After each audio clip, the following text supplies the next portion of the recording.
Chapter 1. The Provincial Examination. In the month of August, as autumn begins to settle in, the bustling city of Tianfu is infused with an air of anticipation unlike any other day.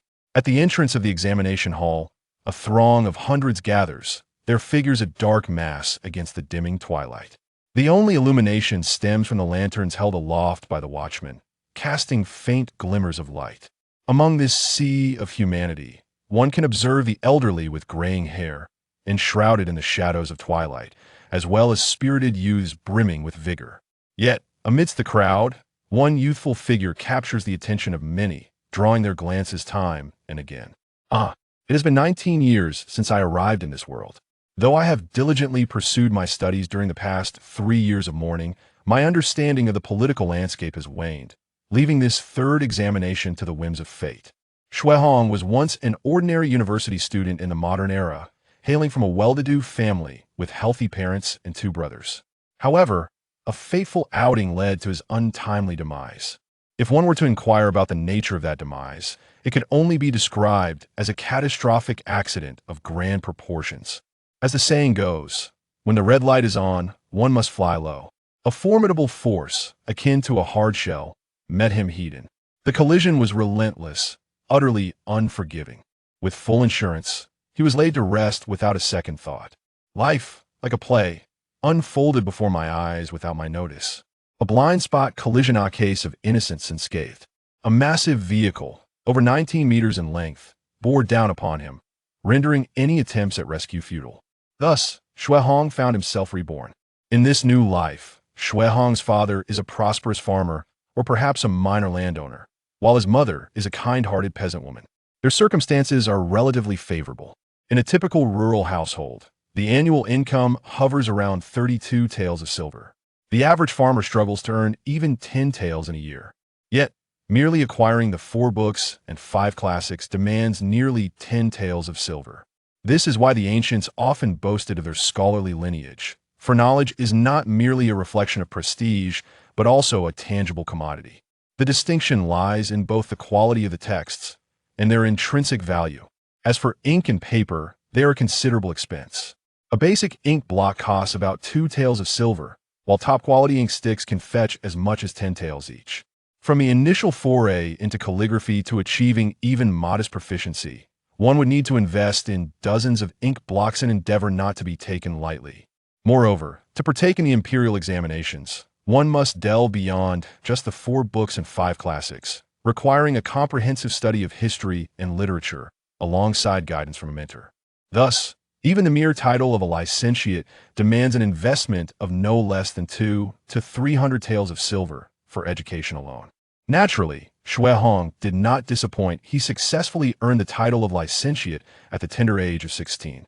However, fate took a cruel turn when his father unexpectedly passed away, compelling Xuehong to forfeit that year's examination to fulfill his filial duties for 3 years. Only upon completing his mourning did he return to partake in the provincial examination this year. Soon, the first light of dawn painted the eastern horizon, and the gates of the examination hall swung open, allowing the crowd to flow in, ready for inspection. Upon entering the hall, candidates must line up for a thorough searching their hair, shedding their outer garments, and having their belongings inspected meticulously, ensuring no illicit notes are concealed. The watchman moved with efficiency, and soon it was Xuehong's turn. As he removed his headscarf, his long hair cascaded down his shoulders, and his youthful visage, already hinting at nascent charm, was illuminated by the lantern's flickering glow, accentuating his delicate features and striking countenance. Xuehong deftly removed his outer garments and handed them over to the constable for inspection. The constable took the garments, scrutinizing them both inside and out. Following this, the basket containing ink, writing implements, and provisions was meticulously examined as well. Xuehong bore no concealed, cheating materials. His demeanor remained composed, and the inspection was swiftly concluded. Xuehong offered a polite gesture to the constable, saying, "Thank you for your efforts." "The scholar need not be overly courteous, please proceed," replied the constable. However, just a few steps away, a thunderous voice erupted from behind. "Take off my clothes. Do you know who I am? My father is Zhang. Come here, hold him down." Not only must he remove his outer garments, but his inner garments must come off as well. Please no. Let me see if you have any cheating notes hidden. In his previous life, Shuehong had a fondness for Huangmei opera, particularly the tale of a woman disguising herself as a man to achieve success. Yet, upon reflection, it was evident that without some supernatural assistance, the notion of a woman disguising herself as a man to pass the imperial examination was utterly nonsensical. Disguising oneself as a man for the examination? Were they offering the constables a form of entertainment? First, they would search, then they would observe a reunion awaited in the dimly lit chamber. Disguising oneself as a man for the examination was, at best, a breach of decorum and a violation of ancestral traditions. Should they choose to accuse you, it would not be difficult to label it treason against the emperor. If reported, especially on a day when the emperor was in a foul mood, one could find their entire family facing dire consequences. The presumption of innocence was a distant hope once one entered the prison cell. All avenues for escape would have been thoroughly explored. Ignoring the tumult behind him, Shuehong withdrew his lot number and proceeded directly to his designated examination room to prepare. He first inspected the area surrounding his room for potential leaks, as it was common knowledge that autumn brought much rain. Then he meticulously checked for snakes, insects, and vermin, finally sprinkling a powder to ward off pests before taking a seat. One could not afford to be careless after all. Once the gates of the examination hall closed, even if the chief examiner were to be bitten by a venomous snake, the gates would remain shut. It goes without saying that the ordinary examinees would fare no better. Typically, prior to examinations, designated personnel would be responsible for cleaning and inspecting the premises, ensuring that the entire examination hall was treated with pest repellent powder. However, this was not a place of the future, and situated in Jiangnan, the area was rife with snakes and vermin. Shuehong had no intention of jeopardizing his own life. Caution was indeed prudent. Days swiftly passed, and the first 2 sessions merely assessed the fundamental skills of the scholars. The provincial examination consisted of 3 parts, the first assessing the 4 books, the second the 5 classics. These were foundational elements with little room for variation. The final section, the 5 questions, would serve as the true measure of whether one could leap over the Dragon Gate. This time, the entrance to the examination hall did not entail overly stringent searches, as the nature of the essay questions did not lend itself to rote memorization or the use of cheat sheets. As Shuehong took his seat and gazed at the examination prompts, his brow furrowed immediately. The question read, "The righteous emperor established the supreme doctrine, initiating a path that has persisted since the times of Tang and Yu." The introduction was merely a preamble, filled with lofty rhetoric. In essence, the 5 questions required the examinee to propose suggestions for resolution. Summarizing the questions, they were as follows. First inquiry. What is your perspective on the imperial examination system? Second inquiry. In the current era, which holds greater efficacy in governing the populace, propriety, or law? The third question. How should the flooding of the Yangtze River be addressed? The fourth question. What is your perspective on the situation along the northern borders? The fifth question. How should the government regulate merchants? Among these 5 inquiries, it is fair to say that even extracting 100 doctoral students would yield only a handful capable of providing satisfactory responses. Furthermore, one must draw upon classical references in their answers, eschewing mere conjecture and avoiding unfounded bravado. It is also imperative to discern the character and intentions of the examiner. For instance, if the examiner is of advanced age, they may favor a more seasoned and conservative style of response. Conversely, if the examiner is younger and possesses a decisive demeanor, they might prefer innovative and audacious submissions. The evaluation hinges entirely on the examiner's mood and preferences, making it evident that each candidate's fortune plays a significant role. If the examiner deems you competent, you are; if not, you are equally deemed unworthy. The difficulty of the 5 questions escalates sequentially, implying that the 4th question ought to be the final query, as matters of national significance typically pertain to rights and military affairs. Thus, positioning the issue of border concerns as the 5th inquiry will be customary. However, the examiner's decision to place the merchant's issue last reveals an unusual implication. Given the unique status of the Tianfu, the examiners assigned here are undoubtedly trusted confidants of the emperor. Is this arrangement reflective of higher directives or merely a happenstance? Upon receiving the examination paper, Shuehong did not immediately contemplate the answers. Instead, she pondered the rationale behind the inversion of the fourth and fifth questions. In recent years, the collusion between merchants and local officials in the rampant buying and selling of land has intensified, with the concealment of assets and population becoming increasingly severe. Has the higher authority finally reached its limit? Shuehong mused, resting her chin on one hand, a sudden smile gracing her lips. In her view, the sole remedy for such issues is akin to a radical surgical remedy. As central power devolves to local jurisdictions, the transgressions of local officials colluding with merchants to plunder the assets of the populace are inevitable, both now and in the future. Yet, Shuehong knew she could not speak candidly. She must instead offer comments that are innocuous, yet bear an air of utility. To distinguish herself, she would need to invest her efforts into the third and fourth questions. Chapter 2. The fire at the examination hall. As all present in the examination hall grappled with their thoughts on how to respond, the chief examiner of this provincial examination, accompanied by 3 assistant examiners and the governor of Yingtian, gathered in the inner chamber of the examination hall. Seated prominently was a figure of tall stature and commanding presence. No more than 20 years of age, exuding an air of nobility. A sardonic smile graced his lips, while his eyes concealed a lethal glint, revealing none other than Zhu Hui, the 4th son of the reigning emperor Lanqing. With indignation etched upon his face, chief examiner who approached, exclaiming, "Your Highness, I am the chief examiner for this examination. It is rather inappropriate for you to alter the questions without consulting me.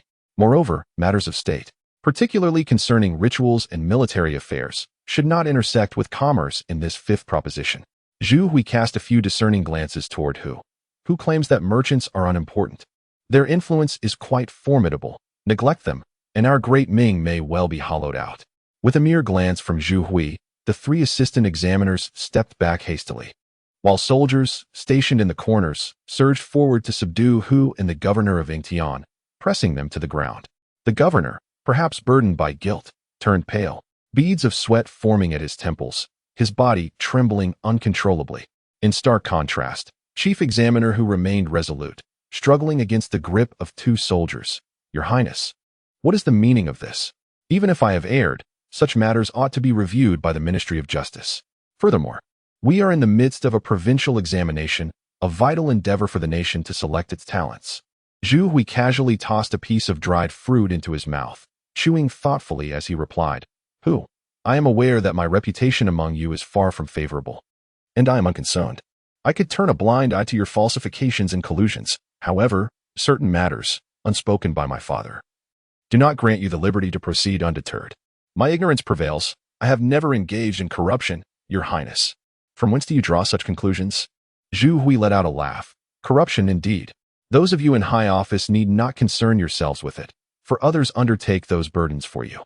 Your role is merely to downplay the severity of the situation, transforming significant issues into trivialities.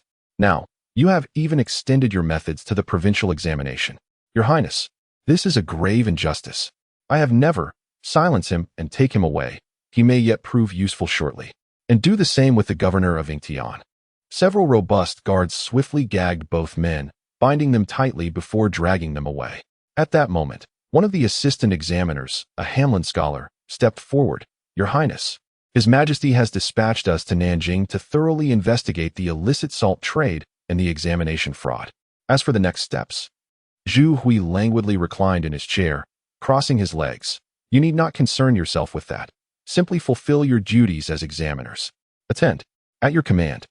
Have you prepared the tung oil and the necessary personnel? Yes, Your Highness, everything is in readiness. We await the appointed hour to ignite the fire. Upon hearing this, the 3 assistant examiners were struck with alarm, rushing forward to implore, Your Highness, this cannot be. It must not happen. The provincial examination is of paramount importance to the nation, and throughout history, such a situation has never arisen. If a disturbance were to occur, the heads of several officials would be at stake. A flicker of disdain crossed Zhu Hui's eyes. Did his father truly lack capable individuals? What were these mismatched, incompetent fellows? Enough. Silence. If an inquiry is to be conducted, it must be justified. Do you not perceive that the unexplained fire at the Tribute Academy presents an excellent opportunity for us? As for accountability, you 3 are not the chief examiners. So why the trepidation? Rest assured, the subsequent records will state, the Tribute Academy was set ablaze by malicious individuals. The flames raged uncontrollably. And Chief Examiner Hu Yu failed to manage the situation effectively, resulting in the fire's escalation. However, it should be noted that both Hu Yu and the governor of Yingtian bravely endeavored to extinguish the flames. Regrettably, the ferocity of the fire claimed their lives. See, I have prepared a scapegoat for you. You need only attend to your own responsibilities. In the examination room, Shui Hong had already formulated and completed answers to the first 3 questions. The 4th and 5th questions, however, were of utmost significance and remained under careful consideration. By this hour, the 3rd round of examinations had been ongoing for an entire day, and night was fast approaching. Shui Hong rubbed his throbbing temples and replaced an old candle with a new one from his basket. He took a few bites of dry rations and prepared to rest. Just as he closed his eyes, an unexpected commotion erupted outside. The water has broken. Quick, organize a team to extinguish the fire. The clang of a copper gong resounded, prompting a swarm of officials to rush towards the source of the flames. It was already deep into the night, and many candidates had succumbed to slumber. The sound of the gong startled them awake. While Shui Hong could not see the fire from his position, he could vaguely sense the rising temperature around him. Amidst the chaos in the examination hall, with numerous candidates abandoning their seats, the chief examiner and the 3 assistant examiners, along with the governor of Yingtian, emerged from the main hall of the Tribute Academy. In the dim light, although the faces were obscured, the chief examiner's crimson official robes were strikingly conspicuous. Everyone, remain calm and continue your answers. Those who have left their seats will have their results nullified. Should any harbor malicious intent and disrupt their fellow candidates, they shall be stripped of their titles and never employed again. Scholar Jean, you shall supervise here to ensure the candidates can answer peacefully. The rest shall follow me to extinguish the fire. With the chief examiner's command, the officials surged towards the inferno. Shui Hong, possessing keen hearing and sight, despite the late hour and the distance, was certain that this chief examiner was not the same as the one from earlier in the day.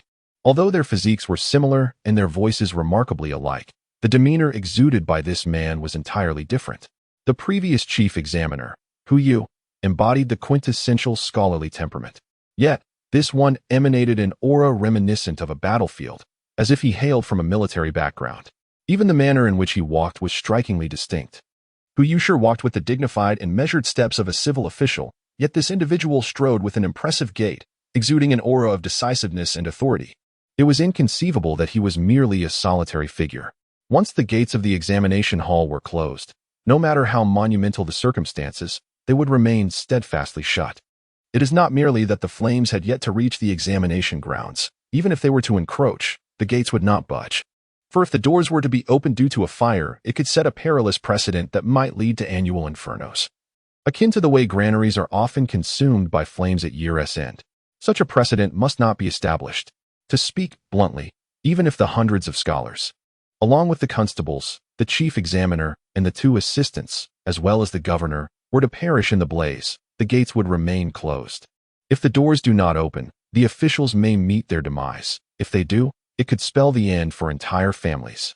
Furthermore, throughout history, there has never been an instance of an impromptu change of examiners during an examination, let alone in such a hushed manner. As for the fire, its origins are indeed suspicious.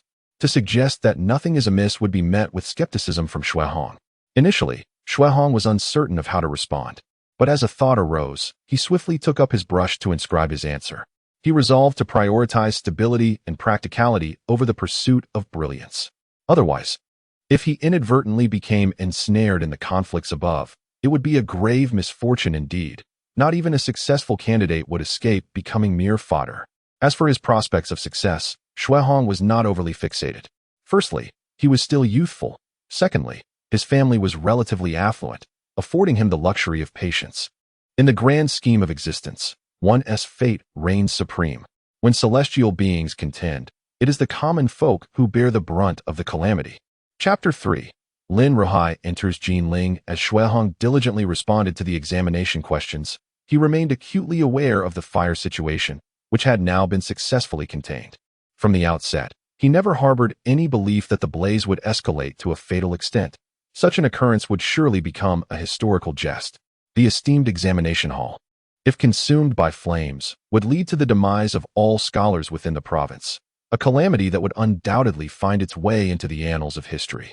Generally speaking, even those inclined towards rebellion would not stoop to the madness of setting fire to the examination hall, as such an act would forge eternal enmity with scholars across the realm. To Shui Hong, the inferno seemed devoid of any unexpected circumstances, for it ignited with alarming swiftness. Even with the wooden structure of the building, there should have been some indication of the fire's onset, yet it rapidly merged into a conflagration. Unless, of course, there were flammable materials carelessly stored in that corner of the examination hall. However, this was the Jinling examination hall, not that of Shantian, and in August, there was no need for heating. Thus, it was implausible for a substantial amount of firewood to be amassed within. Moreover, considering the discreet replacement of the chief examiner, Shui Hong harbored a certain conviction that the fire might have been deliberately set by officials of the court, though the motive remained unclear. Once he ascertained that the flames posed no threat to his life, he resumed his focus on the examination. After a day and a night, the gates of the examination hall finally swung open, and a throng of candidates surged forth. Following the 3 rounds of testing, several of the more frail scholars fainted and had to be carried away. Even Shui Hong felt somewhat disheveled, his face displaying signs of fatigue, yet he hastily departed. Returning to the inn, the interval between the conclusion of the examinations and the announcement of results would generally span 15 days to a month. Typically occurring from mid-August to early September, this announcement coincided with the blooming of osmanthus flowers, hence it was referred to as the osmanthus list. Taking advantage of this time, Shui Hong resolved to explore Jinling, believing that even if he were to fail, the journey would not be in vain. As he walked, he contemplated where to wander the following day. However, the news that emerged that afternoon extinguished his desire for leisure. The chief examiner of the provincial examinations, Right Assistant Inspector Hu Yud, along with the governor of Yingtian Prefecture, had met with untimely demise under mysterious circumstances. The official explanation was that, in the face of the fire, Inspector Hu and the governor had bravely led the charge to extinguish the flames, but tragically perished due to inexperience. Yet, Shui Hong was acutely aware that Inspector Hu had vanished long before any attempt to quell the fire. Coincidentally, Hu was also of the lineage of the illustrious Prince of Loyal Fidelity. Although Shui Hong was merely a scholar, over the past decade, he had gleaned a general understanding of the court's intricacies, albeit only surface-level insights. Presently, the court was divided into 3 factions, one led by the retired emperor, the strongest and most entrenched group, primarily composed of founding nobles and elder statesmen from the retired emperor's era. The most representative figures included the 4 princes and 8 dukes of the capital, alongside a majority of military leaders from the borders. It was only after becoming a scholar that Shui Hong began to grasp the peculiarities of this world. This is not the Ming dynasty he is familiar with, nor is it the subsequent Qing dynasty. Although the founding emperor shares the surname Zhu, he is not known as Zhu Yuanzhang, and while the dynasty is indeed called Ming, it follows an entirely different trajectory of development. Another force at play is the current emperor, the Longqing emperor, who commands a faction that, despite being weak in terms of both numbers and power, holds a moral high ground. Over the years, this faction has firmly established itself, developing swiftly and steadily. The last faction is rather peculiar, yet its presence is quite pronounced. It is led by the son of the deposed crown prince, Prince Yizhong, comprising merchants and officials from the Jiangnan region. This faction also relies on the support of the retired emperor and maintains ambiguous relationships with the nobility. In a room on the 2nd floor of an inn, Shui Hong leaned against the window, holding a volume of the Ziji Tongjian, specifically the passages concerning the Battle of Red Cliffs during the Han Dynasty. As he caught sight of soldiers and officials passing by outside, he let out a faint sigh. With halberds raised and banners unfurled, the misty waves conceal the lurking dragon. Wei Wu could not avoid the crossing at Huarong, and the world was divided among Wei, Shu, and Wu. A single fire revealed the tripartite division of the realm. Is the current political landscape not akin to this? In Shui Hong's view, the present Ming is even less formidable than during the late Han period. Although the Han faced internal strife, they still wielded absolute dominance over foreign tribes. Yet now, in the Ming dynasty, it is not that Shui Hong looks down upon them. If the Ministry of War were to eliminate the positions of those drawing empty salaries, it is questionable whether the 300,000 border troops would number even 200,000. At least 30% are drawing empty salaries. Furthermore, the combat efficacy of the Ming army remains uncertain, as the founding emperor instituted over 200 military conscription laws. From petty theft and brawling to tax evasion and murder, all could lead to conscription. Moreover, not only the criminals but also their families and neighbors could be implicated. Coupled with the hereditary household registration system of the Ming, soldiers have become akin to pariahs, derisively referred to as stinking soldiers by the common people. Consequently, the government is even less inclined to improve the soldiers' conditions, while commanders continue to draw empty salaries and exploit the blood of their troops. Whether the 200,000 border troops can muster even 100,000 in combat effectiveness is a pressing concern. To the north, the later Jin dynasty and the resurgent tribes of the steppes pose grave threats to the Ming, alongside rising coastal powers, with external wolves lurking hungrily and severe internal strife. To Shuihong, the Ming dynasty resembles a leaky ship, its corners patched ineffectively. To prolong the life of this dynasty, drastic measures are indispensable.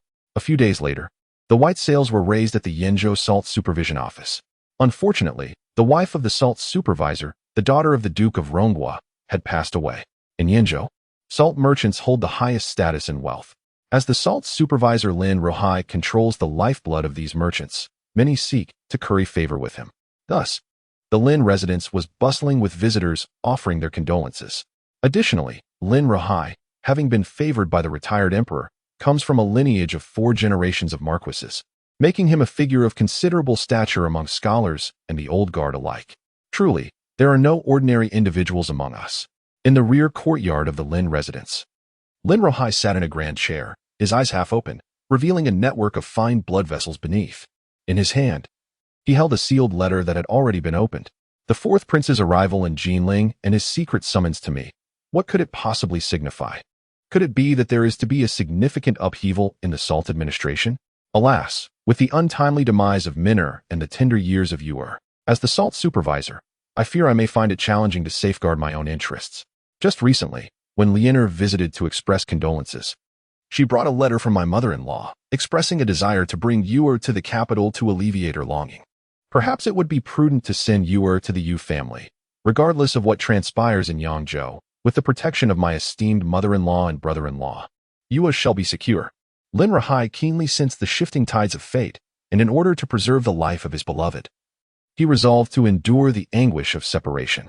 Were it not for the extraordinary circumstances, and with my father still alive, how could I permit my daughter to reside with the Yu family? Just as Lin Rohai solidified his decision, a maid quietly reported from outside, "Master, Mr. Jia requests an audience." Lin Rohai rubbed his brow, concealing his fatigue and sorrow, and then spoke, "Please, invite the gentleman in." As the words left his lips, a man clad in blue entered, bowing deeply before Lin Rohai. "I have seen the esteemed sir," he stated. "There is no need for such formalities."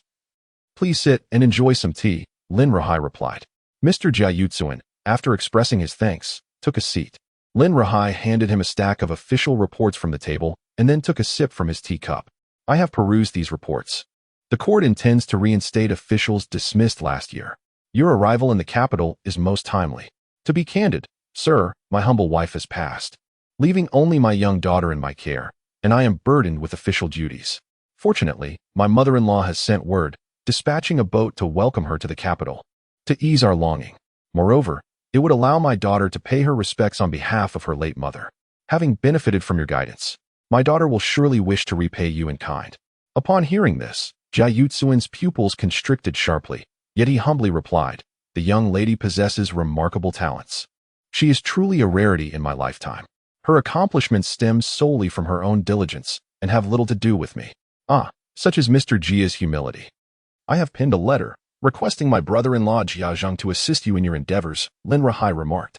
Perhaps due to the overwhelming sorrow from the sudden loss of his wife, or perhaps because of the burdens of official duties, Lin Rohai's health deteriorated rapidly within just a few days. After exchanging only a few words, an unexplainable wave of weakness surged over him.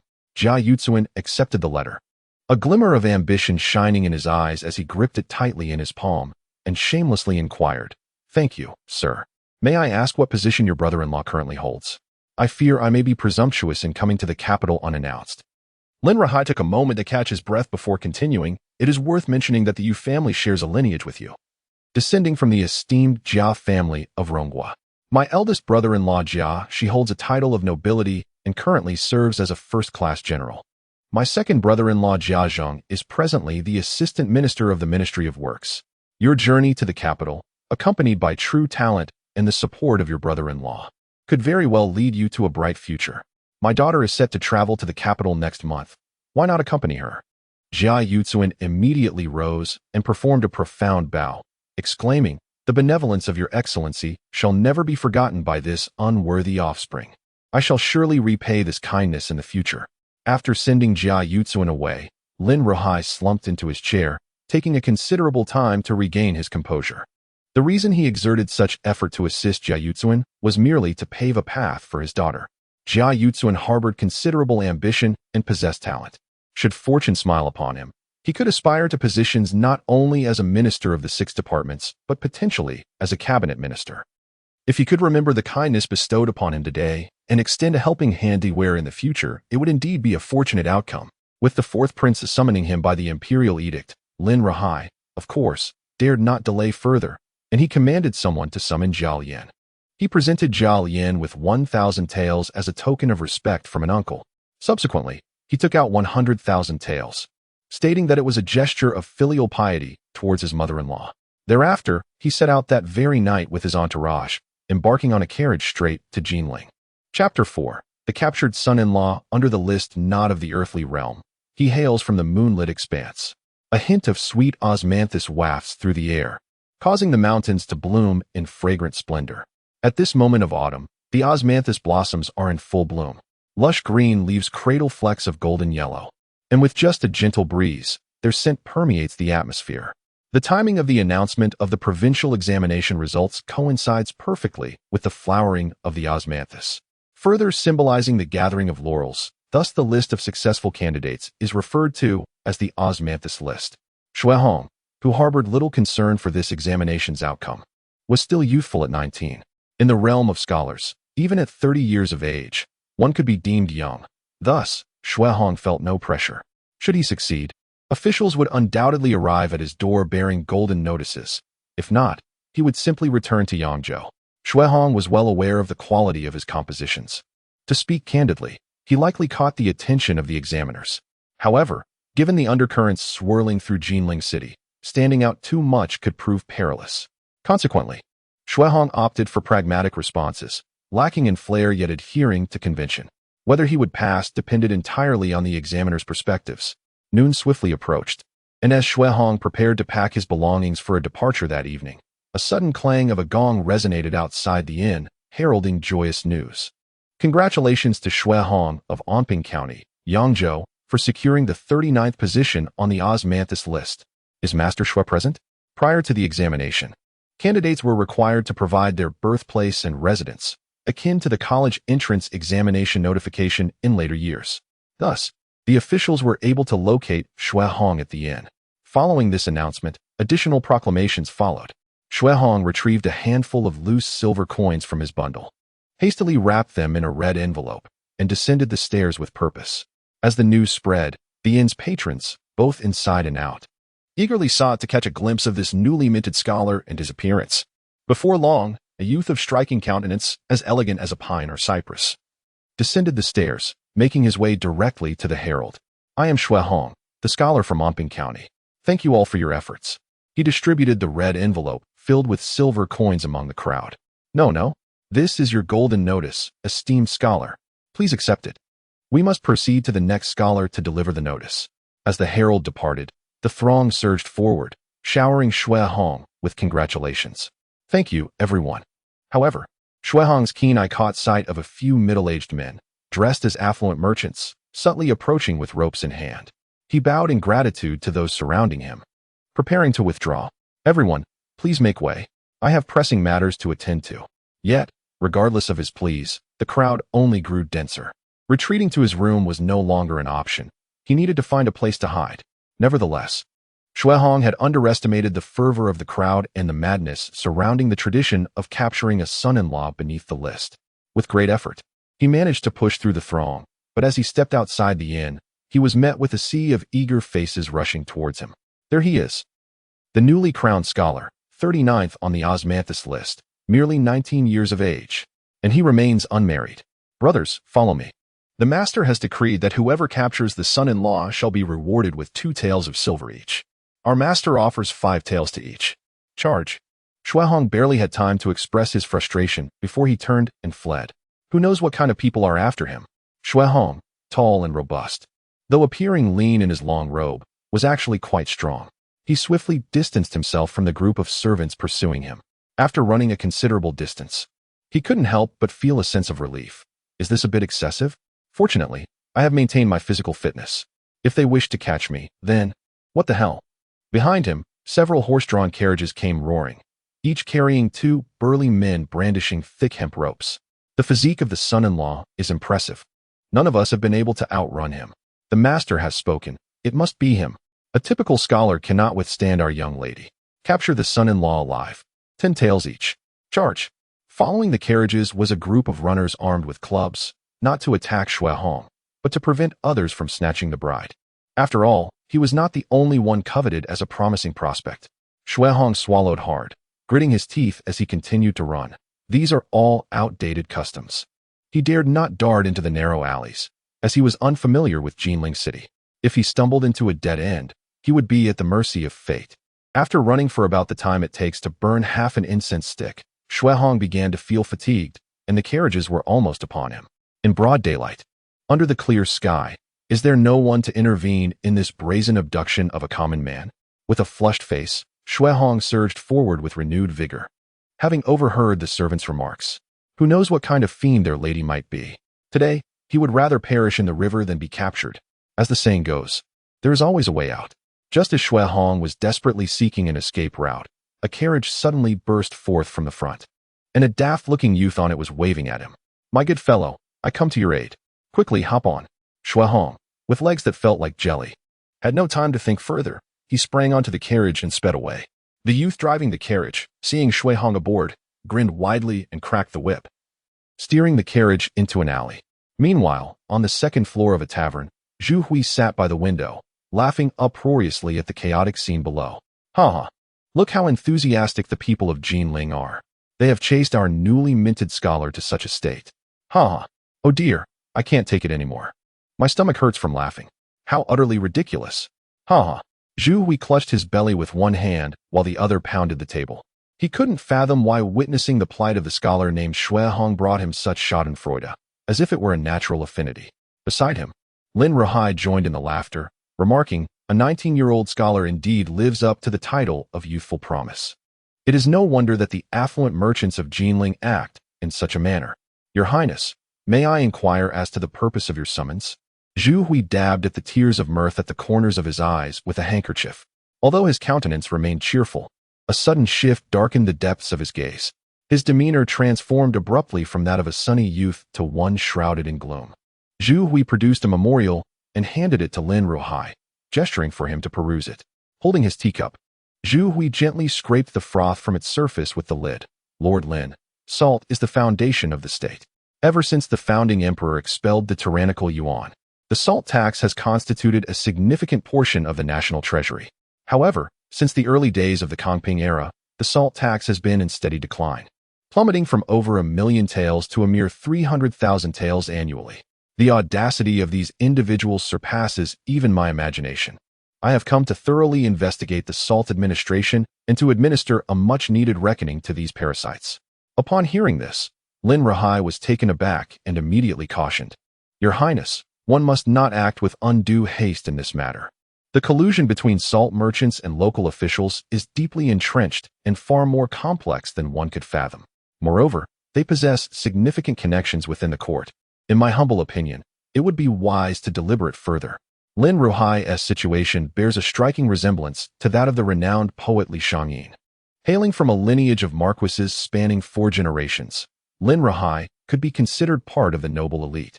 Yet he found himself at odds with the founding monarchs and their loyalists. Fortuitously, Lin Ruhai distinguished himself through his talent and was favored by the late emperor, being appointed as the top scholar in the imperial examinations. Normally, he would epitomize the successful transition from military to civil service. However, just as he was on the cusp of achievement, he faltered. Lin Rahai was directly recruited by the Duke of Ronghua, binding him to the chariot of the founding lineage. This resulted in his alienation from both the civil officials and the nobility, leaving him in a precarious position. Fortunately, after the abdication of the late emperor, Emperor Longqing recognized Lin Ruhai as potential for significant ministerial duties, considering his affluent background and commendable private virtues, and thus sought to cultivate him as a trusted confidant. Ultimately, he appointed Lin Ruhai to the lucrative position of Inspector of Salt. Initially, Lin Ruhai was eager to serve the emperor loyally and investigate the salt administration. Yet, within a mere year, he was met with a formidable challenge. When Jia Min was pregnant with Lin Daiyu, she was poisoned, resulting in an early delivery. Had it not been for the formidable strength of the Lin family and the fortuitous presence of a renowned physician visiting Yangzhou at that time, Jia Min would have perished shortly after giving birth. From that moment onward, Lin Ruhai dared not be overly ambitious, suppressing his inner thoughts. For the salt merchants were indeed a mad lot. Should one encroach upon their interests, they cared not for one's background or affiliations. Lord Lin, your residence may not be entirely untainted. It would be prudent to examine this memorial first. Upon hearing this, Lin Ruhai picked up the document, which contained information gathered by the Jinhui. It clearly recorded correspondence among salt merchants and court officials, discussing the selection of a new inspector of salt for Yangzhou. Yet, given that Lin Ruhai was still thriving, how could there be a new inspector? Coupled with Zhu Hui's words, a sudden realization struck Lin Ruhai's heart. Indeed, with the current inspector of salt having met an untimely demise, this position has now become vacant. If they dared to poison Minner, what would it be to eliminate one of their own? I comprehend, Your Highness. Please issue your commands. The carriage came to a halt in a narrow alley, and Shui Hong wiped the sweat from his brow, gratefully clasping his hands in thanks to the young man. I am indebted to you for saving my life. The youth, with a candid smile, replied, when one is away from home, it is inevitable to encounter certain predicaments. Thus, we must support one another. Shui Hong observed the youthful figure before him, whose earnest words resonated with the ways of the martial world, and could not help but chuckle. You speak truly, young brother. Shui Hong, my elder brother, we are nearly at my humble abode. The innkeeper may not return for a while. Why not accompany me home for a cup of tea and a moment's respite? Just as Shui Hong was about to decline, he heard the young man continue. Is it that you, brother Shui Hong, look down upon me for being but a commoner? Shui Hong reconsidered. The young lad had just saved him, and to depart without acknowledgement would be rather ungracious. Very well, I shall impose upon you, young brother. Following the youth into the quaint courtyard, after navigating a series of turns, Shui Hong suddenly perceived a glaring inconsistency. This could hardly be described as a humble abode. This may well belong to a grand estate. They had entered through the back door. Instinctively sensing something amiss, Shui Hong turned to leave.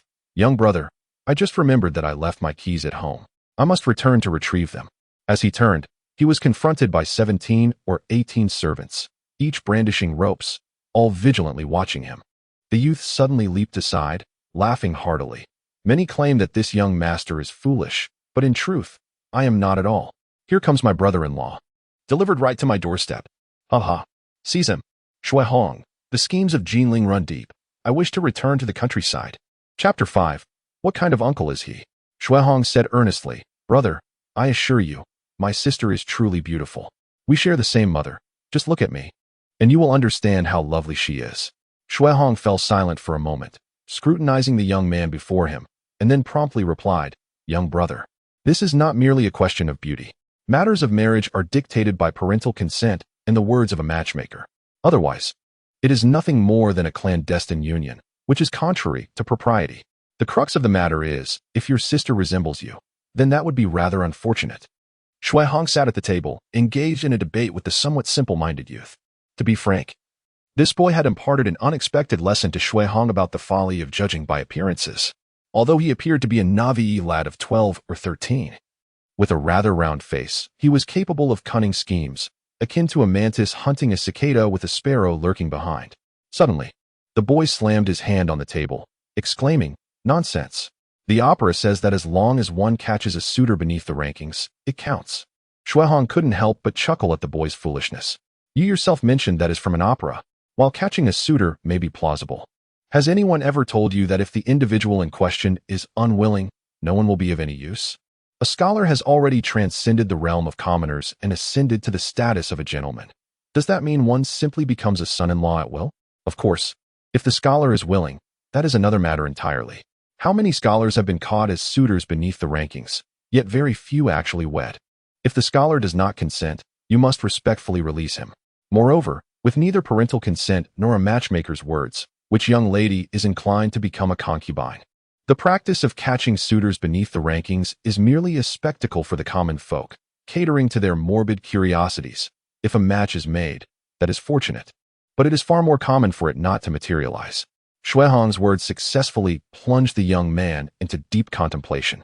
Young brother, you should abandon such unreliable notions. If your parents were to discover this, a sound thrashing would be inevitable. As soon as he finished speaking, the door burst open. A middle-aged man with a square turban and a long beard rushed in, causing the boy to turn pale with shock. Uncle, when did you arrive? Apologies, my young friend. My nephew's mischief has caused you distress. You scoundrel, come here. The once brazen youth was now utterly submissive before his uncle. Stand straight. Let me show you how to receive your lesson. The elderly man introduced himself. I am Shui Wan, the uncle of this mischievous boy. May I inquire your name? Young friend? Shui Hong cupped his hands in greeting. I am Shui Hong, a junior paying respects to you, sir. Shui Wan's eyes brightened, and a look of surprise crossed his face. Oh, what a coincidence. Our families are indeed connected. Please, young friend, accompany me to the front hall for tea. Upon reaching the main hall, Shui Wan took the seat of honor, while Shui Hong occupied the guest seat to his left. The boy, however, was punished and made to kneel obediently at the door, entirely stripped of his earlier bravado, resembling a wilted eggplant, disheartened and dispirited. Shui Hong found the scene rather amusing and, feeling a stir of compassion, spoke up. Sir, while your nephew may be somewhat unruly, he has indeed spared me from trouble. Perhaps we could forego his punishment. Shui Wan, seizing the opportunity, exclaimed sharply, You scoundrel, come forth and express your gratitude to the young friend. Upon hearing that the punishment was lifted, the youth sprang up and hurried to Shui Hong, repeatedly bowing in appreciation. Thank you, Brother Hong, for your intercession. It was my folly, and I hope you can forgive me. Perhaps due to their shared surname. Shui Hong felt an inexplicable fondness for the lad before him and extended a hand to assist him in rising. Young man, your imagination runs wild. I, too, was once like you. However, in future dealings, heed not the whispers of others. This incident may seem trivial, but should it tarnish your sister's reputation, the consequences would be far graver. What you said holds much truth. Panner must not act recklessly henceforth. Shui Hong's eyes widened at the mention of Shui Pan. Here in Jinling, could it be the Shui Pan he was thinking of? In that moment, he scrutinized the youth before him, though he bore a somewhat foolish demeanor. There was no hint of wickedness in his gaze, entirely unlike the foolish tyrant from Dream of the Red Chamber. Shui Pan understood that his good intentions had led to a regrettable situation, and he hung his head, obediently trailing behind his uncle. Shui Pan, my boy, I observe you are merely 12 or 13 years old, and your sister is but 10. What could possess you to harbor such thoughts? Shui Hong's curiosity was mirrored by Shui Wan, who shared in the perplexity. As soon as the words left his lips, Shui Pan's eyes brimmed with tears. I only wish to find a reliable person to protect my sister and my mother. I cannot bear to see them suffer. Shui Wan was taken aback. Logically, as the heir to a prestigious merchant family with wealth exceeding millions, one of the 4 great clans, and related by marriage to the powerful Wang family in the capital, how could they be bullied? Yet, the sincerity in Shui Pan's tone left no room for doubt. My uncle, that useless fellow, has hardly been seen since my father passed away. We seldom even exchange letters. Whenever a letter arrives, it's always for financial support. People often say that a mother's brother is significant, but I, Shui Pan, care not for trifling sums. Even if I were to give away mountains of gold, I wouldn't bat an eye. Yet recently, my uncle wrote saying there was a way to preserve our family's merchant status. Only later did I realize it meant sending my sister to the palace to serve others. I quarreled with my mother over this and ended up causing her and my sister to cry. I know I'm foolish and unable to manage our affairs. So I thought, could I not learn from the plays and find a formidable son-in-law to protect my sister? Shui Wan immediately interrupted Shui Pan. Panner, we have guests today. Do not behave like a little girl, shedding tears. Shui Wan felt a deep sense of helplessness. Although he was Shui Pan's uncle, the two families had long since parted ways. Moreover, the Wang family was powerful, far beyond what the Shui family could afford to offend. Shuewen himself was merely a scholar, engaged in trade for the Shui family. He was acutely aware that the family's fortunes had been dwindling over the years. But what could be done? In times of plenty, snow fell heavily, pearls were as common as dirt, and gold like iron. To outsiders, it seemed as though they thrived. Yet, in truth, no member of the other three great clans held the Shui family in any esteem. The unions among esteemed families have always adhered to an unwritten rule. Those at the table are either the ones who feast or those who become the feast. If the Shui family were not relying on the Wang family's reputation, their vast wealth would have long been seen as a delectable morsel by others. Silence enveloped the hall for a moment. After a brief pause, Shuewen spoke first, retrieving a silver note from his bosom. "My young friend, the hour grows late, and it would be improper to retain you. Here is 100 taels of silver, as a token for my nephew." Shuehong rose to decline the offer, stating, "Esteemed elder, though my family is not wealthy, it suffices for our needs. I have found a kindred spirit in your nephew, and thus I cannot accept this compensation." Upon hearing this, Shuewen sighed and repeatedly expressed his apologies before escorting Shuehong out of the residence, personally arranging a carriage to return him to the inn. Before departing, Shuehong glanced at the downcast Shuepan and beckoned him closer. "Young brother, your concern for your mother and sister reveals you to be a commendable man. As the saying goes, relying on mountains may lead to their collapse, and relying on the sea may leave one stranded. If you truly seek a son-in-law, consider whether it is for your family's prosperity or genuinely for your sister's well-being. In this world, one cannot depend on others. The only reliable support is oneself. Though your family is affluent, even if you are averse to the imperial examinations, you should engage a teacher to help you discern right from wrong. Otherwise, if you seek assistance elsewhere, you may find yourself unable to protect your sister." With these parting words, Shuehong boarded the carriage and departed. In the dead of night, in the back hall of the Shui residence, Shuepan knelt before the memorial hall, tugging at his ears, while Aunt Shui dabbed her tears with a handkerchief. Beside her stood a girl of just over 10 years, holding a piece of letter paper inscribed with 3 phrases. The sage Fan Li retreated to achieve a good end. Rare goods can lead to ruin. A wise man may falter, a brave man may fall in battle, but one who possesses both wisdom and courage faces irreversible calamity. When Han departs from the waters, gold rests on the couch. A heart ablaze can spark calamity. Advancing leads to thorns in the courtyard. Retreating leads to regrets of the soaring dragon. My child, what do these words mean? Shuepan, kneeling, turned his head, eager to hear how his sister would interpret them. Though young, Shui Baochai was well-read and promptly began. The first phrase recounts the tale of the merchant sage Fan Li and El Buwei. After achieving success, Fan Li concealed his identity and embarked on a different path, while El Buwei, believing in the value of rare goods, engaged in the Qin state-esque politics, ascending to greatness, only to meet his demise in the end. As for the second phrase, while I comprehend its literal meaning, I struggle to discern its deeper significance. Regarding the third phrase, after contemplating for a moment, Shui Baochai suddenly realized, when Han departs from the waters, gold rests on the couch. A heart ablaze. It speaks of me, doesn't it? Chapter 6. Shui Jiren, my master invites you, eh? Sister, how can this phrase be about you? Shui Baochai looked at her brother, kneeling on the ground, with a mixture of exasperation and amusement. She then elaborated. The character for Han without water becomes you, and the character for gold is beside it, with a hint of something in the heart. Isn't this just the character for Chai? Shui Pan, upon hearing this, became agitated. What? I thought he was a good person. When has my sister ever been a source of calamity? Just wait until I catch him.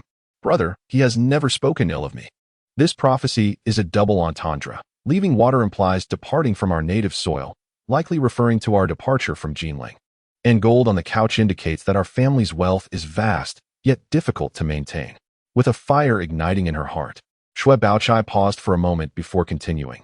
It likely warns us against becoming overly impulsive and resorting to cunning shortcuts. Entering brings thorns to the courtyard is from the Book of Jin, meaning the path ahead is fraught with danger. The proud dragon regrets comes from the Book of Changes, indicating that those in high positions must be wary of arrogance and carelessness, lest they fall from grace. This advises us not to be overly concerned with temporary successes or failures, but to focus on nurturing our roots to seek a path to prosperity. To be honest, Shuehong's few words of prophecy are not difficult. Any scholar could decipher them. Yet, Shui Baochai is only 10 years old. The phrase thorns in the courtyard Even a typical Jiren might not know its origin, as it lies beyond the examination content and falls into the realm of extracurricular reading. The fact that Xue Baochai, a mere girl, can instantly grasp the meaning of thorns in the courtyard reveals her keen intelligence and eagerness to learn. Xue Pan stood up from the ground, grinning widely, and applauded. Baochai is impressive. If she could take the imperial examination, she would surely achieve the rank of Jiren. Seeing her brother's foolish demeanor, Xue Baochai couldn't help but burst into laughter. As her sister's joyful laughter filled the air, Xue Pan scratched his head and joined in the silly laughter. Xue Auntie glanced at her foolish son with a mixture of helplessness and affection, gently stroking Xue Baochai's head. Feeling a pang of longing. If only Pan'er could possess half of Baochai's wisdom. Though Xue Baochai smiled on the surface, her hand tightly clutched the letter, and a tempest brewed within her heart. The final line was not merely a double entendre, but a triple entendre. The third meaning was likely directed at herself. In truth, Xue Baochai harbored a flame within. She yearned to prove herself, to demonstrate that as a daughter, she too could support the Xue family. She wished to show that she was no less capable than her male counterparts. Due to familial circumstances, Xue Baochai bore a heavy sense of ambition and utilitarianism, though she concealed it exceptionally well. She was astute enough to understand that in this world, women must depend on men. Brother, is the one who left this letter the gentleman you invited back today? Is he still in the residence? Xueani turned her head to look at Xue Baochai. What? My dear girl, do you wish to meet this person? Xue Baochai nodded. If it weren't for the impropriety of the situation, I would indeed like to meet this gentleman. To achieve the rank of Jiren before turning 20 is a testament to his talent. Just now, it was my elder brother who acted rudely. Yet our uncle stepped forward on our behalf, offering 100 taels of silver, which he did not accept, nor did he harbor any resentment towards my brother. Instead, he imparted 3 sincere pieces of advice. This clearly indicates that he is a rare gentleman. Each of these words is heartfelt and incisive. Although he is not a local, he has discerned the situation remarkably well, merely from hearing some rumors. Such a person is indeed a rarity in this world. In the inner hall, with no outsiders around, Aunt Xue, seeing Baochai hold Xue Hong in such high regard, could not help but jest. Could it be that our dear Baochai has truly taken a liking to him? Upon hearing this, Xue Pan immediately perked up, his eyes wide as he declared, I always said that brother Xue Hong is a talented individual. Baochai, if you merely say the word, I shall bring him back to you, even if it means bowing and scraping or employing other means. The prohibition against intermarriage among those of the same surname had already been abolished by the end of the Yuan dynasty. In the early years of this dynasty, Emperor Taizu enacted a series of laws to swiftly replenish the population, including the revision of the ban on intermarriage, stating that as long as individuals were not of the same clan or lineage, there was no issue, and it would not violate the rights. Their conversation instantly caused a blush to rise on Baochai's fair cheeks. Mother, brother, what are you all talking about? I merely lament the talent and capabilities of this young gentleman Xue Hong. Perhaps, if he were willing, he could truly assist our family in overcoming difficulties. Baochai spoke merely in passing, yet the simple-minded Xue Pan took her words to heart. On the journey back to Yangzhou, Xue Hong pondered the events that transpired in Jinling. The fire that erupted during the provincial examination is a significant matter that must be investigated and held accountable. This fire, in essence, serves as a distraction orchestrated by the court, indicating that the fire itself is not of paramount importance. Rather, what is crucial is the motives behind it. Furthermore, the happenings within the Xue family have led Xue Hong to surmise some aspects of the situation in the capital. It seems that the rivalry between Emperor Longqing and the retired emperor has already begun to surface. Prince Teng, as a representative of the aristocracy, is typically immensely wealthy and deeply entrenched in familial ties, thus inherently seeking stability. The adage better to remain still than to act applies here. Yet, what is the outcome? He has allowed his niece to enter the palace. Does this not suggest that the waters have begun to muddle? Jinling is the stronghold of the founding nobility, as well as the heart of the retired emperor's inner circle. For instance, the Zhun family of Jinling has the head of the T-Rin Yuan overseeing the management of the entire fabric industry in Yingtianfu, with extensive connections to salt merchants. These merchants, through the Zhun family, engage in intricate dealings with various noble families. Anyone who dares to meddle with the salt administration is, in essence, challenging the interests of the aristocracy and, moreover, encroaching upon the retired emperor's coffers. Although Shuehong has never been to the capital, he has observed the actions of Emperor Longqing over the years, which certainly reflect the characteristics of a wise ruler. Any ambitious sovereign would never permit such a significant pest to exist in Jinling. Presently, the issue of salt administration in the south has nearly reached a critical point. The existence of illicit salt not only impacts the treasury's revenue, but also drives up the price of salt, making it increasingly unaffordable for the common people. The salt merchants have colluded with local officials, engaging in a corrupt alliance that enables them to monopolize the government's supply of salt, thereby creating an artificial scarcity. Subsequently, they sell the salt at exorbitant prices. In this manner, they exploit governmental resources and wield the influence of local authorities to conduct their profitable ventures, plundering the wealth of the common people and siphoning off the state's salt tax. To maximize their profits, they even resort to smuggling salt beyond the borders. One tael of silver, which could typically purchase 100 pounds of grain in a normal year and 150 pounds in a bountiful year, can now procure only a single pound of salt. This is merely the price for government salt. Private salt can fetch as much as 3 taels per pound. The annual income of an ordinary household is barely sufficient to buy 3 pounds of salt, while a middle-income family can afford no more than 10 pounds. Yangzhou serves as a pivotal hub for salt production, with the salt from the Lianghuai region being transported through this city to the world, giving rise to the saying that the salt from Lianghuai flavors the earth. Shuehong's family, being minor landlords in Yangzhou, is well aware of the wealth amassed by the salt merchants. For instance, Shuehong's family owns over 400 acres of land, a result of generations of frugality. Their annual income translates to approximately 400 taels of silver. After deducting taxes, labor costs, and cultivation expenses, their net income is merely 200 taels. Yet, among the salt merchants, those with fortunes of 100,000 taels are considered small traders, while those with assets exceeding 10 million taels are regarded as major salt tycoons. When calculated annually, the losses inflicted upon the national treasury by these salt merchants amount to no less than 20 to 30 million taels. Shuehong suspects that the Emperor Longqing in the capital has likely endured this situation for too long and is now on the verge of taking action. As Shuehong ponders this from his carriage, he suddenly notices that it has come to an abrupt halt. Traveling on the official road, and accompanied by a convoy transporting goods under the auspices of his status as a jiren, Shuehong feels no apprehension regarding bandits on the road. This is hardly the twilight of the dynasty, nor are there any heroes of Liangshan. Shuehong cannot fathom who would dare to ambush an official convoy on a government road. Such an act would be tantamount to attempting robbery in front of fully armed special police. Jiren Shui, my lord requests your presence. Chapter 7. What is the matter with my mother? Who might this esteemed person be, summoning me forth? Shuehong stepped out of the carriage, gazing curiously at the middle-aged man dressed like a servant standing nearby. In response to Shui Jiren, the man replied, my master is the Imperial Salt Inspector of Yangzhou. As for the purpose of your summons, I am unaware. Shuehong nodded, then promptly alighted from the carriage, saying, in that case, please lead the way. Under the servant's guidance, Shuehong swiftly arrived at the center of the official caravan, before a grand carriage drawn by 2 horses. A refined middle-aged gentleman, clad in an azure long robe adorned with silver-threaded cloud dragon patterns and wearing a square hat, was smiling warmly in his direction.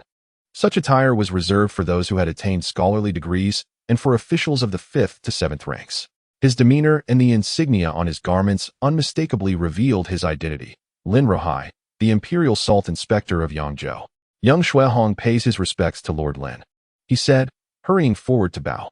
Ah, a striking appearance and composed demeanor. What a promising young scholar, Lin Rohai remarked, his eyes brimming with admiration as he extended his hands to assist Shuehong to his feet.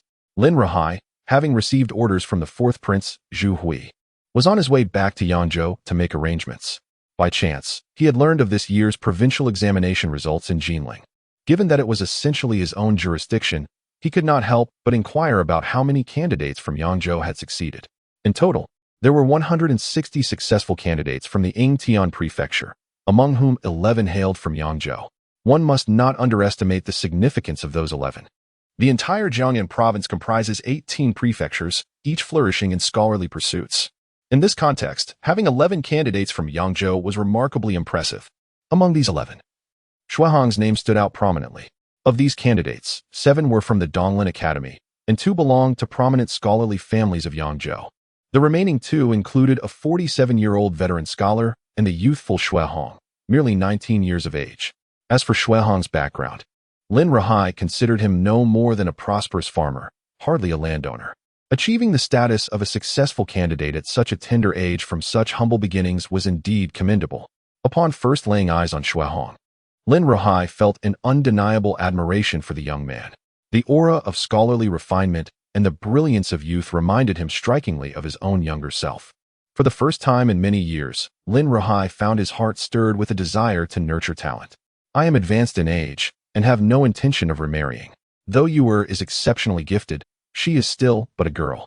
My knowledge and connections must be passed on to a worthy successor. Perhaps I shall observe this young man for a time. If he possesses a righteous heart and knows gratitude, I shall take him as my disciple. Thus, when my time comes, I shall have no regrets. With this thought, Lin Ruhai walked alongside Xue Hong, leisurely strolling beside the caravan while engaging him in scholarly discourse. Whether discussing the classics or matters of governance, Xue Hong consistently provided insightful perspectives and responses. Lin Ruhai grew increasingly fond of Xue Hong, feeling a deep affinity with the young man. Unable to contain his thoughts any longer, he spoke. Indeed, your foundation is solid. Even if you do not succeed in this examination due to unforeseen circumstances, you are bound to excel in the next. However, if you wish to advance further in the imperial examination, your studies must extend beyond mere classical elegance. Do you have any mentorship? Having reached this juncture, Xue Hong surmised Lin Ruhai's intentions and investment. In this world, no investment yields a higher return than that of a discerning patron. Xue Hong candidly replied, I have no mentor. Oh, in that case, what are your plans? Lin Ruhai inquired. Esteemed sir, I intend to return home to further my studies for a few more years and care for my aging mother, Xue Hong responded. Lin Ruhai raised an eyebrow. So you wish to return to your studies? You must understand, with your aptitude, if guided by a renowned teacher, there is a significant chance you could achieve the degree of Jinshi before turning 20. Xue Hong bowed thrice in gratitude. Your Excellency, your praise is overwhelming. I am not so foolish as to disregard such wisdom. It is not that I fear for my life, but my mother requires my support in her old age. Your esteemed circle is beyond my reach, and I shall refrain from involving myself. Unbeknownst to Lin Ruhai, Xue Hong's mother was in good health, and it was likely that Xue Hong would outlive her. Moreover, if we consider the original context of Dream of the Red Chamber, his daughter might also outlive Xue's mother. Upon hearing this, Lin Ruhai found himself even more impressed by Xue Hong. A filial son may not necessarily be a good person, but a good person is invariably a filial son.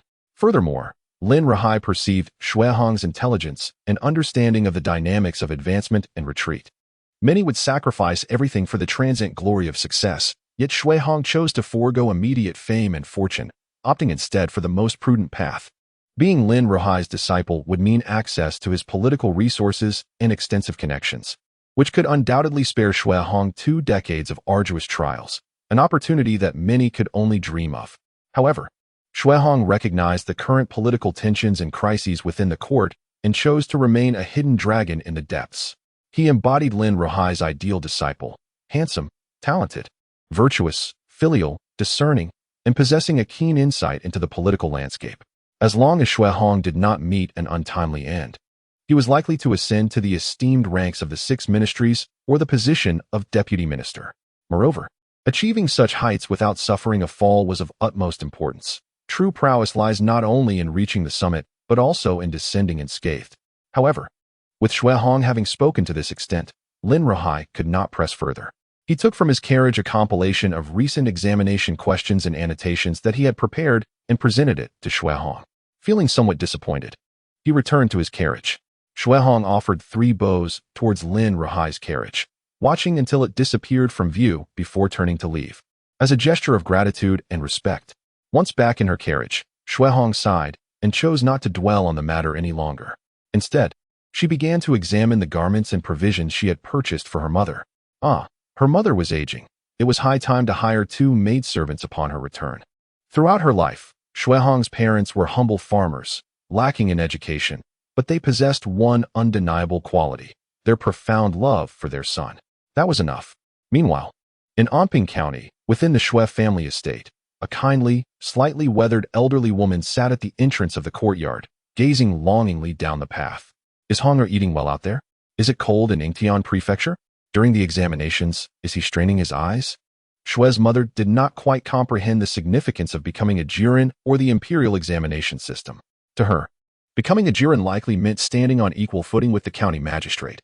After all, the magistrate himself had visited their home the previous day, addressing her as old lady with familiarity.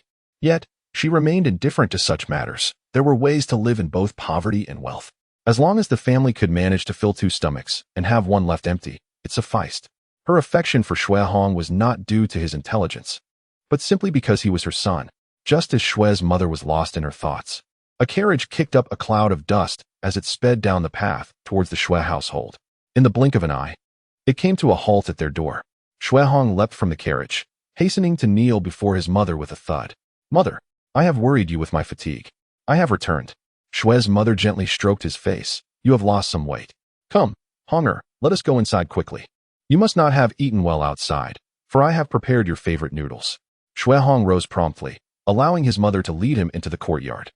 Just as they entered the house, a loud, overbearing voice called from outside, "Is Jiren Shui at home? Important matters to discuss with Jiren Shui." A flicker of displeasure crossed Shui Hong's face, yet upon glancing at his mother, he restrained himself. "Honger, since we have guests, we should go out to greet them. Mother, please sit here for a moment. I shall return shortly. Those who come to seek you are either local villagers or esteemed officials. It would not be proper for me to remain seated while they are here." Once outside, they encountered a man adorned in a splendid, brocade robe with golden embroidery, standing proudly at the entrance.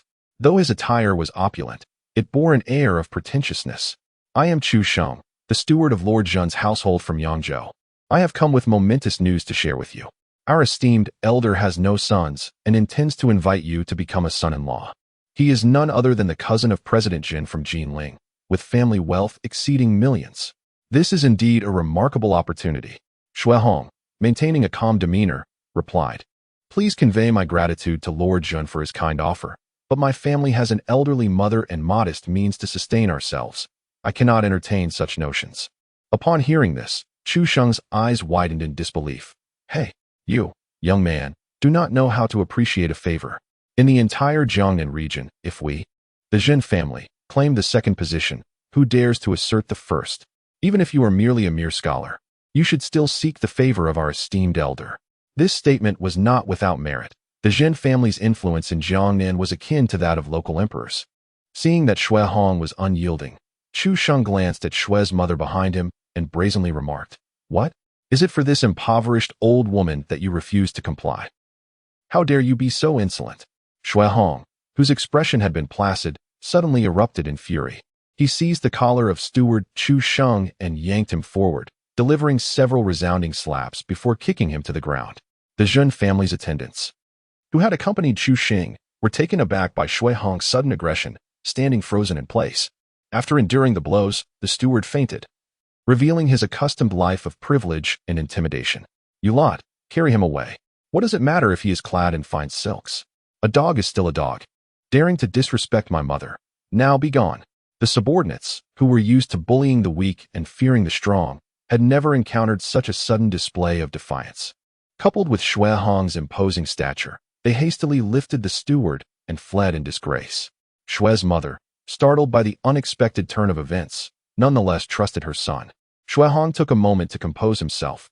"Mother, you have been frightened. There is no rush for the meal. Let us return home to fetch my father's memorial tablet and the land deeds. We shall depart at once. My son, where are we headed?" "To my mentor's residence." "Mentor? When did you acquire such a teacher?" "Not long ago, but now I do. The Zhen family has sown the seeds of their own demise. Await our arrival." Shui Hong suddenly realized the depth of his error, recognizing that he had been gravely mistaken. The comfort of his stable life had caused him to forget a fundamental truth. When chaos reigns, who can remain unscathed? Even without the Zhen family's involvement, other calamities would surely arise. Despite having achieved the status of a scholar, he remained a mere pawn on the grand chessboard of influential figures. He had oversimplified his situation, believing that merely passing the examination would ensure his safety and security. The entirety of Jiangnan now resembled a vast cauldron when the powerful stoke the flames. The common folk are akin to water within, constantly stirred in a seething turmoil.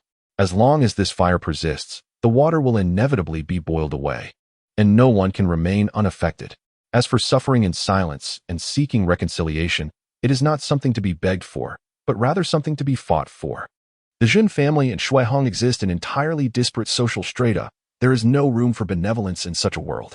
As long as Shui Hong rejects the Jun family, she essentially shatters their pride. This group of vulgar nouveau riche holds their reputation in the highest regard. Weakness and retreat will only invite ruthless oppression from adversaries, driving one towards despair. To uphold justice is to face peril. To defend one's principles is to ensure survival. Should your Jun family abandon all semblance of dignity, do not blame me if I conspire against you. Chapter 8. The Apprenticeship at Dusk, before the Lin residence. Shui Hong arrived, clutching the scroll presented to him by Lin Ruhai. Hold on. May I inquire who you are, young sir, and what brings you to our estate? Do you have an invitation? Although the servant barred Shui Hong's entry, he exhibited neither arrogance nor rudeness. Instead, he spoke with clarity and reason. I am Shui Hong, here with a gift from Lord Lin. I kindly ask you to announce my presence and inform him that I seek an audience. It is already evening, and without my master's consent, I cannot invite you in for tea. Please wait here. I shall return shortly. Thank you for your assistance. This encounter illustrated the stark contrast between a true noble family and a mere upstart. In the back courtyard, Lin Ruhai was gently patting the head of a frail young girl with affection. Alas, you need not worry about me. This trip to the capital shall merely be like a visit to your grandmother's home for some leisure. Dayu suddenly threw herself into her father's embrace, exclaiming, "But father is still at home. How can I possibly leave?" Seeing the tears cascade down his daughter's cheeks, Lin Ruhai felt his heart constrict painfully. He tenderly wrapped his arm around Dayu's shoulders and leaned slightly, as if to shield her from the biting autumn wind with his slender form. You have been frail and sickly since childhood. With your mother gone and no siblings to support you, your grandmother has sent someone to bring you. Not only will she provide you with proper care, but it will also alleviate your worries. Moreover, Lin Ruhai refrained from finishing his thought and changed the subject. Oh, look at us. What are we doing? It's merely a temporary stay. We shall return. During this time, I am occupied with official duties and unable to attend to you. Your grandmother's assistance will indeed be a boon for me. Lin Ruhai naturally wished for his daughter to remain by his side, yet the circumstances were perilous. The fourth prince, sent by the emperor, was a figure shrouded in uncertainty. Upon his arrival in Jinling, he had executed the chief examiner and the governor of Yingtian, even setting fire to the examination hall. Each act was audacious, seeming beyond the capacity of a sane person, yet he possessed a clarity of purpose like a mirror. The emperor was resolute, ready to confront the retired emperor. This region of Jiangnan was akin to a battleground, with the salt tax merely a prelude to the ensuing turmoil. This storm would claim countless lives within the officialdom. As Lin Ruhai dwelled on his troubles, a maid hurriedly approached. "Master, someone at the gate reports that a gentleman named Shui Hong has arrived with the scroll you sent and wishes to see you." Shui Hong. Lin Ruhai paused, lost in contemplation about the purpose of this unexpected visit. Noticing her father's perplexity, Dayu lifted her small head from Lin Ruhai's embrace, wiping her tear-streaked cheeks with a handkerchief. Her delicate face was flushed, having cried for so long. "Father, your matters are of utmost importance. I am perfectly well here." A 7- or 8-year-old girl, resembling a finely crafted figurine, spoke with the gravitas of an adult, melting Lin Ruhai's heart with her innocence. Once again, with a reluctant tenderness, he gently caressed Dayu's small head, instructing several maids to escort her back indoors to shield her from the autumn winds that might chill her. Only then did he turn to leave. Lin Ruhai entered the main hall and took his seat, summoning Shui Hong to come forth. Upon his arrival, Hong paid his respects to the esteemed Lin. Lin Ruhai commanded that tea be served, and after Shui Hong had sipped, he inquired, "What brings you here at such a late hour? Is there something of importance?" Setting down his teacup, Shui Hong rose once more to bow deeply, declaring, "I have come to seek refuge with you, my lord." At these words, Lin Ruhai furrowed his brow slightly. Shui Hong then sighed, feeling compelled to recount the events that had transpired. Upon hearing his account, Lin Ruhai could not suppress a chuckle. It seemed that the servants of the Jun family had indeed become accustomed to wielding power through their masters. While this incident could have been seen as a minor issue, even if it did not resolve favorably, it would hardly lead to enmity. Yet, such behavior was not limited to the servants. The masters themselves were likely even worse. "Forgive my boldness," Shui Hong continued, "but if you do not take precautions, my lord, your life may be in peril." The steward of the Jin family had once remarked that even the governor of Qingtian had to act like a dog, ingratiating himself with the Jin family. Clearly, the Jin family had reached a point of utter disregard for the law, as Lin Ruhai, now appointed as the Salt Commissioner, wished to distance himself from their corrupt practices. He had undoubtedly become a thorn in their side. If he did not prepare himself soon, he might face unforeseen dangers. Lin Ruhai, an intriguing figure as the Salt Commissioner, had made his mark at the age of 27 as the top scholar in the imperial examination, later serving as an official in the Lantai Temple.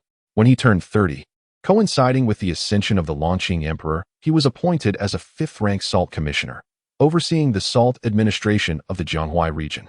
Frankly speaking, had Lin Ruhai not been the son-in-law of the Jia family, he would have met an untimely demise in his first year of office. However, Lin Ruhai had steadfastly refused to engage in corrupt dealings with the salt merchants, remaining unattached even when others turned a blind eye. This stance was intolerable not only to the salt merchants, but also to the officials of Jiangnan. While others indulged in excess, he maintained his integrity. Thus, Lin Ruhai faced personal tragedies, with the loss of his son and the near demise of his daughter, Daiyu, during childbirth. Although his expression remained unchanged, a heaviness settled in his heart upon hearing Xuehong's words, for he knew the truth of them. Suddenly, Xuehong bowed deeply once more, acknowledging, in my youthful naivety, I mistook passivity for wisdom. Today, I realize my grievous error. Now, I find myself at enmity with the Jin family, with no path of retreat. And I wish to stand with you, my lord. As Lin Ruhai gazed upon Xuehong, who was bowing before him, his eyes flickered with an inner contemplation.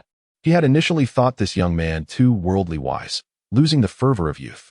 Yet, he was moved by Xuehong's resolve to act in defense of his mother, revealing a profound sense of filial piety. Moreover, Xuehong had decisively brought his mother and his father's tablets to seek refuge with him, renouncing his family heritage, a testament to his determination and disregard for trivialities, suggesting he was destined for greatness. Having devoted himself to his official career, Lin Ruhai had married late, and now he had only Daiyu as his sole bloodline. If, a century hence, a brother from the same school were to protect her, would it not be a blessing? With this thought, Lin Ruhai's gaze softened, and he personally helped Xuehong to his feet, removing a jade pendant from his waist and placing it in Xuehong's hand. This jade pendant was bestowed upon me by my father during my childhood and has accompanied me for over 20 years. Now, I present it to you.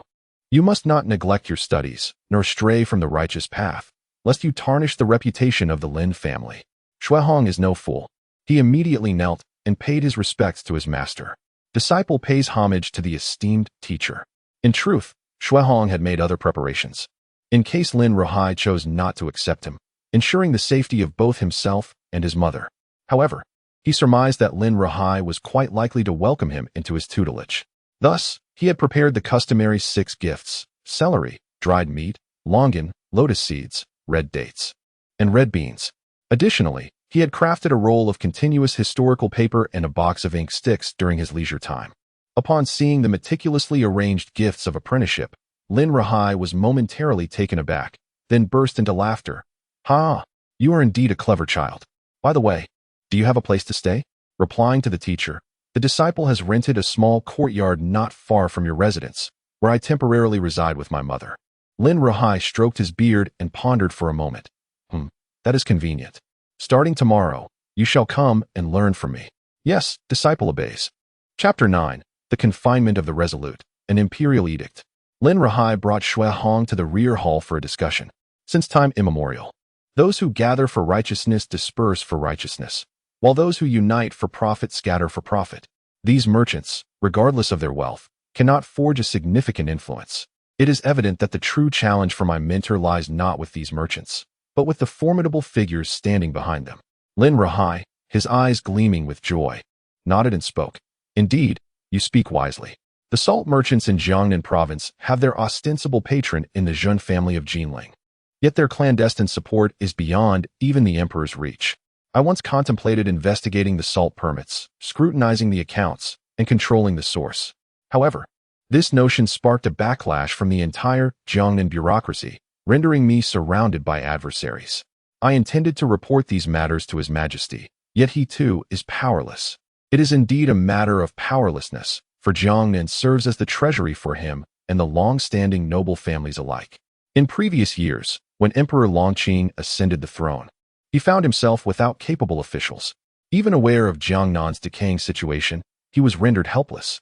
Suddenly, Lin Ruhai shifted the topic, a glimmer of light illuminating his gaze. Nevertheless, we are not yet in a state of despair. News has arrived from the capital. Recently, the emperor issued 3 consecutive edicts, mobilizing a total of 100,000 elite troops from Shaanxi, Shandong, Tianjinwei, and Huguang to reorganize the imperial army. As for the original imperial troops, they were dispersed across various regions. Due to the empty state treasury, His Majesty also issued a second edict, leading by example, stating that for 3 years, barring significant festive sacrifices, no court banquets would be held. The empress, to set an example, halved her salary, while the remuneration of the other palace concubines was reduced by 1/3. The salaries of other beauties and nobles were diminished by 1/5.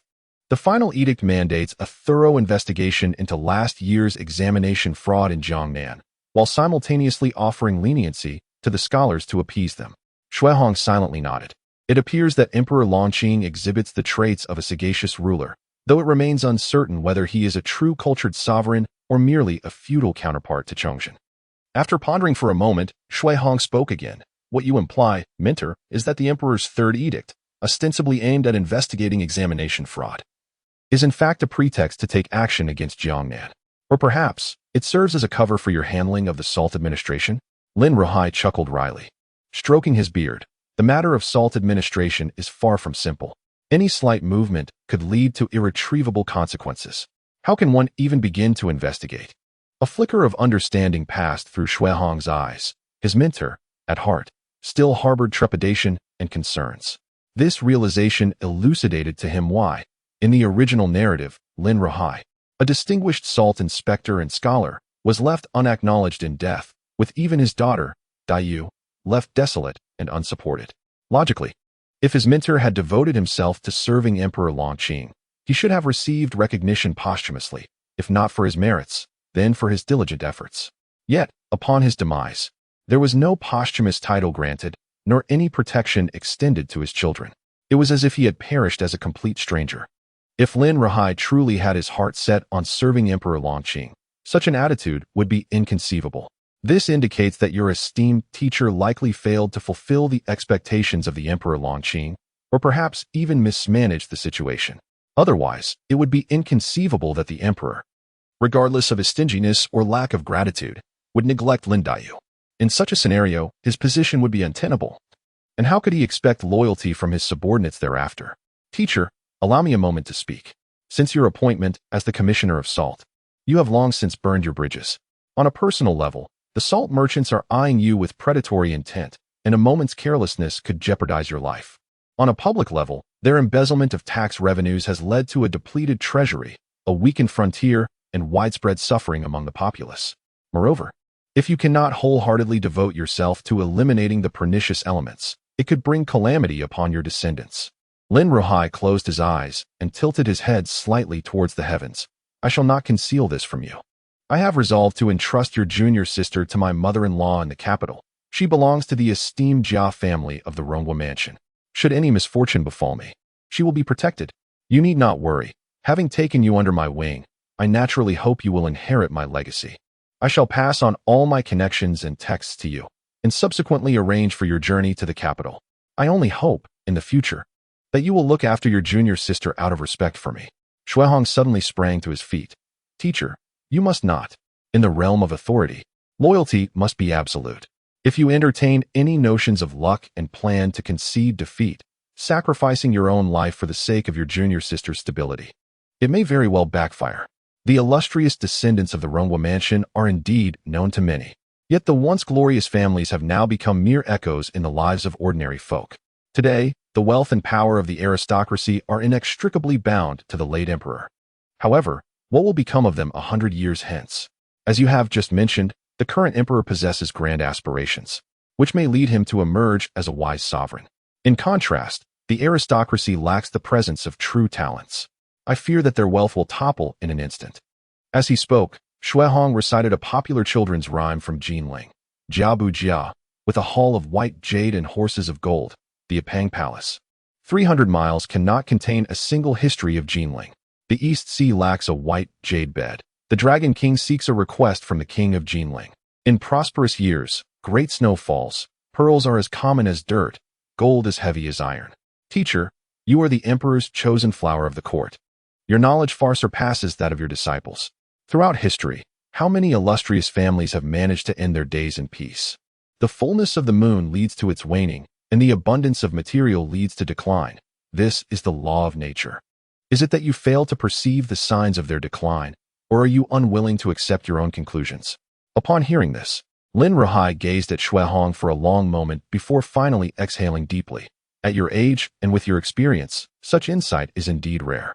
But even if I continue to play this game, how shall I make my next move? A smile graced Shui Hong's face. I confess my ignorance of the ways of the officialdom and would not dare to flaunt my skills before you. However, having been raised in the countryside, I have witnessed the struggles among merchants and laborers. Most merchants, despite their vast wealth, seldom attain true nobility, let alone those of the Transport Guild. In my humble opinion, you could solicit some honorary titles and rewards from the Emperor, ostensibly to appease and show goodwill, while in reality, this would serve to disintegrate their power. Those who attain such a nominal title in this salt matter naturally gain a threefold advantage.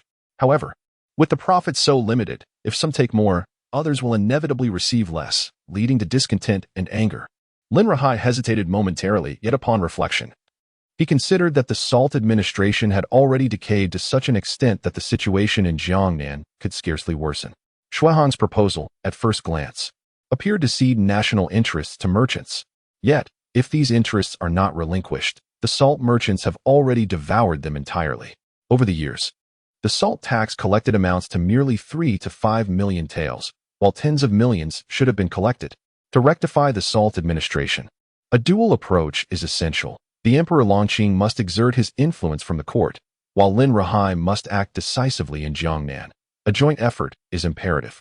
Until the protective umbrella is removed, anti-corruption and anti-graft efforts will only intensify.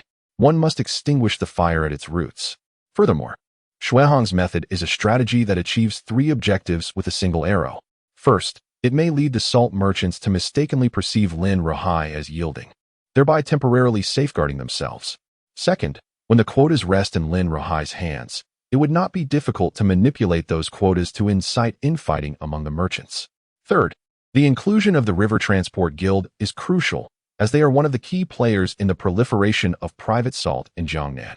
Although the guild wields considerable power, its status remains lowly, making them particularly sensitive to these nominal titles bestowed by the Emperor. Consequently, the inherent conflicts between the salt merchants and the guild will inevitably be exposed. When that time comes, it will be Lin Ruhai's opportunity to reach into the merchants' ranks. Historically, wealthy merchants have harbored an almost obsessive fascination with institutional titles. How did the heroes of Liangshan fall? Through the lure of amnesty. Lin Ruhai meticulously contemplated the potential ramifications and consequences of this strategy. After careful consideration, his eyes suddenly sparkled with realization. While he could not claim that this method would definitively resolve the issues within the salt administration, it could at least buy some time for the Emperor. Hong you should return and rest for now. Allow me to ponder this matter further before drafting a memorial to His Majesty. Oh, by the way, someone, go to the storeroom and fetch several bolts of fine silk, along with some rice, flour, and meat to send to my disciple's residence. I believe, Hong you have just moved in and have yet to procure bedding and necessities. This will suffice. I shall instruct the steward to deliver them shortly. Return home to rest early, and come back tomorrow at dawn. Chapter 10. The weakness departed, prepared to act early the next morning within the city of Yangzhou. Zhao Yan returned to the Lin residence after procuring some local specialties. Is the steward or my uncle at home? Zhao Yan, adorned with a mourning ribbon, hurriedly made his way. It had been over half a month since he arrived at the Lin residence. His aunt's funeral had been properly conducted, and it was almost time for him to return to the capital. Second Master Lian, the master is currently in the study conversing with young Master Hong, came the reply. The master said that upon your return, you may go directly to the study to find him. Jiao Lian nodded and was about to proceed to the study in the rear courtyard when he suddenly halted, turning back with a puzzled expression. Young Master Hong? As a prominent figure in the Jiao family, Jiao Lian had seen his share of indulgent affairs, leading him to speculate. Could it be that my uncle has taken in an illegitimate child now that my aunt has passed away, fearing he would have no heirs? His thoughts were not unfounded, as such matters were commonplace within their circle. Young Master Hong was a disciple of his uncle, but beyond that, Jiao Yin knew nothing. With a look of understanding, he continued towards the study. The courtyard along the way was serene and quiet, devoid of many maidservants or ostentatious decorations. Instead, it featured a few artificial hills and vibrant green bamboo groves. Upon reaching the study and standing at the entrance, he saw a young man in a blue robe standing beside Lin Rohai. The old and the young, together, exuded a scholarly air, though his uncle appeared more refined while the youth radiated youthful vigor. Zhao Yin was taken aback.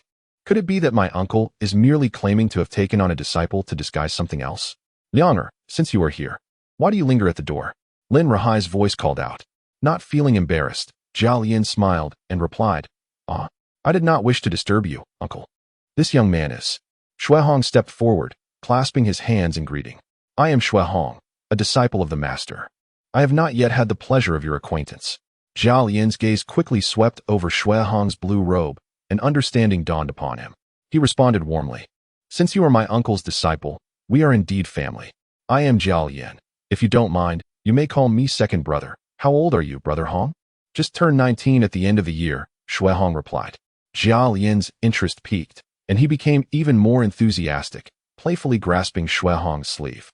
Oh, to achieve such accomplishments at such a young age, you are truly a prodigy.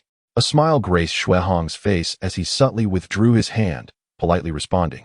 Second brother Lien overestimates me. I merely had a stroke of luck, having caught the examiner's eye with my essay. Being a scholar at the age of 19 is indeed an impressive feat, Zhao Lian exclaimed. Since the founding of our dynasty, the emphasis on literature over martial prowess has persisted. Consequently, for over a century, the notion of purchasing titles has been nearly eradicated. While one may contribute to secure an official position, even as a county magistrate, or even in nominal roles, it is utterly forbidden to buy a scholar's title. One must rely solely on their own merit to pass the examinations. Lin Rohai observed the harmonious interaction between the two individuals and then invited them to take a seat. Uncle Rome, he began, as the end of the month approaches, we are but a few days away from our return to the capital. I wonder if you have any instructions or directives for me, so I may attend to them promptly. Jiao Lian's capabilities were commendable. He handled matters with efficiency and was adept at social interactions, making him a valuable asset in public settings. Following the passing of Zhao Min, it was Zhao Lian who had taken charge of numerous affairs, running about to manage them. As the three conversed, Shui Hong noted that Zhao Lian was indeed a rare talent, meticulous in both speech and action, possessing a keen awareness of the broader situation. For instance, while others believed the Jia household was at the height of its power, only Zhao Lian discerned the impending crisis following the rise of Prince Zhongshuan. Presently, he was the only male in the Jia family capable of maintaining a semblance of stability in the outside world. In my household, there are not many matters to attend to. These days, I would appreciate your assistance, Lian. You may also take this time to rest well, Lin Rohai continued, retrieving 2 letters from beneath his desk and presenting them to Jia Lian in a wooden box. Here are 3 letters. One is for your esteemed mother-in-law. Since your aunt has been serving with me, she has rarely returned home due to official duties. I hope she will look after you. Jia Lian accepted the box and quickly replied, Uncle, you are too kind. Dai is also a child of our family. There is no need to speak of care. The second letter is addressed to your second uncle. Simply deliver it upon your return. Just as Zhao Lian was indulging in self-deprecation, reflecting on his father's disdain for his brother-in-law, he noticed Lin Rohai producing another letter sealed with wax in a bamboo tube. This letter is for your father. Lian, remember, this letter must not leave your possession, nor should it be opened. It must be delivered personally to your father. Do you understand? Zhao Lian was momentarily taken aback, but quickly regained his composure. Yes, uncle, rest assured. After Zhao Lian departed, the spacious study was left with only Lin Rohai and Shui Hong. I have discreetly submitted a memorial to His Majesty, and we should receive news within half a month at the earliest. During this time, you are to arrive early each day. Honger, while it is commendable that you have achieved academic success at such a young age, the imperial examination holds many unspoken rules and taboos that I must elucidate for you. You are not lacking in knowledge, yet you require insight into the intricacies of officialdom. Hong readily acquiesced, replying, "Disciple obeys." "However, master," he continued, "before all this commences, I implore you to take care of your health, paying attention to your diet and rest, for health is paramount." Lin Rahai nodded, a glimmer of cold determination emerging in his gaze.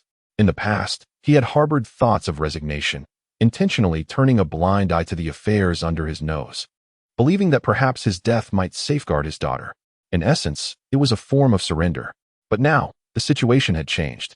Unable to relinquish his concern for his daughter, he resolved to confront the salt merchants of Jiangnan head-on. In the blink of an eye, several days had passed, and the day of Daiyu's journey to the capital finally arrived. Lin Rahai was indeed unable to shake his concern for Daiyu, particularly given his knowledge of the circumstances surrounding the Jia family. Consequently, he adopted a more conspicuous demeanor than usual. Though he still had but a single maid and 2 servant girls, he filled numerous boxes with jewelry, books, and a collection of exquisite antiques. Initially, Lin Rahai had entrusted Daiyu to the Jia family as a means of seeking refuge. However, the situation had since evolved, and Daiyu's presence in the capital was now merely temporary, a means of escaping misfortune. During this time, Hong had the opportunity to meet Daiyu, the petite snowball of a girl who was undeniably charming.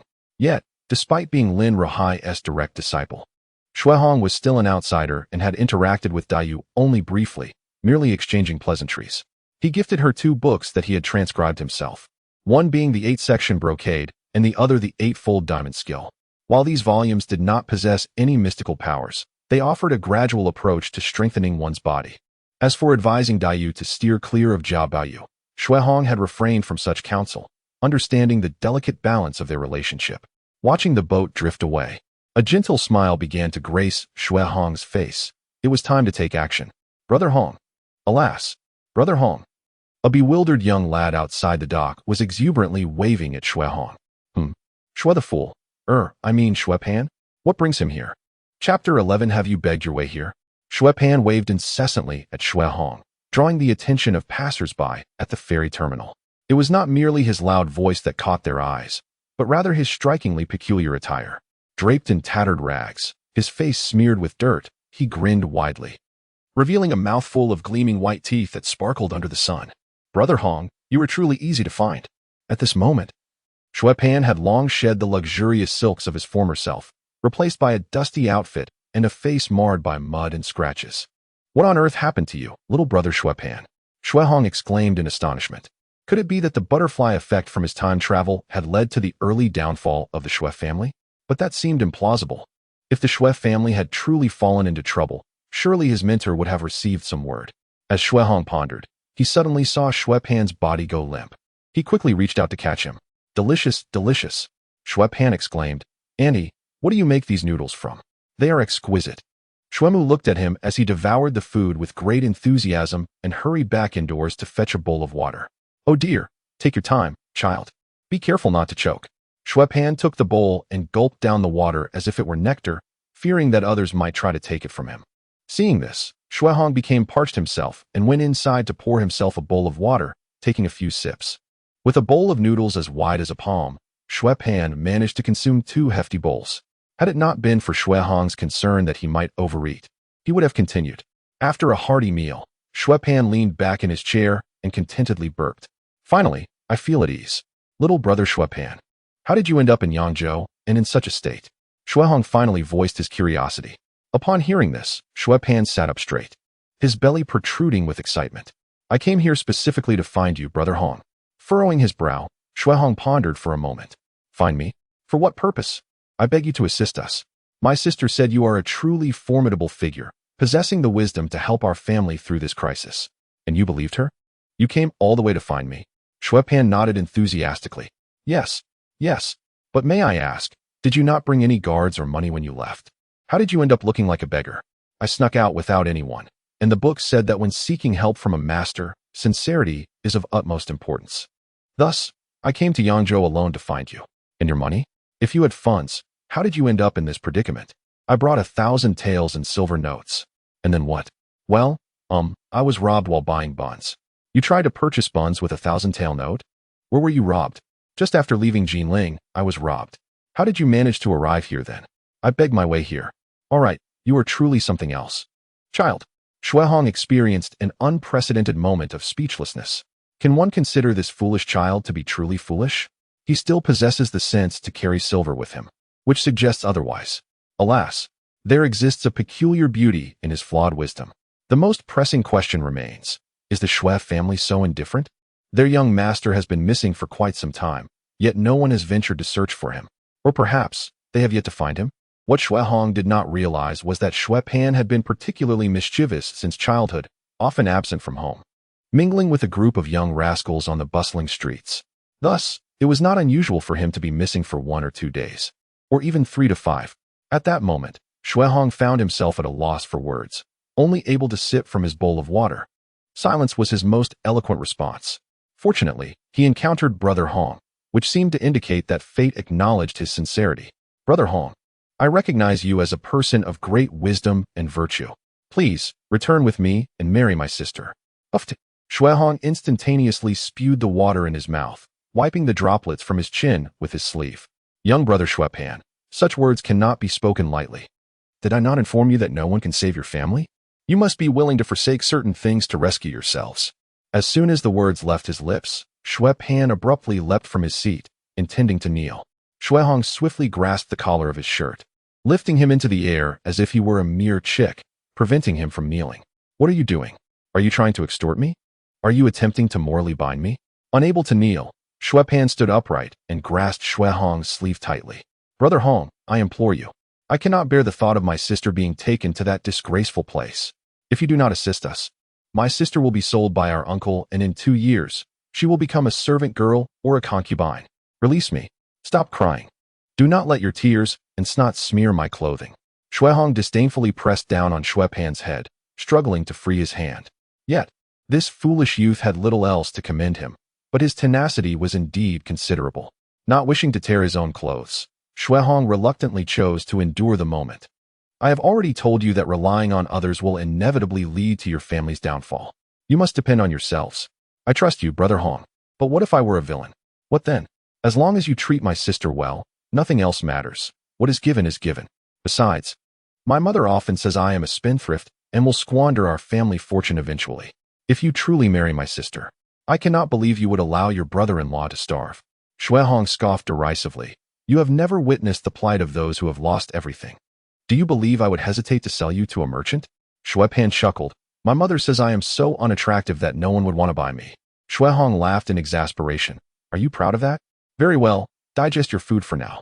I shall take you to meet my teacher shortly. I imagine your family must be frantic with worry by now. Lin Rahai held a teacup with both hands, incredulously gazing at Shui Pan. You mean to say you traveled all the way from Jinling begging for food? How long did your journey take? I cannot recall exactly, perhaps over 10 days? I lost my way for a few days, but eventually found my way back. Haha. Lin Rahai scrutinized Shui Pan from head to toe, recognizing him as a rare specimen. You claim he is intelligent? Yet here he is, begging. You assert he is dull? Yet he has indeed made the journey to beg. Nonetheless, in this day and age, begging alone from Nanjing to Yangzhou, although the distance is not particularly great, presents its own challenges. After all, these times are rife with danger, with predators lurking everywhere and bandits inhabiting the woods along the paths. One must admit that Shui Pan is quite formidable. Shuehong, feeling rather helpless, said to his teacher, Master, this is precisely the sequence of events that led us here. Therefore, I humbly request that you send someone to inform the Shui family to come and retrieve him. Lin Rahai observed Shuehong's expression of despair, took a sip from his teacup, and then jested, What is this? I see that the Shui family's prospects are rather promising. Why not arrange a marriage with that young lady? If you feel embarrassed, I can certainly intercede on your behalf. Shuehong, unfazed and unembarrassed, displaying none of the bashfulness typical of youthful infatuation, laughed heartily, exuding a carefree spirit as he jested. Ah, it is but the words of a foolish man.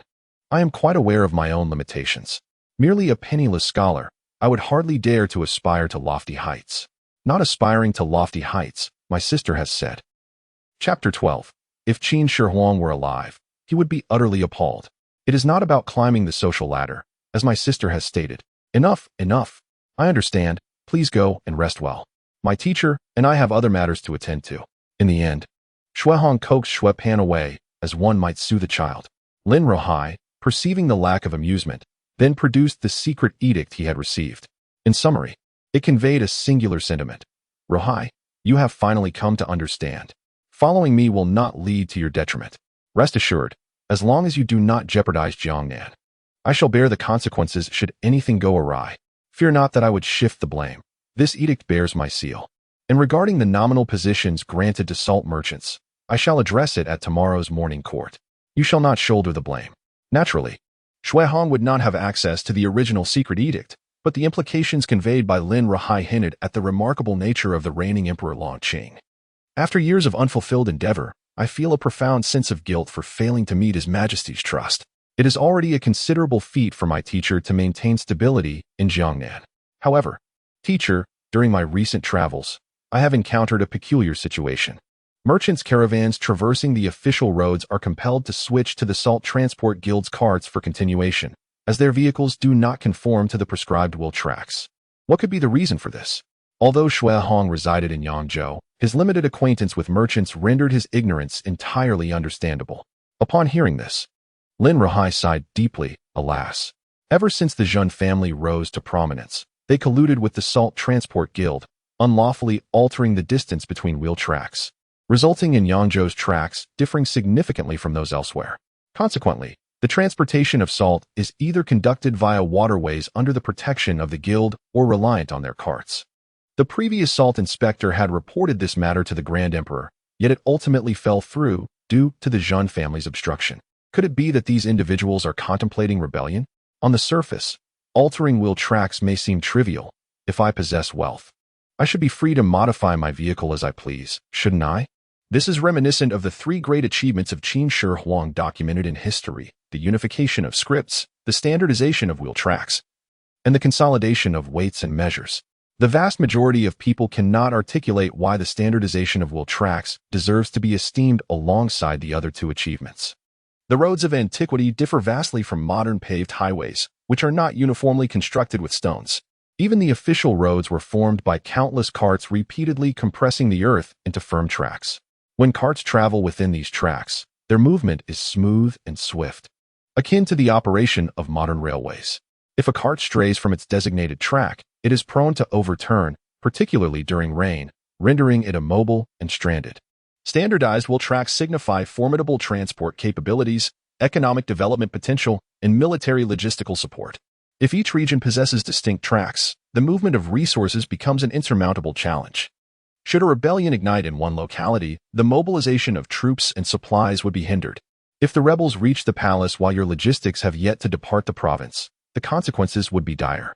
The standardization of wheel tracks is a requisite for the central authority to exert control over the peripheries. It is the assurance of a unified realm. However, the current group of scoundrels in Yangzhou has taken it upon themselves to alter the cart track dimensions, solely to benefit the salt merchants and the grain guild, monopolizing their power. Meanwhile, the Emperor Longqing is preoccupied with his power struggles against the retired emperor. Once he frees himself from these distractions, rest assured that this band of rascals will face their reckoning. If Emperor Qin Shi Huang were still alive, such individuals would undoubtedly find themselves castrated and relegated to the status of eunuchs. Lin Rahai took a deep breath. Indeed, wielding a sharp blade easily incites a murderous intent. Immense power breeds inevitable corruption. The current state of affairs in Jiangnan has persisted for nearly a decade. This evening, I shall host a banquet for the influential figures of Yangzhou, disseminating the news that Your Majesty intends to bestow further titles upon the salt merchants. Are you willing to accompany me on this venture? Shui Hong's eyes glinted with a hint of wicked amusement. How fortuitous. I too wish to witness the characters of these wealthy and powerful figures of Yangzhou. As night fell, the autumn scenery shimmered like liquid silver, and the twilight took on a dreamlike quality, with soft moonlight cascading over the pavilions and towers by the river, tranquil and beautiful. Within the grandest establishment in Yangzhou, the Songhe Tower, the rarest of occasions had led to an early closure. For today, Lord Lin was to host a banquet for the city's most esteemed dignitaries. Inside the private room, several middle-aged men engaged in conversation. Not far off, in a corner, a young maiden draped in delicate gauze, her beauty radiant and enchanting, played the pipa. Her hands were as smooth as jade, and her proud figure was partially concealed beneath the sheer fabric. With slightly parted lips, Her soft Wu dialect flowed like a gentle stream, captivating all who listened. Among them was a robust man in his 40s who seemed out of place despite his fine silks. He was none other than Li Shan, the leader of the Grain Guild. Although his name contained the character for virtue, his actions bore no resemblance to such a quality. Often, those who lack something strive to project it. What do you think Lin Rahai is truly up to? He harbors a significant grudge against us. And this sudden invitation to a banquet, could it be a trap? Zhang Yingwang, however, remained unfazed, beckoning the people-playing maiden over, pulling her into his embrace, and making inappropriate advances. I shall see for myself if Lin Rahai dares to host us for a feast akin to the banquet of Hongmin. Not to mention, even if he were merely a salt inspector, he must still show respect to my kin. Moreover, we are the purse strings of the retired emperor. Should he provoke us, even with 10 heads, it would not suffice for him. Indeed, what you say holds true, Brother Jin. As merchants, is it not reasonable for us to pursue profit? Lin Rahai seems intent on opposing us at every turn. We have offered him the opportunity to prosper alongside us. Yet what has he done? He fails to appreciate our goodwill. Li Shan chimed in, and the group shared laughter at Lin Rahai's expense. As the main guest had yet to arrive, they refrained from eating and instead engaged in idle chatter. Suddenly, Li Shan recalled something and spoke up. Lord Jun, I recently heard that a scholar named Xue Hong has slighted you. If there is anything you require from me, just say the word. He possesses an official status, making it difficult for you to intervene, but I can handle this matter for you. Upon the mere mention of Xue Hong, Zhang Yingwang's countenance instantly darkened. There is no need for concern, my dear Li. Kindly have your men keep an eye out for that little wretch and see where he has scurried off to. I am rather eager to ascertain whether his bones possess any semblance of fortitude. While the conversation unfolded, a servant dressed in a humble attire hurriedly ascended from below. Master, Lin Rahai has arrived at the entrance, accompanied by a young man no older than 18 or 19. Zhang Yingwang rubbed his hands together with a lewd grin. Could it be that he has come to find a child groomed for his ailing daughter? Ha ha. The assembly within the loft erupted in laughter once more. Before long, Lin Rahai, accompanied by Xue Hong, ascended to the loft. Upon entering, Xue Hong's gaze immediately settled upon Zhang Yingwang. It was not that Xue Hong recognized him, nor that the old fellow bore any particularly unique features. Rather, among this gathering of individuals, he was the most brazen, shamelessly groping the singer's garments even while his own teacher had already made his way upstairs.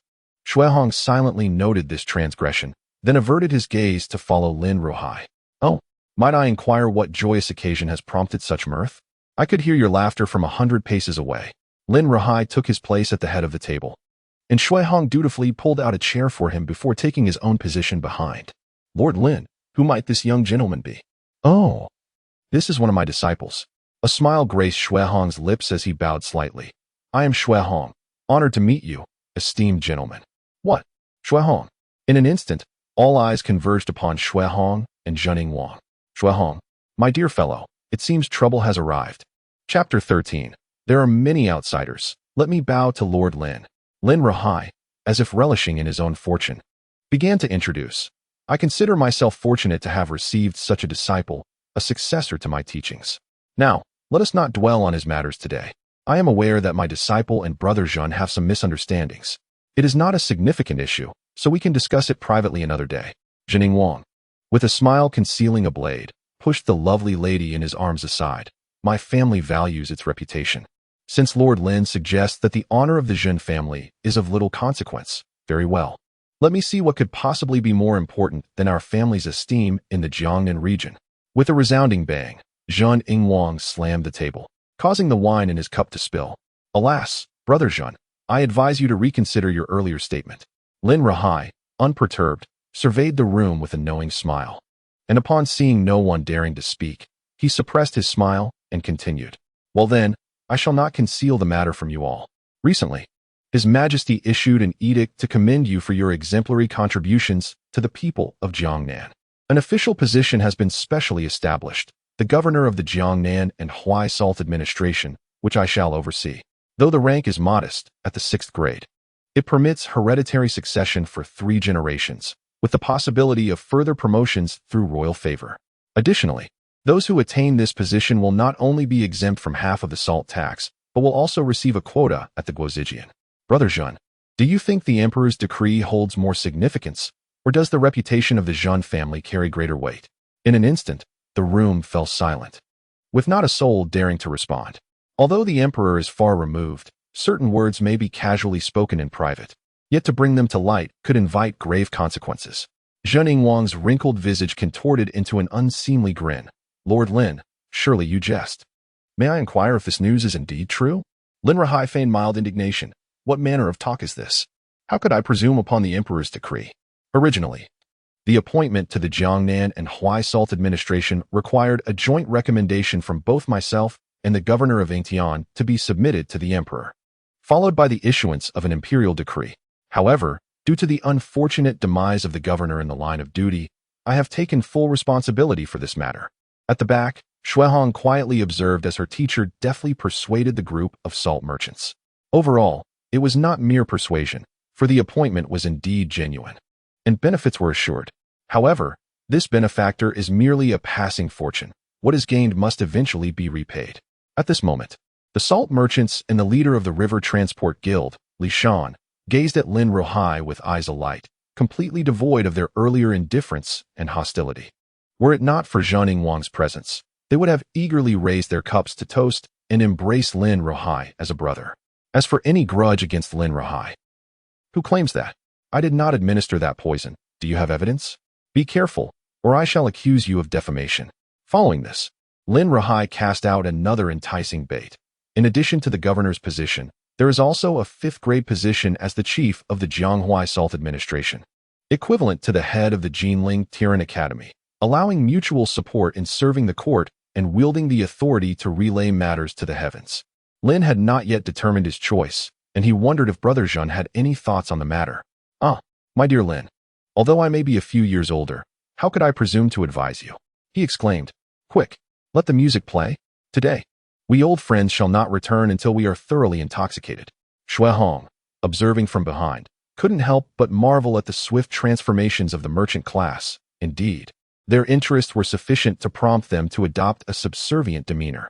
Initially uninterested in the sixth-rank position, Zhen Yingwang's attitude shifted upon hearing of the fifth-rank title, which came with the privilege of being heard by the heavens. He immediately donned a smile and began to ingratiate himself with his mentor. Shuehong privately speculated that the Zhen family was not as united as it appeared. Internal rivalries were inevitable among kin. Zhen Yingwang was a cousin of Zhen Yingjia, yet they were not of the same lineage. Even among those of the same clan, the spirit of competition was likely more pronounced in such families. Zhen Yingjia associated with nobles and held the esteemed position of the imperial envoy overseeing Jiangnan affairs. In contrast, Zhen Yingwang's faction was relegated to mingling with merchants and minor officials. Despite sharing a common ancestry, during the quiet hours of the night, Zhen Yingwang could not help but feel a twinge of discomfort. However, the tides had turned. He now saw an opportunity for his lineage to rise. Cousin, you are the president of the Tiran Academy, and I am also the governor of the Lianghui Salt Administration. We stand on equal footing now. Throughout the realm, sibling rivalries were commonplace, and what was to be expected among cousins, especially in a family like the Zhens, where envy often reigned. What? You say the Zhen family's ancestor is still in Jinling? So what? That is merely an external matter. In an instant, it seemed as though any grudges with Shuehong had vanished, as he referred to him as a worthy nephew. During the banquet, Lin Rohai skillfully managed the gathering, successfully captivating the attention of all the salt merchants. The framework for the Lianghui Salt Administration finally began to take shape. To better implement salt governance, Emperor Lanqing had outlined the following structure. The Lianghui Salt Administration, with one governor at the 5th rank and one vice-governor at the junior 5th rank. Beneath them would be 4 district commanders at the 6th rank, followed by 9 dispatchers at the 7th rank, and 8 clerks, storekeepers, and transport officers at the 8th rank, totaling 36 positions. Throughout this process, Lin Rohai repeatedly expressed his inner turmoil, lamenting, alas, why has His Majesty granted such a meager allocation of positions? In my view, all the talent in Yangzhou is remarkable. However, there was little he could do. The emperor's decree was a profound blessing, with many vying for few positions. He could only return home to ponder who would be suitable for these roles. I must think carefully. I cannot disappoint His Majesty's expectations. I must select individuals who are not only wealthy. I mean, those who are virtuous, talented, capable, and loyal. As the latter half of the banquet unfolded, Shuehong observed a complete transformation. One by one, individuals with resolute gazes began to pledge their loyalty to the emperor and the court. They also discreetly affirmed their allegiance to Lin Ruhai. Even Li Shan could not contain himself and approached with laughter, toasting Lin Ruhai several times. His eagerness to curry favor comically evident despite his cautious demeanor. After the banquet, Shuehong rode on horseback while Lin Ruhai was carried in a sedan chair, escorted by guards towards the Lin residence. Upon arriving, still reeking of wine and clad in his unaltered attire, Lin Ruhai was approached by someone seeking an audience with a post from the Chaobang. Lin Ruhai and his disciple Shuehong exchanged knowing glances, as if to say, "Ah, the first fish has already bitten the bait." Your humble servant, Li Shan of the Chaobang, pays his respects to Lord Lin. Li Shan entered with a dramatic kneeling bow, striking his forehead thrice on the ground. Lin Ruhai remained composed in his seat, holding a teacup and scraping the froth from its surface, muttering to himself about the tea's excessive foam that was difficult to clean. Shuehong, understanding the unspoken cues, stepped forward to assist Li Shan. Li Bangzhu. No, just call me Li Shan, he interjected. I have come today to pledge my allegiance to Lord Lin. Although I am but illiterate, I have long admired you. Today, I bring gifts. As he spoke, he gestured for his attendants to bring forth a large chest. With a resounding thud, the chest was opened, revealing a trove of gleaming gold coins, accompanied by stacks of land deeds beneath. With another clap, 5 maidens entered, each bearing trays filled with flawless pearls the size of longan fruits. A further wave of his hand unveiled over 20 bolts of brocade adorned with intricate colors and patterns. Li Shan, carefully observing Lin Ruhai's expression, introduced, "My lord, here are 200,000 taels of silver, 5 buckets of longan pearls, and 20 bolts of exquisite Su embroidery," along with 5 young maidens, all presented as a token of respect from the Chaobang. Lin Ruhai, whose eyes had been half open, lifted them slightly, a smile breaking through as he set down his teacup. Li Bangzhu, what is the meaning of this? Such a sum of silver could easily lead one astray. Perhaps you should take it back. Li Shan responded earnestly, "My lord, you jest. Your esteemed background is known throughout Yangzhou. This humble gift is merely a token of my respect, hastily prepared. To be candid, I seek a minor position in the Salt administration, not for personal gain, but to serve the court and your esteemed self."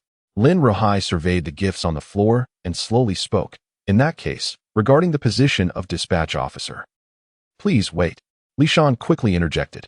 "I am willing to contribute an additional 3 million taels in hopes of securing a position as the chief commander." Lin Ruhai's expression revealed his hesitation. "Li Shan, your offering is insignificant to me. However, I must admit, you are the first to visit my residence today. If you were to be perceptive." Before he could finish, Li Shan knelt, declaring his unwavering loyalty. "From this moment forth, I shall follow your lead, my lord." With no divided heart. However, regarding the position of chief commander, Lin Ruhai furrowed his brow, and in that instant, Li Shan felt a tightening in his chest. Chief commander? The vice-governor. If not for the formidable Jin family, you could very well occupy the governor's position. Li Shan was overjoyed, repeatedly bowing in gratitude. Even when Shuehong accompanied him to the door, he was resolutely pressed with a banknote of 1,000 taels. After bidding farewell to Li Shan, Shuehong returned to the hall, gazing at the pile of gleaming silver in the box, momentarily lost in thought. Lin Ruhai, witnessing this, sighed inwardly, alas. Hunger hails from humble beginnings. I wonder if this wealth is sufficient to cast lifelike statues for those attending the banquet. Lin Ruhai lamented too soon. This is not mere avarice. This is a veritable living Yama. Chapter 14. Dayu. The master brother is indeed a remarkable person. Hunger. What do you think? Upon seeing so many yellow and white objects, do you feel something? Shuehong casually picked up a silver ingot, tossed it, and then returned it to the box. In response to the teacher, if I were to express my thoughts, I certainly have some. As a disciple, I am far from the sage's nameless state. Naturally, I have an affinity for wealth, but only for that which belongs to me. True affection holds meaning. To favor that which is not one's own is ultimately akin to drawing water with a bamboo basket, a fruitless endeavor that only breeds distress. Lin Ruhai nodded. Indeed. Well said. Accepting this ill-gotten silver serves as a subtle message to the wealthy merchants of Yangzhou. In my former arrogance, I lacked the courage to untangle these intricate threads, resulting in a state of indecision. Now that I have accepted this silver, I not only reassure them, but also make a statement. Should I decline, they would surely become suspicious. Moreover, a missive from His Majesty has arrived, requesting that I temporarily recover some funds from this group of salt merchants. It is likely that once His Majesty's official decree arrives, chaos will ensue in Jiangnan. At that time, they will be too preoccupied to attend to other matters. And the pressure from Jinling will considerably ease. Teacher, could it be that this time we might recover over 10 million taels? Lin Rahai's expression darkened. Do not speak of tens of millions. Even doubling that amount would scarcely suffice. The northern regions, along with the Mongols and the later Jin, have been quite unstable in recent years. The eastern seas are plagued by marauding pirates, and there are also the upstart nations such as the Franks. Furthermore, we have been beset by consecutive natural disasters, and the court has numerous demands for funds. Earlier this year, 2 million taels were dispatched for disaster relief in Shandong. Added to the need for reinforcing the Yellow River's irrigation and restoring the tomb of the late emperor, the Ministry of Works requires tens of millions per year. To economize, His Majesty has even reduced his own tomb to a third of its original scale. He has not donned a new dragon robe for 3 years. Alas, I, Lin Rahai, am a mere minister, unworthy of His Majesty's trust. As Xuehong comforted Lin Rahai, a flicker of anticipation for the current emperor, Longqing, arose within him. At least, from what he had heard from his teacher, Emperor Longqing was a diligent ruler, showing signs of rejuvenation for the dynasty. However, to think that the Ming could be salvaged solely by a wise sovereign is indeed an arduous task. On the canal, within the confines of a boat, Dayu's petite figure curled up on the bed in the cabin, feeling utterly dejected, her heart seemingly shattered with the ebb and flow of the waves. She was astute enough to sense her father's worries and the pain behind his decision to send her away. Her face, adorned with tears like a pear blossom, bore witness to her sorrow, her eyes already red from crying, evoking sympathy from the surrounding matrons and maids. Eventually, it was the seasoned matron from the Lin household, Dayu's wet nurse, Granny Ai, who gently approached. Miss, I understand your filial piety, but you must also comprehend your father's heartfelt intentions. Moreover, did not your father say that this trip is merely to pay respects to the matriarch and fulfill a duty to the lady? It is akin to visiting your grandmother's home for a bit of fun. Yet, Dayu remained with tears brimming in her eyes, biting her lip to prevent them from falling. Aunt Ai's heart trembled with concern. This young lady had grown up before her eyes, as delicate as a glass bead. My dear lady, you are usually so astute. Yet this time, you have failed to perceive what is evident to this old woman, and Ai remarked, deliberately pausing to gauge whether she had piqued Dayu's interest. Despite Dayu's intelligence, her youth rendered her somewhat perplexed, and she tilted her small head, gazing curiously at Aunt Ai. My dear lady, not long ago, when Master Lien arrived, the Master's spirit was distinctly different from what it is now.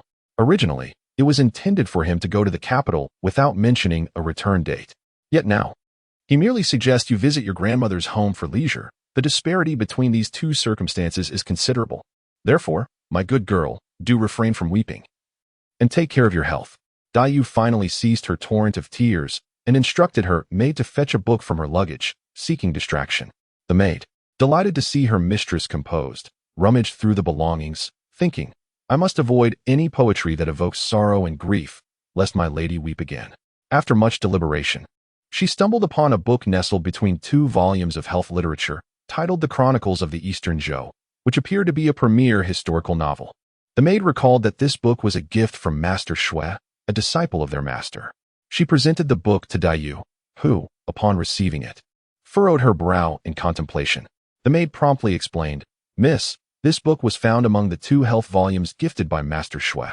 Understanding, Dayu nodded and opened the first page, which read, The Virtues of the 3 Sovereigns and 5 Emperors, the fame of the Xia, Shang, and Zhou dynasties. As soon as she turned the page, she became engrossed. This book had been written by Xuehong during his leisure time to practice his calligraphy, and knowing Dayu's sensitive nature, he included it among the health books as a thoughtful gesture. A thin page bears the weight of countless years, while life and death amount to but a few names. A thick page chronicles the rise and fall of worldly matters. Yet the steadfastness of the heart endures through the ages. In life, the sorrows we endure are often rooted in love, fame, and mortality. However, one who reads extensively through history will come to realize that the trivialities that trouble us are insignificant in the grand scheme of things. Your grievances are but a whisper compared to the woes of others. Have you heard of the emperor who drowned in a latrine? Or of the braggart who, believing his own tales, was felled by a bear? There are countless absurdities, both heard and unheard, that have occurred throughout history. Meanwhile, Shuehong, having spent nearly 20 years in this world, possesses the ability to observe the monuments of time, yet he lacks the memories from a past life. While he has read numerous texts, he retains only a vague understanding. Thus, the Chronicles of the Eastern Zhou serves as a revised version of his historical readings, undoubtedly differing slightly from the original. With the book in hand, Dai found herself unwittingly captivated, poring over each page repeatedly, savoring the words. It appears she is contemplating how things might differ if the characters in the book were replaced by her. The river is adorned with ripples, the sun dipping low in the west, as a flock of wild ducks frolic in the reeds, the golden edge of the horizon gradually fading. Inside the cabin, Granny AI, noticing the encroaching twilight, gently suggested, "Miss, perhaps you should rest for a while.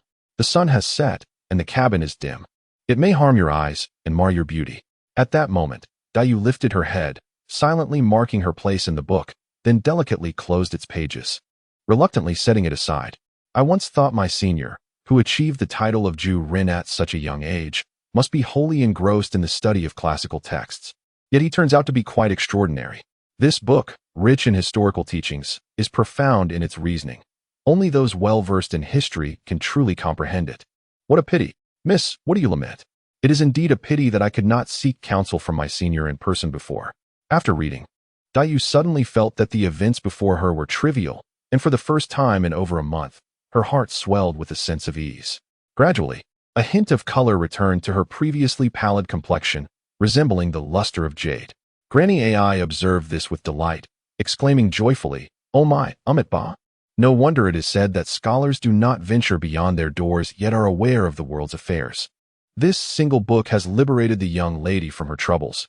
It is clear that our young master possesses remarkable talents. Surely, the 2 volumes he gifted must also be exceptional. Perhaps the young lady could find time to peruse them." Dayu nodded obediently, resolving to pen a letter to express her gratitude to her senior for his thoughtful gift once she disembarked. Meanwhile, as her melancholy faded, she felt the stirrings of a typical young girl's thoughts and worries. What would her maternal grandmother be like? Would she take a liking to her? In another cabin, Jiao Yan, having read a letter from the manor, irritably slammed his palm on the table. Family fortune, family fortune. My uncle is still alive. How am I to know the extent of the Lin family's assets? If this were to leak, how disheartening it would be. Jiao Yan's eyes, filled with impatience, reflected his frustration, for this was yet another letter from the Jia family. He set the letter ablaze over the candle, watching it burn down to embers in his hand before casting it out the window. Jiao Yan was troubled. How could he return home and respond? Could he simply say, "Forget it, the cooked duck has flown away"? His uncle had found a closed-door disciple, an heir to his legacy. In these times, sometimes an heir is more significant than a biological son. To Jiao Yan's mind, whether the Lin family's wealth would pass to Dayu remained uncertain. With a soft sigh, he hoped for the sake of harmony that matters would not turn contentious, especially concerning his cousin Dayu, who had lost her mother at such a tender age. Alas, when he returned home, he would speak to Fengjie about it. He must avoid any actions that would bring misfortune. Sigh. Have the people sent to the dock returned with news? Have Lien and my precious girl arrived? Reclining on the Luohan couch, Grandmother Jia lay partially back, while Yuanyang fanned her with an ivory and gold-handled fan, accompanied by 4 or 5 young maidservants, some languidly resting their legs, others gently massaging their shoulders. 2 more knelt before the couch, each holding a tray of delicacies in attendance. Responding to the elder matriarch, according to the letter from Second Master Lien, it was expected that he would arrive today. Chapter 15. Dayu arrives in the capital. Upon disembarking, Jia Lien rode ahead, while the maids and bearers sent by the Jia family leisurely followed behind. As it was Dayu's first visit to the capital, curiosity stirred within her. She gently lifted a corner of the curtain from her sedan chair, peering out to observe her surroundings. Due to Lin Ruhai's changing mindset, he no longer solely relied on the Jia family to protect Dayu, contemplating his own demise. Although the items brought for Dayu were not numerous, they were certainly substantial. The young servant trailing behind carried the luggage closely. On the vehicle behind, several boxes made of boxwood were wrapped at each corner with pristine white fox fur, each side adorned with verses. Inside were Dayu's own literary treasures as well as gifts from Lin Rahai to the members of the Jia family, all presented openly this time. Jia Lian respectfully paid his respects to the matriarch. In the Rongxi Hall, he knelt reverently before grandmother Jia, performing a grand salute before rising. Ah, good child. You have worked hard on this journey to Yangzhou. Has your aunt's affairs been properly arranged? Jia Lian answered respectfully. Everything has been taken care of. My uncle instructed me to convey his regards to you. For many years, due to imperial duties, he has borne heavy responsibilities and could not return to the capital. This time, I represent Lin to fulfill a degree of filial duty. Here. He presented the sum of 200,000 taels that his uncle had instructed him to bring back, a token of filial piety. As he spoke, Jia Lian opened a Wangwali box to reveal a neatly arranged stack of silver notes, the topmost note boasting a denomination of 10,000 taels. With a total of 20 notes. Grandmother Jia, well-versed in the ways of wealth, having witnessed the glory of the Ronghua house in its prime, was no stranger to such sums. Indeed, she had seen even 2 million taels. However, the two ladies, Madame Xing and Madame Wang, were different. Madame Xing, not of noble birth and without control over family finances, received only 20 taels monthly despite being the Jia family's matriarch. Madame Wang's situation mirrored that of Madame Xing. The prominent figures in the Jia household received a monthly allowance of 20 taels, while those of Wang Shifeng's generation received 10. Unmarried young men and women, such as Jia Baoyu and the Yingchun sisters, received merely 2 taels monthly. Although Madame Wang hailed from a count's lineage, she was not favored and had not held power in the past, never having managed such considerable wealth. Thus, when Madame Xing and Madame Wang beheld the thick stack of silver notes, their eyes sparkled with avarice, wishing to pocket the entire fortune. Yet, such thoughts remained unvoiced, as they dared not overstep their bounds. Grandmother Jia, having observed their expressions, was reminded of her own daughter and the current plight of the Jia family, prompting a wave of sorrow that she struggled to contain. Wiping away her tears, she gestured, "Let this money be recorded in the family accounts for use. Yenner, shortly. You shall take this silver to Fengjia. She has endured much of late." At this pronouncement, a glimmer of joy appeared on Madame Wang's face. Public funds would indeed offer her a chance to intervene. Yet, she feigned protest, saying, "How can this be? This sum of 20,000 taels is a gift from my brother-in-law to honor the matriarch. It is only fitting that you keep it for yourself." After so many years of life, Grandmother Jia has encountered all sorts of people. How could the subtle affections between these two individuals possibly elude her notice? Nevertheless, she, not being deaf or blind, deems them unworthy of household leadership. As long as their actions are not excessive, she permits them their discretions. For the tranquility of the Jia household is of utmost importance.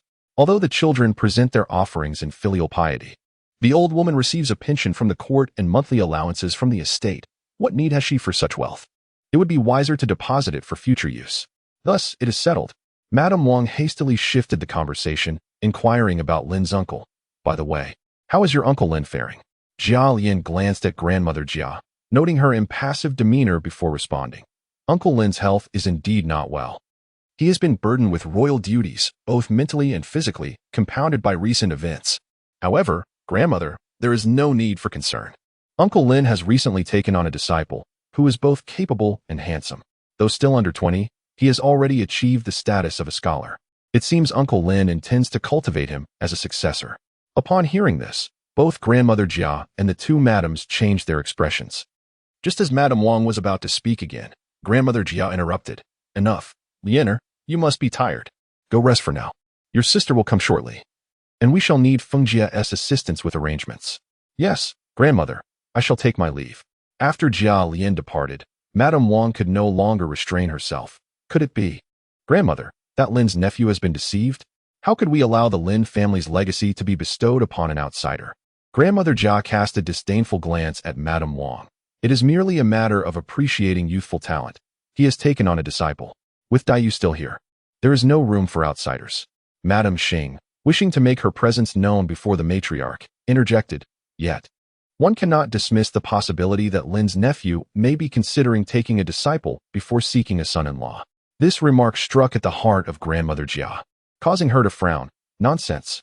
My precious granddaughter is not suited for some impoverished fellow of unknown origin. In families like ours, we value social standing and compatibility. Do not utter such foolishness again. Yes, I misspoke. Just as the atmosphere in the hall grew tense, outside, Yuan Yang announced, esteemed grandmother, Madam Eldest, Madam Second. Miss Lin has arrived. Grandmother Jia immediately sat up from her couch, eagerly gazing toward the entrance, waving her hand. Quick, bring her in. The weather in the capital has turned chilly. We mustn't let my precious Ewer catch a cold. Before long, a remarkably beautiful young girl gracefully entered through the door. Her brows resembled delicate wisps of smoke, and her eyes sparkled with an ambiguous allure. Her face bore the trace of sorrow, yet her demeanor exuded a fragile elegance. With tears glistening and a gentle sigh escaping her lips, she appeared as enchanting as flowers reflected in water during moments of stillness, and as graceful as a willow swaying in the breeze when in motion. Though her youth was evident, her poise and eloquence were anything but ordinary. And while her physique appeared delicate, her natural charm was undeniable. Though still young, she already exhibited extraordinary beauty. Dayu gracefully greeted each of the three. I pay my respects to grandmother, my elder aunt, and my second aunt. The moment grandmother Jia laid eyes on Dayu, she was reminded of her own late daughter. Jia Min Dayu bore a resemblance to her mother, yet she surpassed her in beauty. A true testament to the saying that the student surpasses the master. Grandmother Jia descended from the couch, unsteadily embracing Dayu, and gently advised, Yuan Yang. We have a distinguished guest today, so there is no need for you to attend school. Go and summon the young ladies. As she spoke, she settled down with Dayu in her arms. After a short while, 3 girls of similar age to Dayu entered, playfully frolicking about. At that moment, Lady Wang suddenly inquired, Yue, I heard that your father has taken on a new disciple. The moment those words were uttered, an immediate silence enveloped the surroundings. And Grandmother Jia's discontent was nearly palpable. Had she not been holding Dayu, she might have hurled the teacup at that foolish woman. Is this the appropriate time to discuss such matters? Chapter 16. The green hat worn high returning to my aunt. I have never inquired about my father's affairs outside, nor has he ever mentioned them to me. Just as Lady Wang was about to ask further, she caught a glance from Grandmother Jia and desisted, somewhat disgruntled. Grandmother Jia gently patted Dayu's hand, saying, This is correct. Matters beyond our walls are for the gentlemen to handle. We as ladies shall concern ourselves solely with our inner domain. Old madam, young Master Bao has returned. Was he not at the incense offering? Why has he returned so soon? Bid him enter. In a short while, a chubby young boy wrapped in a crimson robe hurried in, resembling a ginseng doll. He greeted the matriarch, the first and second madams, as well as several sisters. There are guests today. Let us dispense with idle banter and first pay our respects to you, my sister. As his words fell, Jia Baoyu lifted his gaze, feeling as if he were caught in a dream, the vastness around him rendering all else invisible. He perceived that the gatherings of life were as ephemeral as foam, and the dispersals akin to fleeting light. To behold such a person, fluid as water, rendered his existence worthwhile.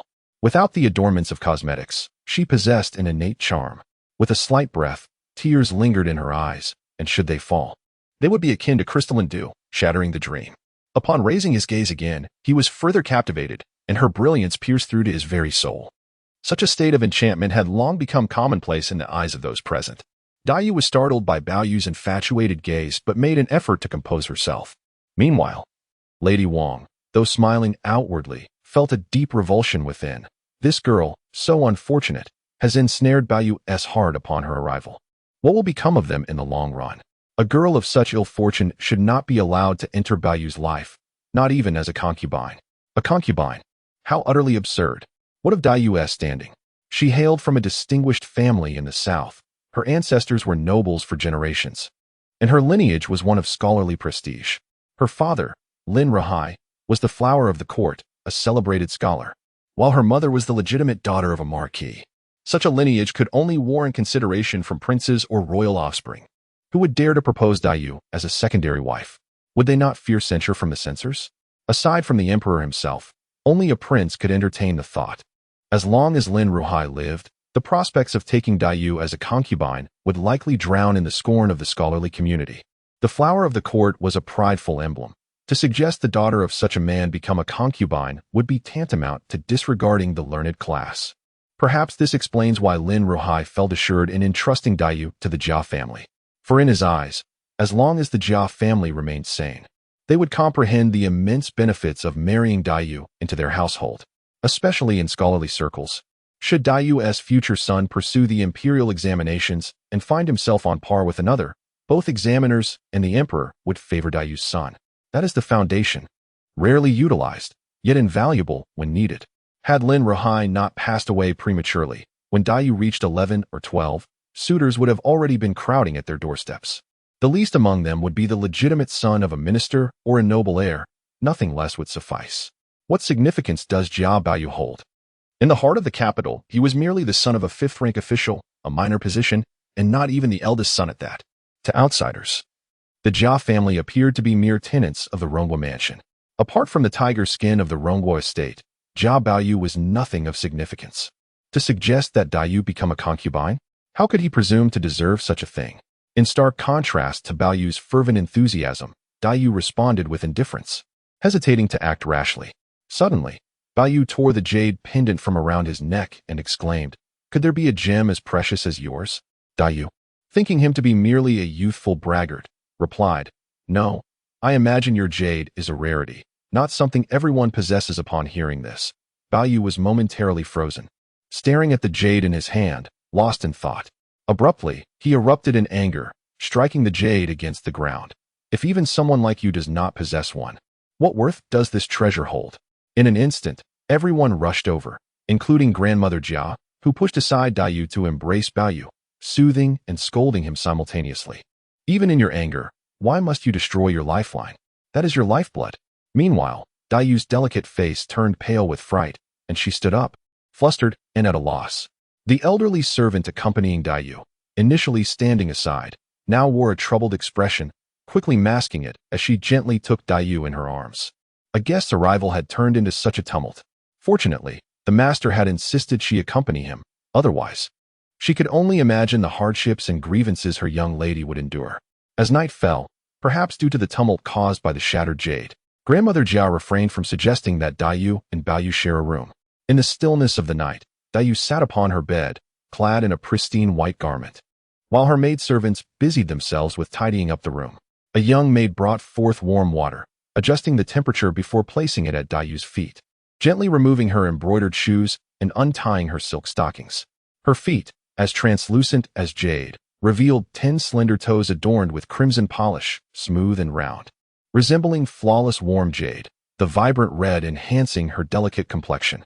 For a moment, the young maid was entranced, only regaining her composure after a while, as she placed Dayu's delicate feet into the water, exclaiming in admiration, "Truly, Our Lady is favored by the heavens." Yet, at that moment, Dayu was troubled.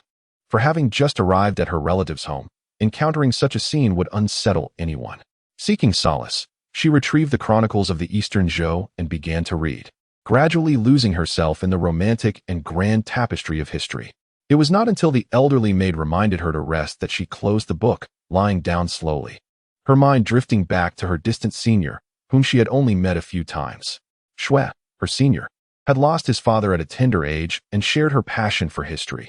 Could they possibly become kindred spirits? What impression does Brother Shui have of me? Ever since Dayu read the chronicles of the Eastern Zhou, she has subtly regarded Shui Hong as a friend and confidant, for she perceives him as someone beyond the mundane. She believes that a young lady's knowledge is often limited to a mere character, leading her to read only the lessons for women and similar texts.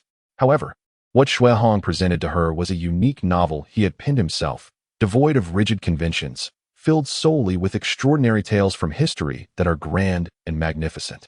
Surely, such a person must be a gentleman? The thoughts of a young girl come swiftly and depart just as quickly.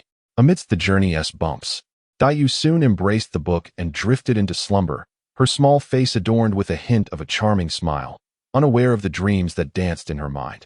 Meanwhile, within the city of Yangzhou, Shui Hong was accompanying Lin Ruhai, busily engrossed in the pursuit of wealth, amounting to millions. Although Shui Hong had long been prepared, the sheer total displayed in the ledger still managed to send shivers through him, a staggering 710,000 taels.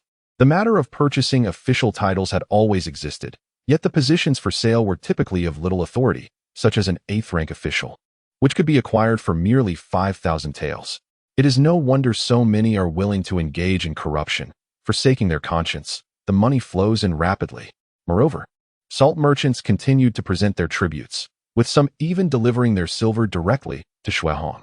Yet, regardless of the sums offered, the number of positions was limited. The highest bidder claimed the prize, while those with lower offers were left to rue their misfortune. A single post often attracted multiple salt merchants vying for it. They lacked not for wealth, but craved the status that accompanies it. With wealth comes the desire for nobility. Alas, it was this psychological insight that enabled Shuehong to devise such a scheme. Though it may temporarily implicate Emperor Longqing and Lin Ruhai in allegations, the court would suffer no actual loss. Even without an official title, these salt merchants would continue to engage in smuggling. The officials merely provided them with a semblance of respectability. The undercurrents in Jiangnan, already turbulent, could no longer maintain even the facade of tranquility. Some salt merchants, in a bid to tarnish their rivals, resurrected old scandals. The old Han family accused the old Chen family of impropriety, while the old Chen family claimed the old Li family of illicit affairs. Truly a case of dogs biting dogs. Publicly, Lin Ruhai maintained a position of authority, while secretly, Shuehong began to engage with the upper echelons of the Chao gang through Li Shan. To Shuehong's surprise, he uncovered some intriguing information. Li Shan, that scoundrel, indulged in a scandalous affair involving a mother, daughter, and daughter-in-law. Who is this?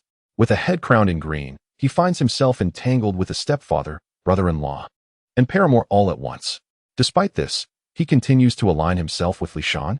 Even the bull demon king would shed tears, Shimin Qing would be heartbroken, and Tian Boguang would confess, while Yun Zhanghe would humbly acknowledge his inferiority. Is it any wonder that the wealthy engage in such extravagant pursuits? Come forth. Let us witness the audacity of those who can endure the weight of their green hats. Chapter 17. Look, he has caused trouble for Xie. The River Transport Guild has existed since the early years of our dynasty, when the founding Emperor Taizu established his capital in Jinling and later moved it to Shuntian Prefecture.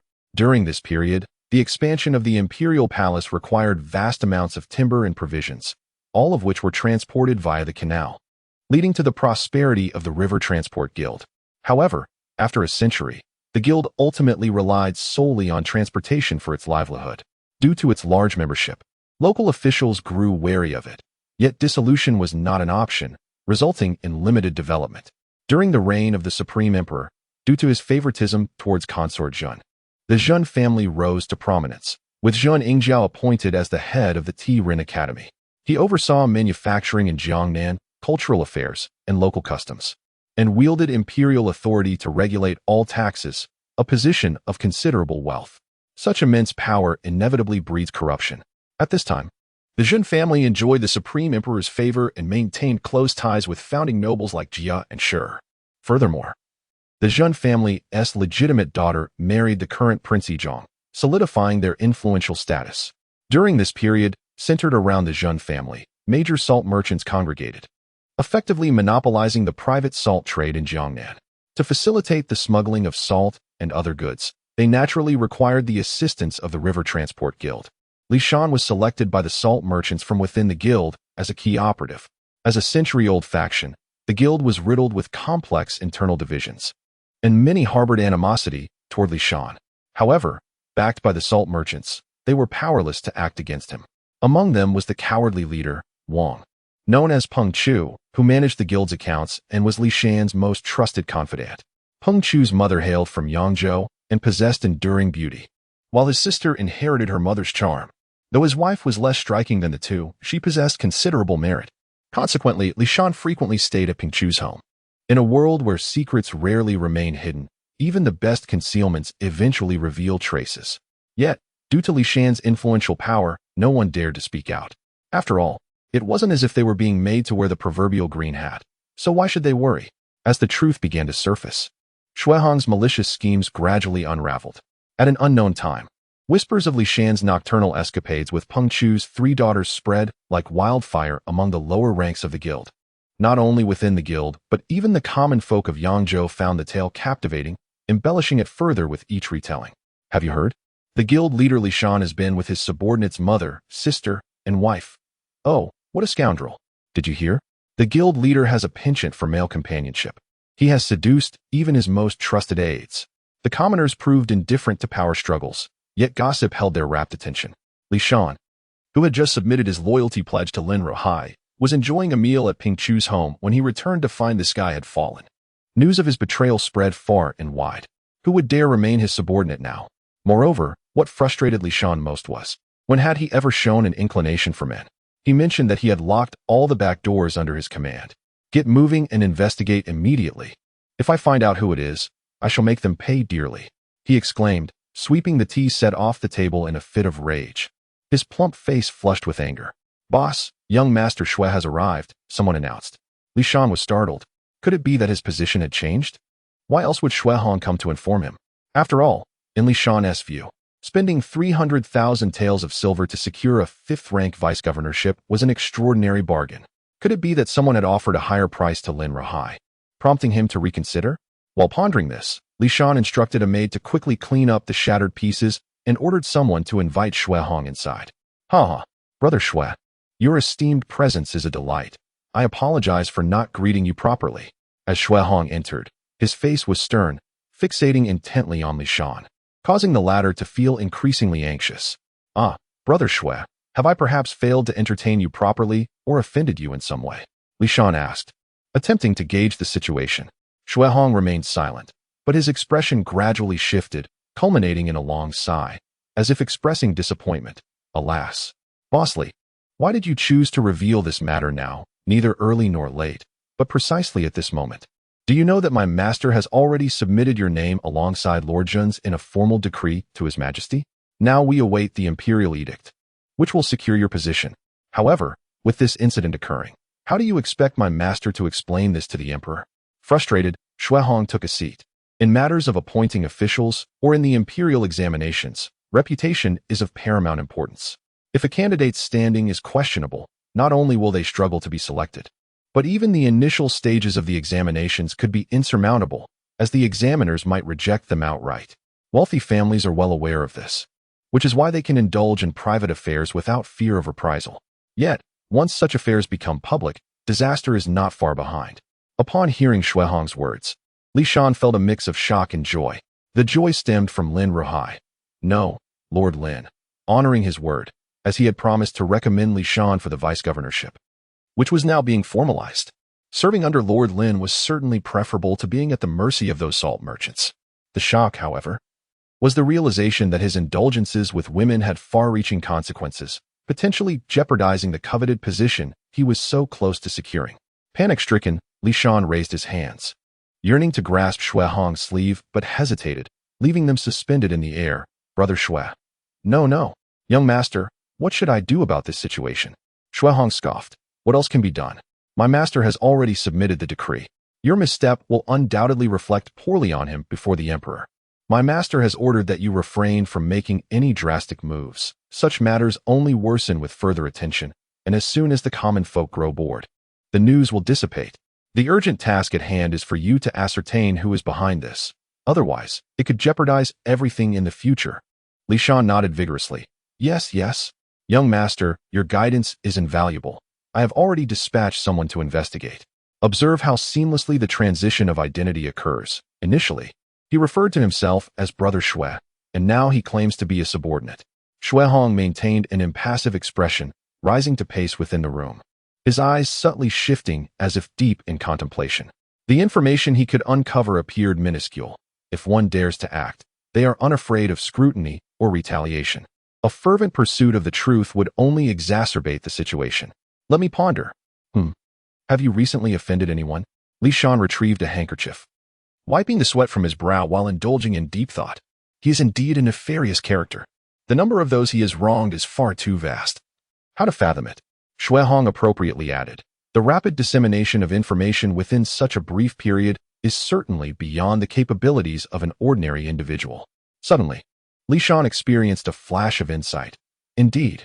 Allow me to be candid, my lord. I have previously relied on the salt merchants for my livelihood, clinging to them to sustain this extensive transport guild. Could it be that, upon witnessing my appointment as deputy governor, they harbored discontent and thus conspired against me? Xue Hong inclined his head slightly, pondering for a moment. This possibility cannot be dismissed. Merchants are notoriously petty. However, in my estimation, the inner workings of your transport guild may not be entirely pristine either. Caution is advised on that front as well. While my esteemed teacher may shield you from above, the matters below must be addressed by you alone. Li Shan promptly bowed in reverence. Indeed, indeed. Your grace toward me is a fortunate blessing, one for which I am profoundly grateful. A smile finally graced Shuehong's face, and he nodded in satisfaction. After scanning the surroundings to ensure their privacy, he lowered his voice slightly. Masterly, the nature of governance differs entirely from the rules of the Greenwood. Everything hinges upon face and reputation. Even if the substance is commendable, a tarnished reputation makes governance exceedingly arduous. If no one guides you, your tenure in office may be short-lived. Li Shan grasped the meaning instantly, producing a 1,000-tael silver note from his bosom and placing it directly into Shuehong's hand. I am but a simpleton. I humbly request your guidance, my lord. Shuehong accepted the note and remarked, as the saying goes, having a foundation in the court allows one to ascend the ladder of success. The 4 cardinal virtues of an official are reciprocating kindness, flattery, establishing connections, and forming alliances. At the forefront is reciprocity. Lacking a foundation in the court is inconsequential. My esteemed teacher serves as your foundation. With his connections, whether you capture the emperor's favor will depend on your own fortune. Masterly, do not let your teacher down and risk disappointing him. Li Shan was elated. I am immensely grateful for your guidance, my lord. Had it not been for your benevolence and presence at my humble abode, I fear I would have fallen into a trap and lost my position without realizing it. Shuehong patted Li Shan's belly. Why do you still refer to yourself as a subordinate? From this day forth, Masterly, you are a significant official of the 5th rank. It is time to amend this humble designation. Li Shan readily complied, his small eyes gleaming with pride. Yes, I shall certainly uphold your reputation, my lord. Remember, your reputation is synonymous with that of your esteemed mentor. Do not allow the trivialities of the world to tarnish it. To lose face is to offend the teacher. I understand, esteemed official. Very well, I shall return to report to my mentor forthwith. There is no need for you to see me off, honorably. I humbly express my gratitude for your guidance. Look, he still feels the need to thank us. Upon exiting the gates of the Li residence, Shuehong mounted his steed once more, ready to revise the script and prepare for tomorrow's next target. Dear salt merchant, do not stray too far. The next trap shall be even more exhilarating. Chapter 18. When will Brother Master provide an update? It has been over a month since the news of the Salt Administration incident broke, and the imperial edict has already reached the court. This vast city of Yangzhou has been shaken to its core. Those who had long pledged their loyalty to Lin Ruhai naturally rejoiced at the tidings. Among them was Li Shan of the River Transport Guild, who, following the scandal, conducted a clandestine investigation. Although Li Shan could not uncover the identity of the rumormonger, he did discover the disdain and defamation directed at him by the salt merchants. Conversely, the salt merchants, unable to tolerate the sudden rise of Li Shan, who had previously bowed to them, found themselves embroiled in internal strife. What once was a harmonious private salt consortium erupted into chaos, splintering into several factions that counterbalanced and entangled one another. One faction was still led by the Jin family, comprising mostly of immensely wealthy individuals with fortunes in the millions. Another faction consisted of those who secretly pledged allegiance to Lin Ruhai, primarily composed of smaller affluent merchants with assets in the hundreds of thousands. Over the past month, through the various tributes and bribes, Lin Ruhai amassed nearly 17 million taels of silver. He had originally intended to hold on to this wealth until he could send it back to the capital through the 4th Prince Zhu Hui. However, 2 pressing issues arose.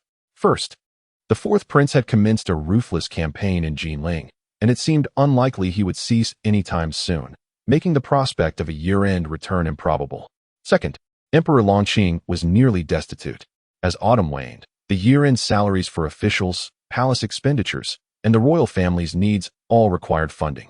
The imperial treasury, already depleted, had been filled several times, leaving even 100,000 taels unobtainable, let alone the year-end rewards for officials. While the retired emperor in the Great Ming Palace possessed wealth, Emperor Longqing could not touch a single tael. In utter desperation, Emperor Longqing penned a secret edict urging Lin Ruhai to expedite the return of the silver, and thus, the task fell to Shuehong. Although it was said to be entrusted to Shuehong, the actual escort and transport duties were under the purview of the Jinyue, with official soldiers providing protection along the way. The reason for placing Shuehong in charge of the transport was primarily to allow him to make an impression on Emperor Longqing. After all, this was a matter of delivering money to the emperor, and should he be in good spirits, he would likely remember Shuehong favorably, thus granting him significant advantages during the imperial examinations. Lin Rahai, having no sons of his own, was keen to pave the way for his recently accepted disciple. Hunger, with your intelligence, I foresee no difficulties in your audience with the emperor. However, there are a few taboos you must heed. First, regarding the former loyal Prince Yizhong.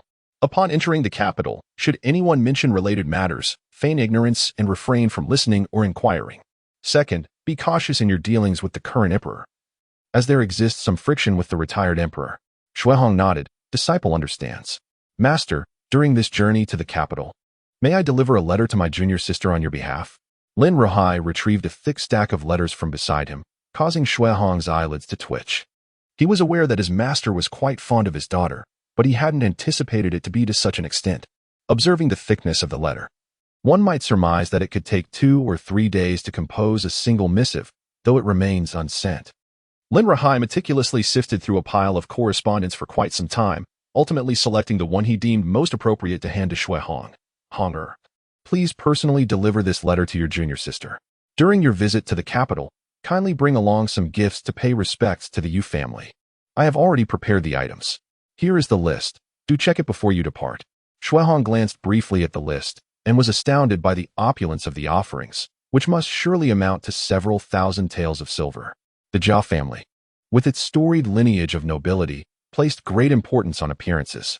I have heard that their servants often leverage their master's prestige to great effect. If the gifts are substantial, they will not look down upon you. Having secured the list, Shuehong stated, in that case, I shall return home to bid farewell to my mother. Then pack my belongings and set forth. Just as she was about to leave, Lin Rahai suddenly called out to her, Hold on, Hunger. There is one more thing I must impart to you. The heavens are capricious, thus one must be benevolent. Regardless of what one may contemplate in their heart, one must always hold a profound reverence for the divine. One may express gratitude for the promises made by heaven, but do not trust even a single word, nor harbor any illusions. Do you understand? I shall dutifully remember my teacher's admonition, replied the disciple. Very well, off you go. Thanks to your clever strategy. The waters of Yangzhou have been thoroughly stirred, allowing me a moment of respite. Travel safely. Shuehong bid farewell to her teacher, returned home to say her goodbyes to her mother, and then, with a few silver notes, some small change, and a few garments, prepared for her journey. She procured 2 maidservants to attend to her mother in her absence, and with her teacher's watchful eye, there was little cause for concern. Accompanying Shuehong were 2 attendants dispatched by Lin Rahai, tasked with managing various errands and ensuring her safety. Xia Dabin, bring me the ledger, commanded Emperor Longqing, glaring with bloodshot eyes as he rifled through the documents strewn across his table. The palace had economized on all possible expenditures, yet the silver required by years and still fell significantly short. There seemed to be no further means to trim the budget. If this continued, he would be left with tattered undergarments. At that moment, Xia Shouzhong hastily produced a small notebook he had concealed within his robes and presented it to the emperor. Your Majesty, may I inform you that over the past month, 12 individuals have come to purchase official titles from me, most of whom are of the 6th or 7th rank in name only. The total amounts to 78,700 taels. Not nearly sufficient, exclaimed the emperor. By year's end, merely the rewards for the meritorious sons of nobility will exceed this amount. Such rewards must be drawn from the imperial treasury to demonstrate favor towards the ministers. This sum is insufficient even for their year-end bonuses. As for reallocating silver from the national treasury, the very thought conjures the image of a white-bearded elder shattering such an idea with a single blow. This elder, known as Shan Shouzai, the Minister of Revenue, was notorious for his avarice. Furthermore, the funds in the national treasury were exceedingly tight, unless absolutely necessary. Emperor Longqing had no desire to touch a single tael. At last, the Emperor Longqing cast aside the memorial in his hand and leaned back against the dragon throne, pondering how much silver could be sent from the south. Is there still no one this year who has voluntarily returned the debts owed to the national treasury? He inquired. Your Majesty, indeed not a single household has come forth. A cold glint flashed in the emperor's eyes. How delightful. Each of them owes the treasury, yet lives in luxury. Here I am, the impoverished creditor, while they indulge in sumptuous feasts. What sort of logic is this? Humph. It was now October, the height of autumn, and the season for plump crabs. The Grand Jia residence was alive with a joyful atmosphere. as Jia Mu was advanced in years and held a noble status. She gathered the entire family for a reunion at this time each year, and this year was no exception. Such gatherings were naturally conducted with care.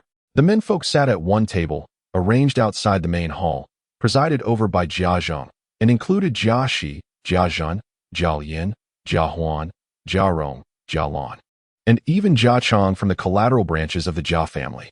The second table was reserved for the female heads of the household. Within the inner chambers, Jia Mu occupied the esteemed position, attended by Lady Xing and Lady Wang. The younger generation, Yu and Wang Shifeng, sat in attendance. The final table was set in the hall, naturally for Daiyu and the three sisters, though it also included Jia Baoyu.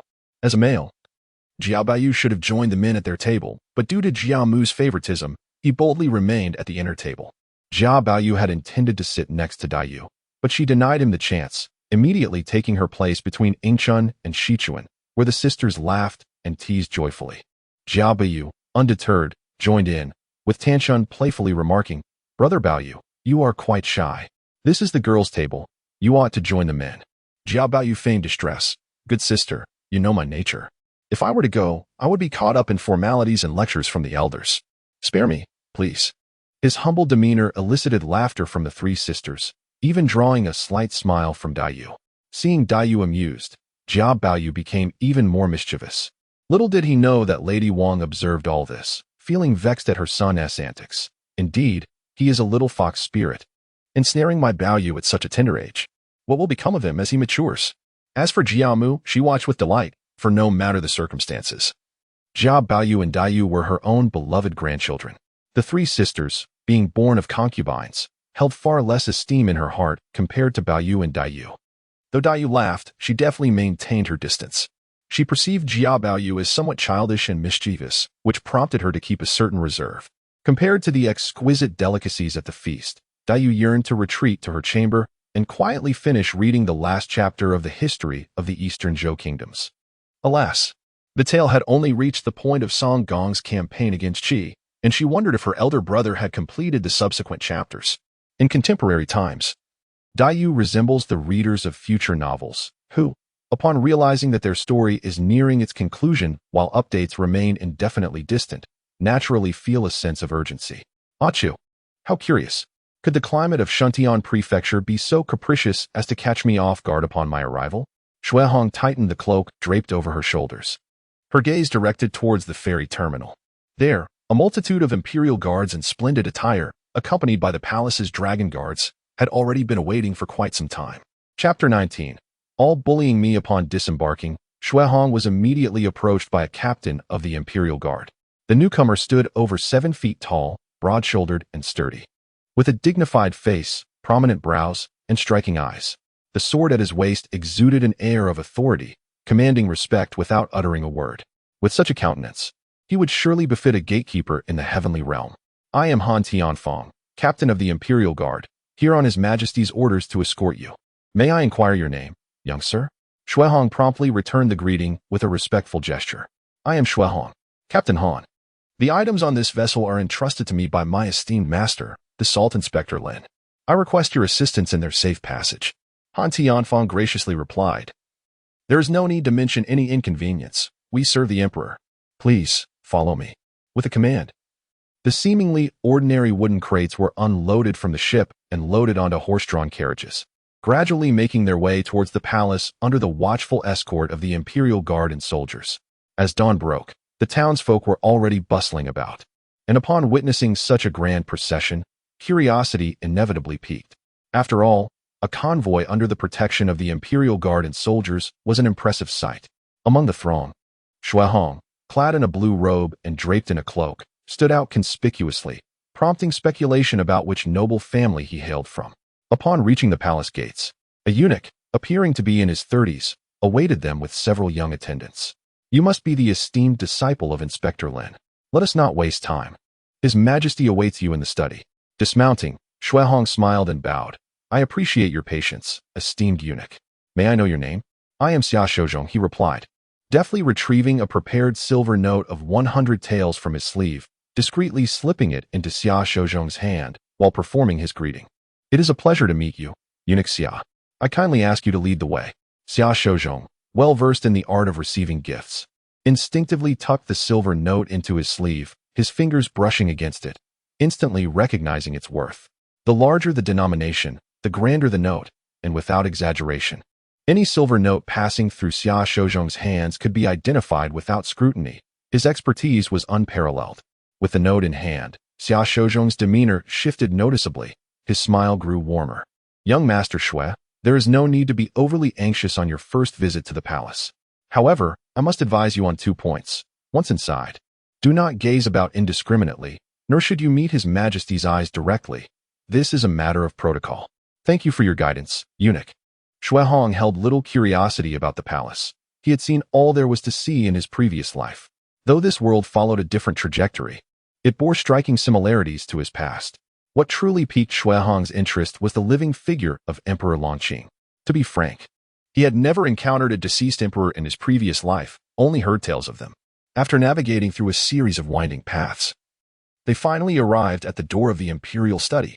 Even though Shui Hong possessed exceptional mental fortitude, the prospect of meeting Emperor Longqing still stirred a sense of trepidation and slight fear within him. After all, the emperor held the power to determine the fates of not only Shui Hong's family, but also that of his mentor, Lin Ruhai, with a mere word. Scholar Shui Hong of Yangzhou, presenting myself before your majesty. Shui Hong clasped his hands together and performed a deep bow. So young. What is the relationship between you and Lin Ruhai? Your majesty, Lin Darren is my esteemed teacher. You have endured quite a journey escorting the silver here. You may rise. Thank you, your majesty. As Shui Hong stood up, he sensed a figure moving before him, catching only a glimpse of the corner of the dragon robe out of the corner of his eye. Yet, recalling Xia Shouzhong's admonition, he stifled the urge to lift his gaze. In the next moment, the emperor's voice rang out. Why do you, young man, resemble those old fools, so timid? Lift your head. At that instant, as Shui Hong raised his head, he finally beheld the visage of Emperor Longqing, an imposing middle-aged ruler. However, he dared only a fleeting glance before lowering his gaze once more. Though his head was elevated, his eyes remained averted from the emperor's direct sight. Then, he heard Emperor Longqing's approving words. Elegant and handsome, a striking appearance indeed. Lin Qing, you deserve the title of flower among scholars. Even your disciple possesses such good looks. The emperor's jovial laughter echoed, perhaps buoyed by the influx of silver into the royal treasury, rendering him particularly merry that day, even in the mood for jest.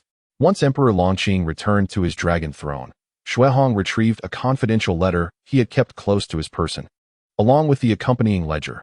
Your Majesty, this is a letter from my esteemed teacher, detailing the source and amount of the silver. I humbly request your Majesty's review. The ledger and letter were collected by a nearby eunuch, who ensured their accuracy before presenting them to the emperor. Initially, Emperor Longqing opened the confidential letter and began to read. However, as he continued, he suddenly erupted, slamming his palm against the table. Those scoundrels. Yet, recalling the presence of the younger Shui Hong, he restrained his expletive, eventually managing to squeeze out through clenched teeth. That is my money. It is the nation's money. They dare to use my funds to purchase positions? Outrageous. Your Majesty, please remain calm. Everyone in the study offered their apologies in unison. Impatiently, Emperor Longqing waved his hand. What does this have to do with you? Why are you apologizing? Yet, in the next moment, a relaxed expression crossed his face. This silver from Lin Qing is truly a timely boon. It alleviates my immediate concerns. And you, Shui Hong? You have successfully delivered the silver to the capital, which counts as a commendable achievement on your part. Therefore, rest in the capital for a few days. Once I attend to some pressing matters, I shall compose a letter for you to take back. By the way, is this your first visit to the capital? Do you have accommodation? Your Majesty, I am temporarily residing in a property belonging to my teacher in the capital. Very well, you may retire for now. I shall send your rewards shortly. Your humble servant thanks your Majesty for your great kindness. After Xia Shouzhong escorted Shui Hong out of the imperial study, the corners of Emperor Longqing's mouth could no longer be suppressed. A staggering sum of over 1 million taels of silver. With the distribution of year-end rewards to officials, a substantial portion would remain, allowing the palace to finally enjoy a more prosperous year. Emperor Longqing felt a sense of relief and contentment, and immediately drafted an edict to restore the salaries of the palace's consorts and princes to their former levels. The decree was even completed, merely awaiting issuance. Just as Emperor Longqing contemplated how to allocate this newfound wealth, an individual he least wished to encounter at that moment appeared. "Your Majesty, the Minister of Revenue requests an audience," announced a courtier. Indeed, it seems that what one fears most often comes to pass. "Let the esteemed minister enter," Emperor Longqing replied, his expression darkening. Before him stood an elderly gentleman with a head of white hair, yet exuding vitality. He walked in unsteadily, causing Emperor Longqing's eyelids to twitch. "I must say, esteemed minister, you need not come here to lament your condition. You appear quite robust." Shan Shotsai, the Minister of Revenue, feigned ignorance of the emperor's words, coughing persistently before finally managing to speak. "Your Majesty, in order to reorganize the capital garrison, there has been a substantial additional expenditure from the Ministry of Revenue this year. As the year draws to a close, the treasury is insufficient to support the salaries of officials and the rewards for the soldiers at the borders. Furthermore, the Ministry of Rights has also approached me for funds. I truly find myself at a loss and have mustered the audacity to seek your Majesty's assistance in borrowing some silver from the imperial treasury." Emperor Longqing was all too familiar with the nature of his aged officials. Among them, Shan Shotsai was the most notorious. Renowned for his penny-pinching ways since the reign of Emperor Longqing's father, there was even an incident when the elder minister vehemently chastised the emperor for allocating 250,000 taels from the treasury for palace renovations. Yet, it was precisely a frugal individual like Shan Shotsai who could safeguard the treasury. To be fair, had it not been for him, the treasury would have long been ravaged by corruption. Thus, Emperor Longqing held a complex mix of affection and exasperation for this old man. "Ah, esteemed minister, my treasury is also running low. At most, I could allocate 1 or 2 million taels to the ministry. Beyond that, I have nothing to spare." Upon hearing this, Shan Shotsai's eyes sparkled. 2 million? That suggests your Majesty may possess around 20 million. Without further ado, he prepared to act decisively. "Wait, esteemed minister. What are you doing?" Emperor Longqing inquired, bewildered. Shan Shotsai promptly removed the chair beneath him and sat down on the ground, stating, "If this is how you wish to negotiate, I might as well recline here and let your Majesty provide for me." After an hour, the freshly transferred silver from the treasury, still unaccounted for, was swiftly carted away in droves. Within the imperial study, Emperor Longqing rubbed his hands in frustration, lamenting his own lack of resolve. How could he have faltered? That was 10 million taels. He hadn't even had the chance to warm them up before they vanished like a passing fortune. The Emperor Longqing, increasingly troubled by his thoughts, finally slammed the memorial onto the table and decided to seek solace from his wife. Proceed to Fingyi Palace. "Zitong, they have all been bullying me." Chapter 20. Xuehong visits the residence. Lin Ruhai possesses a grand 5-courtyard residence in the capital, though it is sparsely populated with servants, merely maintained for daily cleaning and his occasional stays during visits to the city. This estate was acquired by Lin Ruhai's father during his tenure in the capital and has never been inhabited by anyone else.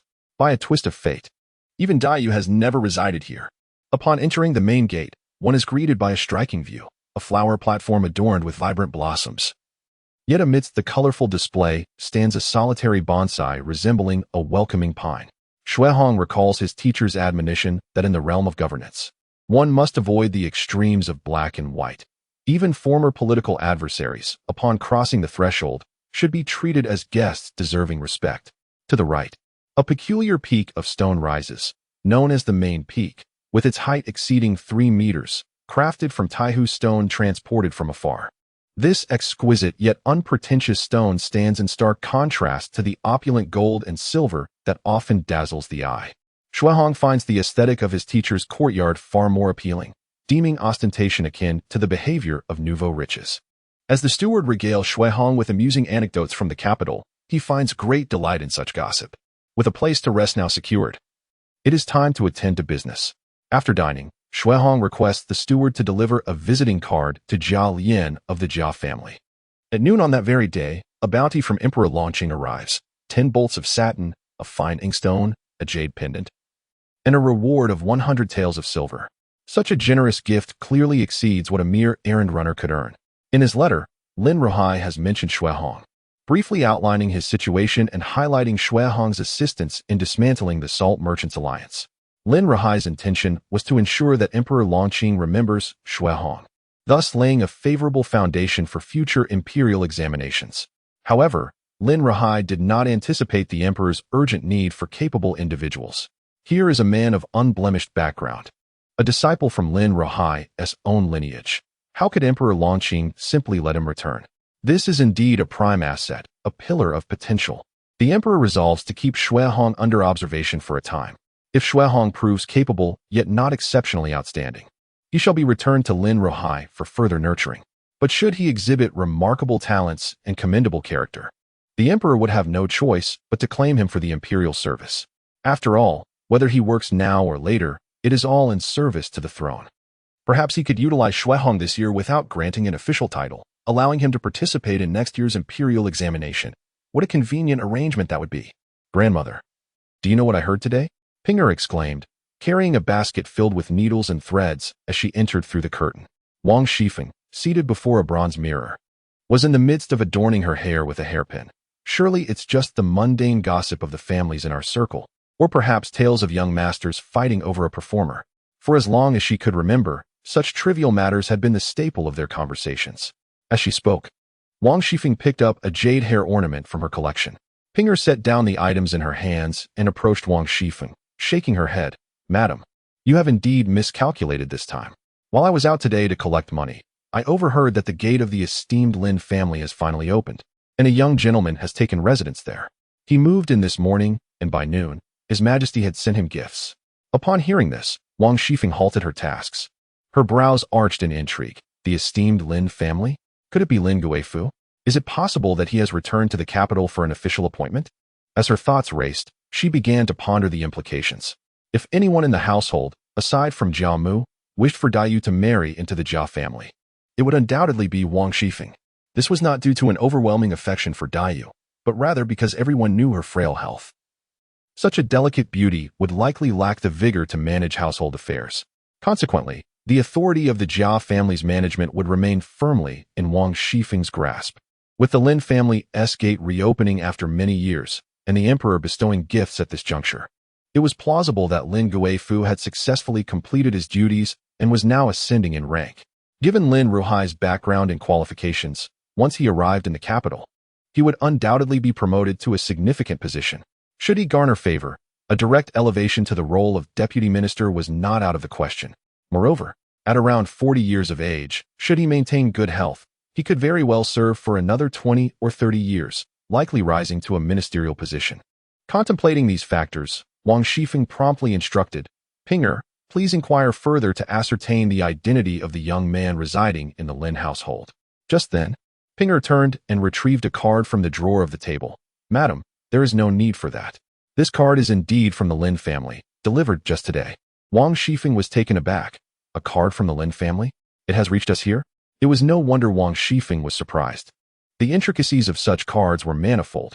For instance, in the Ronghua mansion, official matters, appointments, or legal affairs necessitated the use of the elder master Jia Shi's card. For everyday familial interactions or social niceties, the second master Jia Zhang's card sufficed. If it were Jia Lian's card, it would pertain only to trivial matters among the younger generation or close friends. The fact that the first card from the newly opened Lin household had been sent to Jia Lian was indeed astonishing to Wang Shifeng. Taking the card from Pinger, she also noticed a letter accompanying it, which she refrained from opening. The card clearly bore the inscription, Younger brother Xuehong bows to brother Jia Lian. Although Wang Shifeng was not literate, she had learned to read for the sake of managing the household over the years. However, writing beautifully was beyond her capabilities. She tucked the letter away, awaiting Jia Lian's return, adhering to the custom that correspondence between men was not to be opened by women without permission. Pinger, go and see if the second master has returned. If he has, please summon him here. After acknowledging her command, Pinger hurried out to find Jia Lian. Shortly thereafter, Jia Lian returned, still carrying a hint of the scent of wine. It is evident that Jia Lian has indulged in quite a bit of wine. His charming peach blossom eyes, already captivating, now brim with affection. He takes a seat, wrapping one arm around Wang Shifeng, his gaze locked onto hers. My dear Feng, what urgent matter compelled you to summon me back? Even a formidable woman like Wang Shifeng finds her heart swayed by Jia Lian's expressive eyes, inwardly muttering that all men are just boorish oafs, before presenting him with the letter and post. As time has only just passed, coupled with Xuehong's exceptional appearance and remarkable abilities, Jia Lian has a vivid impression of him and recognizes him at a glance. In front of Wang Shifeng, Jia Lian opens the letter to read. After perusing its contents, he suddenly breaks into laughter. Indeed, my brother Xue is quite capable. It hasn't been long since he arrived in the capital to conduct business, and he has already caught the emperor's attention. Noticing Wang Shifeng's curiosity, Jia Lian playfully teases her, holding onto the letter without revealing more. Frustrated, Wang Shifeng gives him a light punch. Only then does Jia Lian explain, "Today, I went out to dine with a few friends, and they mentioned that a young man was seen at the ferry this morning, leading an official boat of the Genie Way, escorting a shipment into the palace. He then took residence at Lin's uncle's home and received a reward from the emperor at noon. I was considering that it might be my brother Xue, and lo and behold, it is. Indeed, I know that the friends you associate with are all accomplished, but what exactly is this Xue brother's background? I've never heard of him before," Wang Shifeng inquires. Jia Lian then recounts their acquaintance and Xue Hong's identity in brief. "What do you think? It's merely a matter of him benefiting from Lin's uncle's influence, resulting in a royal reward. A mere scholar at 16 and a successful candidate at 19, nothing more." Upon hearing Wang Shifeng's words, Jia Lian is both amused and incensed. "Is that all? Such a figure, and you regard him as merely that? What else? Brother Zhu next door entered school at 14. Had he not passed away prematurely, who knows what position he might hold now?" Jia Lian retorts with a cold laugh. "I do not mean to speak unfairly, but Brother Zhu is indeed clever. However, he merely relied on his family's support to become a student at the Imperial Academy at 14. In contrast, my brother Xue hails from a humble background, yet his demeanor rivals that of any aristocratic son. His achievements are the result of his own hard work. Had it not been for his father's passing at 16, he would have likely attained the status of a successful candidate much earlier. As for taking Lin's uncle as a mentor, that is a matter that came after he became a successful candidate. The notion that he received a royal reward due to Lin's uncle's influence is sheer nonsense. The reward I learned of is not a commonplace favor. Rather, it seems to be a commendation for services rendered. Such an individual, and you reduce him to mere triviality? How amusing."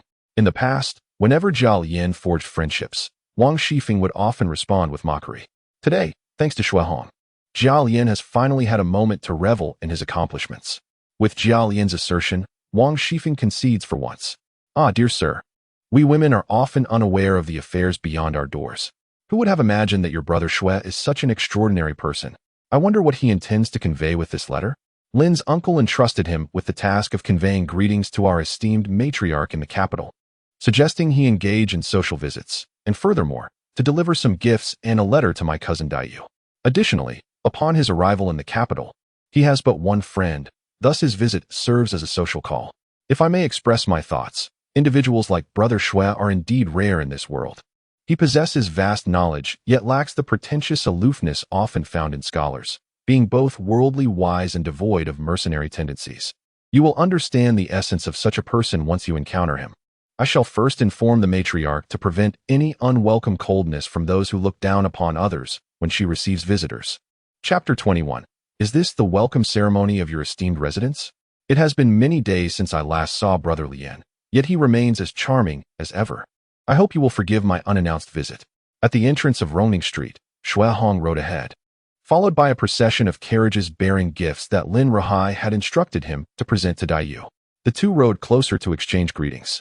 "Brother Xue, you ought to have informed me of your arrival in the capital, so that I could host a warm welcome for you," said Jia Lian, his tone suggesting a close camaraderie with Xue Hong. However, the underlying truth was that Jia Lian and Wang Shifeng were indeed family. Yet their relationship was not without its complexities. Both were astute in social matters, their words dripping with sweetness, but one could be easily deceived by their charm.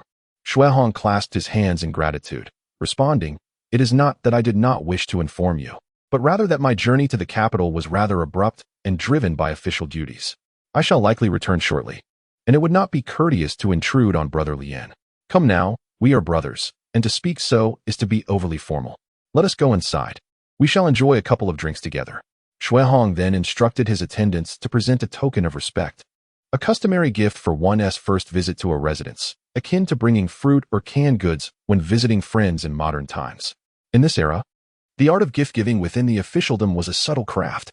There were established protocols for various occasions, gifts for superiors on their birthdays, congratulatory presents for newly appointed officials, formal gifts when visiting officials, and farewell tokens for departing ones. Additionally, during significant festivals or routine social interactions, gifts were expected, gradually forming an unwritten code of conduct. Though Jia Lian held the title of a fifth-rank official, Shui Hong's visit was primarily motivated by personal friendship, thus it could not be classified as a formal gift. Nevertheless, Shui Hong had expended 20 taels of silver to procure an appropriate present. It could neither be too extravagant nor too meager. As a mere scholar and a younger generation member, he could not afford to present lavish gifts, lest it be perceived as boasting. Yet, offering too little would also tarnish Jia Lian's reputation. Throughout the journey, the courtyards enclosed by the tall walls of Roning Street belonged solely to the two illustrious families. In terms of stature, they likely surpassed that of an ordinary prince, reflecting the grandeur of the Jia family's prosperity during its zenith.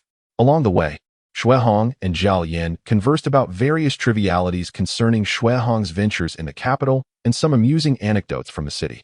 Eventually, under Zhao Yan's guidance, they arrived at the corner gate of the Ronghua mansion. The main entrance of the mansion was reserved for receiving imperial edicts or visits from nobility, rarely opened otherwise since the passing of the Duke of Ronghua.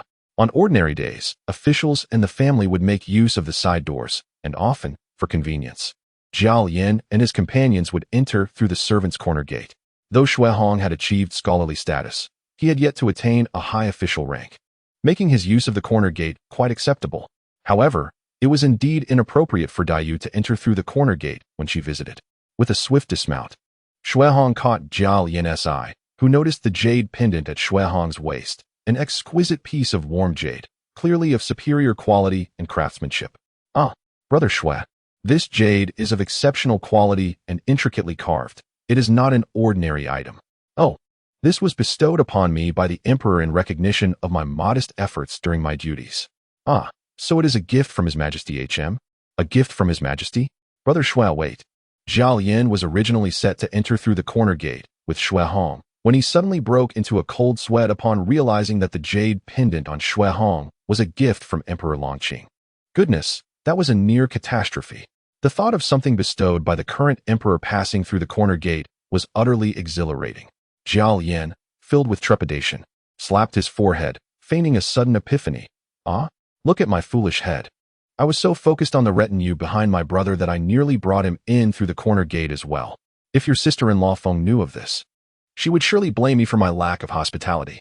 You lot, take the convoy and bring the items in. Brother Shui, come, follow me to the side entrance. Bao Er, hurry and notify them to open the side door. Shui Hong secretly smacked his lips. He was rather curious about what would transpire if he entered through the corner gate with the imperial jade pendant. Upon reaching the side entrance, Zhao Yan led Shui Hong inside, and their jovial conversation prompted the young servants at the door to speculate. Which noble scion is this? He looks unfamiliar yet imposing. By his attire, he does not seem to hail from a noble family. At most, he bears some scholarly distinction. I say, has the second master lost his senses today? Allowing just anyone to use the side entrance. What would the masters think if they found out? Ah, let it be. It matters not to us. Zhao Yan guided Shui Hong to the main hall of his courtyard, and as the two were engaged in light-hearted banter, they were suddenly interrupted by a cacophony of commotion. You vile creature, halt. Zhao Yan's expression turned slightly awkward, clearly having anticipated the unfolding events. In the next moment, a figure clad in flamboyant red robes with embroidered sleeves burst through a crescent moon door. I was wrong, my lord. I shall never dare again. Dare? You wretched spawn of calamity, you lecherous scoundrel, to be reading the classics while concocting rouge. Stop right there. Behind him, a dignified middle-aged man, distinguished in appearance, wielded a stick and pursued the youth dressed like a ginseng doll. Needless to say, upon hearing those lines, Shui Hong immediately recognized the two before him, Jia Baoyu and Jia Zheng. However, Jia Zheng's appearance was quite different from what he had envisioned.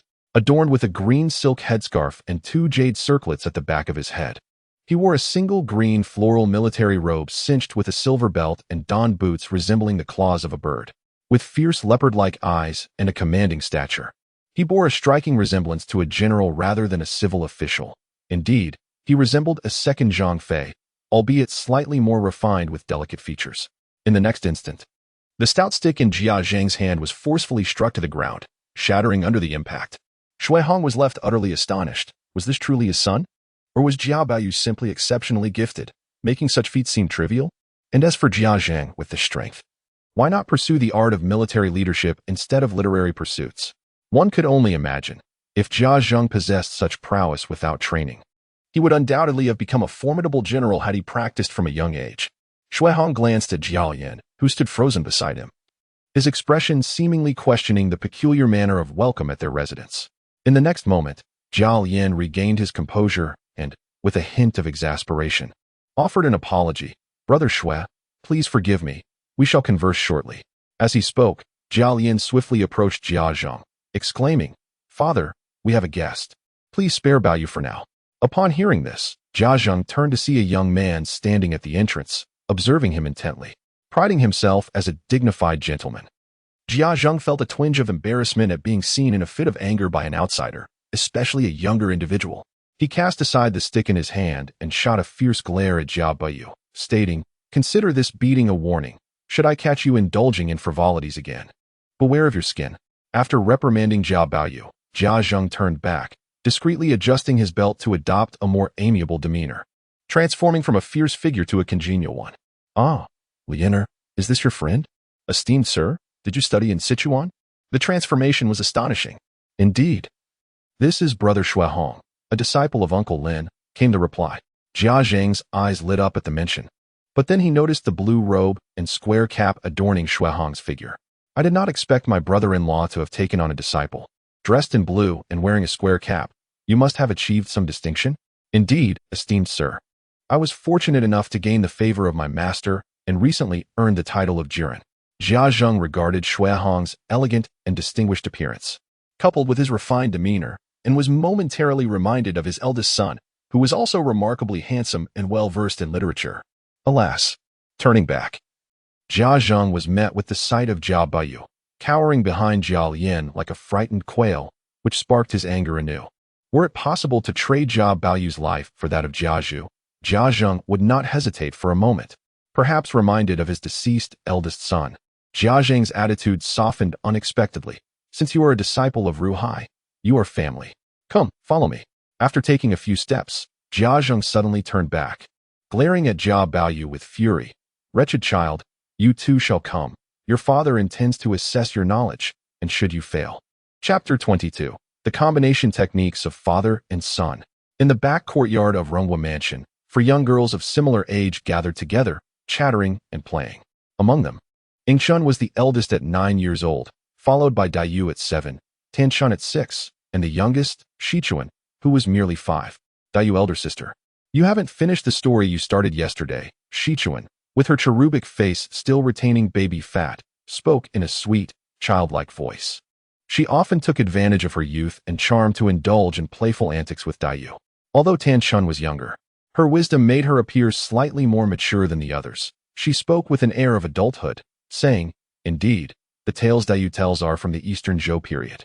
Though I may be dull, I sense that they contain profound truths, much like those captivating stories found in novels." Yingchun, with the softest disposition, seldom initiated conversation during their playful banter, often remaining an observer. Dayu, with her long eyelashes fluttering, flashed a mischievous glimmer in her eyes, and with a gentle shake of her head, she said, "As for the rest of the story, it is lost to me. I know not what follows." Shichuan pouted. "Dayu elder sister, you are deceiving me." Dayu playfully tapped Shichuan's little head, exclaiming, "Alas, I do not deceive you. The tale remains unfinished, and I have only glimpsed its fragmented form, which has vexed me for quite some time." With her chin resting on her hand, Tanchun lamented, "What a pity. Such narratives cannot be crafted by those unversed in history. From the style, it seems to be the work of a modern author, perhaps some obscure elder. One could surmise that this book was written merely for the instruction of their own children." Dayu merely smiled and refrained from revealing that the author was her own senior brother. "Young ladies, the old lady summons you." Zhou Rui, the maidservant, called softly as she entered the room. Known as Wang's dowry maid, she had wed the steward Zhou Rui and was affectionately referred to as Zhou Rui's. She had a particular fondness for beauty, especially since Dayu had arrived at the mansion. She never missed an opportunity to catch a glimpse of her. As the four young ladies exited the small room, their soft and delicate appearances nearly melted Zhou Rui's heart, especially when Dayu emerged, causing Zhou Rui's eyes to shine with admiration. Upon arriving in the Rongxi Hall, the The four sisters dutifully greeted Grandmother Jia. With a warm smile, Grandmother Jia embraced Dayu, saying, "Good, good, good. Rise now. Come in and take your seats. With the recent chill in the air, take care not to catch a cold. Where's my Baoyu? Where has he run off to now?" Wang Shifeng promptly stepped forward. "Grandmother, Baoyu is currently in the front hall, entertaining guests alongside Master Lian." Grandmother Jia snorted in displeasure. "It is likely those so-called distinguished guests of his, who incessantly distract my Baoyu. And he has dragged Lian along with him. How outrageous. Alas, today, esteemed ancestor, you have mistakenly accused the master. The guests outside are visiting for the very first time. They are, after all, relatives from Yangzhou. Can you guess who they are?" Wang Shifeng donned an expression that suggested you would never guess. Yet her words nearly revealed the entire background of Shuehong.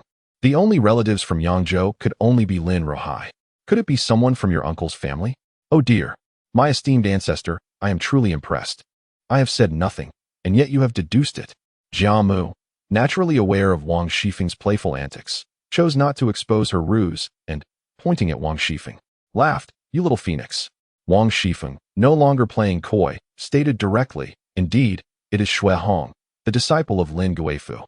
Upon hearing this, the previously boisterous wrong-siding fell into a sudden silence.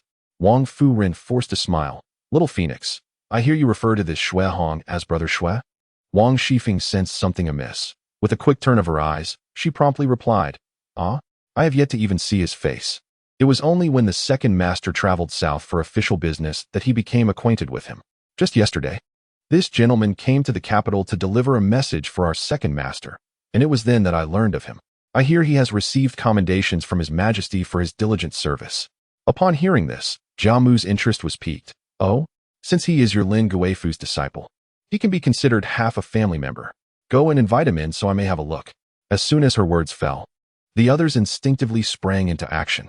Yuanyang promptly exited to the front hall to summon him, while the three sisters, Yingchun, Jinchuan, and Shichuan, hid behind the screen under the guidance of the nurse, concealing their figures. Just as Yuanyang left, a cry of distress echoed from the front hall. "You ignorant wretch! To be so disrespectful in front of your brother Shuehong. If I do not teach you a lesson today, others will think that the Jia family lacks decorum." Jia Zheng pressed Jia Bayu down onto the table with one hand, while the other hand swiftly removed Jia Bayu's trousers, delivering a swift reprimand.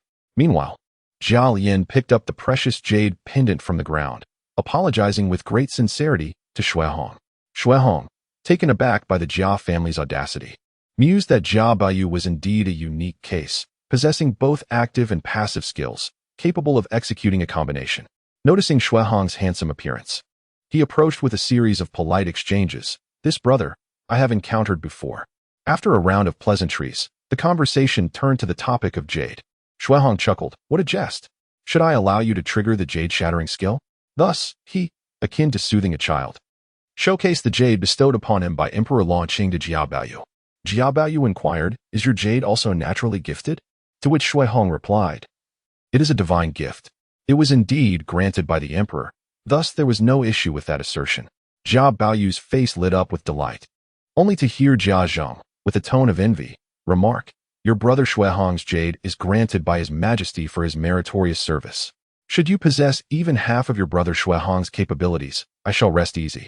Jia Baoyu then proceeded to demonstrate a jade-shattering act right before Shuehong. "Very well. Is this how we shall play? You, Jia Baoyu, are version T0, endowed with an active skill. This XX I have encountered, and a passive skill, Shattered Jade. The strength is already quite formidable." Shuehong could hardly have anticipated it.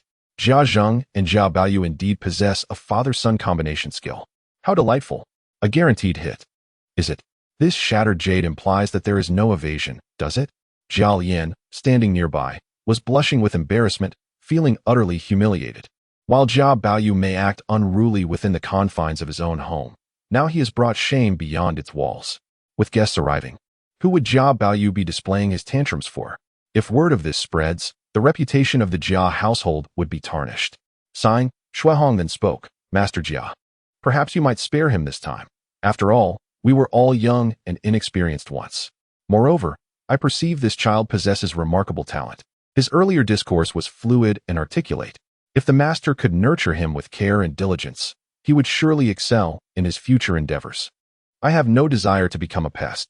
Oh dear, continue in your ways, for you truly deserve the punishment you are receiving. Jia Zheng was already inclined to relent, yet Jia Baoyu's own actions had him cornered. Jia Lian stepped forward to block Jia Zheng, insisting that further punishment must cease. Otherwise, the entire household would soon erupt with chaos, wailing and lamenting. If Shui Hong were to witness such a scene, the Jia family's reputation would be irreparably damaged. At that moment, Yuan Yang approached from the inner hall. I have seen the master, the second master, and young master Shui. The old matriarch requests your presence. Yuan Yang was taken aback by Baoyu's disheveled state, but mindful of Shui Hong's presence, she refrained from overt displays of concern, merely instructing the servants to escort Baoyu back to the inner hall. Jia Zheng let out a sigh of relief and remarked, well, since it is the old matriarch's summons, you should proceed, Hong. Shui Hong offered a respectful bow to Jia Zheng and Jia Lian, then turned to Yuan Yang.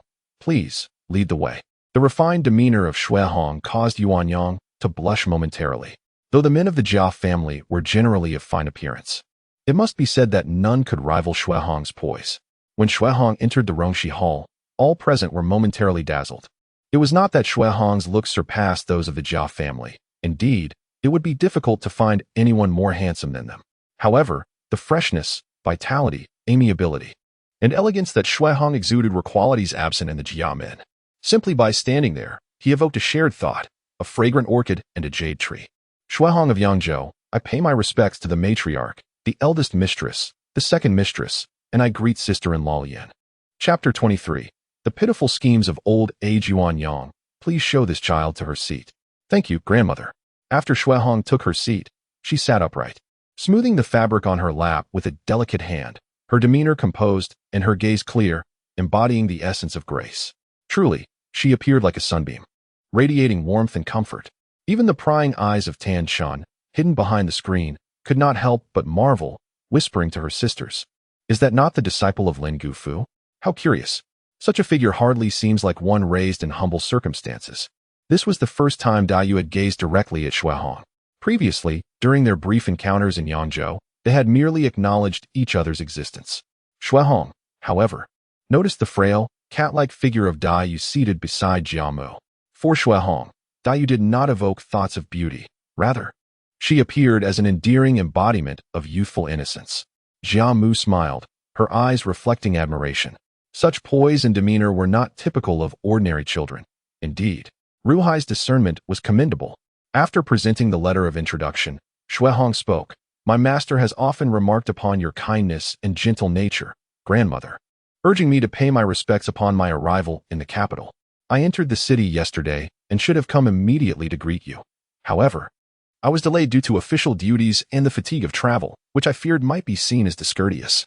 Whether Shui Hong's words were mere pleasantries or heartfelt sentiments, they were undeniably pleasing to hear. Jiamu nodded in satisfaction, saying, it is commendable that Ruhai remembers me. Just so. You and I have both been thinking of him. Your presence today brings us reassurance. Shui Hong then retrieved a letter from his bosom, entrusted to him by Lin Ruhai. This is a letter from my master to his junior sister. He is in good health, and I hope you will not worry. Upon receiving the letter, Daiyu's eyes reddened, threatening to spill tears. Shui Hong quickly continued, in addition to this correspondence, my master has also sent some specialties from Yangzhou for you. Ah, how could I forget? There is one more item I wish to present to you. Might I trouble the esteemed lady to fetch a box for me? Not only was Daiyu curious about the contents, but everyone present shared in the intrigue. What is it? Yuan Yang, go fetch the item for young Master Hong. Before long, Yuan Yang returned, cradling a small box. This box contains 100 taels of silver bestowed upon me by His Majesty. Since you are cherished by grandmother, you surely do not lack for silver. However, considering your frail health, I thought these coins, being a royal gift, might serve to bring you fortune and ward off misfortune. Thus, I shall leave them with you. Yuan Yang opened the box, revealing a bright yellow pouch filled with silver, the standard token of reward for loyal subjects. The expressions of those present were varied and captivating. Jia Mu wore a smile, though her gaze was slightly averted, leaving her thoughts a mystery. Meanwhile, Wang Shifeng observed Jia Mu's reaction intently. Dayu blinked her large eyes, feeling the familiar sting of tears threatening to fall once more. Only Mrs. Xing's gaze remained fixed on the 100 taels themselves. As for Lady Wang, she forced a smile upon her face, yet the handkerchief in her grasp was nearly twisted into a spiral. How commendable it is for you, my child, to harbor such affection for your junior sister. The sea has indeed welcomed a worthy disciple. After Grandmother Jia's words, Dayu finally rose to pay her respects, expressing her gratitude. Thank you, senior brother. No need for formalities. Although Shuihong initially took on the role of a disciple out of necessity, seeking a patron, Lin Rahai genuinely nurtured him as his successor. He continuously exposed him to political resources, wisdom, and connections within the scholarly community. In the spirit of reciprocity, Dayu and Shuihong naturally regarded one another as allies. The gift of 100 taels of silver was not for any ulterior motive, but rather to provide this young lady with a semblance of dignity. With no support in the mansion, it was only fitting for her elder brother to secure some respect on her behalf. As for the choice of silver over other gifts, Emperor Longqing had granted Shuihong only 3 rewards: 10 bolts of brocade, a jade pendant, and 100 taels of silver. The jade pendant was out of the question. It served as a token of encouragement from Emperor Longqing, bound to him and not to be given away. Bestowing the imperial brocade would be utterly inappropriate, akin to belittling the Jia family and casting aspersions upon Dayu. The young girl resides with her maternal grandmother. Does she truly require your fabric as a gift? Only the offering of imperial silver remained unobjectionable and dignified. Lady Wang's eyes flickered, and she feigned an elder's demeanor.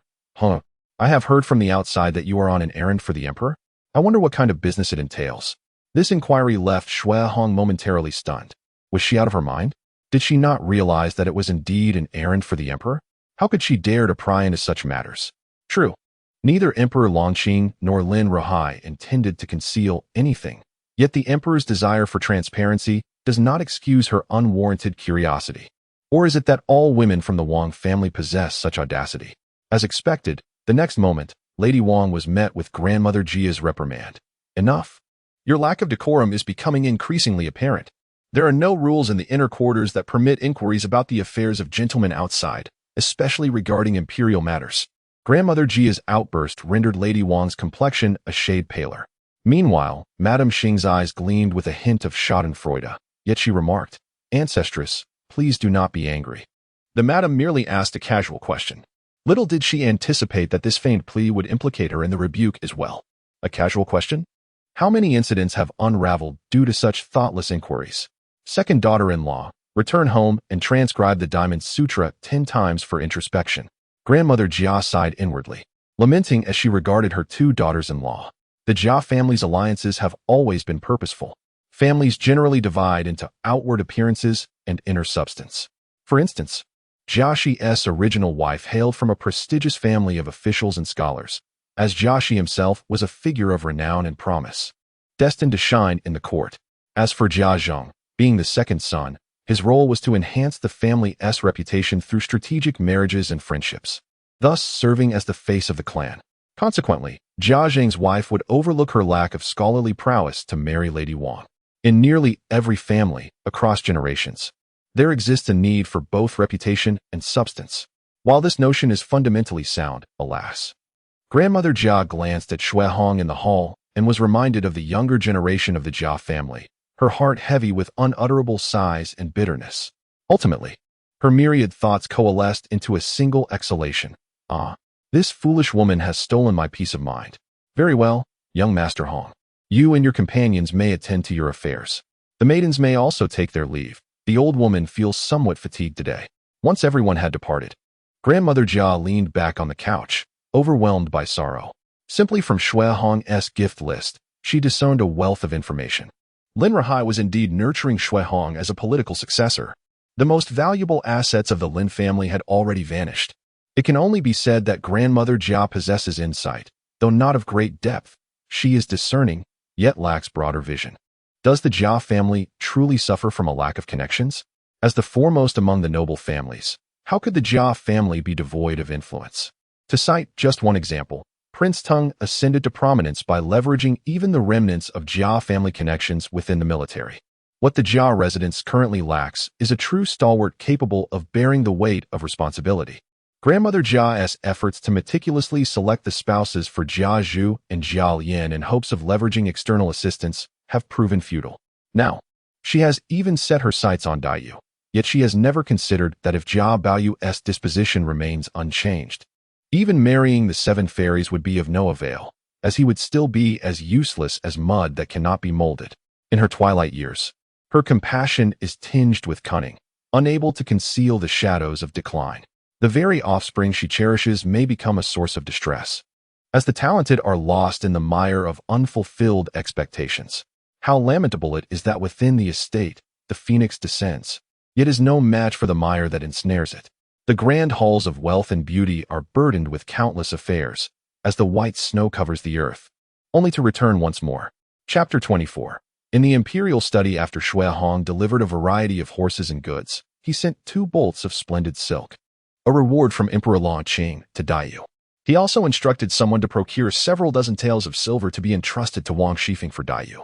The large denominations of silver ingots were cumbersome for rewarding servants and lacked elegance. Although the Jia family was not a particularly agreeable place, as long as Lin Rahai was alive, they would not treat Daiyu harshly. At least today, it seemed that Grandmother Jia's affection for Daiyu was genuine.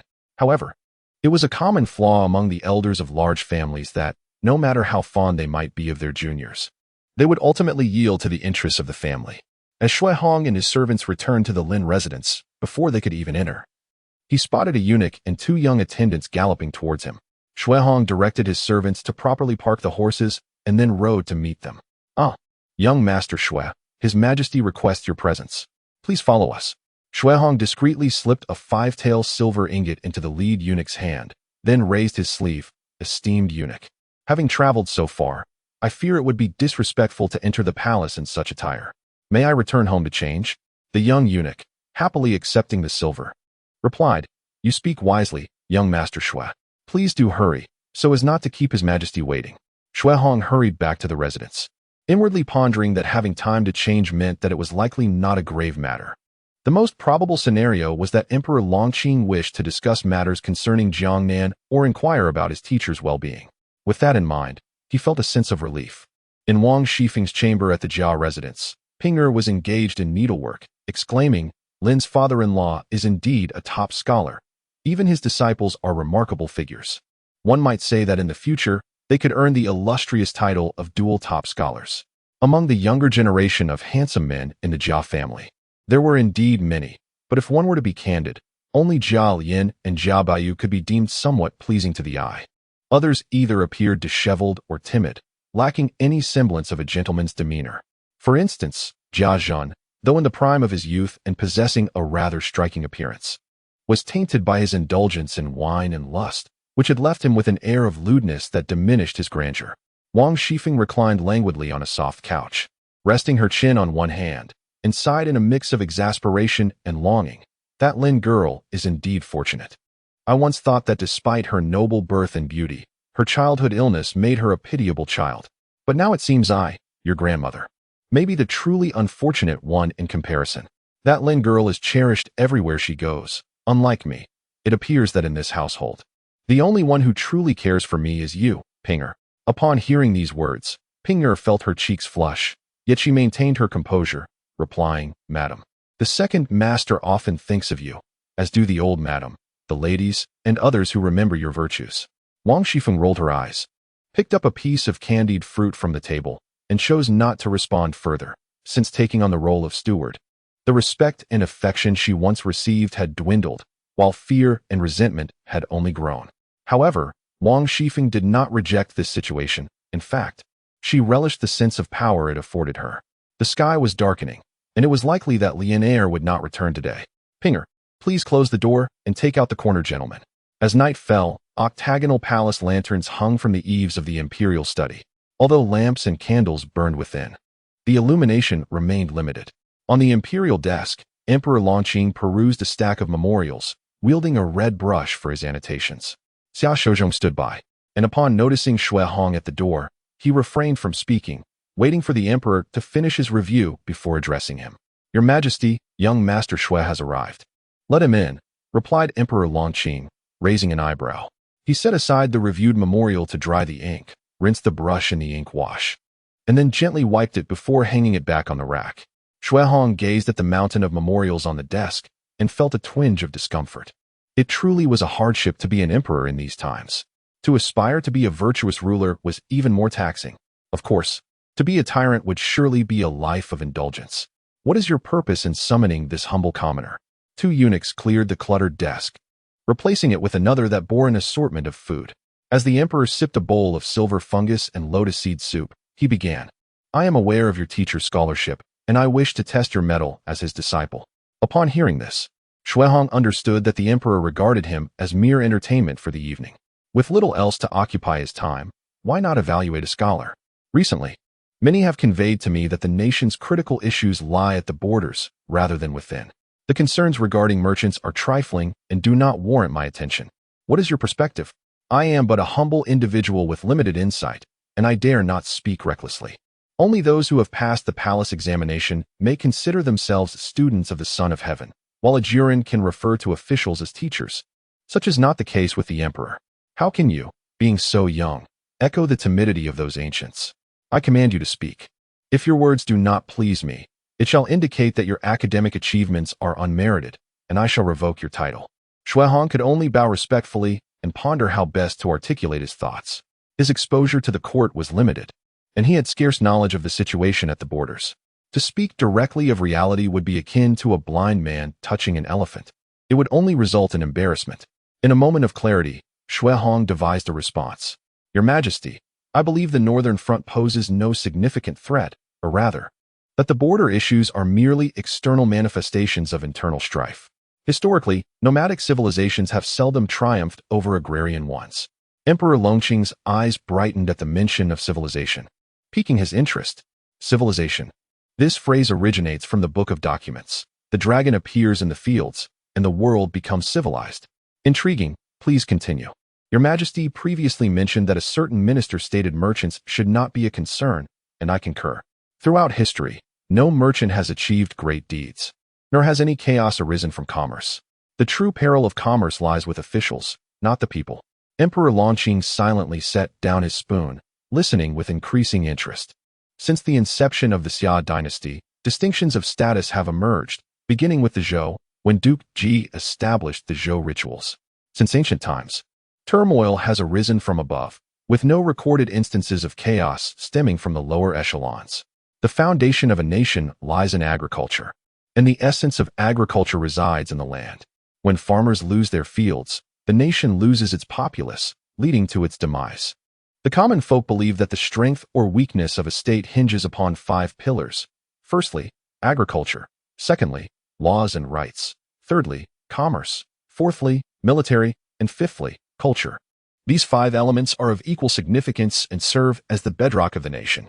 In the past, during the Song dynasty, commerce and agriculture flourished concurrently, resulting in unparalleled wealth, while other nations succumbed to poverty.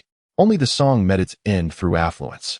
In the present dynasty, having vanquished the nomads to restore the rightful order, such a situation has yet to be witnessed.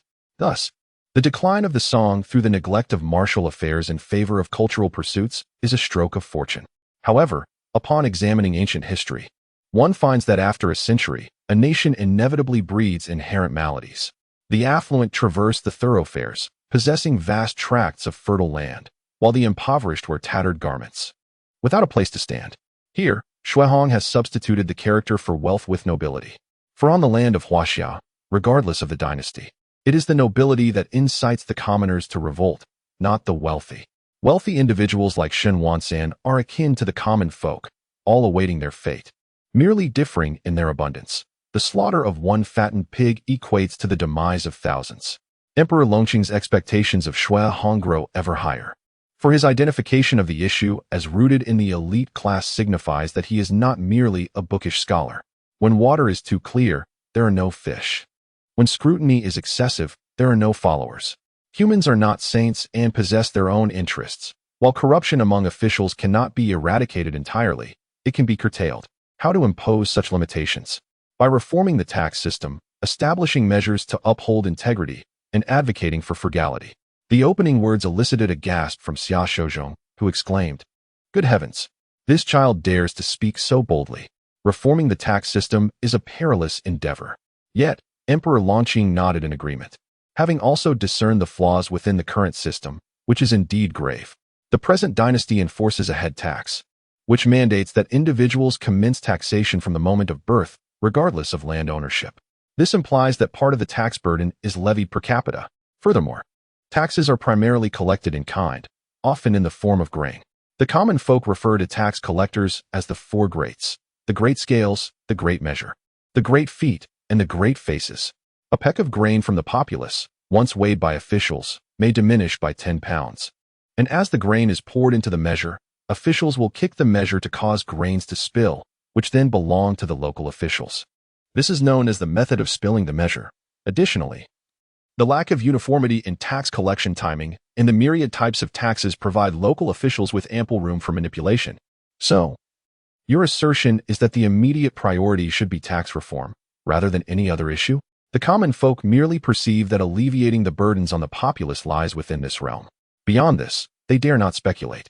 Emperor Longqing exchanged a glance with Xia Shouzhong, and soon after, the majority of the palace maids and eunuchs departed, leaving only a select few trusted guards and Xia Shouzhong present. This dynasty does not punish for words. Speak boldly. Shuihong paused momentarily before finally articulating, as Laozi said, the way that can be spoken of is not the eternal way. The tax laws of every dynasty are likewise. The tax laws of our dynasty were indeed the most suitable at the time of its inception. However, a century has passed, rendering them obsolete. Shuihong first offered a gentle warning to Emperor Longqing, asserting that it was not his intention to criticize the tax policies of the Zhou family, but rather to echo the wisdom of the great sage who proclaimed that all things must progress with the times. This is not merely my assertion. First, a thorough assessment of arable land.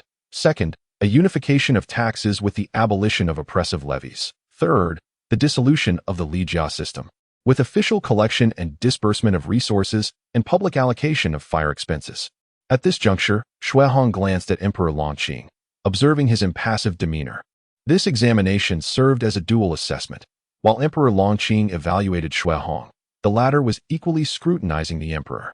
Should Emperor Longqing prove to be an exceptional ruler, Shuihong would not hesitate to accompany him in noble endeavors, aspiring to etch their names into history.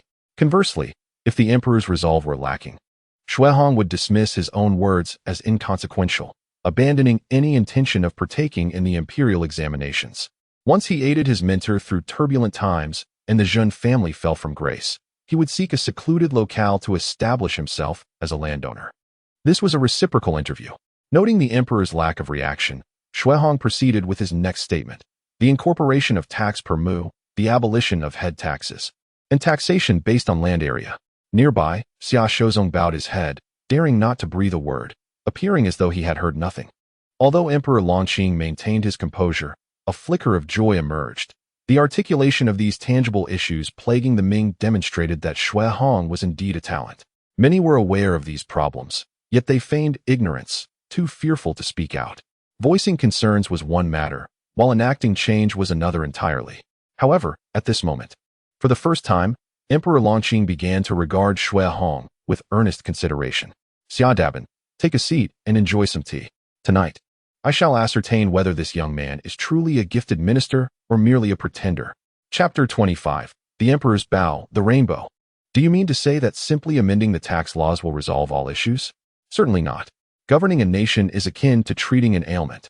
Once the patient exhibits outward symptoms, it is invariably the result of a confluence of internal maladies. To eradicate the benefits and drawbacks is akin to administering medicine.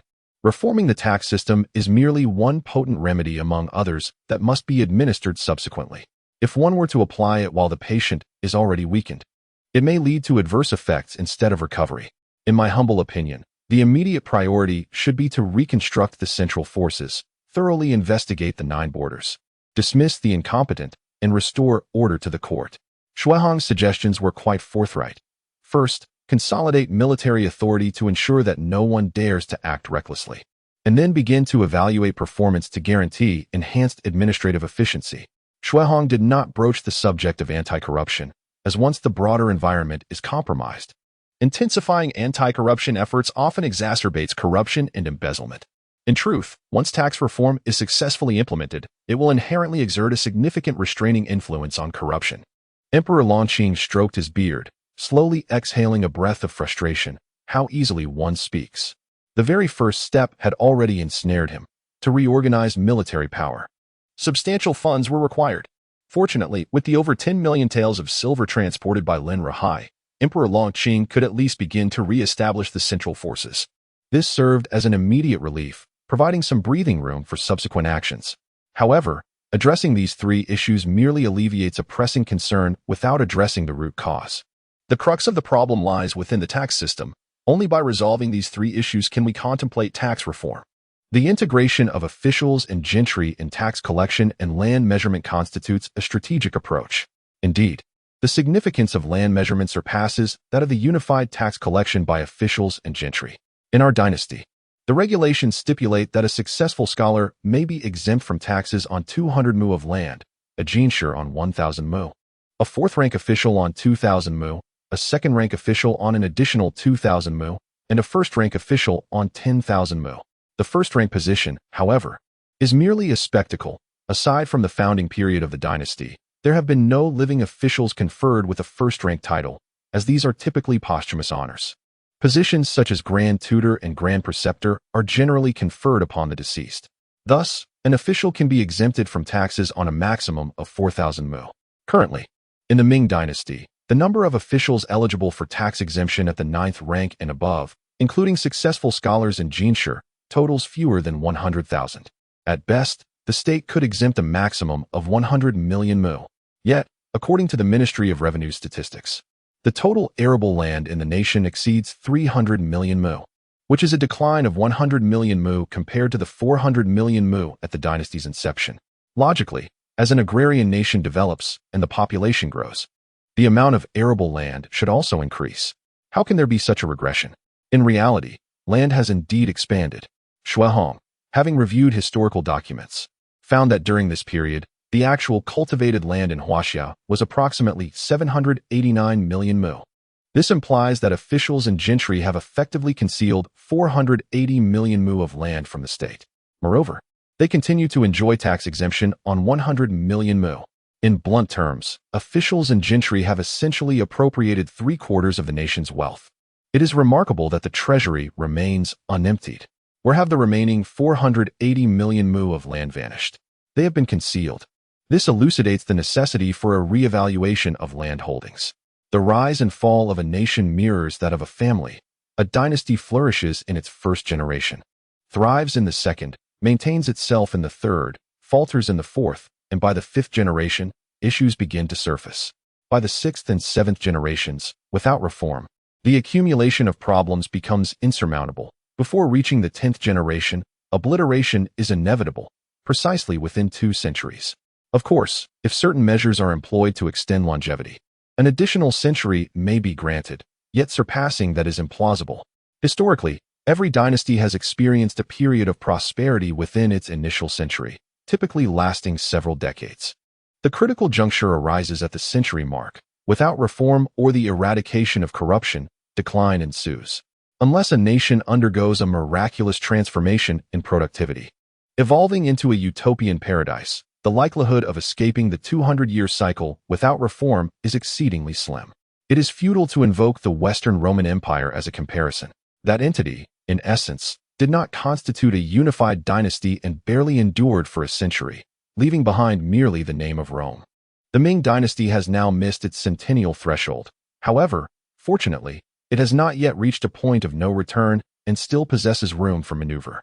Emperor Longqing attentively listened to Shuehong's exposition, occasionally posing questions and offering insights. Shuehong frequently evaded contemporary realities, citing historical texts as examples, rendering it difficult for anyone to contest his assertions. I speak of historical events. I have not implicated any individual. If one insists on taking offense, that is beyond my control. As their discourse continued, the candles were replaced one after another, and the sky gradually lightened. There are 3 calamities for a nation. The first is heaven, the second is military strife, and the third is officials. However, human calamities surpass natural disasters. The governance of officials is paramount and exceeds the threat of military conflict. Thus, Your Majesty, if you aspire to rectify the world without opposing the prevailing tide, reforms in taxation are essential. What constitutes this tide? Economic production signifies power, while the goodwill of the populace signifies strength. Historically, conquerors have attained dominion by harnessing the tide. While ministers and generals have secured longevity through its utilization, merchants have amassed wealth by discerning the tide, and the common people have found stability by aligning with it. The tide flows like water, unstoppable by human effort. Should your majesty act in harmony with the tide, propelling it forward, your military achievements could rival those of Qin Shi Huang and Han Wudi, while your civil governance could stand alongside the illustrious Tang Zong and Song Zhu. This is not merely Shui Hong painting a rosy picture for Emperor Longqing. Once the Ming dynasty implements the land tax reform, enduring the initial challenging years will herald a national renaissance. If productivity surges, commerce and agriculture will flourish in tandem, and through commercial endeavors. The northern nomadic tribes shall be fully assimilated into the Sinic civilization, never to rebel again. The mere achievement of asserting control over the grasslands would suffice to gratify Emperor Longqing. Furthermore, if one seeks to implement a unified taxation system with public management of resources, silver becomes one of the most vital instruments. Consequently, the Ming cannot adhere to maritime restrictions but must actively engage in external trade explorations. This sets off a chain reaction. As long as the new tax system can be sustained, the Ming dynasty will swiftly enter a new era. The Ming shall indelibly mark the annals of feudal dynasties, earning global acclaim. Emperor Longqing, still yearning to convey further thoughts, was gently reminded by Xia Shouchong, "Your Majesty, it is already the hour of the pig." The Emperor Longqing was taken aback, glancing out the window to behold a faint white hue emerging at the horizon. Though the light had yet to appear, it was evidently not far off. After a night of discussion, the emperor felt no fatigue. Instead, he was filled with an unusual exhilaration. For Shui Hong had not only expounded on national policies and reforms, but also painted a splendid vision for the future. The beautiful blueprint he described was such that any emperor hearing it would feel as invigorated as if he had consumed a blue pill, instantly revitalized. In that moment, the emperor mused aloud, "Ah, you are quite remarkable. By the way, do you have a courtesy name?" To which Shui Hong replied, "Your Majesty, my master has granted me the name Jingyu." The emperor smacked his lips, feeling a twinge of regret, yet recognizing that one cannot retract a name bestowed by a teacher. "However, dear Lin Aiqing, what is yours is also mine. I shall gladly accept this student of yours." Coughing slightly, he continued, "Jingyu, our conversation tonight has left me with profound reflections, and I am acutely aware of the weight of my responsibilities ahead. You too have worked hard. Do take your leave and rest. Please organize your thoughts on the proposed tax reforms, detailing their pros and cons, and submit a memorial to me. As for Yangzhou, you need not worry. I have dispatched the imperial guards to protect both Lin Aiqing and your mother. Moreover, there will be mutual assistance from Jinling. So you may remain at ease in the capital." "Subject obeys," came the reply. During the morning court assembly, the emperor's distracted demeanor did not go unnoticed by the ministers, though they paid it little mind. A few officials even contemplated advising the emperor to take a proper rest, as he had been a tireless worker since ascending the throne, often reviewing memorials throughout the night. After the court session, the emperor intended to return to his chambers for a brief respite, but his gaze was drawn to a rainbow arching across the sky. Instantly, joy surged within him, and he burst into hearty laughter. "Ha! This is a sign from heaven. Divine will rest with me." His exuberant laughter startled the Empress Yin, and upon her arrival, the eunuch Xia Shouchong discreetly stepped back, both to give her space and to avoid witnessing the couple's affectionate display, which was rather overwhelming at times. "Your Majesty, what brings you such mirth?" inquired the Empress with a voice as clear as a chime, soothing yet not overly sweet, reminiscent of the fragrance of orchids, delightful to the heart. The Emperor grasped her hand, pointing towards the rainbow. "Zitong, look, the heavens have bestowed a rainbow upon us. What does this signify?" The Empress's cheeks flushed suddenly, and she murmured, "Your Majesty, we are not young anymore, and with 3 sons and a daughter, our health should take precedence." Xia Shouchong wore a face of despair, fully aware of the situation. The rainbow signifies the union of heaven and earth, the harmonious convergence of yin and yang, the Emperor remarked, understanding the Empress's misinterpretation.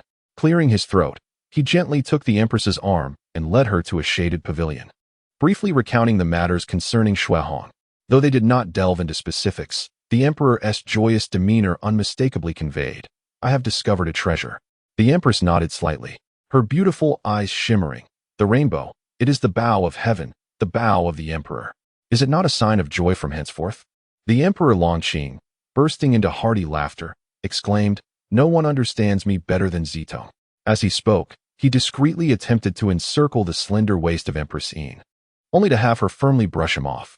Even before ascending to the throne, he lacked decorum, and now that he was emperor, his demeanor remained unrefined. Facing his wife's disapproving gaze, Longqing was not perturbed. Instead, he grasped her hand and reflected, "This son, though adept in strategy, remains ignorant of true temperament and practical execution. Patience is essential. We must allow him a few years of training before entrusting him with significant responsibilities." The emperor's bow, majestic and powerful, resonated with the weight of his concerns for both himself and his people. Upon hearing these words, Empress Yin comprehended the emperor's intentions. A bow, when well protected, can serve as a cherished heirloom, unlike arrows, which are but disposable tools. In the words of songs Zhao Lingjia and Ho Qing Lu, the celestial bow is indeed the rainbow. It is also known as the imperial bow. One cannot help but wonder if this youth is capable of shouldering such a name. Chapter 26. A century hence. Shall I rightfully bear the titles of literature and martial prowess? The capital, in its essence, can be perceived as vast or diminutive. Whenever an official or noble family experiences the slightest stir, it reverberates throughout the city. How much more so, then, matters that pertain to the emperor. Shuehong, having arrived in the capital on official business, managed to gain audience with His Majesty on 2 occasions within a mere few days, with the latter visit culminating in an overnight stay within the palace walls. The imperial palace serves as a hub for officials to conduct their duties, and it is not uncommon for ministers to linger within its confines when their tasks remain incomplete, much akin to the modern-day necessity for overtime work when duties are not fulfilled. However, Shuehong is neither a royal relative nor a distinguished statesman, and his youth makes his repeated audiences a notable honor. Moreover, shortly after receiving a commendation, he was again summoned by Emperor Longqing for an evening of discourse, reminiscent of ancient sovereigns who sought the wisdom of the learned. In a fleeting moment, Shuehong's name resonated among the ranks of the capital's officials, prompting inquiries into his lineage and background. Some inquisitive souls even concocted fanciful tales surrounding his ascension to the palace. Some proclaimed that Shuehong was akin to the esteemed statesman of antiquity, thus meriting the emperor's favor. Others posited that it was due to Shuehong's successful handling of affairs that he was summoned for consultation. Still, others attributed it all to the reputation of Shuehong's mentor, Lin Rohai. The narratives were as varied as they were imaginative. Upon his exit from the palace, Shuehong anticipated the ensuing commotion, and upon returning to the Lin residence, he withdrew from public view, pondering the composition of his memorial.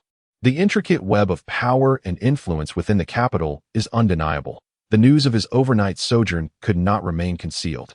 Nevertheless, both Emperor Longqing and Shuehong had no intention of shrouding the truth in secrecy. After all, neither had committed any act deserving of reproach that would necessitate such subterfuge. Shuehong surmised, with insight, that Emperor Longqing might even encourage the spread of rumors, seeking to discern whether he was akin to the likes of the unremarkable Zhuo Zhongyong or possessed the qualities of the eminent Fan Zhongyan and Wang Angshi. His intuition proved accurate. Indeed, Emperor Longqing harbored such curiosities. The emperor believed that if Shuehong dared to broach the subject of tax reform, he must also possess the audacity to act upon it. Without immense courage, one could hardly achieve significant change. Had it been in the earlier days of his princely status, Emperor Longqing would have taken a more hands-on approach to instigate change. Shuehong, in turn, did not disappoint the emperor. Following his departure from the palace, he embraced a reclusive lifestyle, resolutely declining invitations from various households and postponing engagements with those of high standing. Despite the various visitors, he remained steadfast in his decision to remain indoors. Shuehong understood the fickle nature of gossip. By withholding his attention, the fervor would inevitably wane over time. He feared only those who, oblivious to their circumstances, continued to thrive amidst the gossip. Thus, for several consecutive days, Shuehong remained singularly focused, ultimately completing a comprehensive series of proposals regarding the reform. He meticulously articulated the latent shortcomings of the current state, drawing parallels from ancient precedents, before delineating potential solutions. In fact, he even addressed the flaws inherent within his proposed reforms, subsequently outlining measures to alleviate these shortcomings. Xuehong's reform proposal was fundamentally structured upon Zhang Zhujing's single whip policy, while incorporating unique elements pertinent to the current dynasty. For instance, the consolidation of taxes and the settlement of silver have the advantage of mitigating the risk of direct embezzlement by officials. However, the downside is that it may lead to a situation where silver becomes scarce while currency depreciates.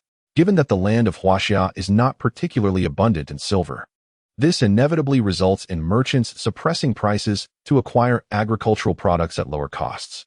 Fortunately, the current era does not impose maritime restrictions, and maritime trade flourishes, with a continuous influx of silver into the Ming dynasty. Thus, in the short term, the populace is not lacking in silver. Yet, this poses a significant risk. If silver were to become the national currency, it would imply that the authority to mint currency lies in the hands of foreign merchants, which is perilous. Xuehong proposed a three-pronged approach.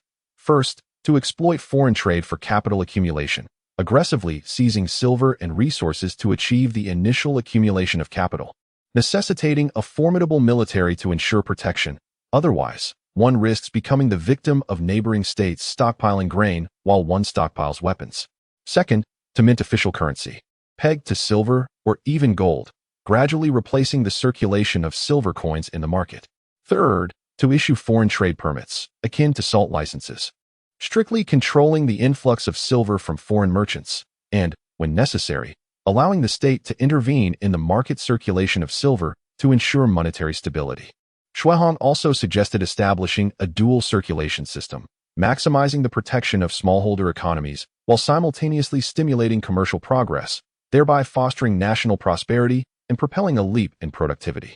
The way of heaven diminishes the excess to replenish the insufficient, while the way of humanity sacrifices the insufficient to honor the excess. Humans, though not saints and inherently self-interested, inevitably become thieves, leading to the rich becoming richer and the poor poorer. The resources and wealth of a nation are finite. Hence, the competition among merchants and farmers for profit results in a disparity where the upper echelon thrives while the lower echelon suffers. With the implementation of the new tax law, aligning with the way of heaven, taking from the surplus of the affluent to replenish the poverty of the destitute, grievances are bound to arise. When Emperor Longqing observed the transformation of internal conflicts into external ones, implementing a dual circulation approach alongside the coalescence of commerce and agriculture, he couldn't help but exclaim in approval. The challenge of reform lies not in its inception, but in the continuation of the new system. As Xuehong articulated in his memorial, the unified collection of taxes from officials and gentry, based on land area, directly confronts the ruling class worldwide.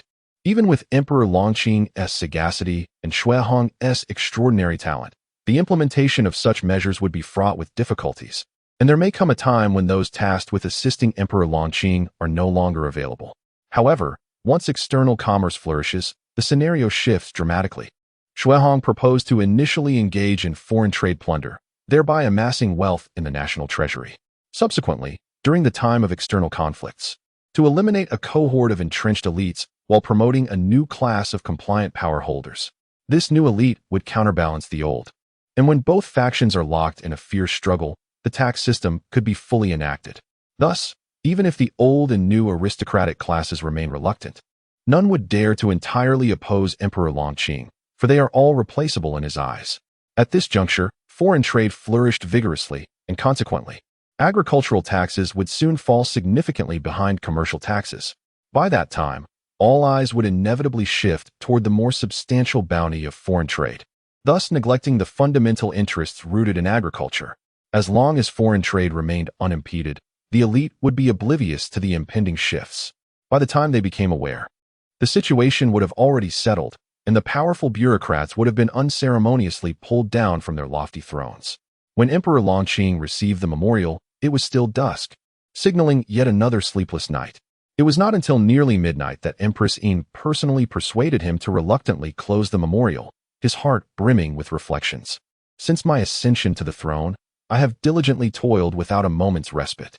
Is it not the benevolence of my ancestors towards my subjects that has bestowed upon me this opportunity to forge the enduring legacy of our great Ming dynasty?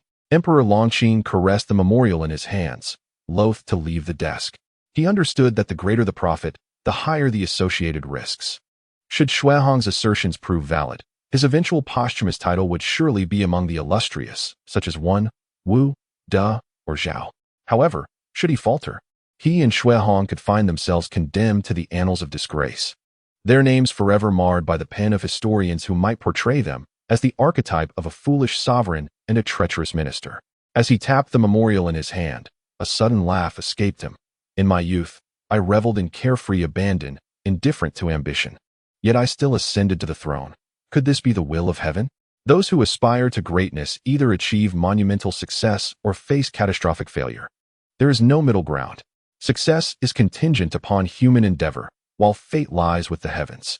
I find myself eagerly anticipating the title I shall bear a century hence. Will it be among those of scholarly and martial distinction? Ha ha ha ha ha. Chapter 27. Daiyu's desire to return to the mansion after submitting the memorial. Xuehong chose to remain within the Lin mansion, refraining from stepping out into the world. During this period, he diligently filled the gaps in his understanding of the knowledge pertaining to this era, as well as information regarding various factions. This age bears semblance to the late Ming dynasty, yet the circumstances are markedly more favorable. Although the Grand Emperor is known for his grandiose ambitions, he indeed possessed remarkable talents in his youth, leading the noble families on a campaign to quell the northern territories, silencing the northern plains for nearly a decade. It is reasonable to consider that without some military achievements, the Grand Emperor would struggle to maintain control over the noble families. In his middle years, he emphasized the welfare of the people, attempting to lessen burdensome taxes and dispatching individuals for clandestine inspections of local conditions, all while manipulating the forces within the capital through the Jinhui. Thus, the dynasty, which had seemingly entered a period of decline, unexpectedly exhibited signs of resurgence. At that time, the venerable Prince Yizhong was widely celebrated as a virtuous king and the most esteemed heir apparent, regarded as the Grand Emperor's ideal successor. However, the eventual outcome was unforeseen. For reasons unknown, Prince Yizhong suddenly rebelled, leading to turmoil among the Grand Emperor's four legitimate sons. The eldest revolted, the second met his demise, and the third was implicated and imprisoned. Consequently, the throne passed to the current Emperor Longqing, who inherited the position of crown prince. In the latter years, whether due to age, confusion, or the heavy toll of his son's death, the Grand Emperor's earlier brilliance waned, giving way to erratic behavior and an obsession with glory.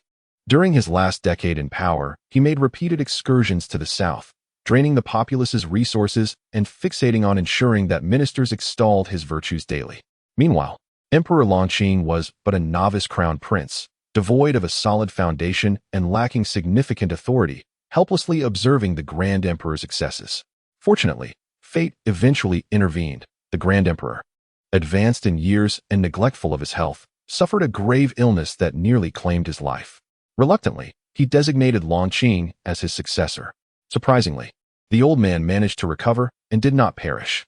Logically, once the throne had been passed, he should have enjoyed a life of leisure within the palace. Yet, who among the living could relinquish the imperial seat?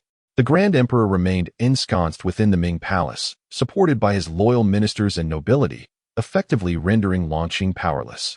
In a bid to undermine Longqing, he even summoned back the previously deposed crown prince's lineage, reinstating the former crown prince as the Prince of Yizhong, allowing his remaining illegitimate son to inherit the title. It was as if he declared outright, "I am the one who decides who the emperor is." In the days that followed, Emperor Longqing endured the manipulation of his father while diligently working to strengthen his reign, promoting trusted allies from the ranks of past imperial examination scholars. Among them was Lin Rahai, who, despite having achieved recognition as a top scholar during the Grand Emperor's reign, had risen to prominence during the ailing prince's regency. This suggests that Lin Rahai was indeed elevated by the then Crown Prince Longqing. Xuehong speculated that aside from appreciating his mentor's talents, Longqing's actions might also serve as a subtle test in an attempt to win over the Jia family. The pressing matter at hand was to resolve the financial issues in the south, for with wealth, all subsequent challenges could be addressed. Xuehong pondered whether she should take action to accelerate the internal strife and disintegration of the Jiangnan salt merchants. As for the question of whether Emperor Longqing would lose, it was entirely outside her realm of consideration. From a subjective standpoint, Emperor Longqing, after years of dormancy, had risen from nothing to a position where he could openly compete with the retired emperor. This alone attested to a significant truth. Emperor Longqing possessed political acumen and adeptness far superior to that of his father. Emperor Longqing also held a considerable advantage, his youth. The retired emperor was nearing 80, having endured numerous battles in his earlier years, resulting in lingering injuries. Additionally, his youthful indulgences had taken their toll, and the fact that he had survived to this age truly spoke volumes about the remarkable resilience of the Zhou family lineage. Notably, Emperor Longqing's youngest brother, now the Prince of Zhongshuan, was a full 10 years his junior, born when the retired emperor was in his 50s. Emperor Longqing's physical condition was impressive. His relentless 10-year struggle, both mentally and physically taxing, left little room for leisure. With the demands of his position, he worked during the day and often late into the night. It was no ordinary feat to be an emperor. The short lifespans of many great rulers were often due to the overwhelming burdens they bore, though exceptions existed, such as the fortunate Alan, who simply had a good father. Whenever he found a moment's respite, it was consumed by the need to perpetuate his lineage, leaving him utterly drained of energy and devoid of free time.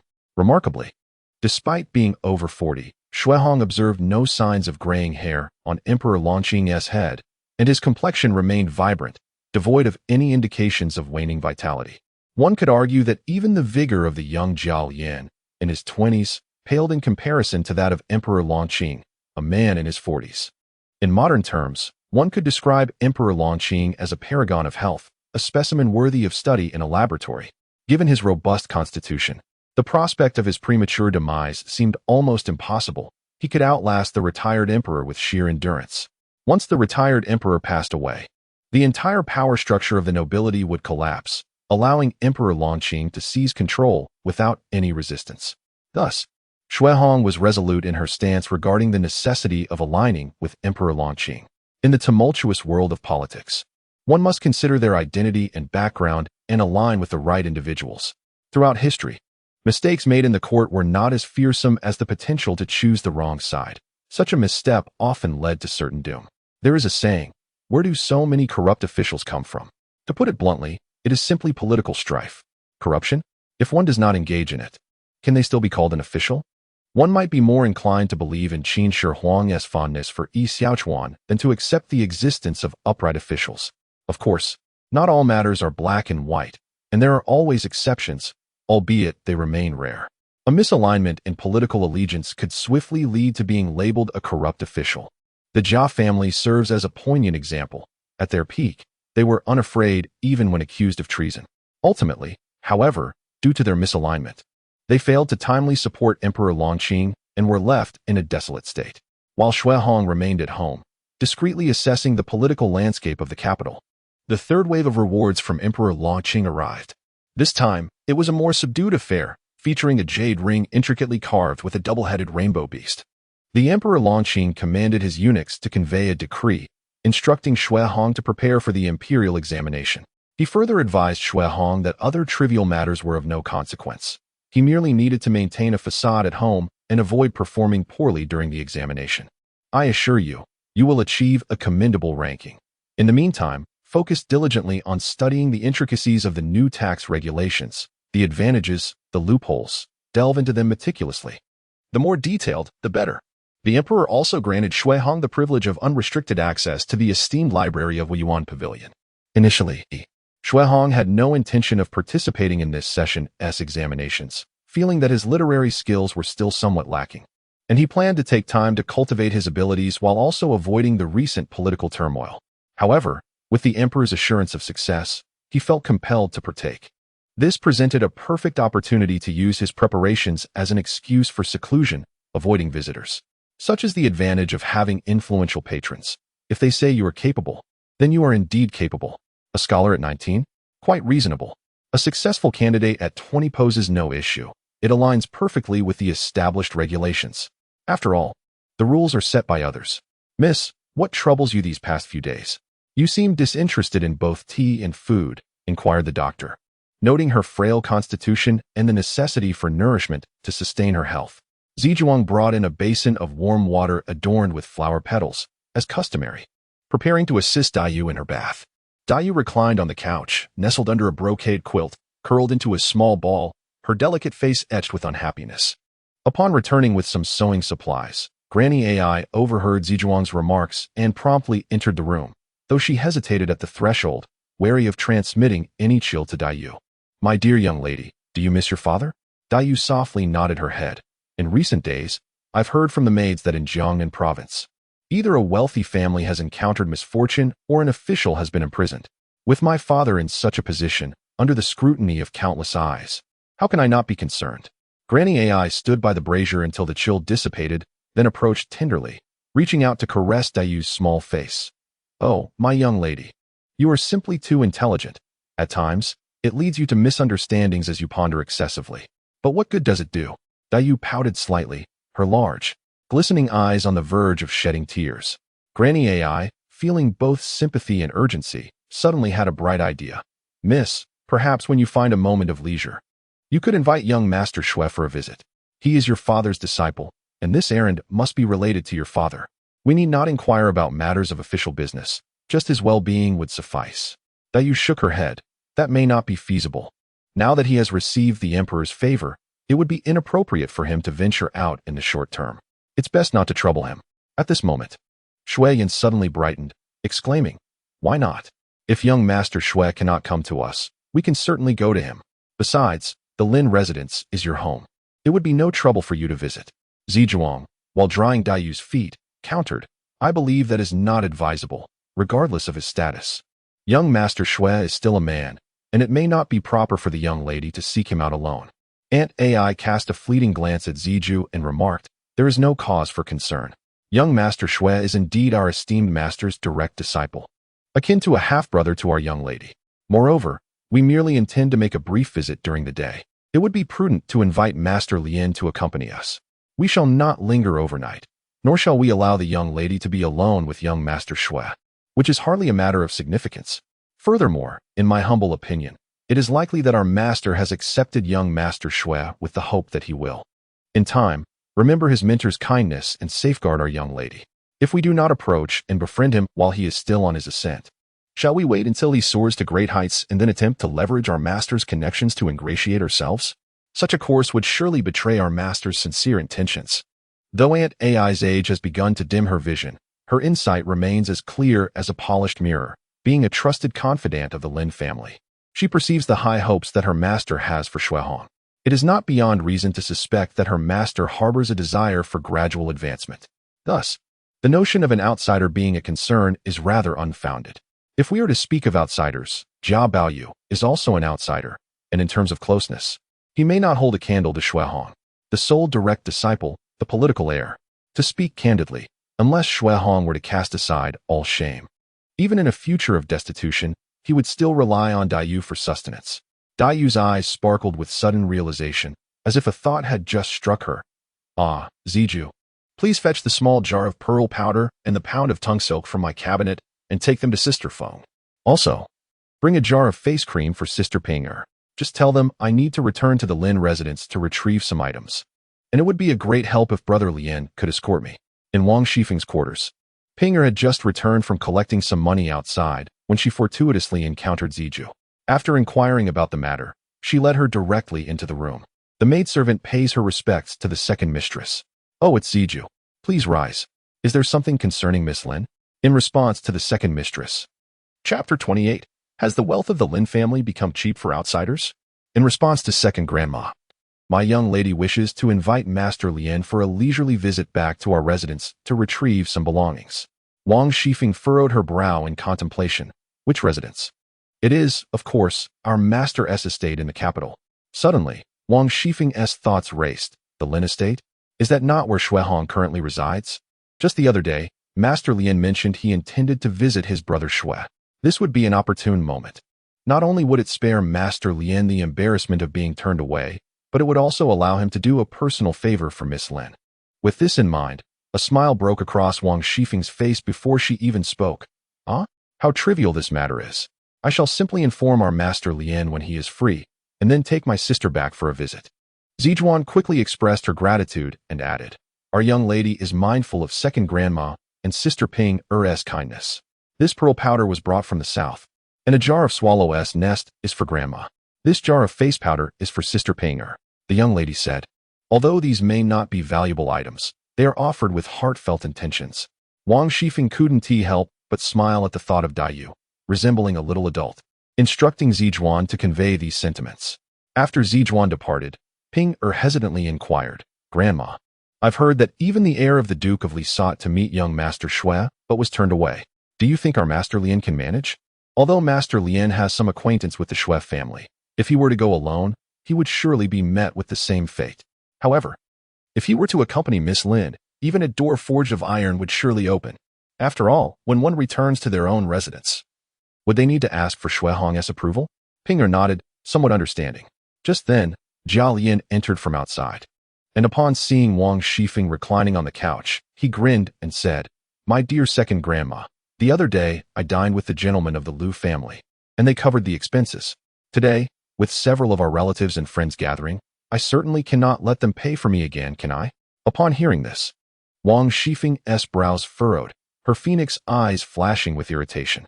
After giving Jia Lian a disdainful glance, she retorted sarcastically, "Oh, is that not Master Lian himself? I was wondering why you suddenly thought of me today. It turns out you are short of money." Jia Lian stepped closer to the couch, leaning slightly forward. One arm draped around Wang Shifeng's shoulder, while the other supported him at the edge of the couch. "My dear Fingjia, how could you say such a thing? We, as husband and wife, are the closest of companions. Am I not always thinking of you? If it were an ordinary banquet, it would be one thing. But today's gathering is hosted by Prince Beijing's. If we lose face, it would be unfavorable for everyone." Wang Shifeng continued to ignore him, turning her back and lying down once more. Consequently, Jia Lian followed suit, lying beside her, his body pressed against hers, gently wrapping his arm around her waist. "My dear Fingjia, I implore you to assist me just this once. Otherwise, your husband will find it difficult to hold his head high in the outside world." Wang Shifeng, thoroughly entangled by Jia Lian, finally turned to glare at him. However, upon locking eyes with his soulful, peach blossom gaze, she found herself momentarily at a loss for words. "The silver will be provided to you shortly by Pinger. First, I must discuss a matter with you." Wang Shifeng informed Jia Lian about Daiyu's desire to return to the Lin residence. Jia Lian merely furrowed his brow in contemplation for a moment before responding, "Oh, what of it? Whenever cousin Daiyu wishes to return, I shall accompany her. Fingjia, please have Pinger hand me the silver first." Wang Shifeng shot Jia Lian an exasperated glance before tilting her chin toward Pinger. Immediately, Pinger produced the key, unlocked the cabinet situated at the foot of the bed, and opened it to reveal a trove of shiny silver. There were silver ingots shaped like yuan bao, rolled silver notes, and a few banknotes resting at the very bottom. After retrieving 5 ingots of 5 taels each and placing them on the table, she locked the cabinet once more. "Here you go, second master." Jia Lian gazed at the 5 silver ingots on the table, a glimmer of delight flickering in his eyes. Yet he feigned discontent. "This amount of silver is hardly sufficient. Pinger, if the second master is unsatisfied, then let us return it all." Jia Lian quickly pressed his hand on the ingots. "Oh, I was merely jesting. Since it is your gift, I would never disdain it, no matter how little." Wang Shifeng suddenly sighed. "Alas, we must meticulously count our pennies for this mere 20 taels of silver, while some individuals can easily bestow millions upon outsiders. One truly cannot compare." As Jia Lian tucked the silver into his pouch and concealed it within his sleeve, he inquired with a smile, "What troubles you, Fingjia? Why this unexpected lament?" Wang Shifeng waved her handkerchief as if to disperse dust, and the concubine reclined upon the couch, her alluring form momentarily capturing Jia Lian's gaze. "It is none other than our Lin uncle, who allows Lin, his own flesh and blood, to reside in our household while preparing to bestow his wealth upon an outsider. Even if the chosen heir is a legitimate disciple, they remain merely a disciple, not a son." Jia Lian instantly grasped the matter, realizing that his wife, in her jealousy, had likely caught wind of some gossip. Pay no heed to such idle talk. With Lin uncle's affection for cousin Daiyu, the Lin family's fortune will undoubtedly serve as her dowry. As for the Shui brothers, Lin uncle likely intends to reserve his connections and resources for them, thus providing cousin Daiyu with a safety net. As Jia Lian spoke, his expression suddenly sharpened, as if he had surmised something. He abruptly sat upright and looked at Wang Shifeng. "Feng girl, could it be that the old lady and madam have said something before you? Whether they have or not, what difference does it make? I often hear it said that the salt inspector's position is among the most lucrative in the realm. Even if the official is as incorruptible as Bao Zhang, he would still find silver flowing into his pockets year after year. If Lin Uncle's wealth were truly to fall into the hands of outsiders, that would be a grave injustice for Lin. Jia Lian let out a cold laugh, remarking, "In seeking justice for Daiyu, one might wonder who truly bears the grievance in their heart. Feng Jia, while I may be muddled about other matters, and even the steward may not possess your keen intellect, in this instance, it is precisely I, the outsider, who perceives the situation most clearly. Do not allow yourself to be used as a pawn, only to look back in ignorance. Even if that silver were to arrive at our estate alongside my cousin Daiyu, it is likely that my wife and I would not benefit in the slightest. Why trouble ourselves with such concerns? Very well, I shall now proceed to the North Quiet Prince's residence for the banquet. Any remaining matters can be addressed upon my return." Chapter 29. A conversation between siblings the following morning. As dawn broke, Jia Lian rode forth from the corner gate of the Rongwa mansion, accompanied by 2 young attendants in a horse-drawn carriage that followed closely behind. Inside the carriage sat Daiyu, Aunt Ai, and Shui Yan. The wheels rolled steadily, crunching over the pebbled road, producing a rhythmic sound. Curiously, despite having never visited this Lin mansion in the capital, Daiyu felt an unbidden surge of joy. She pressed her lips together, her delicate face glowing with anticipation. Though Lin Mansion was far less opulent and grand than Rongwa Mansion, being merely a modest residence with 5 courtyards, it was conveniently located not far from the latter. This had once been the ancestral home of the Lin family in the capital, and it was here that Lin Ruhai and Jia Min had begun their married life. However, after Lin Ruhai was appointed as the salt supervisor, the family relocated to Yangzhou, leaving the mansion vacant. Before long, the carriage arrived at the grand entrance of Lin Mansion. As someone knocked on the door, a servant responsible for guarding the entrance opened it and stepped out. Seeing Jia Lian, dressed elegantly and exuding an extraordinary presence, the servant assumed he was yet another young master seeking to make the acquaintance of the esteemed Shui Gongzi, and spoke up. "If you are here to seek our Shui Gongzi, I must regretfully inform you that he is currently engrossed in his studies for the upcoming spring examinations and will not be attending any gatherings or banquets. I kindly ask for your understanding." With a chuckle, Jia Lian responded, "You have misjudged the situation today. I am not here to pay a visit. Rather, it is your master who has returned. Please go back and inform them that your young lady has arrived home. Hurry and send someone out to welcome her." The servant, startled, recalled having heard that his master had a daughter temporarily residing at the Rongwa mansion. He quickly apologized and hurried back inside to relay the message. Shortly thereafter, the house steward emerged with several attendants. His gaze first fell upon the carriage before shifting to Jia Lian, and he promptly bowed, saying, "Is it truly Second Master Lian before me?" Jia Lian, taken aback, inquired, "Oh, you recognize me?" In response to Second Master Lian's inquiry, "I have long served in the master's household. I had the fortune of seeing you when the lady first entered the residence. Though many years have passed, you still bear a resemblance to your youthful self, which is how I recognize you." As they exchanged pleasantries, Daiyu, adorned with a veil hat, alighted from the carriage with the assistance of Aunt Ai and Shui Yan.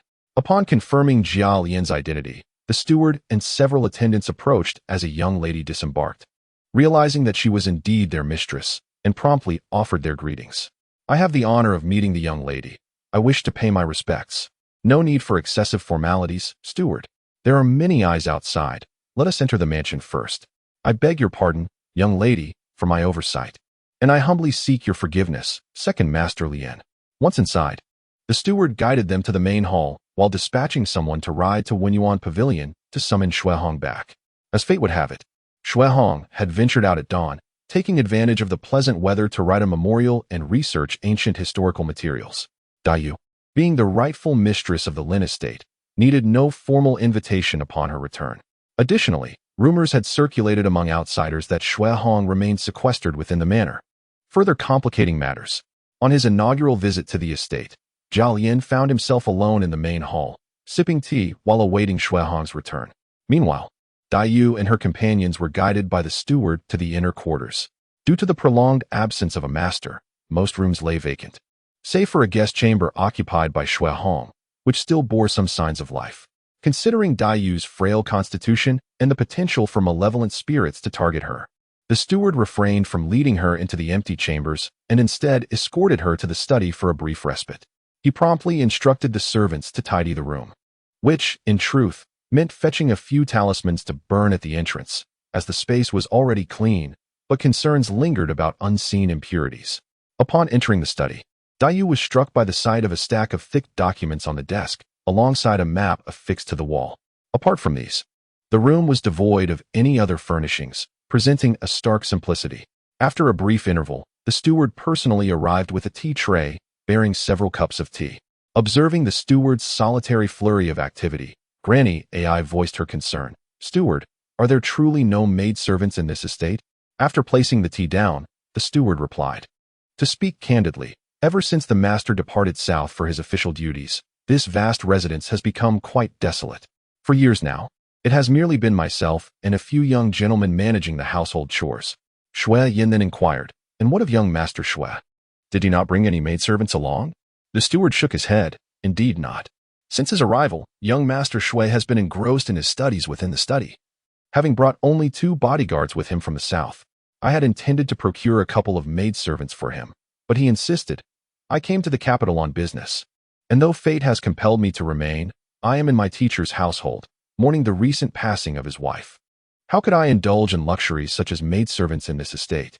Hearing the steward's words, Dayu felt a blend of emotion, touched by Xuehong's deep respect for his mother and his gratitude, preferring to endure hardship rather than procure maidservants for comfort.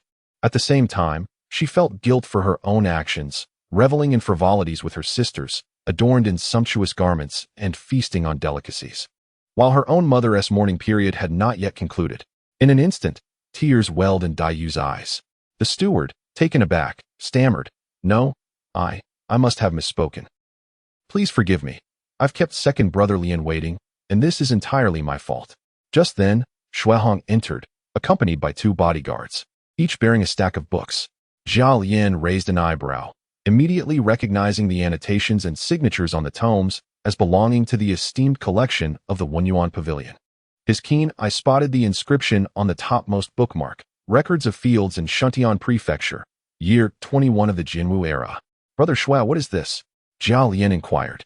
Xuehong responded nonchalantly, "Oh, His Majesty is aware of my aspirations for next year's palace examination, and thus has graciously granted me permission to borrow books from the Wenyuan Pavilion. At this moment, I am diligently preparing for the upcoming examinations at the beginning of next year." Jia Lian, seemingly grasping the situation, nodded in understanding and remarked, "No wonder Brother Shui has achieved such remarkable accomplishments at a young age. His dedication is truly commendable. Who could doubt his success in the imperial examinations? It is likely that next year, he will ride forth in official splendor." After exchanging a few pleasantries, Jia Lian disclosed his true purpose for visiting. He had originally come alongside Dayu, but he was also acting upon the instructions of Prince Beijing, wishing to invite Xuehong for a conversation at his residence. With a chuckle, Xuehong responded, "It would be remiss to decline the prince's invitation. However, my esteemed mentor is a celebrated figure in the realm of scholars, renowned across the land. I, having been fortunate enough to be accepted under his tutelage despite my limited talents, now face the imminent examinations. If I do not devote myself to diligent study and fail to pass, it would tarnish my mentor's reputation. Thus, I must graciously decline the prince's kind offer. Please convey my apologies to the prince on my behalf, second brother Lian." Understanding Xuehong's sentiments and recognizing the validity of his refusal, Jia Lian smiled in agreement. As he mentioned having other matters to attend to, he took his leave, suggesting that should Dayu return to the Jia residence, she might accompany Xuehong. After bidding farewell to Jia Lian, Xuehong proceeded to the rear courtyard. Upon reaching the study's entrance, he heard the faint sounds of weeping within, accompanied by the soothing voices of elderly women and maidservants. Peering through the window, he beheld Dayu wiping away her tears. The occupants inside also noticed Xuehong's presence. "Alas, my junior sister weeps upon seeing me. If outsiders were to learn of this and it reached our mentor's ears, I would find myself at a loss for words, regardless of how many justifications I might offer." As Dayu continued to sob, she suddenly heard a clear, somewhat teasing voice. Stealing a glance upward, she saw Xuehong standing before her, a stack of books in hand, smiling warmly. Instantly, her cheeks flushed with color. Senior brother. Chapter 30. The authority of the servants in the Jia household. Dayu, being of a naturally delicate disposition and unfamiliar with Xuehong, felt a wave of embarrassment wash over her as she was caught in a moment of emotional vulnerability. Instantly, her fair complexion flushed a deep crimson. Even her ears took on a rosy hue. Rising to pay her respects, she softly uttered, "Senior brother." "Madam, I have the honor of meeting you," she continued, addressing him with deference. Shui Hong, with a single hand extended in a gesture of support, replied, "There is no need for such formality." Seeing that Yu had ceased her tears, Ai Papa expressed her gratitude toward Shui Hong with a grateful glance. Understanding Yu's sensitivity, she deftly shifted the conversation. Our young lady has been feeling confined in the estate, so she thought to return home for a visit. As Shui Hong was about to respond, he observed that Yu's complexion was slightly pale, her eyes dim, and her breath shallow. Concerned, he stepped closer. Shui Hong, already handsome and distinguished in demeanor, surprised Yu with his sudden proximity. "It appears that my junior sister is unwell. In my youth, I learned some medical knowledge from the elders in my family. May I take your pulse?" Yu, intrigued, gazed at Shui Hong with wide eyes. "How is it that you possess such skills, senior brother?" In her understanding, someone like Shui Hong should be wholly devoted to scholarly pursuits, and yet he had knowledge of such matters.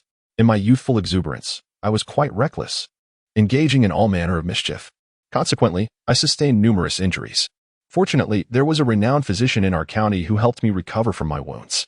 This venerable elder, recognizing my aptitude, imparted to me some basic medical knowledge. While his youthful mischief was indeed true, the esteemed physician was, in reality, a distant ancestor." Out of curiosity, Yu extended her slender arm, placing it upon the table. Shui Hong, observing her delicate and translucent limb, thought to himself, "This body is exceedingly frail." As Shui Hong's fingers rested upon her pulse, he noticed a barely perceptible flutter of her eyelashes. After inquiring about Yu's recent condition, he withdrew his hand, a shadow of concern crossing his features as he turned to Ai Papa. "Has my junior sister been taking any nourishing medicines of late?" Ai Papa replied, "She has been consuming ginseng nourishing pills, which she began taking while still at the estate. That should be discontinued. She must not continue with that medicine," Shui Hong cautioned. Fearing disbelief from those present, he further explained, "Yu is inherently frail, and while it was necessary to supplement her constitution in her youth, as one matures, they will naturally address their innate deficiencies. Eventually, individuals will enter a phase of pure yang. During this stage, unless they suffer from severe ailments, supplementation is unnecessary. Although my junior sister has some shortcomings, they are not of great concern. Excessive nourishment is akin to ingesting arsenic, leading to detrimental consequences over time." Yu, intrigued by Shui Hong's explanation, replied, "But, senior brother, I am not a male. How can the principle of pure yang apply to me?" Shui Hong chuckled at her words. "You must have heard some rumors, leading you to believe that males represent yang and females represent yin. In truth, every living being, as long as it breathes, must inherently possess a predominance of yang over yin. The reverse can only be observed in those who have departed from this world. As for young children, regardless of gender, they are essentially embodiments of pure yang. Upon reaching maturity, they transition from this state of utmost yang to a lesser form. This concept is not as esoteric as it may seem. To put it plainly, young children possess short limbs and limited heat dissipation, coupled with a vigorous essence, thus earning the designation of pure yang. Much like a tiger, which can slumber amidst heavy snowfall and is thus considered an epitome of yang, able to ward off malevolent forces. It is acceptable to administer some nourishing tonics to children, but one must be mindful of the dosage. No matter how beneficial a substance may be, discussing its efficacy without regard to quantity is sheer folly. Even water, when consumed excessively, can lead to toxicity, let alone medicine. In a previous life, Shui Hong had witnessed an individual who foolishly overindulged in tonics to their detriment. However, in the face of Shui Hong's assertions, the trio remained skeptical. After all, in the realm of traditional Chinese medicine, the more silver strands and longer beards one has, the more persuasive their words are considered. With a head full of dark hair and not yet reaching 20, Shui Hong's credibility was understandably limited. Aware of his youth, he recognized that his words might not command belief. Thus, seizing the opportunity to submit a memorial, he requested the emperor to dispatch a reliable imperial physician to examine Yu. After submitting the memorial, Shui Hong engaged the Jinui stationed at the residence to deliver both the memorial and his request for medical assistance. Unbeknownst to him, this scene left Yu and her companions in quiet astonishment. Initially, they had assumed Shui Hong was merely leveraging his familial connections to garner the emperor's attention. considering that a young person just past 20 could hardly possess significant capability. However, it soon became evident that the reality was far from that notion. The substantial memorial served as a compelling testament to Shui Hong's unique standing. The emperor is not merely a neighborly elder. He is the supreme ruler of the realm, overseeing myriad affairs of great import. The matters he must address and observe are of paramount significance. The fact that Shui Hong's writings could be directly presented before the sovereign underscored his exceptional position. As noon approached, the occupants of the study remained oblivious to the passage of time. Shui Hong, concerned that Dai might revisit memories of her former home and succumb to sorrow, endeavored to console her as one would a child, recounting tales from the three kingdoms, albeit with a few modifications. Initially, Dai felt a tinge of annoyance at Shui Hong's tone, as she was not a child to be lectured in such a manner. Yet, before long, she found herself engrossed in the story, captivated until the tale of the 18 lords opposing Dong Zhuo reached its conclusion. Just as Dai was enjoying the narrative, she noticed Shui Hong suddenly cease his storytelling, leaving her somewhat perplexed. It was high noon, and mealtime had arrived. She reasoned that they could resume the tale after dining. Biting her lip, she wished to hear more but felt too shy to express it directly, so she remarked, in response to your brother's words, "From whence does this custom of midday meals originate? I have never heard of it. It is neither a custom nor a tradition. I am aware of your frailty, and thus you must have eaten little in the morning. By now, your stomach must be empty, which is detrimental to your health. Those of weaker constitution, if they wish to nurture their bodies and cherish their health, should eat smaller meals more frequently, avoiding both hunger and overindulgence. Would it be acceptable to partake in some food first and continue our conversation thereafter?" Dai nodded obediently. After finishing their lunch, the imperial physician was invited in. Dai, seemingly disheartened by the abrupt end of the story, concealed her disappointment. Just as the elderly physician began to check Dai's pulse, the steward hurried in, reporting that a woman and 2 servants were outside, claiming to be from the Ronghua mansion to escort Miss Dai home. Shui Hong waved his hand, signaling the steward to allow them to leave first. What incompetent fool dared to treat this girl? If left unchecked, even the great BNK could not save her. The elderly physician, infuriated, puffed his cheeks and glared, wishing he could seize that quack and deliver a few hard punches. Shui Hong quickly turned to inquire, "Is my sister's health all right?" The elderly physician scoffed. "For now, she is stable. With a pause and medication for a while, she should be fine. However, if she continues with this medicine for 3 to 5 more years, it could jeopardize her chances of progeny, or even threaten her life, were it not for the timely discovery."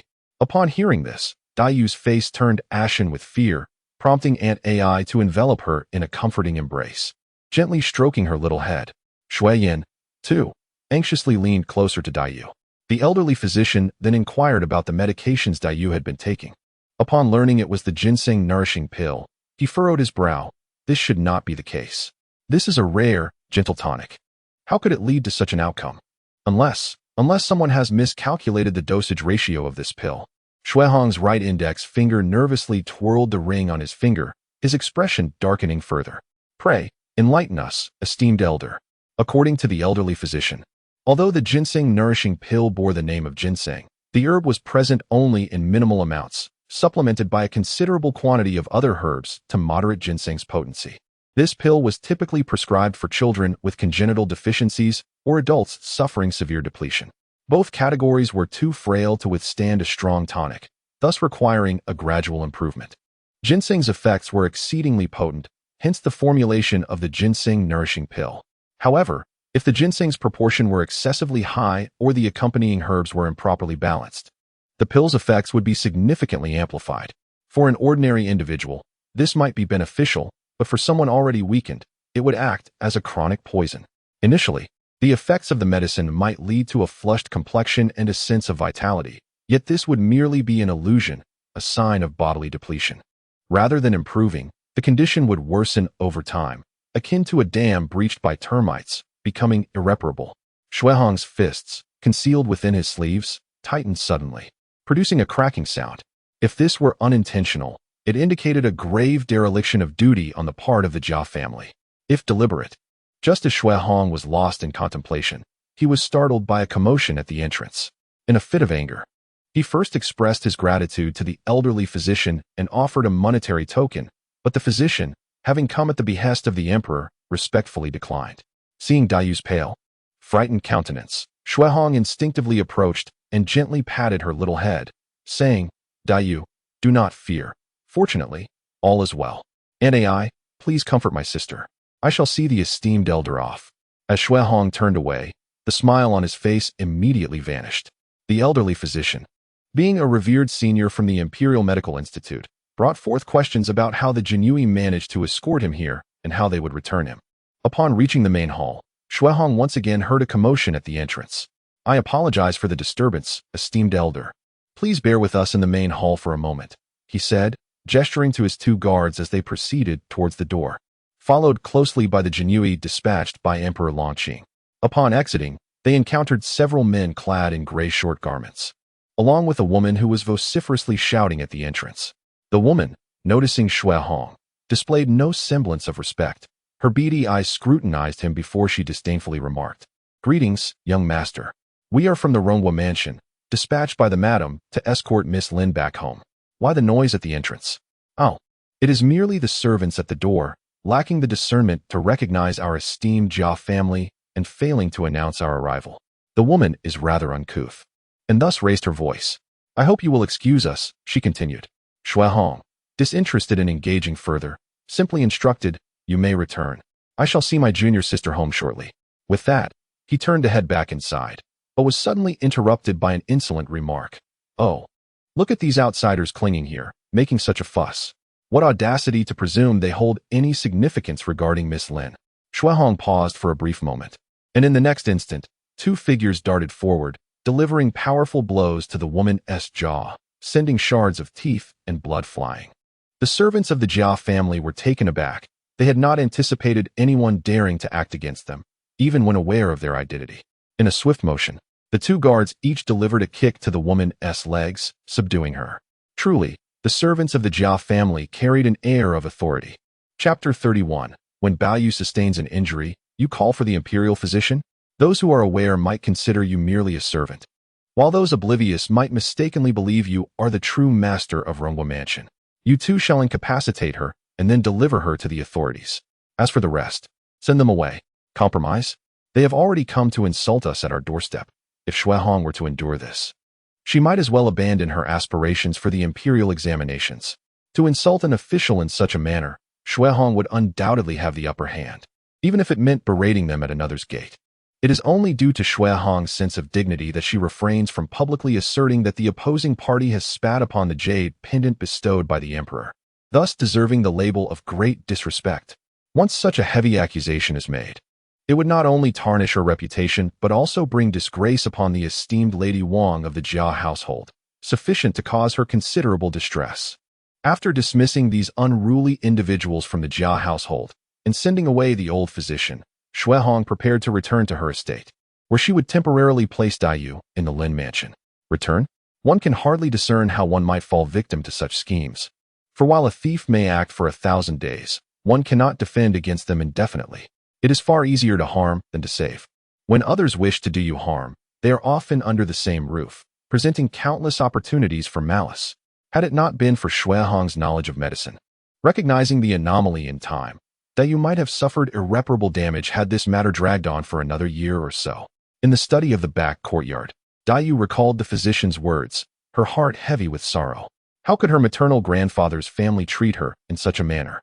Were it not for the fact that this physician had been sent by the Longqing emperor, Dayu might have suspected Shuehong, but would never have doubted the Jia family. Such is the consequence of estrangement. Nonetheless, whether this was a deliberate act or merely a result of the Jia family's negligent hiring of physicians, or perhaps the carelessness of the servant responsible for preparing the medicine, remains to be seen. Regardless, it reflects poorly on the Jia family, indicating a lack of genuine concern for Dayu. Had their precious gem, born from lust, fallen ill, would there have been such negligence in treatment and prescription? Nai was overwhelmed with dread and self-reproach. Her duty had been to protect the young lady under the command of her master, yet she had been oblivious to the danger that nearly befell her charge. Shuiyan, still young and not particularly astute, simply remained by Dayu's side, silently wiping away her tears. As tears streamed down little Dayu's face once more, Shuehong strode in with purpose, commanding, Nai, there is no need to return to the Jia mansion for now. I shall write to my teacher regarding this matter. The truth shall reveal itself in due course. For the time being, let Dayu reside at our estate.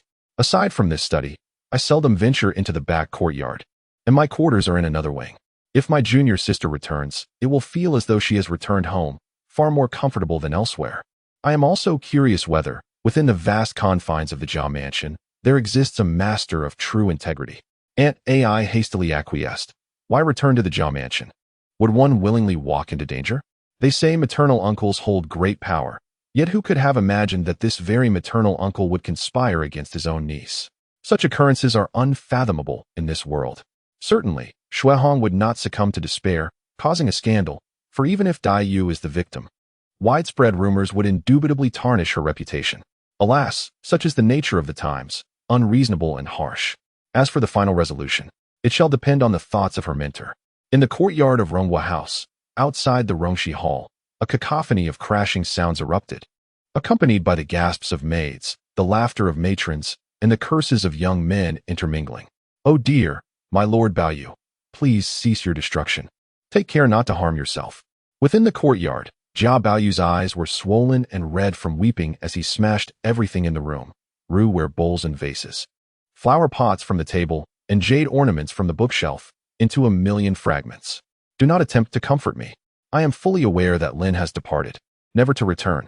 It must be you, those meddlesome matrons, who bullied her into leaving. As Baoyu wreaked havoc in the courtyard, outside, Lady Wang summoned Wang Shifeng, deliberating on how to deal with Xuehong. Lady Wang, her fingers entwined with prayer beads and a resting nearby, harbored a coldness in her gaze. Just the other day, I believed Xuehong to be a good child. Yet, in mere days, he has revealed his true nature, showing utter disdain for our household. The matron sent to fetch Lin had been beaten and confined, and the others returned in disarray. The situation was dire. Wang Shifeng, observing the young servant kneeling before Lady Wang, shifted closer. Madam, there is no need for anger. In a family such as ours, it is not difficult to discipline a presumptuous youth. Perhaps, emboldened by the favor of Lin's uncle and having caught the emperor's eye, the young man has grown arrogant, unaware of the decorum expected of our social class. You, dear madam, have always shown compassion towards the weak. It is hardly worth your ire to engage with such an ignorant youth. However, as the saying goes, a fly does not alight on an egg without cracks. Xuehong would not act so disrespectfully without some madness driving him. Wang Shifeng's tone shifted abruptly as she cast a sharp glance at the kneeling servant. It is quite possible that these insolent wretches, emboldened by our household's reputation, have instigated some mischief. Speak plainly of today's events. Should there be any concealment, even your madam's kindness shall not spare you. The young servant hastily bowed his head in supplication and began to recount the tale. We were originally sent by Lord Baoyu to fetch Miss Lin, but upon arriving at the Lin residence, the steward refused us entry and did not even notify her. In a fit of anger, Wang Pozi engaged in a dispute with the steward. Upon hearing this, Wang Shifeng understood that their household might not hold the moral high ground in this matter. Eventually, young Master Xue emerged and instructed us to return, stating that he would personally escort Miss Lin back shortly. Yet, with Lord Baoyu's command, we could not return alone. Thus, Wang Po could not help but murmur a few words, only to be interrupted abruptly by Lady Wang, who coldly interjected, "Enough? That young man from the Xue family is indeed ruthless, merely uttering a few words, and he resorts to harsh measures, even insisting on sending our people to the authorities. It is as if he holds our household in utter disdain." Wang Shifeng felt a surge of silent indignation. Xuehong had already demonstrated considerable restraint. Other servants from different households might dare to come to our doorstep and curse at us, even at someone with an official title. And if they were to strike down one of our own on the spot, none would dare to speak against it. Regardless of the reasoning, was it not your precious son who instigated this trouble? When Dayu returns to her own home, must she truly consider your whims and decide how long she ought to stay? Has she been reduced to a mere pet, akin to a kitten or puppy? Although such thoughts coursed through her mind, her words took on a different tone. Wang Shifeng agreed, saying, "Indeed, as you say, madam. However, it would be unwise to escalate this matter, for it would only bring us shame. Perhaps it would be best to await Xuehong's return of Lin, and then we can invite him in for a proper discussion. In families such as ours, one must conceal their wounds, even when the arm is broken. This approach would reflect our household's magnanimity, demonstrating that we do not stoop to quarrel with the youth, while also preventing the situation from escalating and falling prey to gossip. "What do you think, madam?" As they conversed, a sudden exclamation echoed from outside. "Madam, second lady, something terrible has occurred. Young Master Bao's hand has been severely cut by shards of the roux kiln plate." "Ah, my Baoyu." In the bishop cabinet, a flurry of maids and servants surrounded Jia Baoyu, some covering their faces, others wiping their hands, all bustling about in a frenzy. "My son, is the injury grave? Quickly, summon the physician." One maid, perhaps attempting to reassure Lady Wang, volunteered. "Do not fear, madam. It is merely a small cut on his palm. It is not serious." No sooner had she spoken than Lady Wang struck her down with a resounding slap. The sound echoed as the stunned maid fell to the ground, hastily kneeling. Her face flushed. "What an audacious and insolent wretch! How dare you claim it is of no consequence? Baoyu is your master.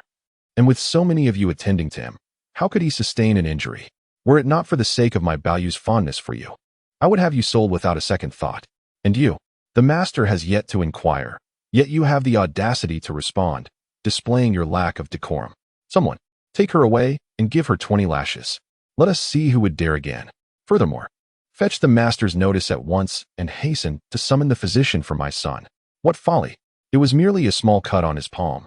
Yet the entire courtyard was in an uproar, insisting on utilizing the notice of Lord Jia Shi to summon the physician. One might think even a prince or noble scion would not possess such fragility.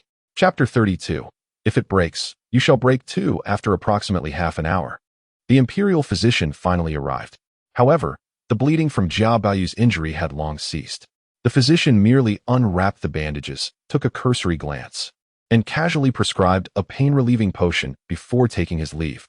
Before departing, the Jia family presented the physician with 20 taels of silver and arranged for a carriage to escort him back.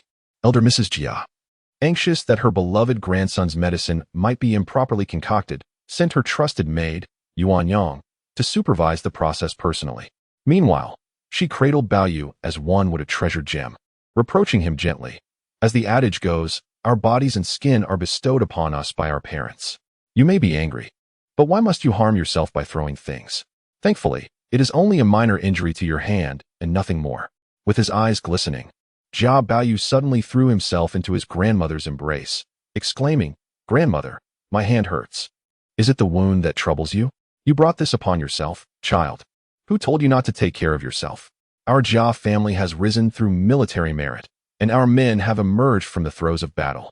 Such trifling injuries should not cause you pain." Though elder Mrs. Jia was fond of Baoyu, she could not refrain from delivering a few admonitions. Upon hearing her words, Baoyu wiped away his tears with his sleeve and suddenly broke into a smile, saying, "If only grandmother could summon Sister Lin back, I would no longer feel any pain." Instantly, elder Mrs. Jia understood the boy's little scheme and laughed heartily. "Ah, so this mischievous child has angered your sister, and now she is ignoring you, prompting you to seek me out? If that is the case, I shall not interfere. Your childish antics are yours to manage." However, to her astonishment, Baoyu grimaced and burst into tears once more. "Sister Lin has left. She will not return." Elder Mrs. Jia furrowed her brow, although she maintained her gentle and dignified demeanor. This slight frown caused the hearts of the maids and servants in Rongshi Hall to tighten with apprehension. In the entire household, anyone with a modicum of sense understood that this benevolent matriarch was the most formidable to deal with. While she typically did not concern herself with trivial matters, if a serious issue arose and she became dissatisfied, no one in the Jia family could hope to escape unscathed. "What has transpired? Go fetch my Baoyu at once." In a short while, a servant from Daiyu's courtyard returned, but without sight of Daiyu herself, only bringing news from Zijuan. Zijuan immediately knelt and reported that Daiyu had gone back to the Lin residence earlier that morning with Jiao Yan. Elder Mrs. Jia simply nodded upon hearing this, not dwelling on it too much, for she believed the Lin residence was also the home of her daughter and son-in-law. It was only natural for Daiyu to visit her late parents' former abode to assuage her longing. Moreover, she had been accompanied by Lian, so there was little cause for concern. Regarding Baoyu's lamentations of Sister Lin never returning, elder Mrs. Jia dismissed it as another instance of her grandson's folly and gently reassured him, "I thought something serious had occurred. Your Sister Lin has merely returned to her home for a visit. She shall be back shortly. Such a trivial matter. Look at you, throwing things and injuring yourself. Where is your dignity as a young master?" Bao Yu immediately transformed his sorrow into joy. Is it true, grandmother? Sister Lin will return shortly? Lin, my dear girl, are you not coming home? Where else could you possibly go in the capital? You speak nonsense. I observe that the day is drawing to a close. It is time I send someone to fetch my precious granddaughter. Lady Wang, seated nearby, appeared hesitant to speak, fidgeting in a manner that caught Grandmother Jia's attention. Thus, she inquired, second daughter-in-law, do you have something to say?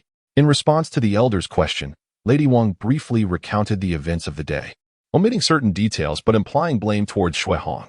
Grandmother Jia placed a hand on the somewhat restless Jia Baoyu and glanced at Lady Wang. Surely there is some misunderstanding here. That child does not strike me as one capable of deceit.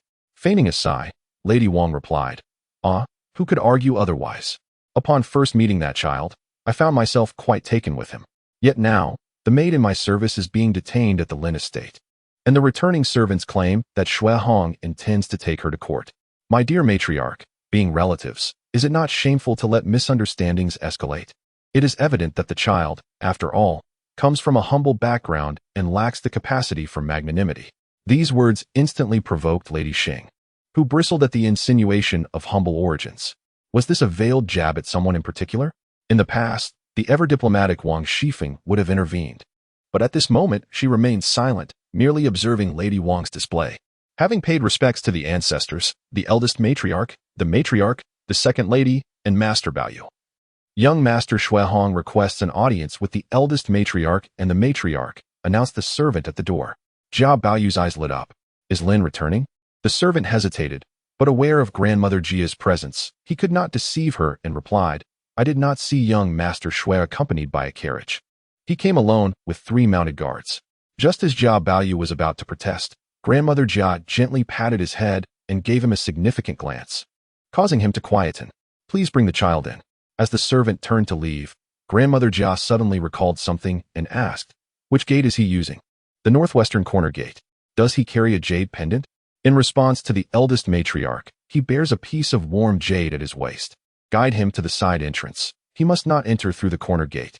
As the wife of the former duke and the daughter of the Shi family, Grandmother Jia was acutely aware of the reverence owed to the emperor. Though it may seem inconsequential in daily life, any lapse could lead to severe repercussions. Especially in these politically sensitive times, one need not fear personal moral failings, but rather the chaos that could arise from significant blunders. In less than a tea's worth of time, Shui Hong arrived outside Rongxi Hall. I, Shui Hong, salute the matriarch, the eldest matriarch, the matriarch, and my second sister-in-law. He bowed respectfully, his demeanor as polished as ever, though today he seemed imbued with a touch of coldness compared to his usual gentle charm. Good child, rise. Grandmother Jia instructed. After taking his seat, Shui Hong once again clasped his hands in salute towards Grandmother Jia. Matriarch, I have come today regarding 2 matters. The first concerns an incident earlier today when a maid from your esteemed household stood before my master's residence, hurling vile insults at me. In a moment of indignation, the servant scolded the officials and bellowed at the gates of the magistrate's residence, prompting Hong to reluctantly administer a measure of discipline and send him off to the authorities. Today, I have come to humbly apologize to the esteemed matriarch. Jia Mu's kindly smile remained unchanged as she remarked, what is this talk of apologies? If anyone should be apologizing, it is I who must extend my regrets to you. If that is the case, then it is only right that you send that woman to the officials. Shui Hong responded, indeed, esteemed matriarch, you are most compassionate and considerate towards your juniors. Furthermore, I have come to discuss with your household the possibility of allowing Dayu to temporarily return to the Lin residence. I cannot agree to that. Why should my sister Lin be sent away to live elsewhere? Jia Mu, while soothing Jia Baoyu with her hand, wore a look of confusion and inquired, what is the matter here? Shui Hong produced a piece of paper from his bosom, upon which various characters were inscribed. Gesturing for a maid to present it to Jia Mu. Esteemed matriarch, you are the maternal grandmother of my esteemed junior sister and a respected elder to me. I seek your counsel. Has there ever been an instance in your household where a servant mistakenly prepared the wrong medicinal pills? Lady Wang's face displayed a look of bewilderment, though she hastened the rhythm of her prayer beads. Jia Mu refrained from an immediate response, instead requesting a maid to retrieve her floral mirror from the box so she could examine the writing on the paper. After reading it, she was taken aback. Hong, this. What does this say? A mysterious smile graced Shui Hong's face. I cannot believe that your household servants would commit such a ludicrous error. Such a simple matter could have jeopardized my junior sister's life. As Jiamu's expression darkened, the smile vanished from her face. She passed the paper to Lady Xing, Lady Wang, and Wan Shifeng for their perusal. After reading it, Lady Wang, still clutching her prayer beads, remarked, "Perhaps it was a mistake on the part of the doctor you summoned." "Oh, I too hope that is the case, but alas. The physician who treated my junior sister was none other than the former chief imperial physician, Master Mei. His medical expertise is beyond reproach." Jiamu interjected, "But he is currently being supported within the imperial palace, is he not?" "Indeed. His Majesty, acknowledging my master's contributions, has yet to bestow rewards, and upon learning of Daiyu's situation, specifically dispatched Master Mei to provide treatment. It is regrettable that such an incident has occurred." Disregarding Lady Wang, Shui Hong continued to address Jiamu. "As a disciple of my esteemed teacher, I cannot remain indifferent when my junior sister is in peril. I have conveyed this matter, along with Master Mei's diagnosis, directly to my teacher. As for what follows, it is no longer within my purview. Until my teacher writes back, we must, regrettably, have my junior sister return to the residence, and I ask for your understanding in this matter. Should there be any impropriety, I shall certainly pay my respects with gifts of apology once all is resolved." With a flourish of his robes, Shui Hong prepared to take his leave. "You shall not depart. Return my sister Lin to me." Jia Baoyu broke free from Jia Mu's grasp and positioned himself before Shui Hong, blocking his path. Shui Hong glanced down at the stout Jia Baoyu, unwilling to quarrel with the child, and merely cast a sidelong glance before attempting to circumvent him. As Jia Baoyu observed Shui Hong's indifference towards him, memories of the departed Daiyue surged within him. In an impulsive moment, he reached for the spiritual jade pendant adorning his neck, preparing to hurl it to the ground. Shui Hong narrowed her eyes and suddenly spoke, "Is this indeed that jade? I shall gift my junior sister a piece akin to the warm jade I possess." Jia Baoyu's movements faltered as his gaze caught the warm jade at Shui Hong's waist, a glimmer of obsession flashing in his eyes. "I shall not permit you to gift Lin's sister any jade." With fervor, he lunged at Shui Hong, seizing the pendant from her waist. "What worthless warm jade? Lin's sister is destined to have only my jade." As he spoke, he prepared to shatter the jade. Shui Hong's expression transformed into one of astonishment, her mind grappling with the situation. Knowing he possessed the ability to destroy jade, she contemplated how best to exploit this to the detriment of the Jia family, in light of the injustices suffered by Daiyue. "Break it. Do it swiftly. If this jade shatters, you shall be shattered too. Even if it does not, the Jia family will undoubtedly face dire consequences. To personally destroy a gift from the emperor is akin to challenging the imperial authority. Moreover, the one committing this act is inherently connected to jade. Is this rebellion? Or is this rebellion? Baoyu, cease at once." Grandmother Jia exclaimed, nearly rising from her seat in alarm. In that critical moment, a figure darted past Shui Hong, and Jia Baoyu was sent flying, as if folded like a screen, propelled by a swift kick. By heavens, a double fold. How astonishing is this warrior, possessing such remarkable agility? Chapter 33, What a Cannibalistic Family.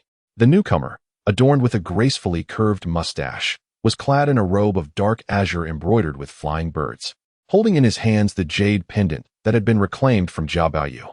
His eyes reflected both relief and trepidation. "My dear nephew has been startled. Quickly, secure this imperial gift. Allow me to discipline this wretched child."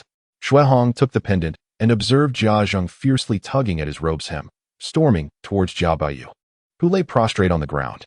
What astonished Shui Hong further was that, having received such a formidable kick, one would expect even an adult to take time to recover, let alone a child of 8 or 9.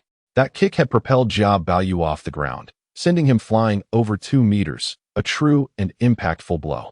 Such was the unparalleled resilience of the reincarnated stone. Though it may lack in finesse, its toughness was undeniably formidable. Seeing Jia Zheng approach, Jia Baoyu, in terror, scrambled to his feet and sought refuge in the embrace of his grandmother, perhaps out of fear of his father's wrath. Jia Baoyu rarely dared to exhibit his foolishness in the presence of Jia Zheng. Jia Mu instinctively held him close, while Wang Fu Ren, Xing Fu Run, and Wang Shifeng surrounded the boy, attempting to mediate. In an instant, the once grand hall erupted into a cacophony of voices, each clamoring to be heard. Jia Zheng's fierce gaze bore down upon Jia Baoyu. "Useless wretch, it was clear from your birth that you would be a calamity. Were it not for the old matriarch's affection and your uncle's intervention, I would not have allowed you to remain here to this day. Now that you are of considerable age, you exhibit no reverence whatsoever, nearly bringing about a catastrophic disaster. Today, I shall personally. How dare you speak so brazenly in my presence? I wonder who would dare to harm my Baoyu. Do you think you can lay a hand on the old matriarch? With one sharp reprimand from Jia Mu, Jia Zhang, despite his myriad grievances, could only hastily apologize. Observing that Jia Zhang had yielded, yet his fury remained unabated. Jiamu considered sending him away. Shui Hong is still here. What will this escalate into? Shall we invite ridicule from our guests?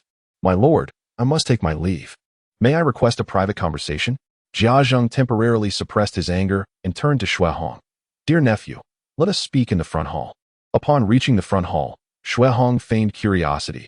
I have often heard of your esteemed name in our household. Surely, a family of your stature must be aware of what is most taboo. Jia Zhang's face revealed a trace of anguish as he slightly turned his head away. Nephew, please refrain from further discourse. It is not that I lack clarity in governance nor that the Jia family is disloyal, but, from Jia Zhang's words, Shui Hong learned that the news of Jia Baiyu's birth with a jade pendant had been ordered to be suppressed by Jia Shi. However, inexplicably, within just a few days, the information had leaked, becoming common knowledge throughout the capital. Fortunately, at that time, Emperor Longqing had just ascended the throne. Being a wise and benevolent ruler, he sought to court the Jia family and remarked, rumors in the marketplace should not be trusted, thereby allowing the matter to pass unnoticed. During their conversation, although Jia Zhang expressed anger towards Jia Baiyu, it was evident that his feelings were rooted more in a father's disappointment than in mere ire.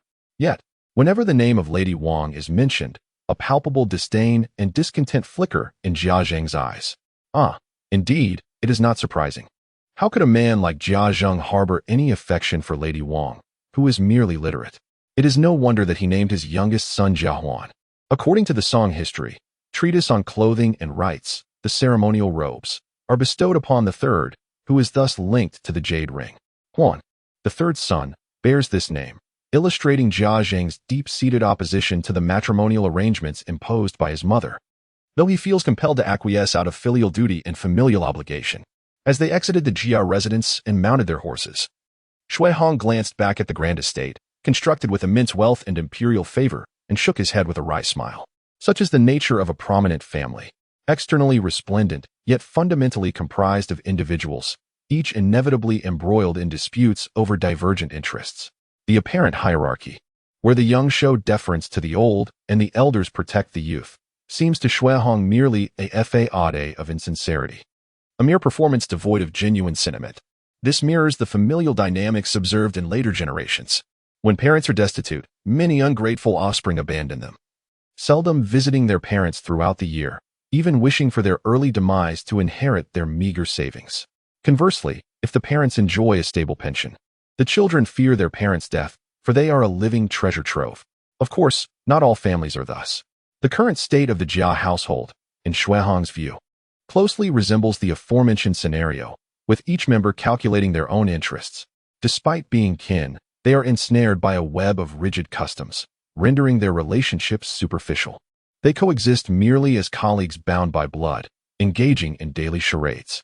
After the death of her husband, the Duke of Ronghua, Jia Mu devoted herself to preserving the Jia family's prestige, disregarding her second son's wishes, and arranged the marriage with Lady Wang.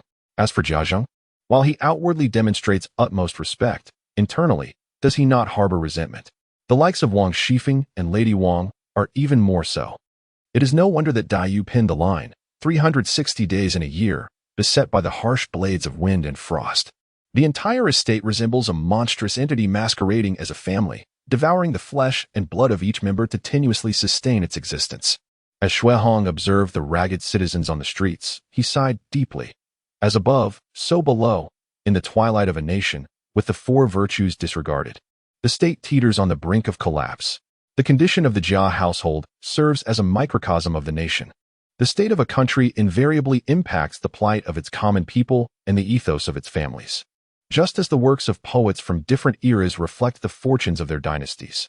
In times of national prosperity, there is vibrancy and elevated moral standards, and the populace enjoys peace and happiness, resulting in literature characterized by lightheartedness and depictions of affluence. However, In times of decline, the narrative shifts, and the misfortunes of the nation seep into literary expressions, reflecting societal issues born of decay, leading to a breakdown of rights and music. The Jia family struggles to survive, merely maintaining appearances. Is this vast dynasty not the same? For so many years, had it not been for the fortuitous arrival of the diligent Emperor Long Qing, meticulously patching and mending, the fall of the nation would have been imminent. Individuals, families, nations, and eras, all these thoughts flooded Shui Hong's mind, compelling him to express his feelings. The sunbird knows to nurture before blooming, while loyalty, filial piety, and propriety bestow glory. When have the Wang and Xie families ever been harmonious? Clad in fineries, they resemble beasts, yet they persist for the sake of the state. Enough of this. It is better to return to the estate promptly. The Jia family has enjoyed a century of splendor. It is only natural that the next generation, lacking ambition, meets such a fate. Perhaps I shall venture into the streets to see if there are any delicacies or toys favored by young ladies to bring back. Given the current circumstances, it is likely that Dai Yu, with her delicate sensibilities, is shedding tears once more. Chapter 34, Dai Yu enough. The elder brother is not an outsider.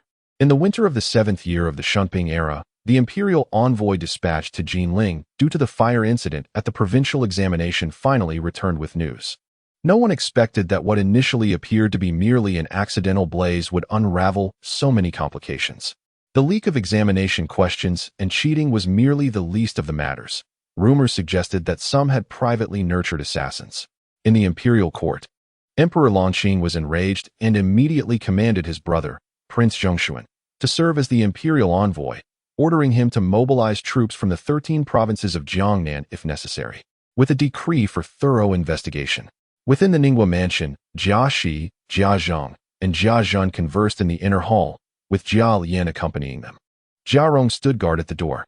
Jia Shi, donning reading glasses, reclined in his chair, idly toying with a recently acquired antique jade pendant, appearing as a befuddled old man from a wealthy household. Jia Lian rose to pour tea for the three men.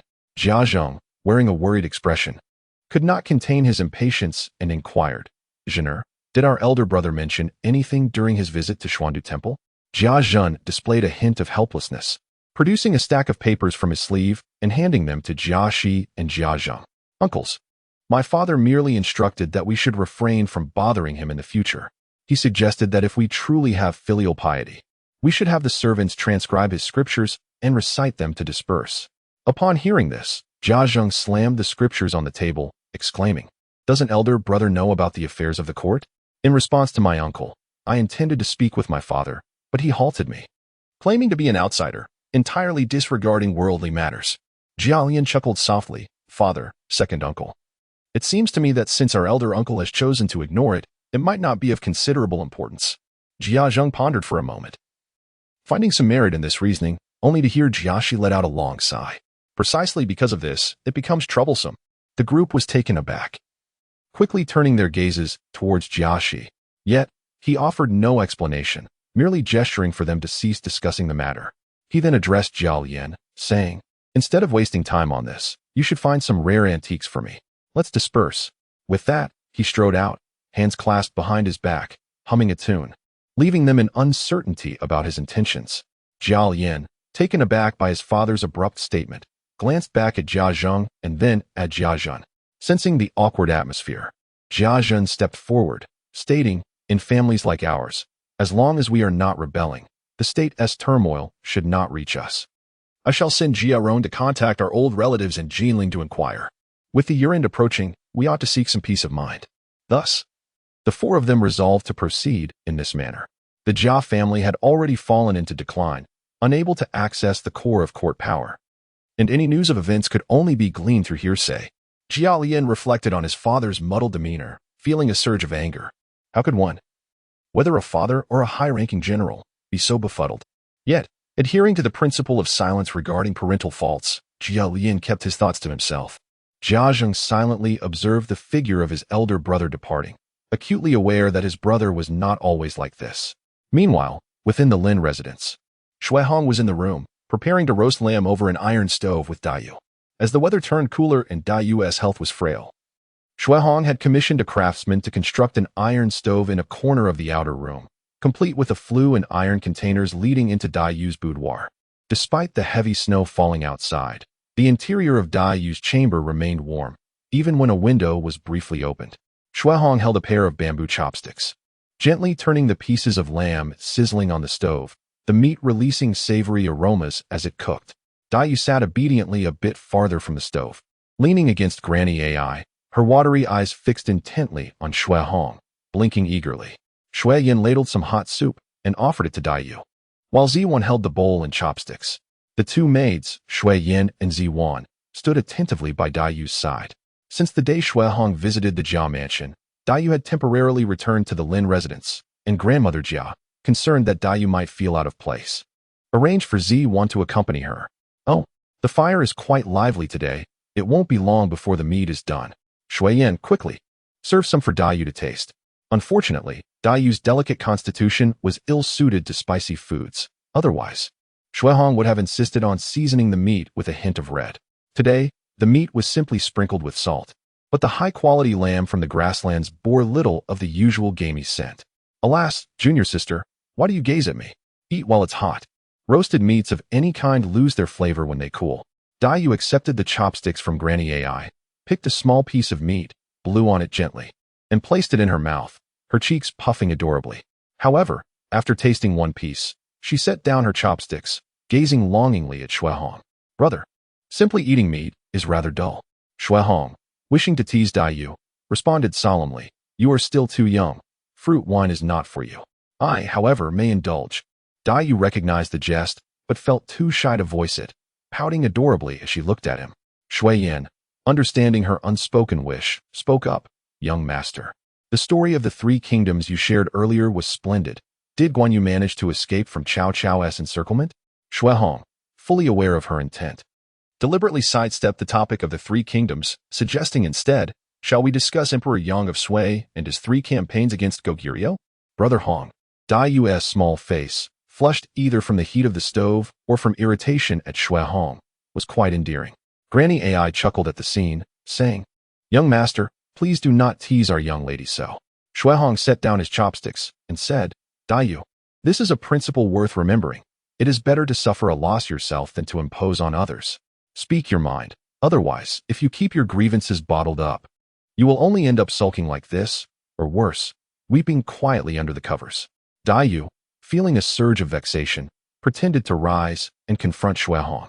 Within this room, a hearth crackles, forbidding any form of frivolity. I shall continue the tale of the 3 kingdoms. Outside, a flurry of snowflakes dances through the air, while a young boy recounts the annals of history, captivating the girl before him. The firewood occasionally emits a crackling sound. In terms of opulence and grandeur, this place pales in comparison to the Jia residence, yet it inexplicably instills a profound sense of comfort. Before long, as the narrative of overcoming obstacles draws to a close, Shuehong raises his gaze to the dimming sky and remarks, it is getting late. I must take my leave. Shui Yin, he continues, one side apart, please ensure that the items on the hearth are removed and be cautious not to cause any harm. He adds, moreover, Granny AI, it seems the cold will intensify in the coming days. Should Dai Yu venture outside, she must take extra care. Yes, my lord, rest assured, comes the reply. When time permits, we shall resume our storytelling. Do take your rest, and should there be any matters of concern, send someone to the study for me. Do not merely weep in silence. It is you who weeps in secret. Dai Yu retorts playfully, her adorable demeanor eliciting a chuckle from Shuehong. After his departure, Dai Yu continues to gaze in the direction he left, her thoughts lingering as she insists, when spring arrives and I am able to go outside, I shall surely seek him out to tease him. Humph. Granny AI merely smiles in silence, reflecting on the exceptional discernment of their master. Since Dai Yu's return to the manor, Shuehong has left no stone unturned in his attentiveness. Initially, he arranged for 2 capable maids to assist Dai Yu, then hired a cook to establish a small kitchen in her courtyard. He even personally designed the plans for this very hearth. Throughout the day, whenever he finds a moment, Shuehong invariably visits Dai Yu, bringing along treats or sharing stories and laughter. Over the course of a month, the initial unfamiliarity between them has gradually faded. Remarkably, Dai Yu has not shed a single tear during this time, free from the burden of social expectations and the prying tongues of servants. Shuehong treats Dai Yu with the affection of kin, cradling her in the palm of his hand. Dai Yu retracts her gaze, recalling another matter. Granny. My elder brother has become increasingly busy. Do you know what occupies his time? He scarcely leaves the study for meals or rest. In response to your inquiry, young lady, he merely mentioned dedicating himself to his studies for the imperial examination. Beyond that, I am unaware. As the hour of you approaches, Dayu observes the relentless snowfall outside and, with a fleeting thought, instructs a maid to check whether the light in the study still burns bright. The maid returns with the report. Miss, the study is indeed illuminated. After a moment of contemplation, Dayu commands, Shui Yin. Please ask the cook to prepare a bowl of white fungus and lotus seed soup. My lady, it is already night. Such food may not be conducive to your digestion. It is not for me. It is for my elder brother. As the maid prepares to comply, Dayu interjects. Wait a moment. Once it is ready, I shall deliver it personally. Ziwan cannot help but voice her concern. My lady, it is now night. Master Shui is, after all, an outsider. If word gets out. Dayu retorts with a cold huff. An outsider? Who in this world, apart from one's parents, is not an outsider? Moreover, my elder brother treats me with such sincerity. I am merely performing a small act of kindness in return. What harm is there in that? Zijuan.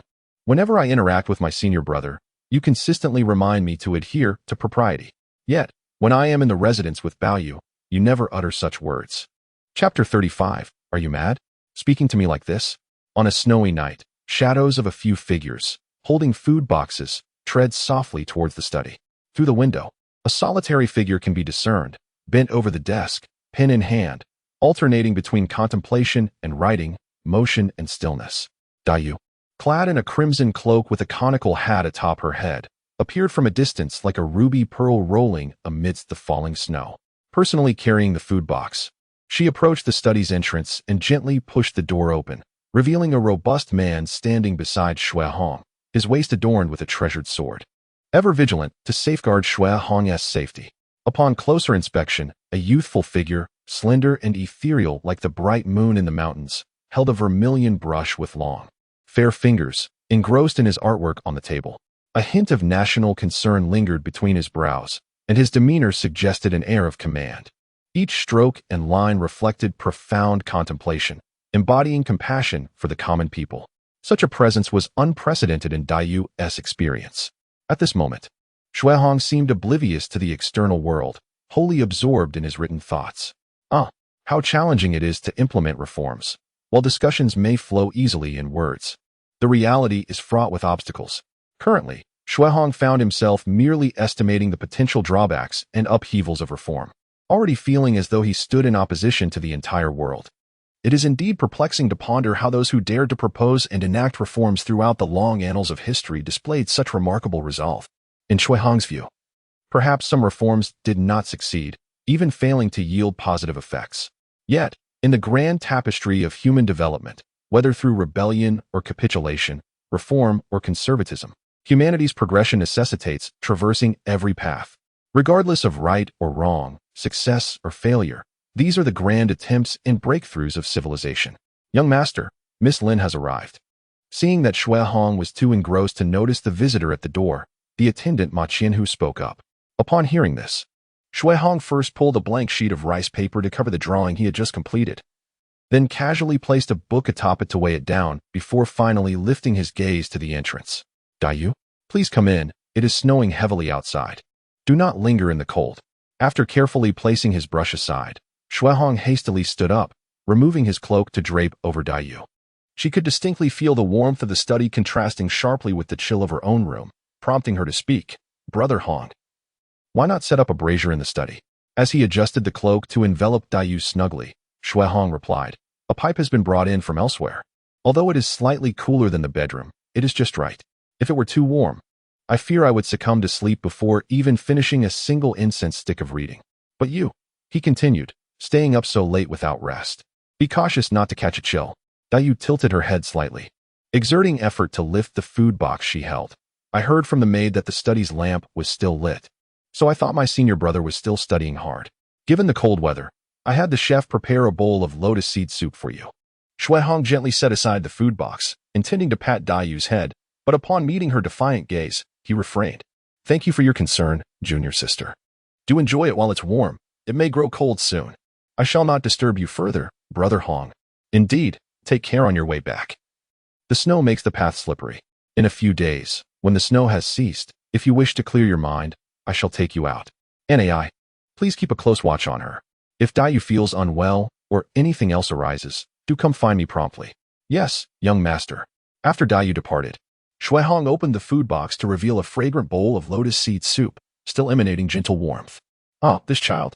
No wonder they say she possesses a delicate heart. At merely 7 or 8 years of age, she can discern the innermost feelings of others and understands the nuances of human relationships, reciprocating kindness with kindness. Truly endearing and deserving of affection. Such an innate understanding of human affairs is never simply a matter of birth.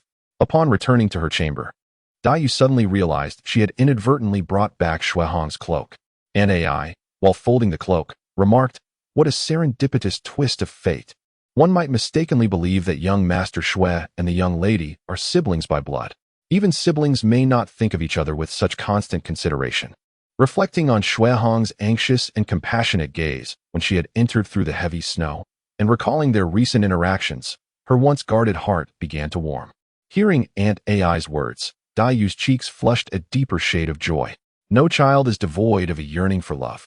Although grandmother Jia also dotes on her, Dayu is acutely aware that, in her maternal grandmother's eyes, the family holds the utmost priority, followed by Baoyu, then the gentleman of the Jia household, and lastly, herself. However, she felt no grievance, for even if Sister Feng labored diligently for the family, her standing in her grandmother's heart would likely be similar. Such is the nature of a matriarch in a large clan. Thus, upon entering the household, Dayu remained cautious, not wanting to bring shame to her father or incite her grandmother's displeasure. Shuiyan was about to take the cloak from Aunt Ai and head outside to return it to Shuihong when Dayu halted her. "Wait, that cloak, let us set it aside for now. It has grown late, and it would not be proper to disturb my senior brother again. I shall return it to him tomorrow." Shuiyan stifled a giggle, fully aware of her young mistress's sentiments. Just as children often seek the comforting presence of their fathers or brothers, which provides them with a sense of security. "Yes, Mississippi." Dayu's cheeks reddened slightly as she playfully scolded, "What are you doing with those sly remarks? Hurry and fetch some hot water. I wish to wash up and rest." The heavy snow fell throughout the night, heralding the return of an uninvited guest from Jinling, one whom all officials were loath to encounter. At the palace gates, civil and military officials prepared to enter as usual, but amongst the crowd, a figure riding leisurely towards the palace stood in stark contrast to the others. Goodness! Returning from Jinling suddenly feels quite disconcerting. This year's snowfall has been exceptionally heavy, leaving me quite frozen. Zhu Hui, perched upon a chestnut steed, rubbed his hands together, contemplating how to feign poverty and extract some funds from his father. "Who are you? How dare you be so disrespectful?" Zhu Hui's eyes sparkled with intrigue at the unfolding commotion. However, upon turning around, he found himself alone in the vast square, save for a censor glaring at him with an upturned neck. Zhu Hui glanced around, incredulous, and pointed at himself. "Are you addressing me? Have you lost your mind? How dare you speak to me in such a manner? Do you not recognize my attire?" The censor replied with righteous indignation, "I certainly recognize the python robe. But even a prince must dismount and walk in front of the palace." Disregarding the censor's outburst, Zhu Hui scanned the crowd. "Where are the officials from the censorate? 2 of you, escort this newcomer back. If he is not returned within 10 breaths, do not expect me to show any leniency towards you old men." Yet, 10 breaths passed with no movement from anyone. Suddenly, Zhu Hui, in a fit of rage, leaped from his horse and lunged at the censor. "Oh, a couple more layers of clothing would certainly warm me up. Bring 2 people to drag this censor." "Ah, no, kindly escort him out. You dare lay hands on me. Are you unaware of my martial prowess?" Draped in the censor's garments, Zhu Hui wore a triumphant smile, while the censor lay in the snow, reduced to a mere undergarment. With bruised eyes, Xia Shouzhong and a few young eunuchs, accustomed to such scenes, retrieved a prison card from the palace. Several youthful officials turned crimson with indignation. Even if you are the emperor's son, such an affront is unacceptable. You have not only assaulted the censor but stripped him of his clothing. And now you intend to parade him through the streets? How beastly. Zhu Hui marched directly to the prison card, expertly fastening the shackles upon himself. The newly appointed officials could only stare in astonishment. What is happening here? They wondered. Meanwhile, the elder statesman exchanged uneasy glances. This young lord had become more audacious since returning from the south. To be paraded through the streets is a fate some scholars would rather die than endure. Yet for this prince, he would parade as he pleased. Father, should you not fear disgrace to our family, I would not mind parading in the nude. Within the Taiji Hall, upon hearing Xia Shouzhong's report, Emperor Longqing instinctively reached for his belt. What matter of imperial dignity is this? Tonight, I shall treat this boy to stir-fried meat with my belt. His thick skin has reached such an extent that it is no longer possible to expect him to have a sudden awakening. It is time to take action. I recall my youth as a paragon of virtue, refined and cultured. How could I have spawned such a creature? Does he still possess any sense of shame? Truly, he has lost all semblance of dignity. Chapter 36. The prince returns to the capital. Hurry, hurry. Someone, quickly bring the prince a quilt. Zhu Hui shivered uncontrollably, cursing under his breath. That old man. Was it really necessary to make me circle the palace 3 times? Achoo.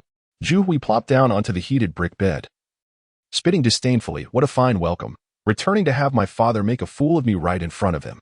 Just wait until I catch that rascal. None of the servants dared to interject. How could they? In 3 sentences, Zhu Hui had cursed twice and mocked his father once. While he could afford to jest, they would endanger themselves with any retort. All of you may leave, a gentle woman's voice commanded, and the throng of maidservants surrounding Zhu Hui promptly dispersed. The 4th princess had married Zhu Hui 2 years prior, a union personally ordained by the late emperor. Hailing from the renowned Jin family of Jiangnan, she was breathtakingly beautiful, virtuous, and graceful, treating Zhu Hui with utmost respect and never allowing her favored status to lead to arrogance. My lord, how could you be so cold? She softly inquired as she settled onto the couch, reaching out to embrace Zhu Hui. Zhu Hui forced a smile. Oh, it's nothing. My father has devised many forms of punishment. This is but a minor inconvenience. He continued, yet you, my dear princess, have managed the vast estate all on your own while I was away. You have truly borne the burden. The 4th princess was instantly moved to tears, delicately reaching out to caress Zhu Hui's face. You have suffered, my prince. Having regained some warmth, Zhu Hui cast aside the quilt and wrapped his arms around the 4th princess. The 2 of them nestled together. Suddenly, she broached the subject of his journey to Jiangnan. My lord, I heard there was a great fire during the provincial examination in Jinling, and even the governor of Yingtian perished in the blaze. Moreover, what is the true purpose of the emperor dispatching Uncle Zhangshuan to Jinling? I hear whispers of unrest. At the mention of this, a shadow flickered in Zhu Hui's eyes. His interest piqued. He held the princess tightly, his other hand animatedly gesturing as he exclaimed, Ha ha, no wonder you are my princess. Our interests align perfectly. You cannot imagine how entertaining this mission was. Would you like to hear about it? Yes, I would love to, she replied eagerly. Zhu Hui's smile widened. Are you curious? The 4th princess nodded repeatedly, though before she could utter a word, a large hand slowly grasped her collar, applying a gentle pressure. While it did not threaten suffocation, it caused beads of cold sweat to form on her brow. Curiosity had its limits, especially when one's head was at stake. Following the sound, she noticed that the previously jovial expression on Zhu Hui's face had vanished, replaced by a fa devoid of mirth, his eyes glinting with frost. My dear, do you think I have indulged in frivolity for too long, forgetting the rules that even you, my closest companion, should observe? My lord, I misspoke. I beg for your forgiveness. Zhu Hui's grip tightened, his expression inscrutable. Princess, although you hail from the Zhen family, you must understand one fundamental truth. Now, you and I are one family. Why did my grandfather arrange this marriage for me? Surely, my father and I are not oblivious to the implications. The grip of Zhu Hui had begun to constrict the 4th princess's breath, yet she dared not move, fearing to provoke him further. Sensing the moment was ripe, Zhu Hui relinquished his hold, allowing the 4th princess to collapse onto the bed. He rose and strolled towards the brazier, warming himself by the fire. I am aware, he remarked, that you are no mere pushover. Ambition is commendable, and I have an affinity for those who possess it. However, having played the role of a virtuous wife for so many years, it would be prudent for you to continue in that capacity, sparing me a multitude of inconveniences. Or perhaps, as history recounts, in the bitter cold, the 4th princess may slip and fall into the lake. A grand burial follows. Understood, Your Highness. Cough, cough. I comprehend, she replied. Should the Zhen family or the Empress Dowager inquire about you, handle it as you see fit. No matter how many nails are used to patch a leaky boat, a single wave can still sink it. On the surface, It appeared that both my grandfather and father had begun their contest of wits, prompting me to prepare to assist in removing the nails. Alas, how unfortunate to be burdened with such a father, needing the aid of his son. The news of the illustrious fourth prince returning to the capital to confront the censors ignited a media frenzy. In no time, nobles and commoners alike were engrossed in discussions about the matter. Even the secluded Dayu was not exempt. Coincidentally, as Shuehong came to pay a visit, the topic arose among them. Dayu, with her brow furrowed, expressed her astonishment. How peculiar. According to reason, publicly assaulting and humiliating a censor is a grave offense. Why does this fourth prince appear unperturbed? Could it be that he is indeed foolish? Shuehong, recalling the rumors circulating outside, remarked, "It is indeed a serious crime, and His Majesty has imposed severe penalties. Yet, regrettably, such punishments seem to hold little sway over this prince. He does not strike me as one who values his reputation." With this declaration, a hint of amusement graced the faces of the young ladies, Shui Yin and Zi Wan. Meanwhile, old lady AI remained silent, her brow knitted in thought, while Dayu, pondering deeply, shook her head, countering, "I find it hard to believe he is merely ordinary." Shuehong couldn't help but admire Dayu's astuteness. Old lady AI, having lived long, had naturally grown perceptive, yet Dayu, at such a tender age, displayed remarkable insight. What a prodigious talent, albeit unfortunate to be born in this era. The behavior of the fourth prince, Zhu Hui, is an exchange of his reputation for freedom and safety. Unlike other princes with virtuous reputations, who would face severe repercussions for even the slightest indiscretion, Zhu Hui finds himself in a different realm altogether. Everyone has subconsciously accepted and defaulted to seeing him as a fool. Thus, anyone contemplating an affront must weigh their own backing and fortitude to withstand the potential backlash. Moreover, Zhu Hui's audacity continues to expand the boundaries of tolerance, all without facing repercussions. He skillfully navigates the limits of ministers' patience, continually extending his domain. This is true prowess. While everyone believed that Zhu Hui would only commit laughable and inconsequential blunders, should he desire to undertake something grand, few would be able to respond in time. Truly, beneath the imperial throne, talent abounds. In addition to the fourth prince's return to the capital and Prince Zhongshuan's journey south to Jinling, there is another significant matter. The retired emperor issued a decree summoning the governor of Shaanxi, Wang Zitong, back to the capital, elevating him to the position of deputy minister of the Ministry of War. Emperor Longqing further decreed to bestow upon Wang Zitong a pair of jade rulers, 100 taels of gold, and a fine steed.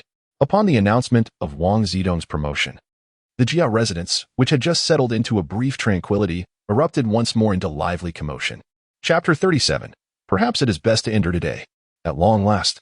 Lin Ruhai from Jinling responded, sending 2 letters, one addressed to Dayu and the other to Shuehong. The correspondence began with gratitude for Shuehong's keen observation of Dayu's ailments, granting her temporary guardianship in the capital, while Lin Ruhai would oversee all matters pertaining to Dayu as her elder brother. This portion was but a small fragment of the letter. The majority was devoted to discussing the current state of affairs in Jiangnan. It is worth noting that Prince Zhongshuan is quite an intriguing figure. Upon his arrival in Jinling, he indulged in lavish feasts with officials and affluent merchants for several consecutive days, accepting all gifts presented without reservation, including those from the notoriously impoverished merchants of Yangzhou, embodying a spirit of unrestrained indulgence. However, none anticipated that this gentleman was one who accepted financial offerings without fulfilling his obligations. Gifts were received, yet intentions were dismissed. In a mere span of 10 days, over 20 officials in Jiangnan had been summarily dismissed, with 2 or 3 families facing confiscation of their properties. Consequently, the gaze of the entire Jiangnan region was largely fixed upon Prince Zhongshuan, which further alleviated the pressure previously felt by Lin Ruhai. Moreover, the actions of Prince Yizhong led several wavering factions to align themselves with Lin Ruhai. The internal dynamics among salt merchants began to fray completely. Lin Ruhai had long since gathered ample evidence to dismantle the salt merchants. However, until the protective umbrella fell, even the most abundant evidence would prove futile. Thus, Lin Ruhai's mission was to extract funds from the salt merchants to bolster the national treasury while simultaneously stabilizing the salt industry in Jiangnan. The remaining maneuvers would depend on the power struggle between Emperor Longqing and the retired emperor. The downfall of many wealthy merchants and officials has never solely relied on legal statutes, As long as their backing remains unscathed, even the gravest offenses can be absolved. Xuehong neatly stacked several sheets of paper and, in front of Captain Ma of the Jinhui, cast them into the candle flame to incinerate them. Upon the elevation of Wang Zitong from the border garrison to the capital, it appeared to be a promotion. However, it was likely a maneuver to seize power. The newly established Jingying required a firm hand to oversee it, and Wang Zitong, with his background and experience, seemed well suited for the role. Yet, Xuehong harbored doubts that Emperor Longqing would readily entrust military authority to Wang Zitong. At times, positions can be distinctly separated from power. Unless Wang Zitong's role as the governor of the Jingying was genuine, it would take an extraordinary turn of events for Emperor Longqing to elevate him to the rank of cabinet scholar and subsequently appoint him as Minister of War, culminating in his control over the 9 provinces. Ironically, the formidable General Wang Zitong met his end from illness during his zenith. Such circumstances warrant contemplation. Alas, if only his surname were Huang. The letter received by Daiyu was straightforward, urging her to remain at ease and to reach out to Xuehong for assistance, reminding her not to regard Xuehong as a stranger. As for her maternal grandmother's household, she was encouraged to visit for a few days, treating them as ordinary relatives. It is evident that Lin Ruhai had indeed been provoked, as he instructed Daiyu to regard the Jia household as mere acquaintances. This effectively marginalized the Jia family from the realm of kinship. Reflecting upon the situation, Lin Ruhai's generous offerings of silver and gifts to his mother-in-law's family were intended to ensure that his only daughter could lead a more comfortable life. Yet, what was the outcome? Had it not been for Xuehong's discovery of the issues with Daiyu's medicine, she might have faced a premature demise. With no evidence to substantiate her tragic end, even if she had survived by mere chance, she would have been left barren, a fate far worse than death for a woman in that era. As for the Jia family's explanation of a servant deceiving the master, inadvertently misprescribing the medicine, Lin Ruhai yearned to rush to the capital, demanding justice for the grievous mistake. Why was it that the family's ailing stone never suffered from such prescription errors? Even a novice like Xuehong could discern Daiyu's plight. Was it truly so difficult for the Jia family to summon a competent physician? Were they genuinely oblivious, or were they willfully ignorant, intent on causing harm? Regardless of Jia Mu's subsequent justifications, Lin Ruhai resolved to no longer engage with the matter. Within the Jia household, Wang Furen knelt fearfully before the hall. While Jia Mu sat on the Luohan couch, her expression icy, her gaze disinterested in Wang Furen. She struggled to comprehend how one could be so foolish. Given Daiyu's esteemed lineage, her marriage into the Jia family would have brought immense positive influence to the entire clan, even if, due to various reasons and his character, Daiyue could not achieve the highest honors in the imperial examination. What about the children of Baoyu and Daiyue?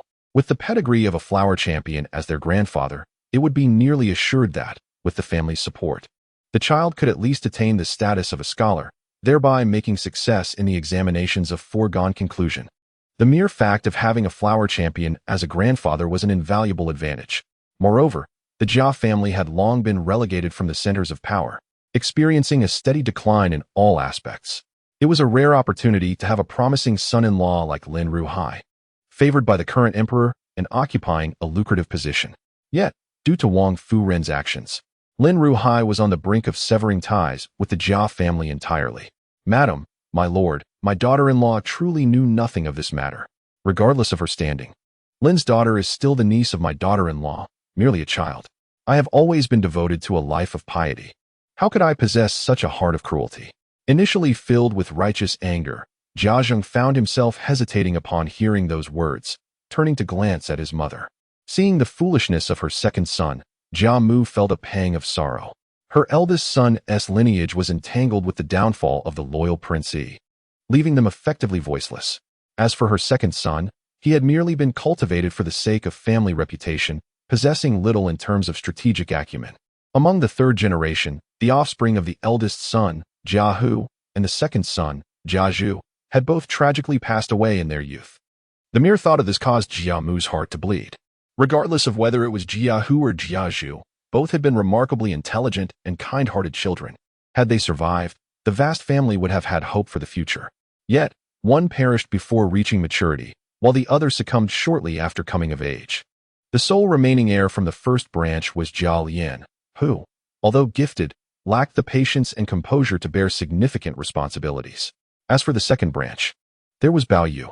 Alas, was it truly the will of heaven to bring about the downfall of the Jia family? In the past, when her husband was alive, the Jia family basked in unparalleled glory, with a dual duke in the family, and the eldest sons of the Rong and Ning households being the literary and martial arms of the late crown prince. How splendid it was! Yet now, as Jiamu reflected on this, sorrow engulfed her heart, and the pleading voice of Lady Wang echoed in her ears. My lady, please believe me. I would never commit such a heinous act. It must be a misunderstanding on the part of the servants. It would have been better had she not spoken those words, for upon their utterance, Jiamu could no longer contain her fury. Hurling the celadon teacup from the table at Lady Wang, the latter dared not evade, lowering her head and allowing the tea and leaves to drench her. Very well. If you insist that it is all the servants' fault, then how do you manage them? Such a critical matter as preparing medicinal pills, if done incorrectly, does it not trivialize the life of the master? Today, you have misapplied the medicine for my Ure. Will it not be the case that in a few days, even the tonic meant for this old woman might be prepared incorrectly? It had been many years since Jiamu had felt such rage. Her once gentle face now bore an undeniable authority. I understand your intentions, second madam. When Minner was unmarried, your relationship with her was not particularly amicable. Of that I am aware. I had thought that the usual rivalry between sisters-in-law would resolve itself over time. Who could have predicted you would act in such a manner? How shall I justify this to your father and my Minner in the future? The more Jiamu spoke, the angrier she became, her face flushing with an unnatural hue, her chest rising and falling violently. Mother, step aside. Jia Zheng hurriedly stepped forward, kicking Lady Wang away and aiding Jiamu in regaining her composure. Lady Wang knelt on the ground, silenced. Before Jia Min's marriage, Lady Wang had been envious of her, admiring her illustrious family background, her loving parents, and especially her talented husband. The scene of Jia Min's wedding, adorned with a bridal procession of 10 miles, still haunted Lady Wang's thoughts, often robbing her of sleep with jealousy.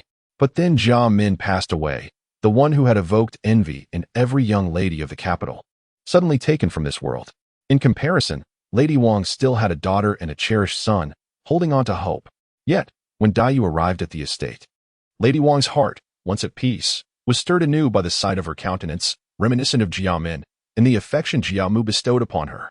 The ethereal, scholarly aura surrounding Daiyu mirrored that of her late sister-in-law.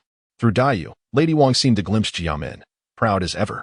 Lady Wang felt inferior, unable to comprehend why she felt jealousy in the presence of such exceptional women as Jia Min and Daiyu. Yet jealousy is rooted in insecurity. It stemmed from Lady Wang, as a woman of the Wang family, being measured against a standard of mediocrity. Faced with genuinely talented women, she felt like mere mud beneath the clouds, especially upon learning that Jiamu intended for her precious Baoyu to wed that frail girl. The revulsion within Lady Wang nearly overflowed. Thus, Lady Wang conceived a plan that would not only thwart the old lady's intentions, but also allow her to vent her frustrations. Initially, Lady Wang thought that at most, she would merely render that girl incapable of bearing children. After all, she was her husband's niece, and she was not so ruthless as to take her life. However, she could never have anticipated the sudden emergence of a formidable adversary. Mother, please take care of your health. Since this foolish woman has caused you such distress, with a heart so malevolent that it nearly brought disgrace upon our family, I would rather see her dismissed today. Chapter 38. Without achieving the degree, I am indeed working in vain. Upon hearing Jia Zheng's words, Madame Wang was taken aback, as she could vaguely foresee the dire consequences she would face should she be cast aside.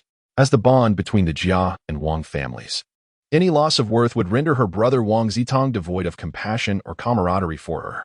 This was also one of the reasons for Madame Wang's envy towards Jia Min, who, before her marriage, was the cherished jewel of the Jia household.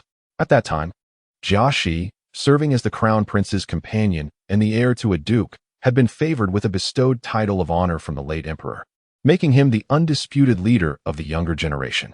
Jia Shi would often return with rare treasures to delight Jia Min, while even Jia Zheng would seek unique books and artworks to please his sister.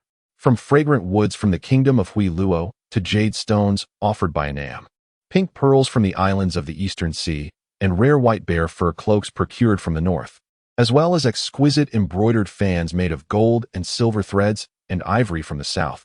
These splendid items were nearly unmatched in Jia Min's collection. It can be said that even the princesses of the royal palace would envy Jia Min's fortune before her marriage. As for Madame Wang, though she was also a legitimate daughter, her father had passed away early and her family had declined, resulting in a strained relationship with her brother.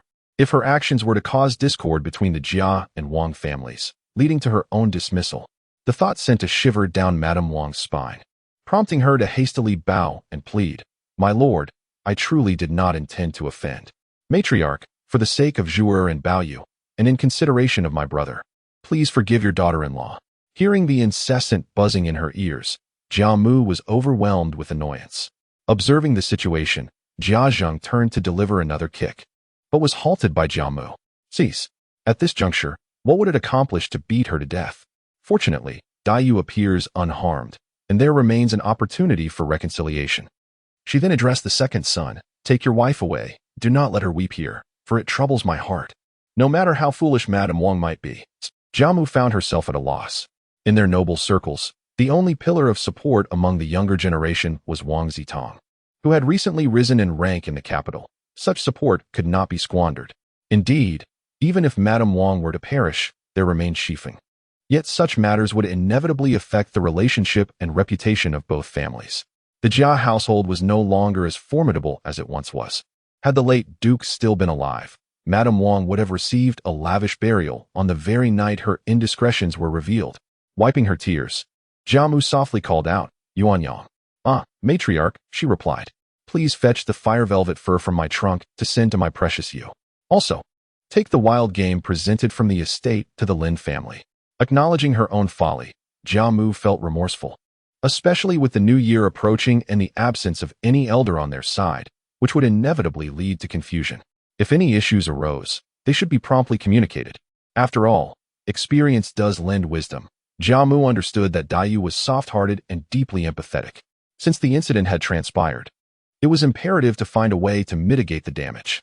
Unlike Shui Hong, who harbored resentment towards Madame Wang over this affair, Jia Mu felt grateful for the early discovery of the matter.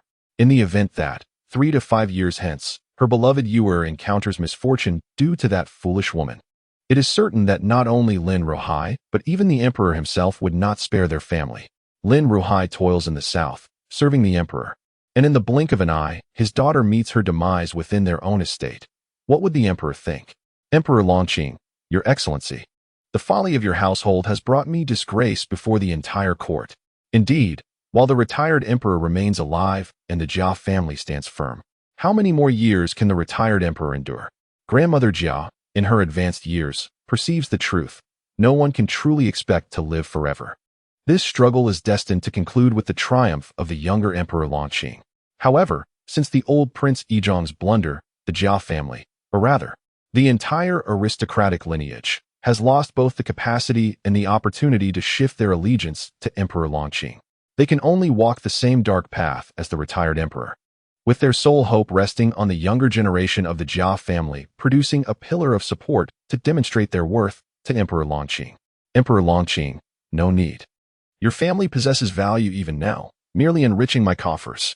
Grandmother Jia's only aspiration is that the Jia family does not crumble under her watch. For how could she face her ancestors in the afterlife otherwise?" Finally, a chapter can be concluded.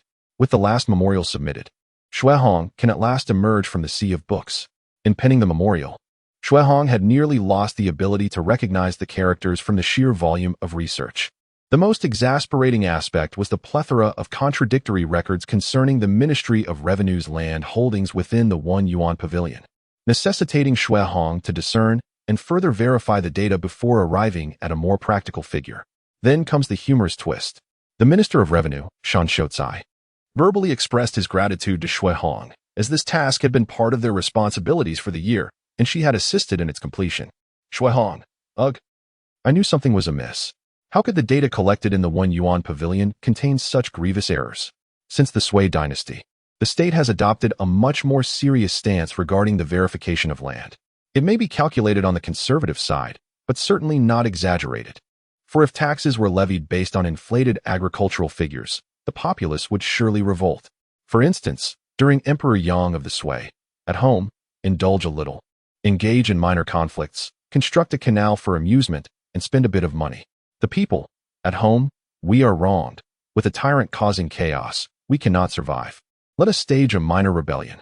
The Sui dynasty is particularly notorious for recording land holdings at an astonishing 4.07 billion mu.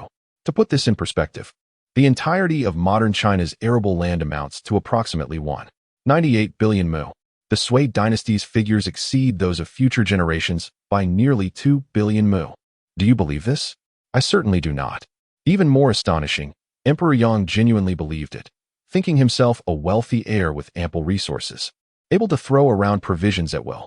Even if he did not dig the canal or campaign against Goguryeo, within a decade, the people would surely rise up.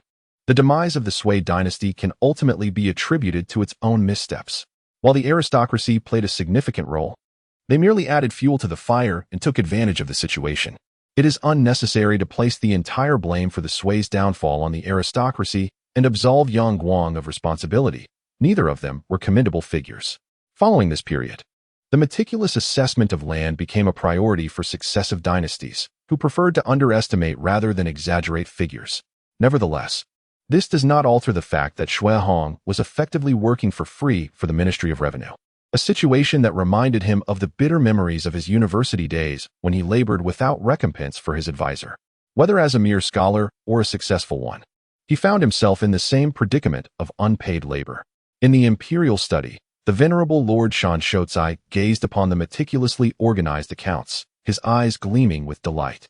Ah, splendid, clean and orderly, clear at a glance, supported by sound reasoning. To compile and analyze the reports from various regions in such a short time is impressive. Even if this young man lacks the capabilities of a national leader, his skills alone would suffice for a position in my ministry. With further experience, he may well be capable of succeeding me in the future. Emperor Longqing observed the exchange with a hint of sarcasm, thinking, is this truly a matter of valuing talent, or merely a desire for free labor? Yet, he could not suppress his satisfaction. Everything appeared to be progressing smoothly. The salt administration issues in Jiangnan and Huai were stabilized by Lin Ruhai, ensuring no imminent upheaval. In Jinling, his loyal brother, Prince Zhongshuan, maintained order. With such capable subordinates, the emperor felt he could not afford to lose face.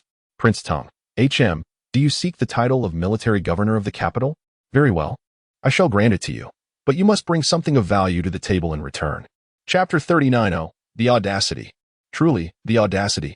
It seems that the older one gets, the more cunning one becomes. The old matriarch has indeed exerted herself, yet she remains oblivious to the root of the problem.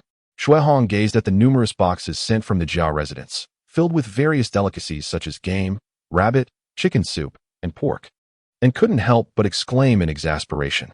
The old lady, recognizing the gravity of the situation, sought to make amends without tears or tantrums, and without putting pressure on Daiyu. Instead, she continued to care for and think of Daiyu as always.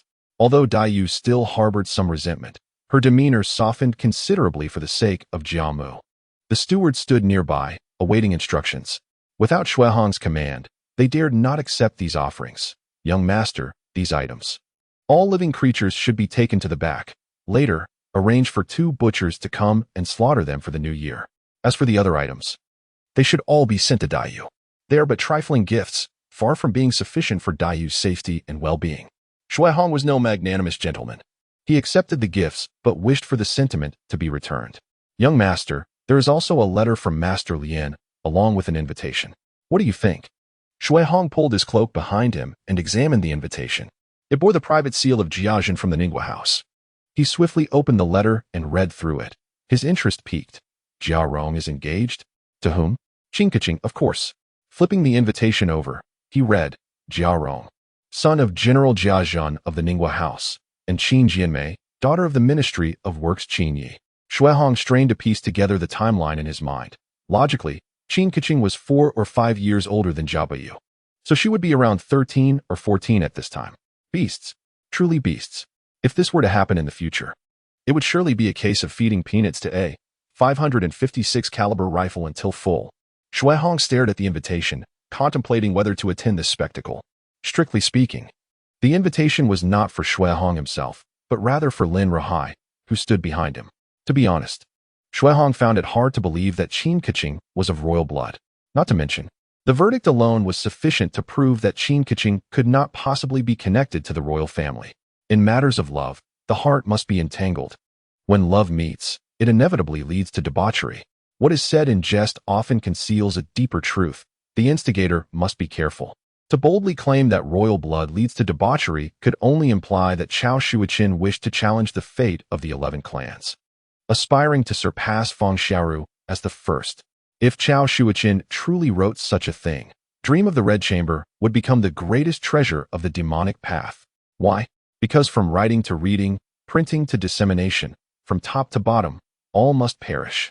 It was already the case that the descendants of those who were once implicated in a great downfall dared to openly slander the royal family. Are they courting death? How many heads do they possess? Furthermore, even if we were to entertain the notion that Qin Keqing was indeed of royal lineage, a descendant of the late Prince Yizhong, why would she wish to conceal it? The Prince Yizhong is alive and well. What difference would her existence make? Or, if she were to be the illegitimate daughter of the late Prince Yizhong, that would be even more absurd. Jia Zhen's father, Jia Jing, and his brother Jia Shi were once loyal subjects of the late Prince of Loyalty. If that were truly the case, would Jia Zhen dare to engage in such public escapades? Jia Jing and Jia Shi could easily incapacitate him, only to restore him and then do so once more. The mere thought of rebellion against them would seal Jia Zhen's fate. He would either become a wandering rogue, a lonely elder, or a mere child of misfortune, one of these three outcomes. Jia Jing could effortlessly dismantle Jia Zhen's very existence.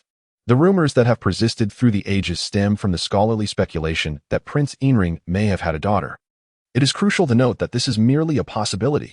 In fact, neither the Qing history draft nor any reputable historical documents ever mention such a daughter. Nevertheless, Shuihong felt compelled to visit, not for the sake of Qin Keqing, but rather to gauge the current cohesion within the Jia family. As the next patriarch of the Jia clan and the successor of Ningbo Mansion, Jia Rong's engagement was indeed a significant affair. By observing the attendees at his engagement banquet and their demeanor, Shuihong could glean a wealth of valuable information.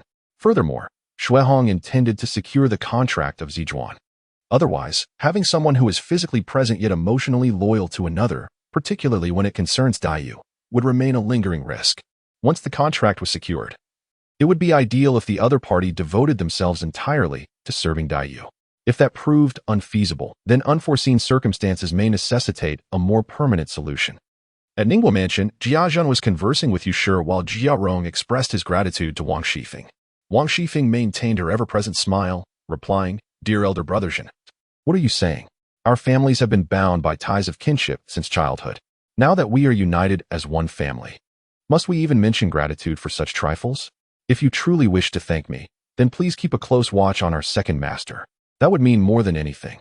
Upon hearing this, even Jia Zhen felt a twinge of embarrassment as he laughed awkwardly. Indeed, my dear sister speaks wisely. Oh, I still have matters to attend to, so I shall let your sister-in-law keep you company for a while. You two can converse as sisters-in-law should. I shall take my leave. With that, Jia Zhen and Jia Rong quickly departed. There was no other choice. He felt guilty.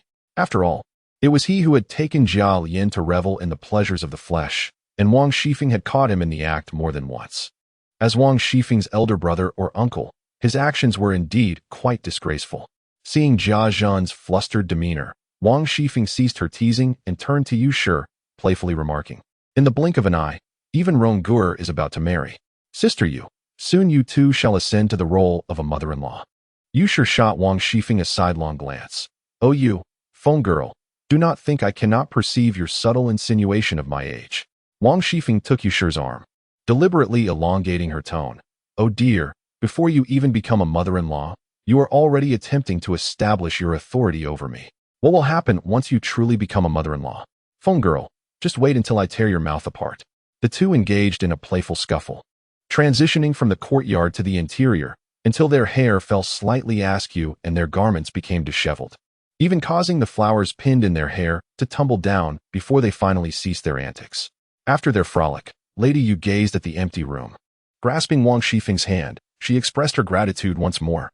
"Finjie, if it weren't for your assistance this time, our household would likely have been the subject of countless ridicule. Typically, it would be manageable for Lady Yu to oversee the household, but when it comes to matters involving numerous individuals and relatives, she feels an innate trepidation. For instance, In sending invitations to various households, determining whom to invite first, what gifts to present, and under whose name to send them entails considerable intricacies. Furthermore, those with whom the Jia family interacts are predominantly nobility or significant officials, evoking in her a profound sense of inferiority and apprehension. What does it matter, Sister Yu? Families like ours encounter such matters frequently. One becomes accustomed to it in time. Alas, it is regrettable that among our old friends, there is no suitable daughter to match. Otherwise, even if that child from the Qin family were as ethereal as a celestial being, she would not stand a chance. The marriages within the Jia family primarily aim to reinforce existing relationships through alliances, with the secondary objective of expanding such unions. As for Jia Rong marrying a daughter from the Qin family, it is a predicament. One issue lies in Jia Rong's somewhat awkward age and rank among their old acquaintances. There are no legitimate daughters of suitable age. To match him with a concubine would be tantamount to insulting the Jia family. After all, Jia Rong is the future patriarch of the Jia family and the heir of the Ningguo manor. He would never consider marrying a concubine. Another reason is that the Jia family, indeed, has seen better days. There are few officials of the fourth rank or higher who would regard Jia Rong with any esteem. The young men of the Jia family are renowned throughout the capital for their pursuits of pleasure, universally recognized and talked about. Moreover, from the perspective of the Jia family, for a fifth-rank minor official like Qin Yi to marry his daughter into their family would be considered a blessing for her. Nevertheless, it must be acknowledged that it is still a position of the fifth rank. In the capital, I might let you call me a minor official without contest. But once you step outside the capital, how should I be addressed? Chapter 40. Basic Skills in Officialdom. The smiling tiger. Time flows on, and as the saying goes, good things often arrive late. In the blink of an eye, several days have passed, and today marks the engagement banquet of the heir of Ningguo Mansion. Although Jia Rong holds a distinguished status, his youth and the fact that he is yet to officially inherit the title means that the guests are carefully selected. Most attendees belong to the same generation as Jia Zhen or Jia Rong. Furthermore, since this is merely an engagement banquet, the elders of various households are not present, leaving only the younger generation to revel in the occasion. Xue Hong scanned the crowd, observing groups of 2 or 3 engaged in conversation, all familiar faces, revealing the intricate connections among the families. Among the throng, Xue Hong quickly spotted Jia Bayu, clad in a bright red outfit resembling a ginseng doll, flitting between the tables under Jia Lian's guidance.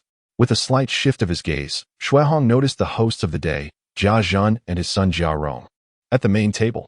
At this moment, Jia Zhen, in his 30s, was in the prime of his life, having emerged from the prosperous era of the Jia family. He had learned horsemanship and archery in his youth, giving him a robust physique. In terms of appearance alone, he was quite handsome, surpassing his son Jia Rong significantly. However, an air of lewdness lingered around his brow, detracting from his overall attractiveness. As for Jia Rong, he inherited the Jia family's striking looks. Yet his speech was marked by a smoothness that concealed an underlying timidity, making it clear that he lacked independent thought and was inclined to acquiesce to others. Xue Hong then turned to survey the other guests. Judging by their attire, none were clad in common garb, and it was likely that Xue Hong held the lowest status among them. Upon entering the banquet, Xue Hong had engaged in polite conversation with a few individuals, acquiring snippets of information. Nearly all prominent families had sent their younger members to attend. The 4 great noble families, due to their high status, merely sent gifts in acknowledgement of Jia Rong's engagement, deeming it unnecessary to attend in person as it was not a grand wedding. The young representatives from the 8 princely households congregated in the courtyard, alongside several marquises and Wang Rin from the Wang family, kin of Wang Shifeng. Furthermore, officials of lower ranks, below the 5th grade, who maintained relations with the Jia family, had personally come to offer their congratulations. Even the governor of Shuntian had dispatched a nephew to extend his well wishes. Xue Hong quietly conducted a process of elimination in his mind. It mattered little who attended or who did not. However, the absence of certain families was particularly intriguing. For instance, the Xue family, reputed to be one of the 4 great clans, neither sent representatives nor gifts. It was not that they lacked the desire to send something. Rather, Xue Hong surmised that Jia Zhen simply did not regard them as noteworthy. Even during the lifetime of Xue Baochai's father, the Xue family had merely acted as a faade for the 4 great clans, teetering on the brink of being served as a dish at the banquet. The Xue family's influence was confined to the pretense of power within Jinling. Another family that piqued Shui Hong's interest was the Shi family, specifically the loyal and steadfast Duke of Zhongjing, who, it was said, cited pressing official duties as an excuse for not attending, sending only gifts instead. In contrast, the Baoling Marquisate from the same Shi clan had sent younger members to personally convey their congratulations. The title of loyal bestowed upon the Duke of Zhongjing, a name beginning with the character for loyalty? Did the historians aspire to emulate the Zhuge clan by placing their bets independently, or did internal discord arise? The late Marquis of Baoling, who was also the elder brother of Lady Jia, had 3 sons. The eldest passed away, the second inherited the title of Marquis, and the youngest was conferred the title of Duke of Loyalty and Purity. This designation is particularly noteworthy, for among the noble families that established the dynasty, none bear a title that begins with loyalty. Moreover, if loyal is the first character of a title, it signifies immense honor and commendation. However, if loyal appears as the second character, its significance remains to be examined. For instance, the title of Prince Yizhong places righteousness before loyalty. In an era where loyalty is paramount, the precedence of righteousness is indeed remarkable. Furthermore, this title was bestowed posthumously by the retired emperor upon his eldest son, which speaks volumes about its implications. The irony is palpable. Typically, the titles conferred by the founding lineage of this dynasty derive from terms associated with wealth, prosperity, and benevolence. However, the Duke of Loyalty and Purity appears rather incongruous. This visit, at least, has yielded some intriguing insights. Anyone randomly selected from this courtyard, when placed in local governance, would be an individual of considerable stature, far removed from the common folk. The Jia family's legacy is impressive. Even as their titles dwindle, they maintain such significant influence. Nonetheless, Shui Hong speculated that while the Jia family's deep-rooted connections play a role, the nobles are also banding together under the pressure exerted by Emperor Longqing. Before long, Jia Lian led Jia Zhen, Jia Rong, and the reluctant Jia Baoyu over to this side. Brother Zhen, this is Lin's disciple, Brother Shui. And this is Brother Zhen from Ninghua House. The one over there is the protagonist of today's affair. You may call him Ronggo. Although Jia Zhen had many glaring flaws, as a successor nurtured by the family, he exhibited impressive decorum in public. After listening to Jia Lian's introduction, he promptly declared, "Oh, if that is the case, we are indeed like brothers. I have often heard Lian speak of Brother Shui. Today, I finally have the pleasure of meeting him. He truly is remarkably handsome and distinguished." Rising from his seat, Shui Hong returned the courtesy, saying, "I am unworthy of such praise. Since today is a joyous occasion for your esteemed house, and Brother Zhen is the host, I must toast to you, Brother Zhen, and also to you, Ronggo. Please." Shui Hong raised his cup and drank 2 glasses in a show of respect for Jia Zhen as the host, and to extend his best wishes to Jia Rong. As for Jia Baoyu, he was merely brought along by Jia Lian to expand his social connections and familiarize himself with others. Moreover, Jia Baoyu had long harbored resentment towards Shui Hong for taking Dayu away. Had it not been for the prior one-on-one conversation with Jia Zheng, he might have already quarreled with Shui Hong. While engaging in conversation with the others, Shui Hong discreetly observed Jia Baoyu, and seeing that he was behaving himself, chose to let it be. After all, Shui Hong was indeed a guest invited by Jia Zhen, and he held no personal animosity towards him. Thus it was unnecessary to disrupt the joyous occasion. Perhaps in the future, Shui Hong and Emperor Longqing will confront the noble factions head-on. But Shui Hong would not stoop to creating discord for no reason. He possessed more refinement than that. He was not one to act recklessly in defiance. The world is not as simplistic as black and white. It is not the behavior of a child to overtly express discontent. If that were the case, Shui Hong might not even pass the provincial examination, for the art of the smiling tiger is an essential skill in navigating the corridors of power. Moreover, if calamity were to follow him wherever he went, would Shui Hong not become a harbinger of misfortune? After a round of conversation, several members of the Jia household turned once more toward other tables. Shui Hong, citing his inability to withstand the effects of alcohol, prepared to make his discreet exit. He had seen enough, and as for catching a glimpse of Qin Keqing's appearance, that was a futile endeavor. She was to be a legitimate wife, not a mere concubine to be showcased. At this moment, the banquet reached its zenith, with guests toasting and exchanging cups, while Shui Hong alone stepped quietly towards the exit. Chapter 41. Dare to send Dayu Lu Bei. Brother, you have returned? In the courtyard of the Lin residence, Dayu was admiring the snow, which had fallen continuously for 3 days, finally ceasing just yesterday. Fortunately, the snowfall was not too heavy, making the cleanup manageable. Since Dayu delighted in the snowy scenery, a dedicated area had been reserved for her enjoyment. Her delicate face was slightly flushed from the cold, yet she remained immersed in joy, her breaths a tad labored, indicating she had been playing quite vigorously. Now that he had returned and the atmosphere had quieted, it was surprising how, at such a tender age, she still bore a significant idol's burden. Shuehong chuckled softly, nodding in acknowledgement. Please keep a close watch, NAI.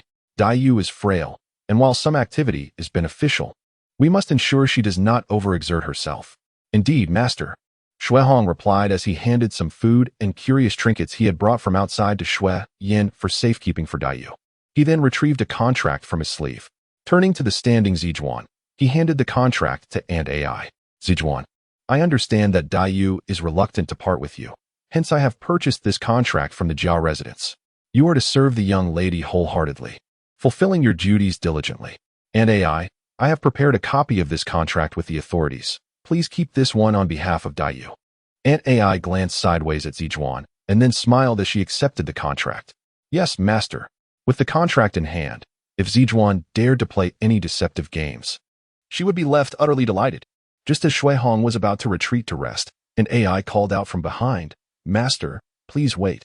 An AI produced a book and handed it to Shuehong. Master, this was sent to our young lady by the esteemed second master of the Ronghua mansion, but the maidservant took the liberty of withholding it. Shuehong furrowed his brow slightly, glancing at the title on the cover, which read The West Chamber. His expression darkened immediately. Sending Liu Bei to a 7-year-old Dayu, Jia Shirtu, you certainly have some audacity. Shuehong realized he had overestimated this little rascal's moral standing. The West Chamber, without a doubt, was a representation of the young Liu Bei. Excerpt from the West Chamber, with a gentle sway of the willow waste. The flower branches lightly part, dew drips from the peony bloom, yet mingled with a hint of hemp, creating a harmonious connection. Tender petals exude fragrant allure. Butterflies dance in delight, half encouraged, half reluctant, both startled and enamored. I shall refrain from further translation. Understanding is left to personal interpretation. See, one cannot blame the ancestors. Even in such matters, they wielded literary finesse. This book, even in ancient times, would not be suitable for children under 14. I understand. And I owe this situation to Aunt Ai. I shall handle it accordingly. Shuehong rolled up the West Chamber and tapped it in his palm. Dealing with this stubborn stone requires professional assistance. That evening, Shuehong sent invitations to Jia Zheng, Jiao Yin, and Jiao Baoyu, stating that they were to be honored at a banquet the following day to discuss important matters. Given his fondness for Jiao Baoyu's amiable and astute nature, he invited him to join as well. The invitations were sent separately, and the one to Jia Zheng read, to discuss current affairs. The post addressed to Jiao Yin states, upon arriving in the capital, I found myself without a solid foundation, contemplating the pursuit of a profitable venture together. The strategy hinges on exploiting vulnerabilities, tailoring my words to the ears of those present. Ultimately, there is Jia Baoyu, who eagerly anticipates an invitation from Shuehong, especially since Dayu is currently residing in the Lin Mansion. Although Jia Zheng holds an official position in the Ministry of Works, it is merely a nominal role devoid of substantial responsibilities, thus affording him considerable leisure time. Consequently, the three from the Jia household made their way to the Lin Mansion that morning. Shuehong had already prepared a sumptuous feast. Once seated at the banquet, Shuehong engaged Jia Zheng in a discussion of current affairs, while conversing with Jiao Yin about business matters. The three conversed merrily, yet Jiao Baoyu remained restless and despondent, his heart already soaring to the back courtyard of the Lin residence. Shuehong, casting an inadvertent glance at Jiao Baoyu, initiated a conversation. Alas, in my eagerness to converse with the esteemed gentleman, I have inadvertently neglected Brother Bao. I sincerely apologize. Jia Zheng stroked his beard, remarking, What is this, dear nephew? He is merely a mischievous child.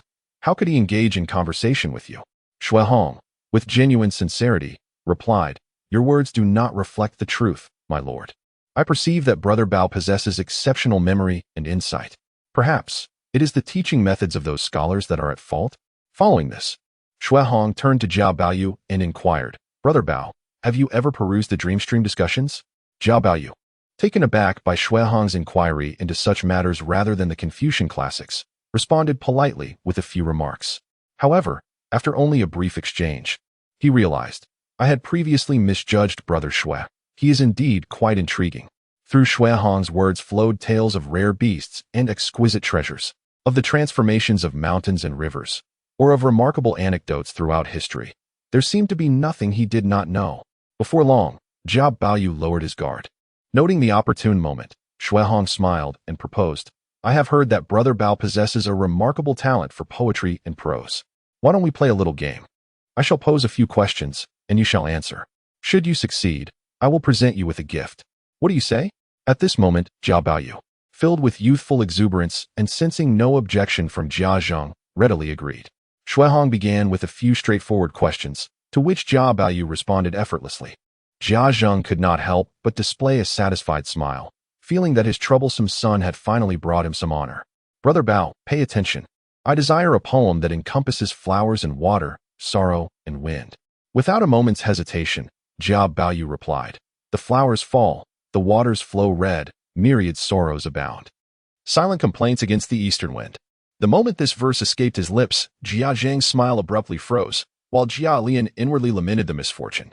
Yet Shui Hong clapped his hands in delight and continued, what of snow and the vast sky? Jia Baoyu responded, snow waves crash into the vast sky. Autumn clouds roll at the horizon. What of flowers and jade? He further queried. Jia Baoyu answered, the bashful flower speaks with grace. The gentle jade exudes fragrance. All these lines were drawn from the West Chamber. Shui Hong then proceeded to pose several more questions, and Jia Baoyu, now fully engaged, responded with bold and vivid phrases. Jia Zheng, his beard nearly torn asunder, sat there gritting his teeth, suppressing his fury, his face flushed crimson. At last, Shui Hong turned to him, as brimming with sincerity, and spoke, My lord, it is evident that Brother Bao's teacher is not of good character. Such a wise and astute young man should not be exposed to such matters at such a tender age, lest it jeopardize his innate talents. Jia Zheng, embarrassed, covered his face and replied, Indeed, my dear nephew speaks truly. In the midst of Jia Baoyu's dazed gaze, Shui Hong produced a hefty stack of books. These volumes are a collection of past essays from the provincial examinations in Jinling. They may not serve Brother Bao's immediate needs, but they will surely be of use in the future. With that, he placed the substantial stack into Baoyu's hands. As Jia Baoyu uttered a few words of flattery, Jia Zheng, feeling like a cat on a hot tin roof, could no longer remain and bid farewell to Shui Hong. Before departing, Shui Hong thoughtfully remarked, My lord, I have seldom encountered a talent as exceptional as Brother Bao's. However, jade must be carved to become a gem, and one must not allow your esteemed house's unicorn child to languish in obscurity. Jia Zheng, both ashamed and remorseful, repeatedly expressed his gratitude to Shui Hong before promptly escorting Jia Lian and Jia Baoyu back home. Watching the carriage recede into the distance, Shui Hong smiled benevolently. Do you not adore the West Chamber? You might want to ponder how to explain to your father upon your return. How dare you present such a thing to Daiyu? I shall not let you off easily. A household that cannot muster 3 clever minds. Humph. Suddenly, a voice cried out, Master, I shall never dare again. Please forgive me. In Jia Zheng's study, Jia Baoyu found himself suspended, while a servant wielded a rattan switch, administering gentle blows. Unable to endure the sight any longer, Jia Zheng kicked the servant aside. Begone, you useless wretch. I shall handle this myself. Gripping the rattan switch tightly, Jia Zheng began to lash out with fervor. The sound of flesh meeting rattan echoed throughout the room. Damnable wretch, your elder brother seeks to guide you, and yet you dare to sully your father's ears with such filth. Father, please. Yet, the cries did not awaken Jia Zheng's paternal affection.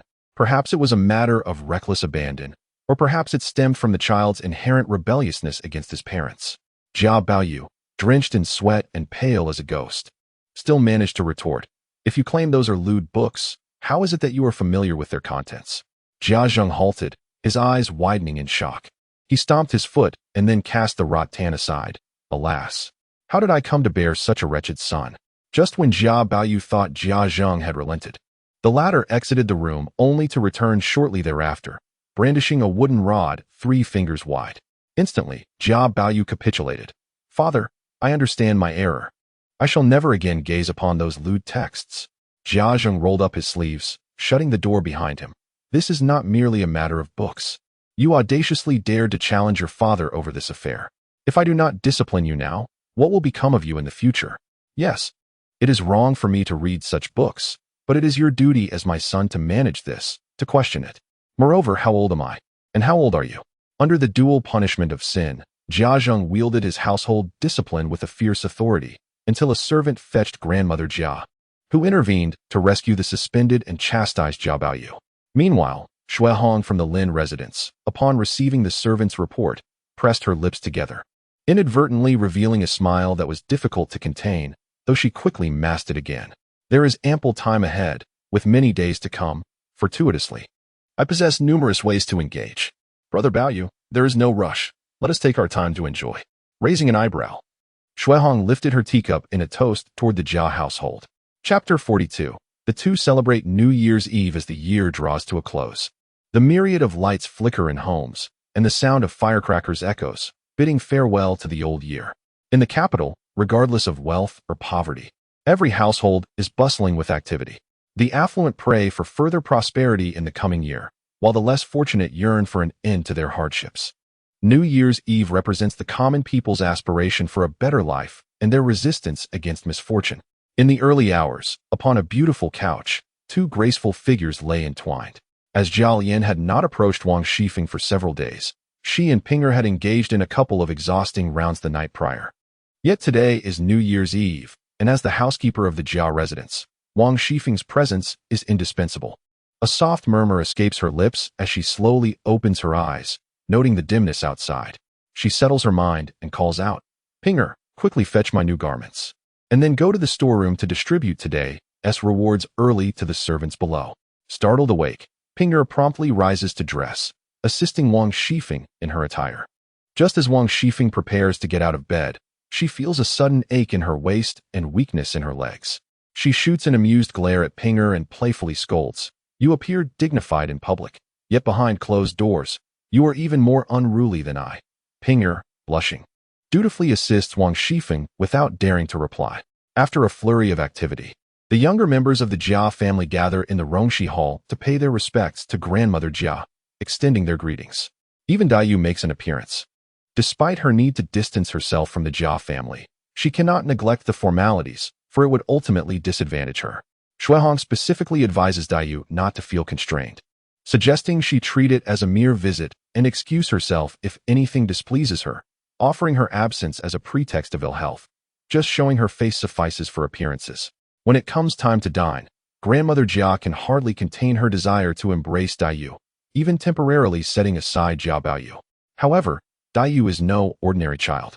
While she remembers grandmother Jia's kindness, she has not forgotten the dangers she narrowly escaped. How can one weigh merits against offenses?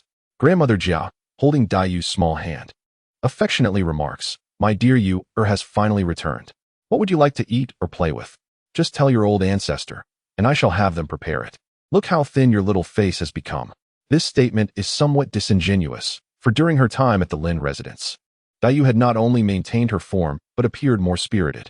Jia Baoyu, eager to approach Daiyu, initiates conversation. In the past, Daiyu had only encountered Jia Baoyu among her peers and naturally felt he treated her very well. However, after comparing him to Shuehong at the Lin residence, she now views him differently. Jia Baoyu's affections for others stem from superficial desires, akin to a child's intense possessiveness, without regard for consequences. Reflecting on Shuehong, Daiyu raises her gaze to survey the lively atmosphere of the household, yet finds her heart unexpectedly heavy. What seems like merriment masks a profound chill. What might her elder brother be doing at home? He has few friends in the capital and likely spends his time reading or engaging in art. What culinary delights will he indulge in at home? The feast was unlikely to be as lavish. Perhaps it was merely sufficient to satiate one's hunger. After a while, San Chun approached Daiyu, urging her to join in the lantern selection and enjoy the theater troupe. However, at this moment, Daiyu's mind was elsewhere. As dusk approached, she returned home from the Jia residence in a horse-drawn carriage, graciously declining Jia Mu's insistence and San Chun's invitation. Given Jia Baoyu's personality, he would ordinarily be relentless in his pursuit, causing a commotion. Yet, on this New Year's Eve, Jia Zheng was present at home. Should Baoyu dare to act unruly in front of Jia Zheng, a severe punishment would be inevitable. Notably, Upon learning that Jia Zheng had disciplined Bao Yu with the family rules, Shuihong offered a suggestion. Using a stick could harm the child, and though the pain would be felt by the adult, it would be wiser to employ a whip. As long as it did not strike the face, there would be no issue, and the wounds would heal quickly, allowing Bao Yu to attend school the following day without hindrance.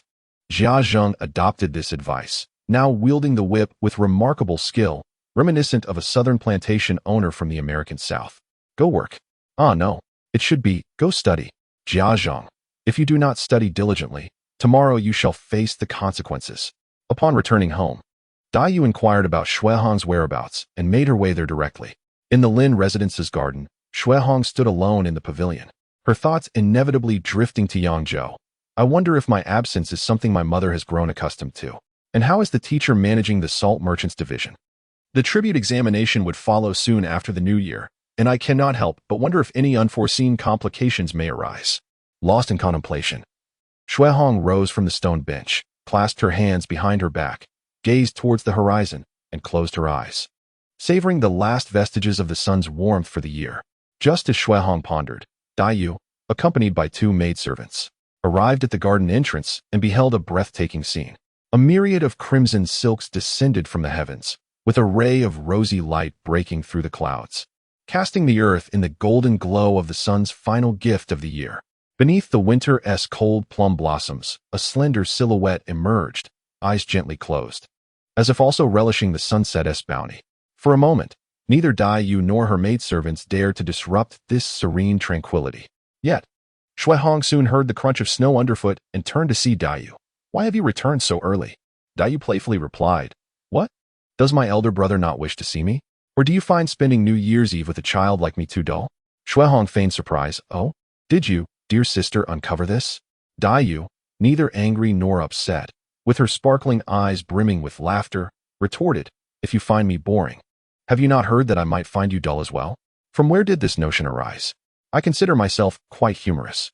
The two continued their banter as they made their way inside, with the snow geese merrily following behind, while only Z1 appeared slightly dejected, yet still wore a smiling face.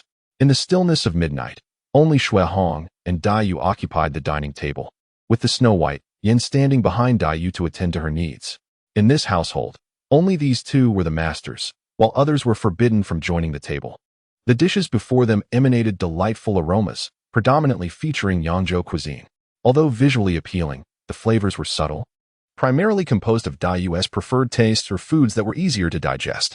While it lacked the opulence and bustling atmosphere of Rongwa Mansion, the intimate gathering of merely two did not evoke a sense of desolation. Throughout the meal, Shuihong frequently used serving chopsticks to pass dishes to Dai Yu, and the two maintained a silence, mindful not to disturb their digestion. Dai Yu, with a modest appetite, soon found herself satiated, while Shuihong had only just begun. As a scholar, a meager appetite could jeopardize one's health, potentially leading to failure in the provincial examinations. Only the feeble pursued martial examinations. The strong aspired to the civil ones, a jest, of course. Seated beside Shuihong, Dai Yu observed him as he swiftly cleared the table of its offerings, surprisingly finding no rudeness in his actions. After the meal, Dai Yu suddenly called out softly, Senior brother. Upon Shuihong's inquisitive glance, she merely smiled and shook her head, refraining from elaborating further. Shuihong did not press for details. After all, children's thoughts are fleeting and easily forgotten. If my brother had not passed away prematurely, would he have been like Senior brother? Is Senior brother's kindness reserved solely for me? Or does he extend it to others as well? I have heard that Senior brother will participate in the imperial examinations early next year. He is likely to become a Jinshi, is he not?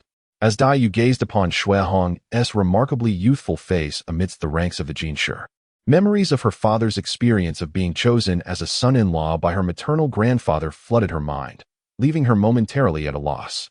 It was an unsettling feeling to realize that something once exclusively hers would soon be shared with another. Yet, deep within, Dai Yu harbored a hopeful sentiment, wishing for Shuihong's success in the examinations. If indeed he were to be chosen as a son-in-law, she hoped that his future sister-in-law would be a gentle, kind, and engaging person. As the New Year's Eve passed, the true narrative of this year had only just begun to unfold. Chapter 43. The Imperial Examination. As spring graces the land, the blossoms of peach trees begin to perfume the air, heralding a season of vibrant life. March arrives with the vigor of youth, and soon, the time for the triennial imperial examination approaches. From all corners of the country, merchants, some of whom are not even candidates, journey to the capital, eager to witness this grand literary event. Shuehong, representing influential patrons, feels no anxiety about the preliminary examination. A mere semblance of effort suffices, provided he does not falter too greatly in his responses. Thus, he approaches the initial test with a calm demeanor. However, the final imperial examination presents a stark contrast, as the competitors therein may very well shape the course of the nation for decades to come. Outside the Hall of Preserving Harmony in the Forbidden City, newly appointed scholars, guided by officials from the Honglu Temple, stand in orderly rows, awaiting the commencement of the examination. Shuehong among them. Inside the hall, the esteemed Minister of Rites, Lord Huang Jin, presides over the proceedings, while the tasked official places the Emperor's decreed examination prompts upon the eastern yellow table within the hall. Flanking the interior are cabinet ministers, serving in supervisory roles. Behind the screen, Emperor Longqing sits regally upon the dragon throne, nodding to Xia Shouzhong. Xiao promptly bows and proclaims, "Yes," as commanded. His Majesty orders the doors of the hall to be opened, the warning whip to be sounded, and the scholars to be welcomed inside. As the crowd surges into the Hall of Preserving Harmony, they are halted at the entrance. Suddenly, elegant music fills the air, and both ministers and scholars perform the ritual of 3 bows and 9 prostrations before Emperor Longqing. Standing beside the Emperor, Xia Shouzhong commands, "Salute. We bow before your Majesty." The assembled ministers respond, "We thank your Majesty."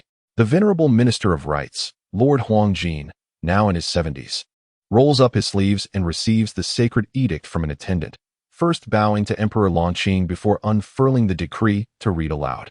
By the will of heaven, the Emperor commands, since the time of the 3 sovereigns and 5 emperors, the examination has.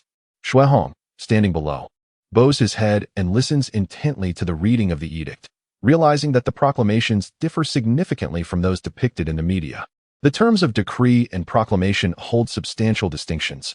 A proclamation is a formal imperial edict or law, while the edicts for general ceremonies and offerings typically contain decrees, with proclamations reserved for the emperor's ancestors. Upon completing the formalities, Huang Jin secures the edict. Scholars approach the table. The proctors open the scrolls. After taking his designated seat, Shuehong soon receives the examination paper. The test presents a singular type of question, the essay prompt.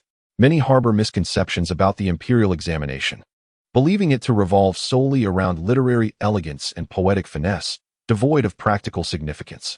Yet this is a process to select the future stewards of the nation. How could it be trivialized? This examination consists of 3 questions. 1. Since the inception of examinations, rulers have either won the people's allegiance through virtue or bound them through law. Why is this so?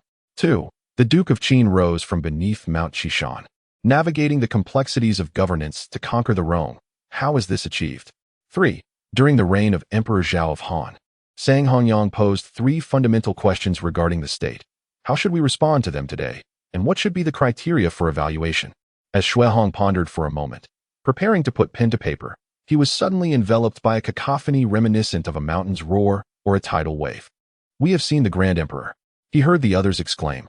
Hastily, Shuehong set down his brush and rose to join the others in a respectful bow. Upon rising, his gaze inadvertently caught a fleeting glimpse of the Grand Emperor's outline. Despite nearing the age of 80, the Grand Emperor retained an upright posture, exuding an aura of formidable authority. In the presence of the Grand Emperor, Emperor Longqing maintained his composure, rising from the dragon throne to personally assist his father. "Father, given the recent cold weather, what brings you here in person? If there is something amiss, you need only summon me." The Grand Emperor waved his hand with a smile, saying, "Nay, as one ages, one finds joy in revisiting scenes from the past. I have heard that this year's talented candidates are numerous, with over 600 participating in the palace examination, hence my visit." As the Grand Emperor spoke, he made his way toward the throne, while Emperor Longqing, with a demeanor of respect and warmth, assisted him to his seat. Once the Grand Emperor was settled, Emperor Longqing signaled for everyone to continue. The simultaneous palace examinations on 2 consecutive days were unprecedented. Those who reached this stage of the examination were far from foolish. They sensed the unusual tension in the air. even if the two men outwardly displayed a fatherly affection. Shui Hong's attention returned to the examination questions. Alas, it seems yet again, we are faced with a dilemma. The latter two questions are indeed beyond the scope for even the most astute candidates. He mused, my goodness, you truly know how to stir things up. The first question was relatively standard, inquiring about the merits and demerits of regulating the populace through morality versus law. However, the second question was already a stretch. The third question's difficulty was akin to asking a middle school student to produce a work worthy of the Nobel Prize in Literature. It would be a rare feat for any scholar, let alone the entire assembly of ministers, to provide a satisfactory answer. The third question, since its inception, had remained unanswered throughout the ages. The three questions posed by Sang Honyang stemmed from the discourse in the salt and iron debate, a dialogue between the minister Sang Honyang and the Confucian scholars regarding the fundamentals of national prosperity. The scholars' three questions were as follows. 1. The court's monopoly on salt and iron, competing with the populace for profit, leads to inflated prices and poor quality, making the disadvantages outweigh the advantages. 2. The state's coercive procurement of grain fosters collusion between officials and merchants, driving down prices and competing with the populace for profit. 3. The absolute control over the economy and resources by a singular entity allows officials to exploit state-run enterprises for personal gain, resulting in rampant corruption. In response to these three inquiries, Sang Honyang refrained from giving direct answers and instead posed three questions of his own. 1. Given the enormous state expenditures, relying solely on agricultural taxes is insufficient. If state-run monopolies are not implemented, from where will the state's financial resources derive? 2. In years of bountiful harvest, the state may barely balance its budget, yet in times of natural disasters, civil unrest, or war, when urgent funds are required, if the state does not compete with the populace for profit, how will the money be acquired? 3. For an empire governed by a centralized authority, if it cannot firmly control resources and the economy, it risks losing power to local entities. Once a region grows powerful and rises in rebellion, what should be done? Does this not signify a regression in history? The Confucian scholars advocate for the state to liberate its monopolies and distribute wealth among the populace. In essence, Sang Honyang posits that a strong nation cannot simultaneously ensure the prosperity of its people. For a nation to thrive, it must consolidate resources within the central authority. By wielding overwhelming power derived from these resources, the state can maintain stability. However, an affluent populace implies the strengthening of local forces, which inevitably encroaches upon central power. This dilemma stems from the very nature of a centralized government, which, constrained by the limitations of contemporary productive forces and communication, is bound to confront this cyclical and insoluble issue. Shui Hong pondered deeply, comparing the dynasties etched in his memory. The mightiest of nations was none other than the Han dynasty under Emperor Wu, who amassed the wealth of the realm to fortify his state. The concentration of power and resources in the central authority rendered the court formidable and invincible in battle. The Tang and Song dynasties, on the other hand, pursued a path of populist prosperity, distributing wealth among the people, even delegating significant economic powers to local governments. If the emperor possessed exceptional talents, the state might initially remain unscathed. Yet, the moment the central authority wavers, chaos ignites in every corner. A strong nation leads to impoverished citizens and unrest, while a wealthy populace results in a weakened state and turmoil. This is a peculiar cycle. For the first time in his life, Shui Hong encountered such an intractable conundrum. Suddenly, his pupils stirred, and a flurry of thoughts cascaded through his mind, illuminating a spark of inspiration. Esteemed sages and predecessors, today, I, Shui Hong, though unworthy, wish to transcend a millennium and engage in dialogue with you. Please respond. Chapter 44. The answer. Shui Hong swiftly addressed the first two questions. The inquiries had been documented in the booklet provided by his esteemed instructor, Lin Rahai, which exemplified the advantage of having a distinguished mentor, access to actual examination questions, potentially even predicting them with precision. Thus, these two questions posed no significant challenge to Shui Hong. He completed his responses to the initial queries in approximately 1,000 words. Only the final question on the examination paper remained. Setting down his brush, Shui Hong began to delve into his mind for historical debates akin to the inquiry regarding Sang Honyang or related issues. How far back can one look into history to foresee the future? This is the merit of a rich historical legacy. All economic concerns are mere facades. The underlying cause is invariably political. Should one delve deeper, the crux lies in the contradictions between class struggles and productive forces. In any nation governed by a centralized system during the agrarian era, the ultimate downfall is typically precipitated by fiscal crises. What gives rise to such fiscal dilemmas? The increasingly bloated bureaucratic apparatus of the ruling class. What leads to the incessant expansion of this bureaucratic system? The answers are twofold. Firstly, the inconvenient transportation methods of antiquity result in diminished administrative efficiency when confronted with vast territories, compelling the state to relinquish production resources and expand the ranks of officials without restraint. Secondly, there is the inherent selfishness of individuals. Power, much like capital, tends to reproduce itself uncontrollably. This phenomenon is a byproduct of the limitations of the era and the deficiencies of the centralized system, which can only be mitigated. Thus, the initial response is complete. Meanwhile, unbeknownst to Shui Hong, Emperor Longqing had approached the students, scrutinizing their examination papers. He occasionally nodded and emitted sounds of contemplation, at times releasing heavy sighs. This stirred a mix of anxiety and trepidation among all present. Only Huang Jin understood that the emperor was intentionally creating a scenario to test the psychological resilience and stress management of the candidates. As a minister steering the nation, how could one expect them to shoulder the weight of the entire Ming dynasty across its 2 capitals and 13 provinces without possessing a modicum of fortitude? As Emperor Longqing passed by Shui Hong, he paused, noting that the latter's paper was already filled with answers to the 2 questions. At that moment, Shui Hong sat calmly at his desk, his eyes half closed, seemingly oblivious to the emperor's presence. Although the emperor was curious about the contents of Shui Hong's paper, he restrained his curiosity to avoid disturbing the young scholar and turned to leave. After circling the room, Emperor Longqing heard a loud thud. Turning back, he saw an elderly man, over 60 with a head of gray hair, collapsed within the hall. The emperor displayed a demeanor of indifference. After all, he was merely 60, an age ripe for striving. Regarding the imperial examination, even at 70, as long as one maintained their health, there would be no issue. However, generally speaking, it is quite commendable for someone of such advanced age to endure the examination. Meanwhile, Shui Hong continued to sift through the annals of history in his mind. Finally, 2 names surged forth once again, Wang Engshi and Sima Guang. The debate between the 2, Yan and Yan Ting, is indeed a continuation of Sang Hongyang's inquiry.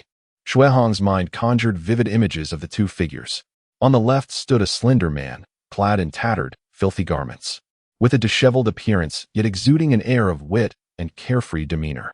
On the right, another man dressed simply yet neatly, with a dignified and serious countenance, either agreeing with or refuting the remarks of his counterpart.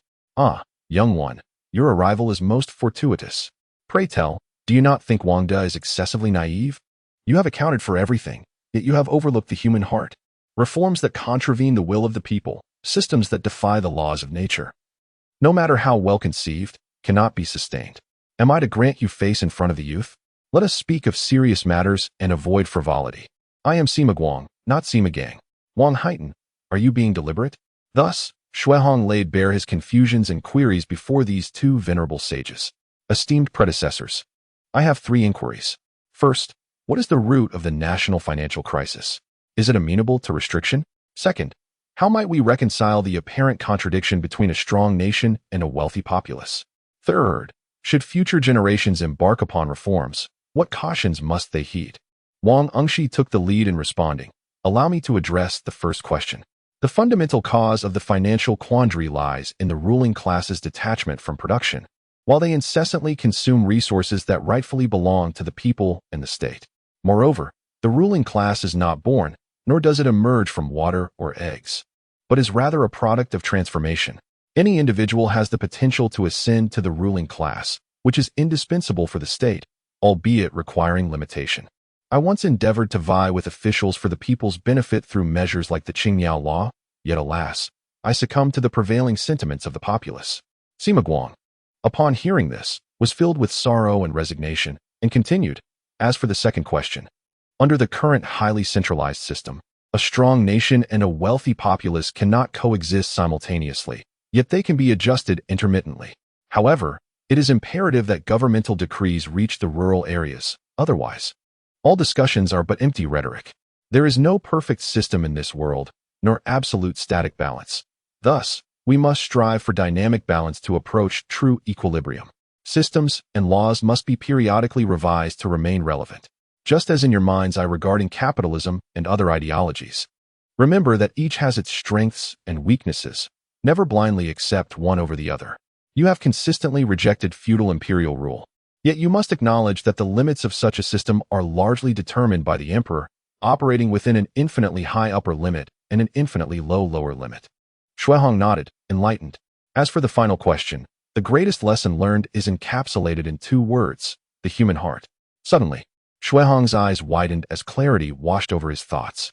He resumed his ink and adjusted his brush to begin drafting anew. Your servant submits. I have heard of the ancient emperors Yao and Shun. By the time the palace examination concluded, the once overcast sky gradually cleared, as heavy clouds dispersed and beams of light broke through, illuminating the earth below. Such breathtaking scenery inevitably captivates the soul.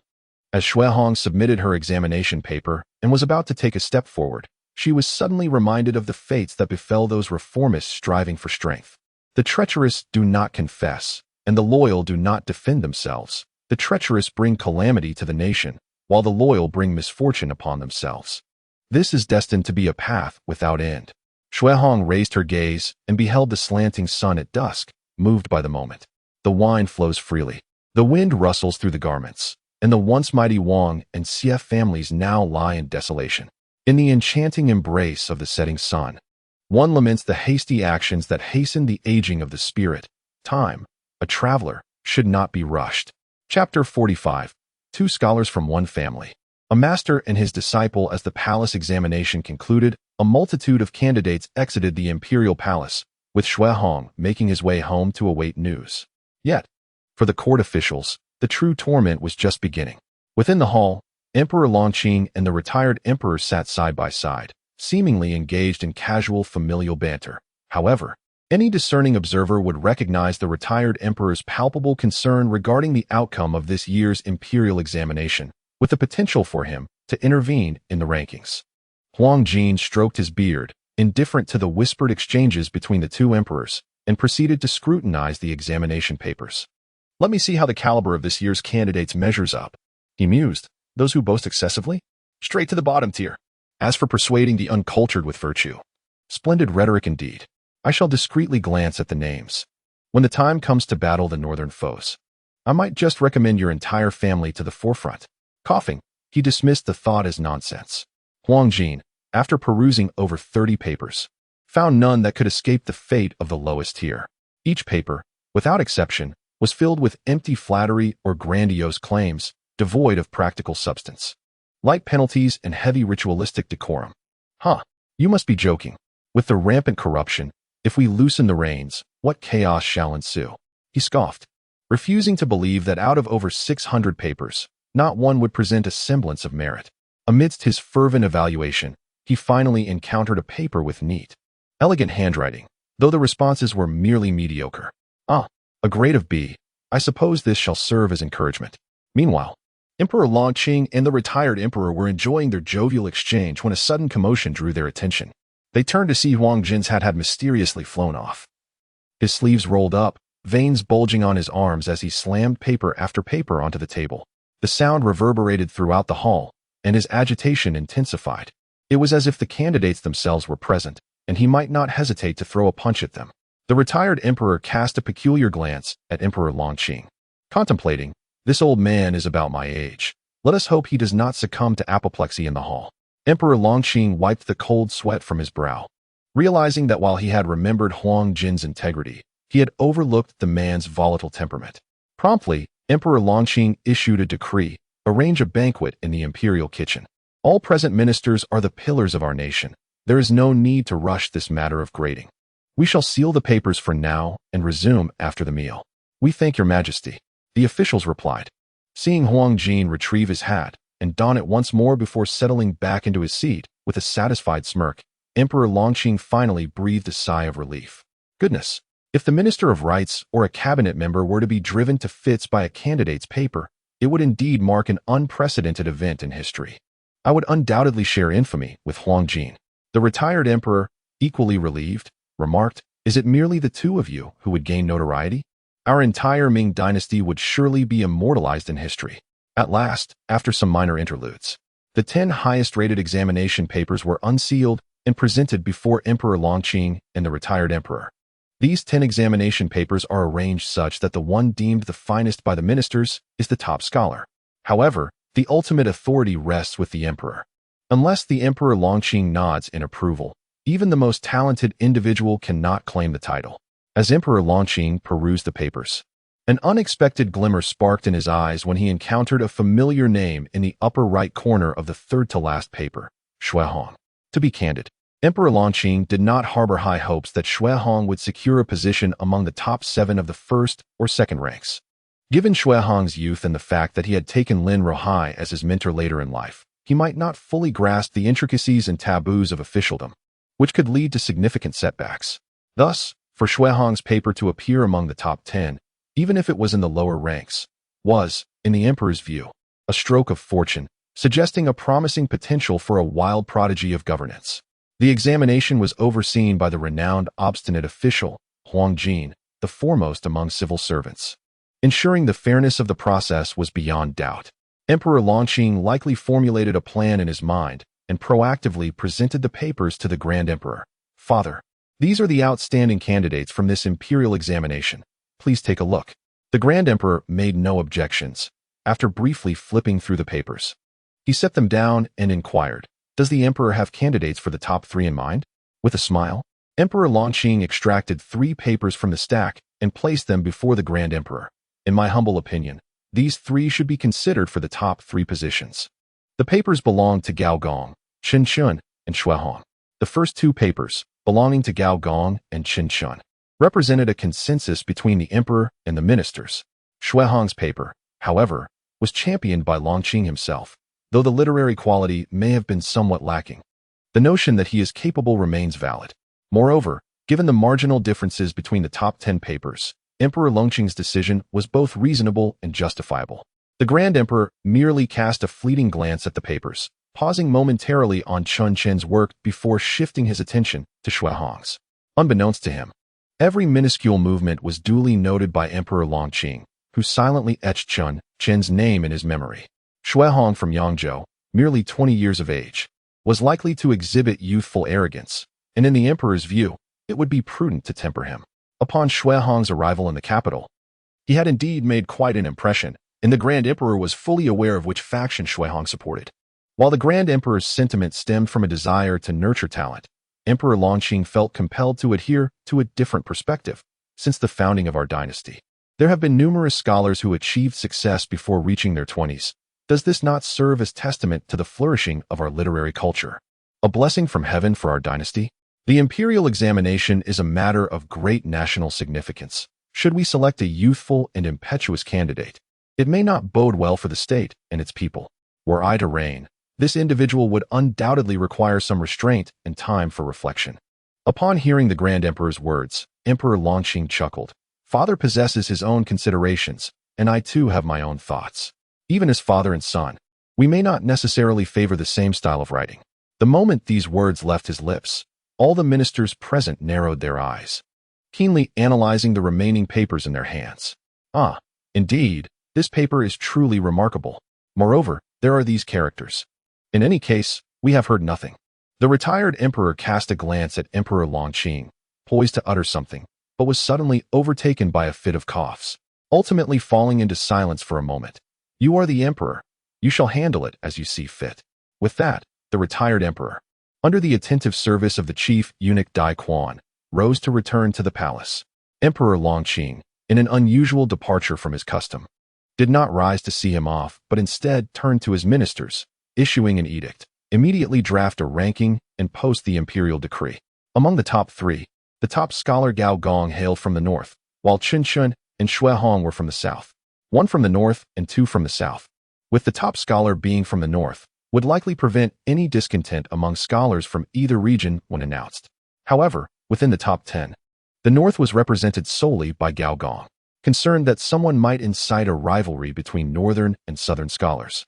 Emperor Longqing selected the best northern scholar from the subsequent papers, replacing the 7th southern scholar. with the stroke of a vermilion brush. The names of the top scholars were thus established. First place, Gao Gong from Xinjiang, Hunan. Second place, Chen Chun from Quanzhou, Fujian. Third place, Xue Hong from Yangzhou, Jiangnan. Among them, the youngest, Xue Hong, garnered the most attention, as the news of his teacher being a former top scholar had also spread, successfully earning the reputation of two scholars from the same family and a mentor-student duo of top scholars. Chapter 46, Xue Hong. Boss, have you been granted extraordinary luck? All SSRs. On the very night preceding the announcement of the imperial list, a man entered the Duke Wang's residence in Tongji County. He appeared to be in his 40s, clad in sumptuous silks, and was an individual with a prior history as a successful scholar. Following his tenure in the Ministry of Works, he had been dismissed from his post due to misconduct. Today, he made a special trip to the royal pawnshop, where he pawned a pair of exquisite jade hairpins worth 1,000 taels for a mere 10 taels, opting for a dead pawn. His sole aim was to secure an audience with Prince Wang Zitong. Seated in the hall was a robust, middle-aged man with a square face, a long beard, and fierce eyes, none other than Wang Zitong, the former military governor of Shaanxi and now the deputy minister of war. Wang Zitong surveyed the man below him and, without further ado, spoke directly. You will retrieve your items from the pawnshop shortly. Keep the 10 taels for yourself. I cannot assist you with this. Startled, the man quickly resumed his ingratiating demeanor, exclaiming, My lord, you misunderstand.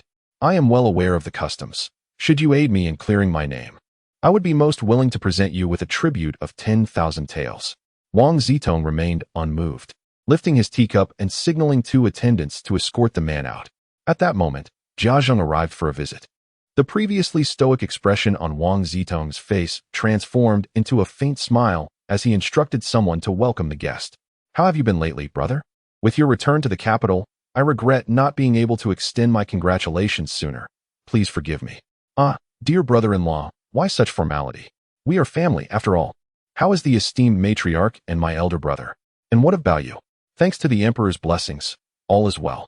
After exchanging pleasantries and taking their seats, tea was served, and the other attendants withdrew, allowing for a more serious discussion to commence.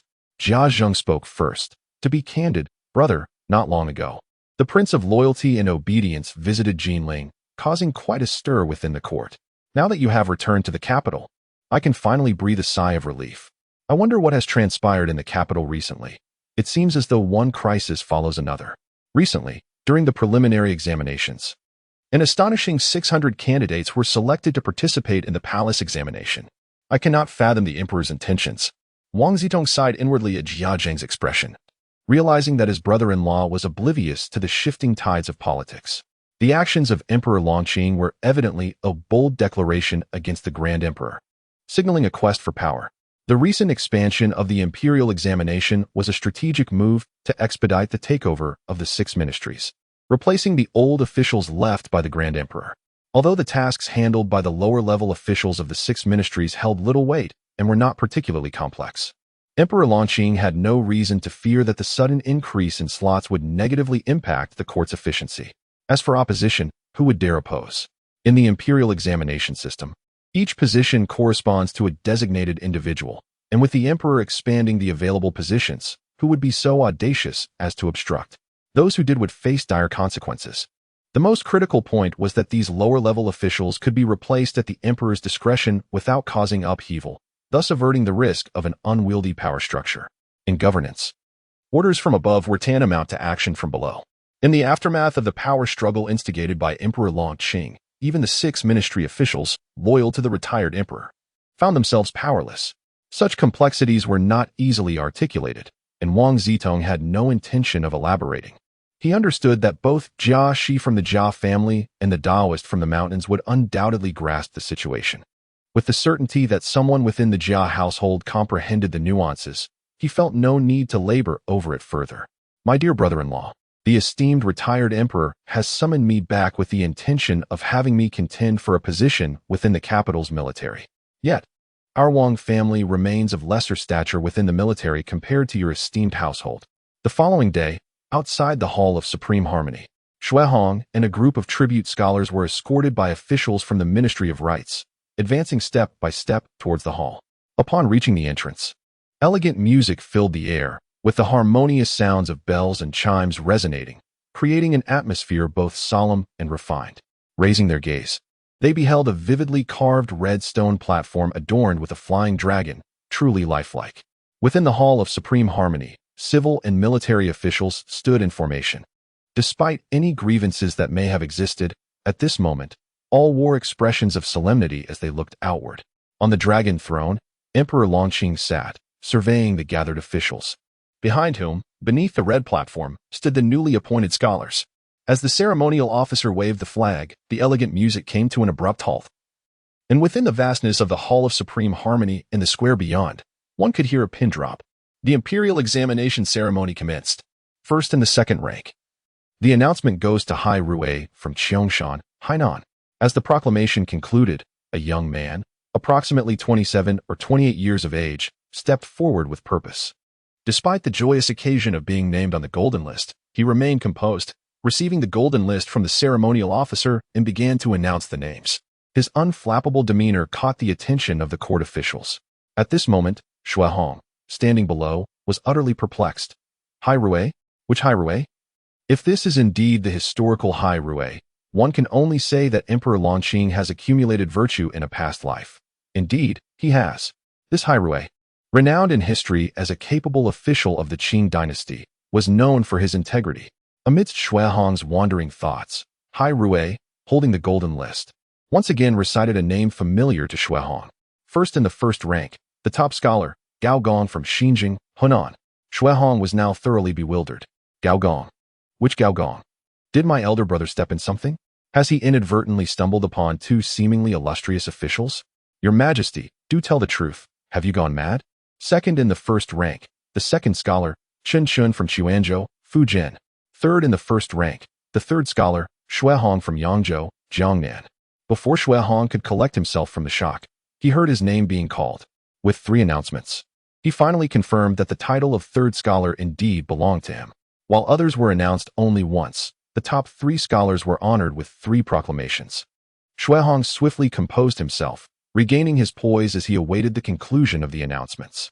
Based on previous instances, the top 3 scholars numbered only 3, while 40 were from the second rank, and over 100 from the third rank, totaling at most around 300. However, upon silently calculating after the announcements, he realized that the number of scholars had surpassed 100, with over 400 from the same rank. This was a clear indication that something extraordinary was afoot. However, Xue Hong had no time to ponder, for shortly, the 3 top scholars were to hold the golden tablet, mount the imperial steed, and parade through the noon gate, showcasing their official status.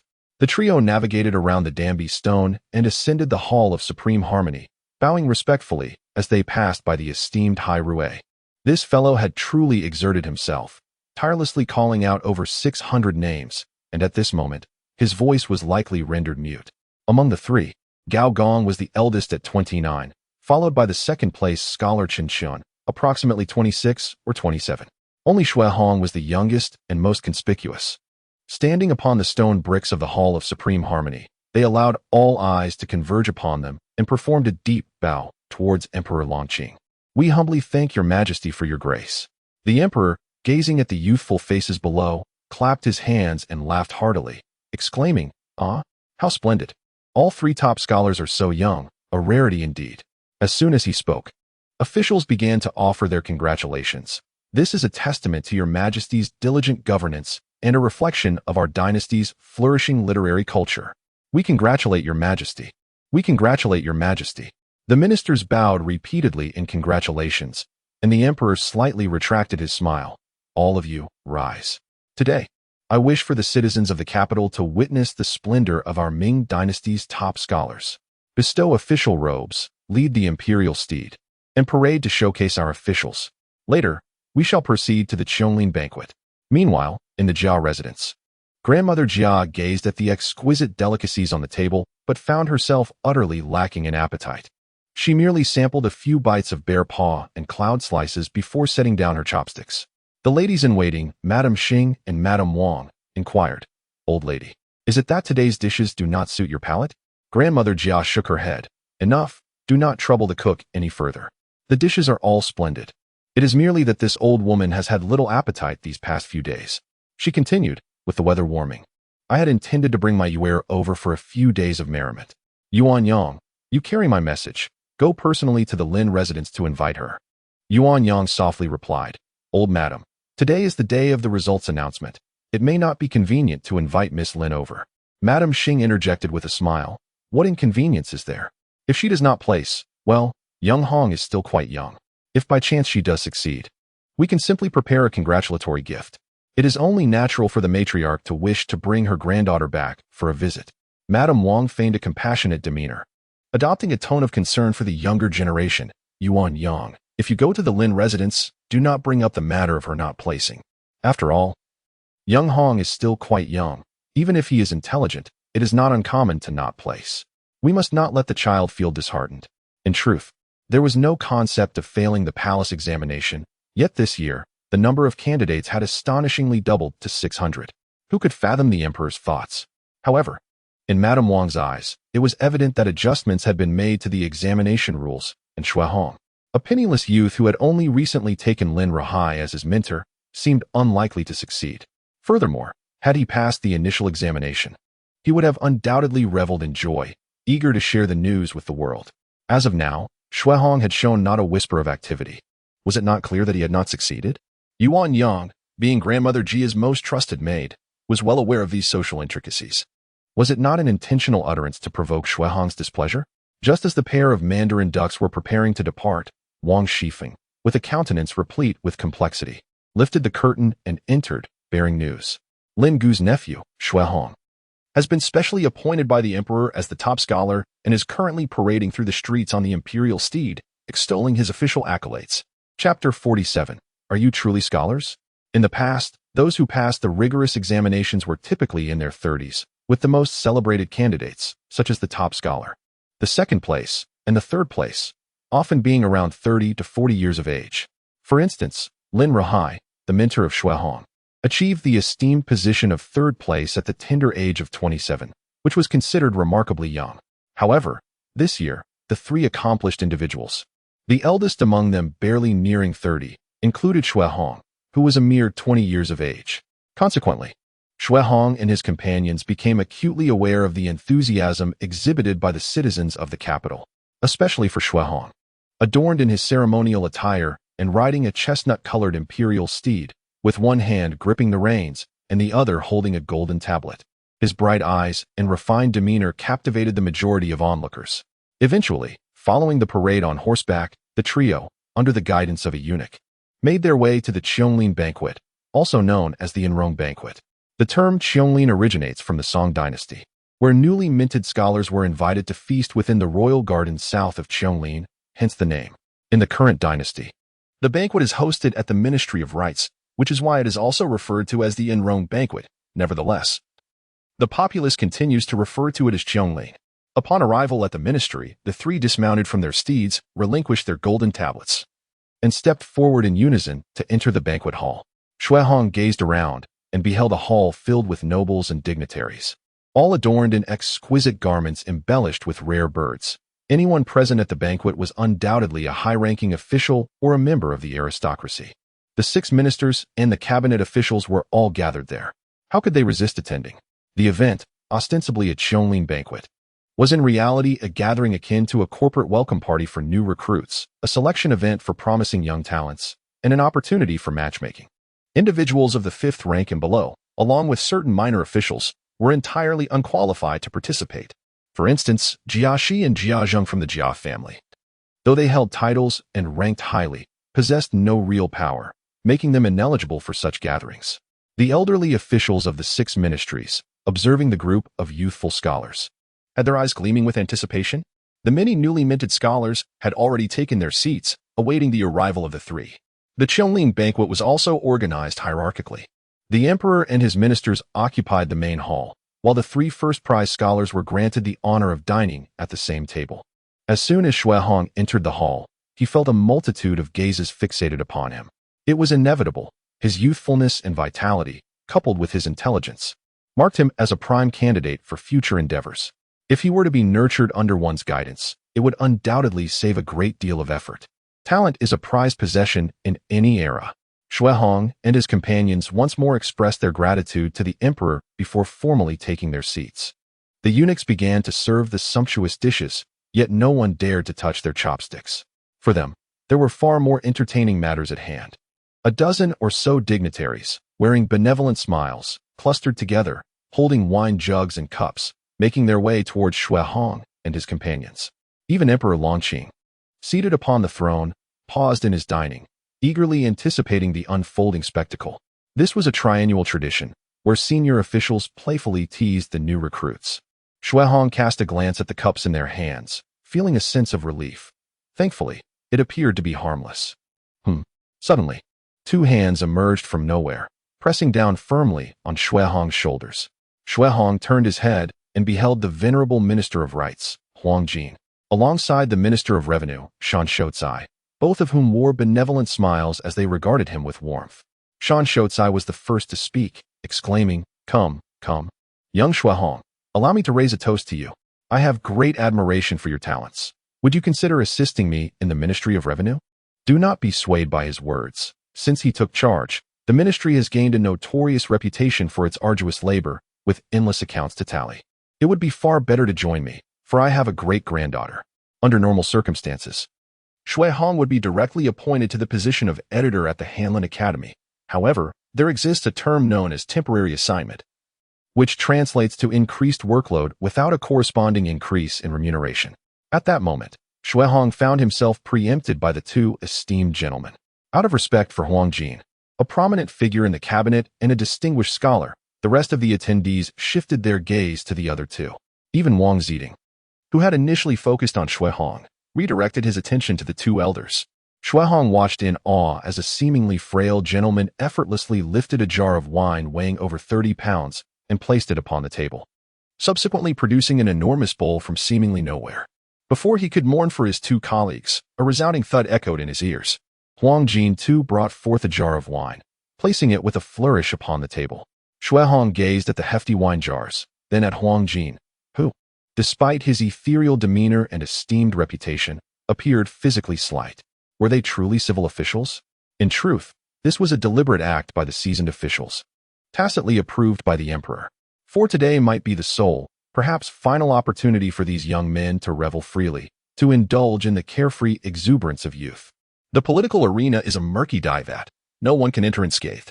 The banquet today transcended factional divides, ranks, and identities. It was merely a moment of indulgence granted by the elders to their juniors.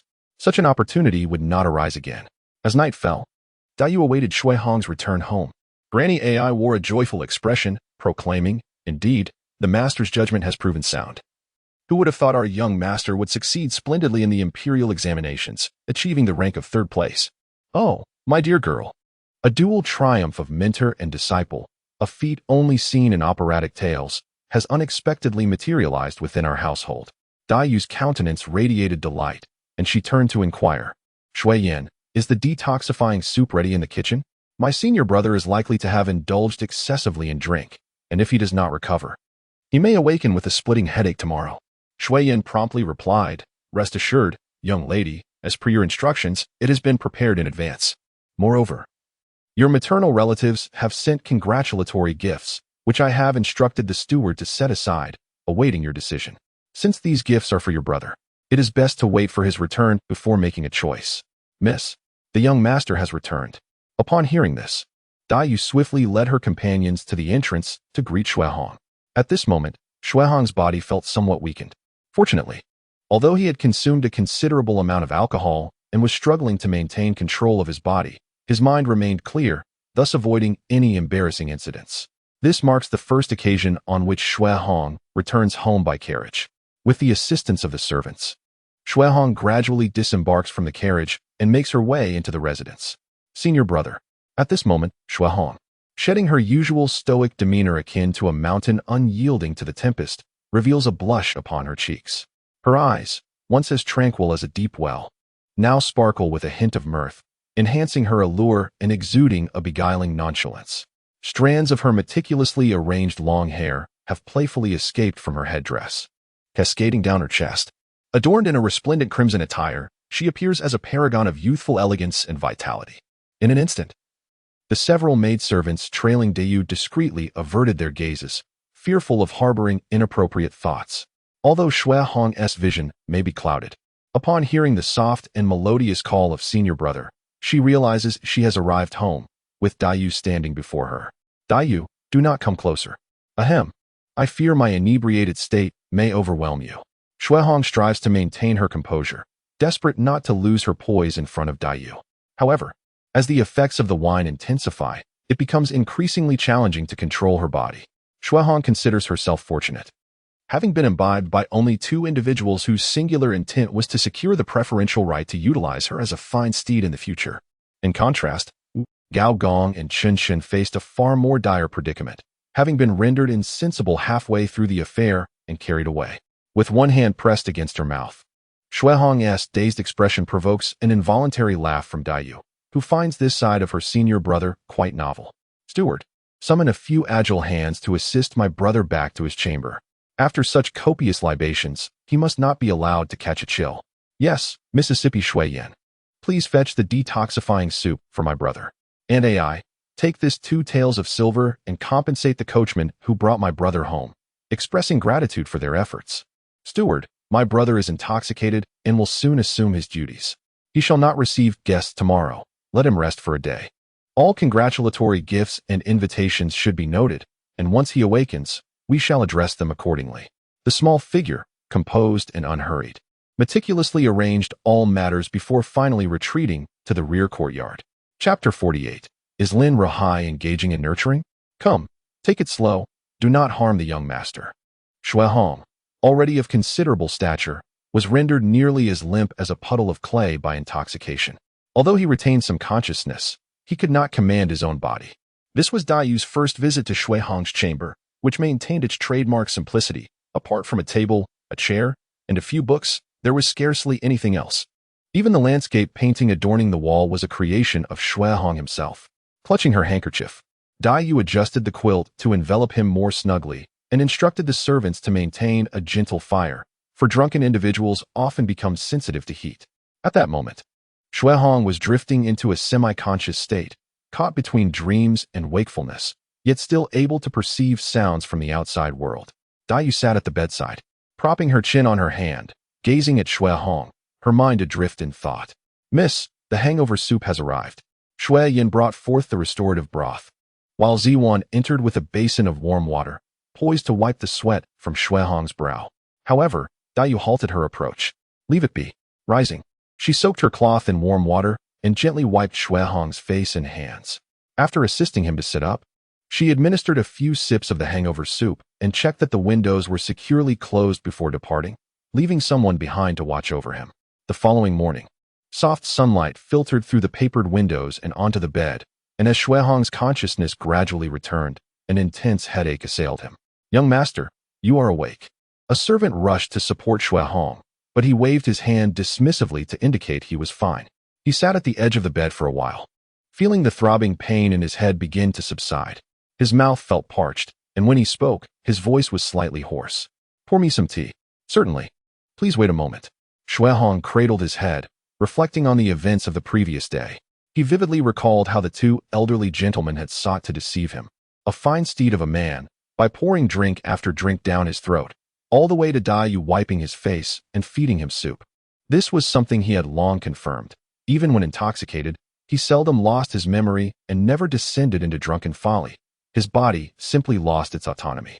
He had conducted numerous experiments on himself prior to this to ensure his tolerance. Otherwise, he would not have indulged to such excess, even at the risk of offending the 2 elderly gentlemen. As the warm tea slid down his throat, it felt akin to blades slicing through. Shui Hong took just a couple of sips to soothe his throat before setting the cup aside. Once he was dressed, ready to instruct the kitchen to prepare a simple meal, he heard a knock at the door. Has the senior brother risen? The light, melodic voice was unmistakable. Shui Hong opened the door and looked down to see a petite figure accompanied by a maid, the latter carrying a tray with a bowl of thin porridge and a small dish of side dishes. He quickly stepped aside to let Dayu enter. Dayu tilted her head, regarding Shui Hong with a mischievous smile. Having consumed so much wine, you must surely have a headache this morning. And your throat feels uncomfortable too. Do you now feel regret? Shui Hong gazed at the little figure before him, feeling a wave of amusement. Nevertheless, he acquiesced and apologized, saying, "Junior sister, you are indeed correct. I owe you my gratitude for last night." Yu, noticing Shui Hong's submission, revealed a triumphant smile. "Brother, you have just awakened, and your throat is still sore. This is the warm porridge I instructed the kitchen to prepare for you. Please, have a little to ease your stomach." Shui Hong, filled with profound sentiments, thought to himself how fortunate his teacher was to have such an admirable daughter, albeit lamenting the burdens posed by his mother-in-law's family. He lifted the bowl of porridge and, with a spoon in hand, slowly consumed the entire serving. Once Shui Hong finished the porridge, Yu proceeded to address more pressing matters. "Brother, many invitations arrived at the residence last night. Although I have yet to review them, I suspect most are for banquets. I surmise that, due to your hangover and discomfort today, I took the liberty of declining the invitations on your behalf. The remaining ones are with the steward." This admission was quite embarrassing for Shui Hong, who felt immense gratitude instead. Without Yu, he could scarcely imagine the extent of his disarray after a night of revelry. Upon hearing Shui Hong's thanks, Yu offered a sweet, obedient smile. In truth, following the Qianglin banquet, many had already set their sights on the trio of top scholars who had achieved the highest honor. Logically, the three had reached the appropriate age for marriage. However, exceptions often arise. What if they were bound by mourning, or perhaps other commitments, or even lost in the depths of poetry and literature, thus delaying their matrimonial pursuits? Consequently, after some inquiries, it became evident that among the top three, only Shui Hong remained unwed. Anyone with even a modicum of connections in the capital knew that Shui Hong was favored by the current emperor. His teacher, a former top scholar, also held the emperor's favor. The presence of two top scholars in one household could very well be recorded in the annals of history as a period of cultural prosperity. The duo, both trusted by the emperor, carried significant weight in terms of prestige. Furthermore, as a 20-year-old top scholar, should Shui Hong retain the emperor's favor in the future, he could secure decades of stability for his family. If he could pass on his esteemed lineage and produce another top scholar, it would herald a family of 3 scholars. With the lineage boasting 3 top scholars, truly remarkable. What more could one desire? A golden son-in-law was to be sought after with great urgency. However, as both Shui Hong's mother and teacher were absent from the capital, the traditional approach of seeking elder intervention was futile. Thus, invitations were extended to Shui Hong to engage with this young man, discuss aspirations, and perhaps persuade him to consider marriage. This led to an unending stream of invitations from the Lin family. Ultimately, it was Emperor Longqing who discreetly intervened to alleviate the situation. "Pray tell, what do you intend to do with my future model worker? Are you planning to seize him outright? Where is the decorum befitting a minister?" "Decorum? What is that worth per pound of silver? Let us sell him for 70 or 80, cash out." A 30-year-old scholar is already considered youthful, while a 30-year-old single scholar is a rare breed.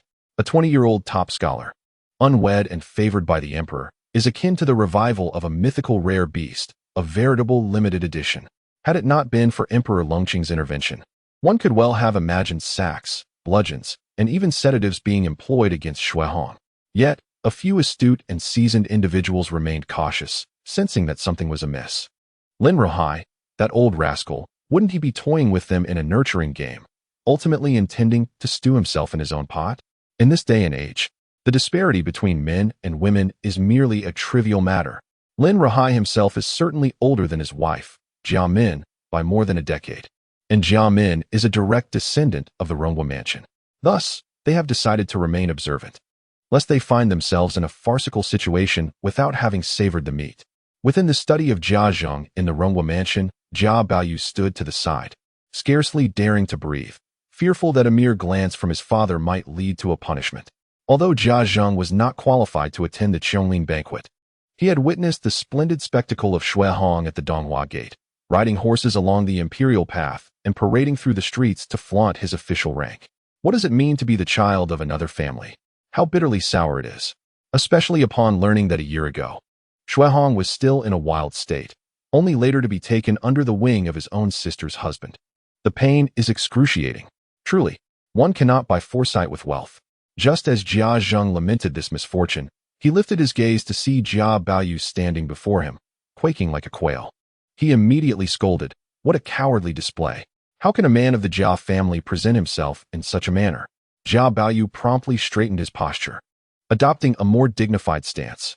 Yet, Jia Zheng continued, "Do you dare to vent your grievances at your father with your nostrils flared? Is there something you find unsatisfactory?" Jia Baoyu hastily waved his hands in denial. "Father, I would not." "Jia Zheng, do you still dare to retort?" Jia Baoyu fell silent. In a fit of rage, Jia Zheng laughed bitterly. "Ah, how audacious of you to disregard your father's words. Prepare for the whip." Jia Baoyu. It is evident that when parents wish to discipline their children, they will invariably find a suitable justification. Chapter 49. The affection of Emperor Longqing for Xuehong at the break of dawn. Xuehong rose early to wash and dress. For today marked the commencement of his official duties. However, instead of heading to the Hanlin Academy, he had received orders for a temporary assignment under the venerable Minister of Rites, Huang Jin. Although he still held the title of an editor at the Hanlin Academy, the specifics of his responsibilities remained uncertain. Upon arriving at the gates of the Forbidden City, Xuehong verified his identity and hastened to the Ministry of Rites. As he entered the main hall, he observed Minister Huang Jin chastising two middle-aged officials, both in their 50s. "Look at you two, at such a young age, appearing so listless in the morning. What kind of example does this set for the younger generation?" The two officials exchanged resigned glances, exchanging wry smiles. Surely, at their age, waking early and feeling drowsy was only natural. Yet, they dared not voice this sentiment in front of Huang Jin, who, despite having surpassed 70, remained vigorous, his teeth intact. Suddenly, one of the officials spotted Xuehong standing at the entrance and exclaimed, "Ah, Minister, Xue the editor has arrived."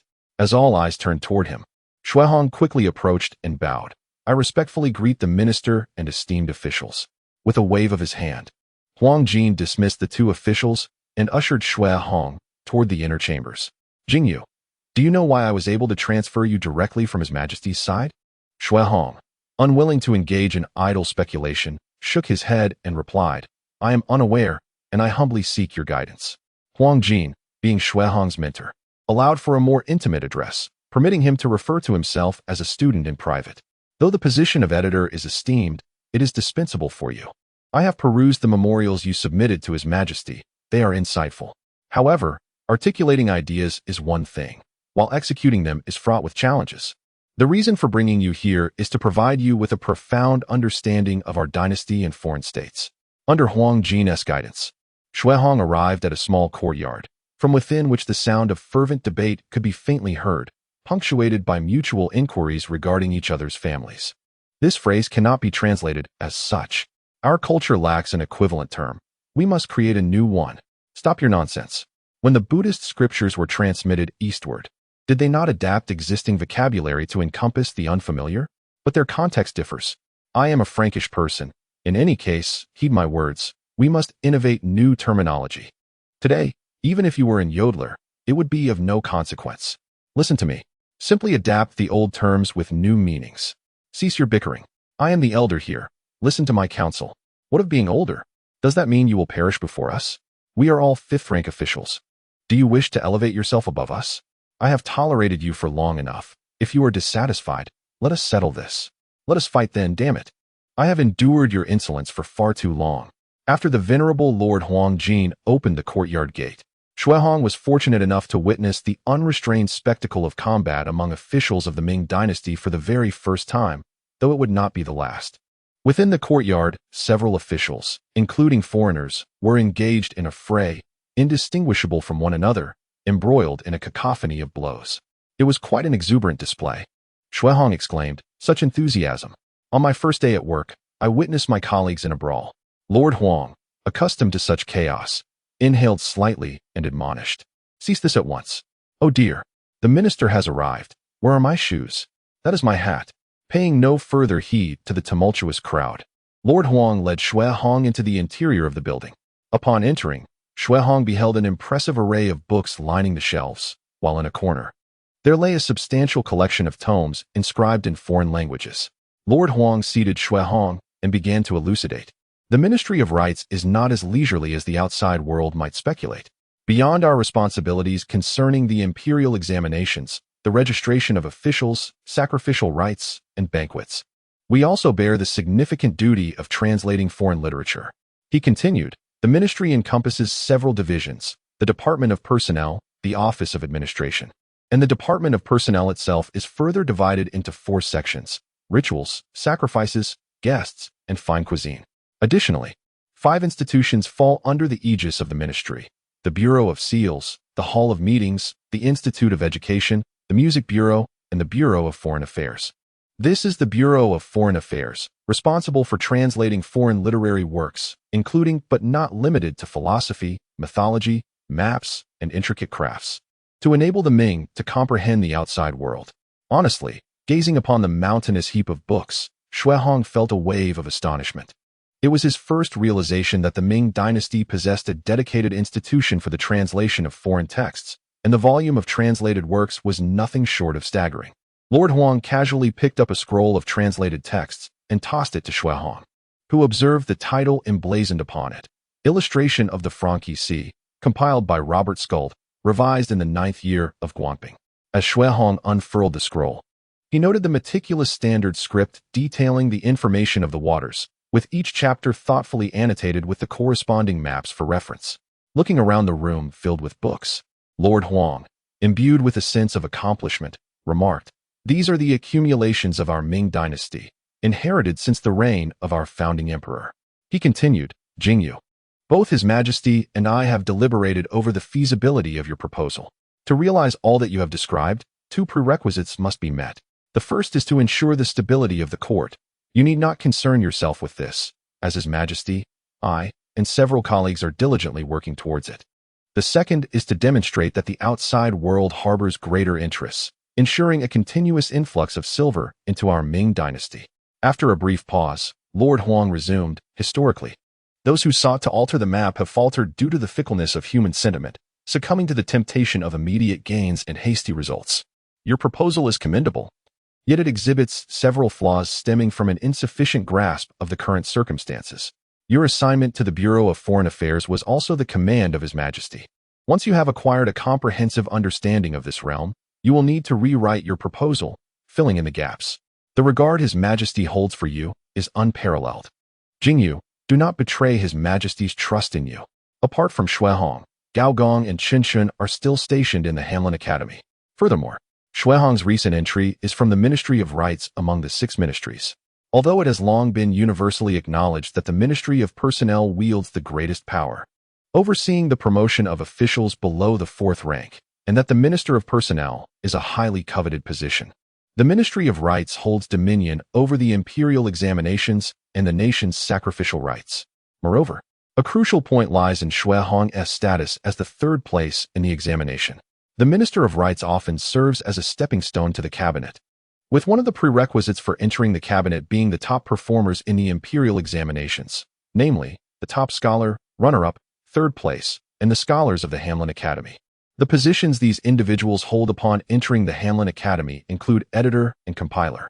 Naturally, if one possesses sufficient talent and merit, one may be granted an exception to enter the cabinet, ultimately at the emperor's discretion. Xuehong, being of 3rd place origin, has the most direct and stable ascent. Hanlin Academy Zhan Shifu Minister of Rights Deputy Minister of Rights Cabinet Member. Additionally, it is pertinent to note that among the 6 ministries, the Ministry of Personnel and the Ministry of War are still under the jurisdiction of the retired emperor. Thus, to prevent Xuehong from encountering difficulties from other departments, Emperor Longqing early on assigned Xuehong directly under the esteemed Huang Jin. This arrangement, under the protection of Huang Jin, ensures that unless the retired emperor intentionally seeks conflict, no one would dare to provoke him lightly. Moreover, to preclude any potential for Xuehong to be impeached by the censors, Emperor Longqing refrained from promoting or transferring Xuehong's position. Instead, he utilized the pretext of a temporary assignment, maintaining his role as an editor at the Hanlin Academy with the same salary, albeit in a different office location. No one could find fault with this arrangement. This level of concern is akin to that of a father. Emperor Longqing remarked, "Those who find this unfair may voice their opinions. I am quite democratic. If anyone wishes to be temporarily assigned, I shall fulfill your desires, as there is a shortage of personnel in the Ministry of Household and the Ministry of Works." Upon reviewing Chen's memorial, although Huang Jin was astonished by Xuehong's talents, he was even more taken aback by Emperor Longqing's attention and favoritism towards Xuehong. Despite having only a few brief encounters, the emperor dared to place such a significant bet on Shuai, believing him to be a prodigious talent capable of turning the tide, and trusting that Shuai would be grateful and loyal in return. Perhaps this is what distinguishes a wise ruler's perception of an extraordinary minister, akin to those historical sovereigns and their advisors. After hearing the esteemed words of Huang Jin, Shuai began to grasp the profound weight of the four characters representing the grace of recognition. Your Majesty. Chapter 50. The marriage of Hong in the Lin residence of Yangzhou, Lin Ruhai. Upon learning that Shuai had been appointed as the flower of the examination by Emperor Longqing, felt a mix of joy and, more prominently, concern. Alas, although Hong is exceptionally intelligent and possesses a unique vision, she is still young and inexperienced, unaware of the complexities of human nature. Her knowledge is merely derived from books, and she has not yet faced the trials of life. While she appears to navigate society with ease, she harbors an inner fortitude, showing respect and reverence to others, yet remaining unafraid of them. Now that she has entered the capital and momentarily garnered imperial favor, there lies the peril that should she one day lose the emperor's affection, her very life may be at stake. As a scion of a prestigious family steeped in literary tradition, Lin Ruhai possesses a profound understanding of the nature of emperors. They transcend humanity, existing as a distinct species, straddling the realms of man and deity. Both tyrants and wise rulers are fearsome, but the most terrifying of all is the sage emperor. They regard the vast nation as their own masterpiece, relentlessly striving for perfection.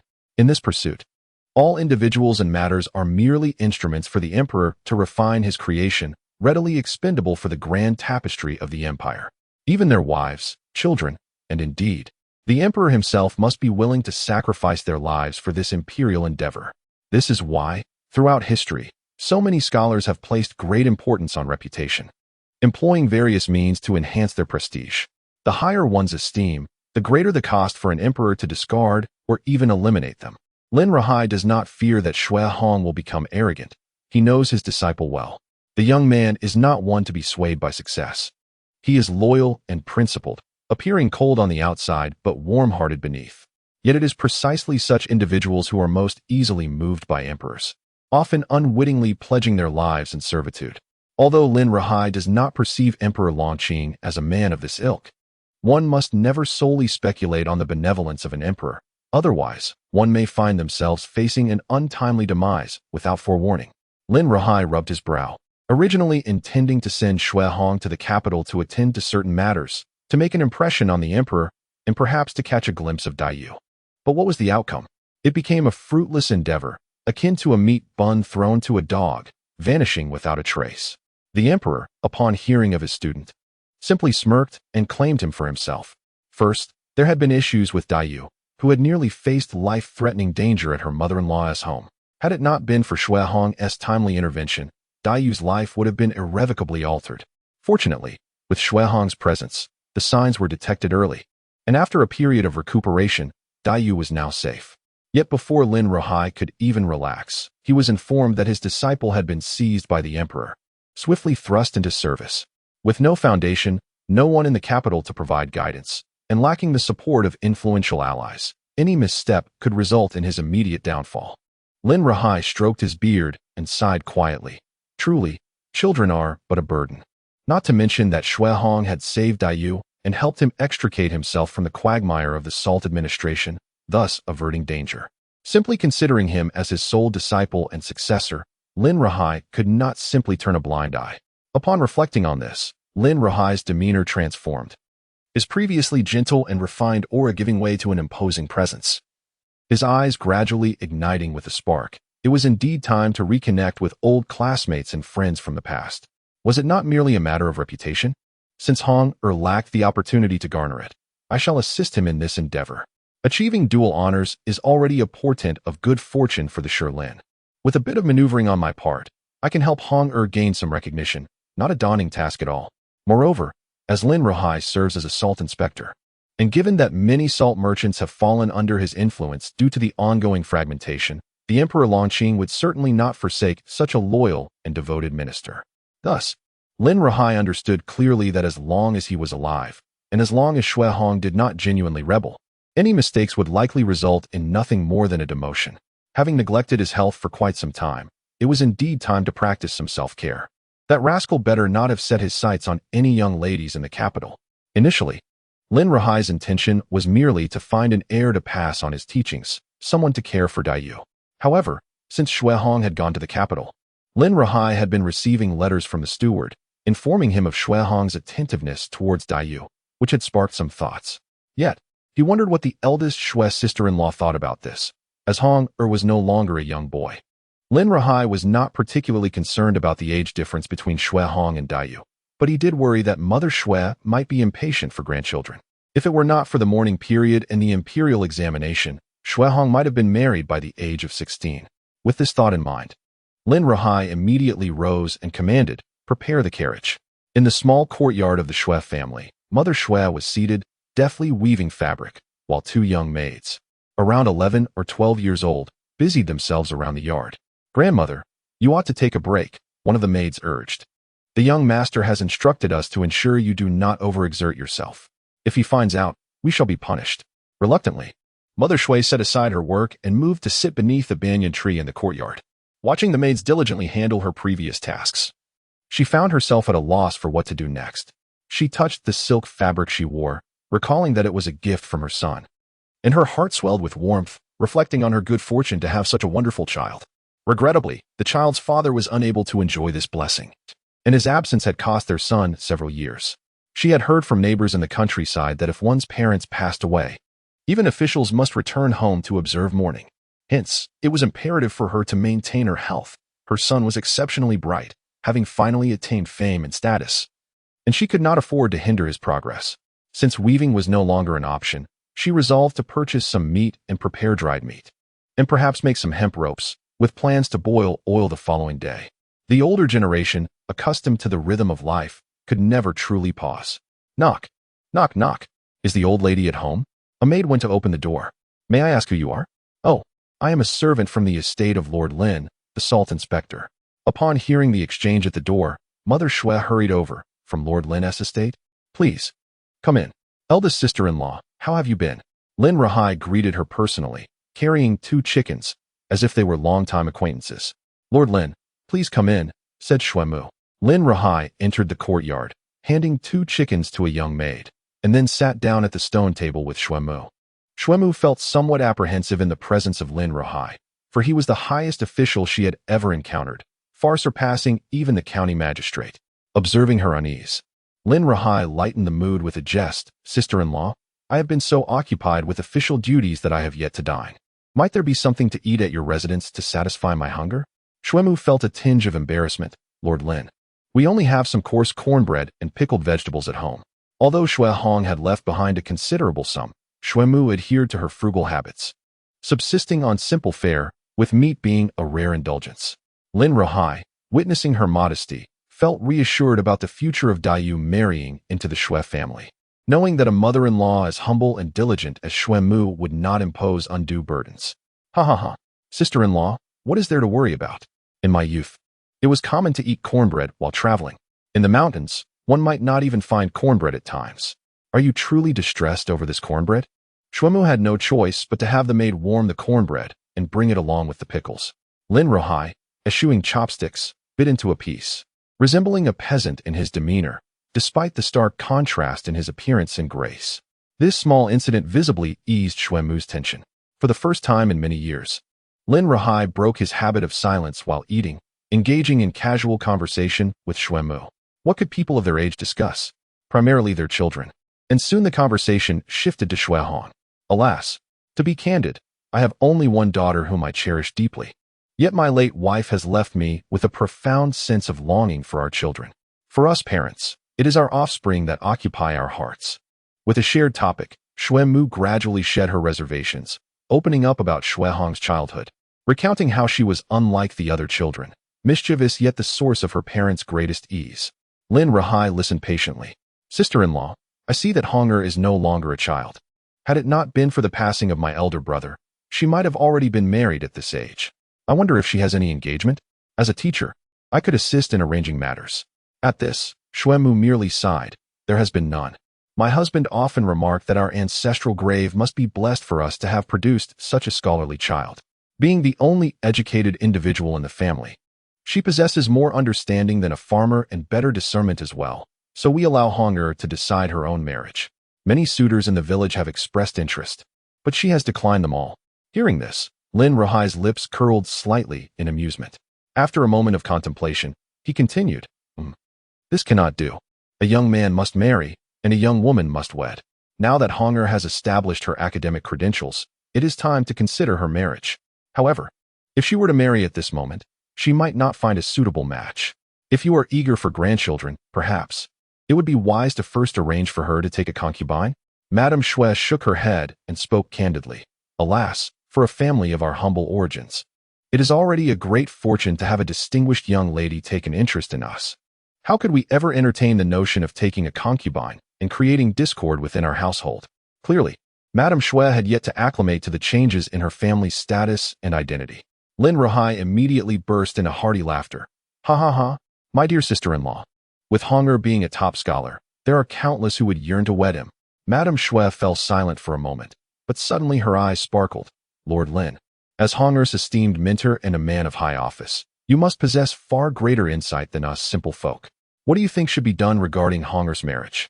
Lin Rahai stroked his beard, striving to temper his smile. Well, to be frank, my dear sister-in-law, I too have my own desires. A child like Honger is rare in this world, and I have but one daughter. Chapter 51. Agricultural civilization. I have but one daughter, and if it were not for her tender age, I would have already arranged engagements for 2 children. If my sister-in-law were to agree, I would first allow Honger to take a concubine, and we could establish a betrothal for my younger daughter. We would wait until she comes of age to finalize the arrangements. Lin Rahai acknowledged the impropriety of his suggestion, as Shui's age was no longer youthful. According to the Ming dynasty's laws, a man may wed at 16. By the time Dai Yu reaches maturity, Shui Hong would have already turned 26 or 27. Thus, Lin Rahai continually proposed that Shui Hong take a concubine, asserting that even if a child were born, it would not pose a significant problem. However, Shui's mother neither outright refused nor readily accepted the notion. Instead, she remarked, Lin Darren, such matters might have been decided by the children's father had he been present. I am merely a woman of humble origins, lacking in worldly knowledge. It seems prudent to consider the children's wishes. If Honger consents, then I shall have no objections. Lin Rahai was taken aback. At their age, most valued their progeny above all, yet Shui's mother appeared remarkably open-minded. I trust my son. He is far more capable than his father and me, and his choices will surely surpass ours. With this understanding, what is there to worry about? My only wish is for good health, to live a few more years without burdening Honger. As for grandchildren, I shall leave it to fate. Lin Rahai felt a profound sentiment stir within him. How many individuals traverse their lives never hearing such affirmations from their parents? Even he, despite being honored as a top scholar, had never received such validation in his youth from his own parents. Sister-in-law, Honger is fortunate to have a mother like you. Within the Rongshi Hall, a cluster of maidservants gathered around the couch, some massaging legs, others kneading shoulders, while a few carried fragrant offerings and fruit platters. At the entrance stood 2 more maidservants. Altogether, 10 attendants were devoted to serving Grandmother Jia, perpetually on standby. Although Grandmother Jia reclined on the couch, she drowsily inquired, Where is Baoyu? Returning to the matriarch, Second Master Baoyu has gone to school, was the reply. Grandmother Jia nodded. In her eyes, even if Baoyu were not destined for an official career, he should at least possess a degree for protection. In this era, education was indeed held in higher esteem than martial prowess. Old lady, Lady Zhu has come to pay her respects. Zhu's daughter-in-law? Quickly let her in. With this, Grandmother Jia shook off her drowsiness, sitting upright on the couch. Her granddaughter-in-law seldom ventured out of the compound except during festivals. What had prompted her visit today? Nevertheless, in Grandmother Jia's view, Li Wan was a pitiable soul, having lost her husband at a young age while caring for their child. Li Wan appeared somewhat frail, her eyes reflecting a deep stillness, her expression neither joyful nor sorrowful. Upon entering the room, she merely offered a respectful greeting to her ancestor. Good child, rise. But tell me, is there any servant in the courtyard who would dare to bully my great-grandson, or withhold something from you? Speak freely, regardless of the family. I shall stand up for you. Li Wan remarked that no one had mistreated her daughter-in-law and Lanner. It was her daughter-in-law who wished to seek the blessings of their ancestors for Lanner's future. Upon hearing this, Jia Mu surmised the underlying implications. The daughter-in-law learned that Lin Guifu's disciple had been personally favored by the emperor and had achieved the honor of a top scholar. Now, with Lana reaching an age where diligence in study is paramount, Jia Mu decided it was best not to discuss the matter further. She would arrange for a teacher specifically for Lana. "You may return now," she instructed. Li Wan, upon receiving Jia Mu's response, did not betray any disappointment, embodying the cold detachment that others had derisively labeled as lifeless. After Li Wan departed, Jia Mu found herself increasingly regretful. If Li Wan could conceive such thoughts, surely she could as well. Lin Ruhai and Xue Hong, the pair of top scholars, were ideally positioned, with one mentoring Bao Yu and the other guiding Lana. Naturally, if the marriage between Dai Yu and Bao Yu could be established, the teacher-student relationship alongside the familial ties would surely sway Lin Ruhai towards Bao Yu. However, after the incident instigated by Wang Fu Run, Jia Mu felt that even sacrificing her pride might not persuade Lin Ruhai. This notion seemed fanciful. Had the incident not occurred, Lin Ruhai would never have rejected Bao Yu. Bao Yu's lineage, coupled with the ominous tales surrounding his birth, had already thwarted any aspirations of a political career. Should he apply himself diligently in his studies, he might attain the status of a revered scholar, but to embark on a political path? That was an absurdity. The tale of being born with a jade in one's mouth is well documented in the Zhuozhuan, a narrative initiated by the royal family of the Shang dynasty, delineating the protocols of surrender for a fallen nation, designed to instill a sense of superiority in the victor, King Wu of Zhou. From that time onward, binding oneself and being born with a jade in one's mouth became the standard for a vanquished ruler's surrender, as chronicled extensively in the Zhuozhuan. This was also one of the reasons why Emperor Longqing did not eliminate Bao Yu outright. A newborn, swaddled and entangled in the umbilical cord, unable to move. Entering the world with a jade in his mouth was merely a harbinger of misfortune, signaling the decline of the Jia family. With Bao Yu's arrival, the Jia family's prosperity was effectively concluded. Nonetheless, being born with a jade was still distasteful to Emperor Longqing and the royal family. Thus Bao Yu remained sequestered at home, even finding it acceptable to merely pass the provincial examinations. Given the contributions of the Jia family's ancestors to the state, his life was spared. However, should he aspire to become a jinshi or hold an official position, that would be tantamount to courting death. Had there been any alternatives, Lin Ruhai would never have entertained such a preposterous notion as to enlist Xue Hong as a tutor for Jia Lan. He would prefer to keep his distance. During his more than a month at the CE Pavilion, Xue Hong had immersed himself in a plethora of translated texts and literature. He finally began to ascertain the general timeline of this era. The Western world was currently in the throes of the Renaissance and the Age of Exploration, with numerous inventions emerging, such as the pendulum clock. Yet, it would still be over a century before the onset of the Industrial Revolution. The shocking revelation came when Xue Hong, while conducting errands for the Ministry of Works, stumbled upon a dusty, sealed multi-spindle weaving machine, capable of significantly enhancing textile efficiency. There are indeed some other peculiarities, yet Xue Hong found it challenging to comprehend them all. When he sought the counsel of the esteemed elder Huang Jin regarding this discovery, the venerable man remarked, "You are puzzled as to why the court, despite possessing means to enhance efficiency, chooses to let them languish in storage, correct? Jingyu, what is the current value of a bolt of cotton fabric? And what of the most ordinary silk?" Replying to your excellency, "A bolt of cotton is worth 1.5 coins, while silk fabric is approximately valued at 1 tael of silver, albeit with some regional fluctuations."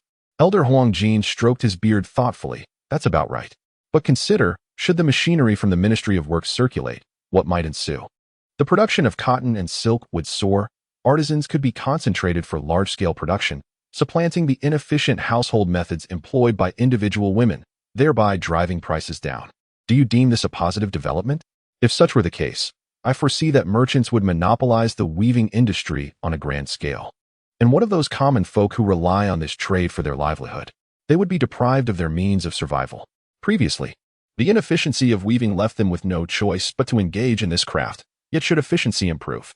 In that instant, Xue Hong grasped the implications of Elder Huang Jin's words, a wave of trepidation washing over him. Ha, young man. It is commendable to harbor aspirations for your country and its people, but one must often contemplate the consequences. Is it time? Come, let us return home. My great-grandson lost a fight today, and I must teach that young rascal a lesson. After exiting the afternoon gate, Xuehong mounted his horse, having once again witnessed the wisdom of the ancients.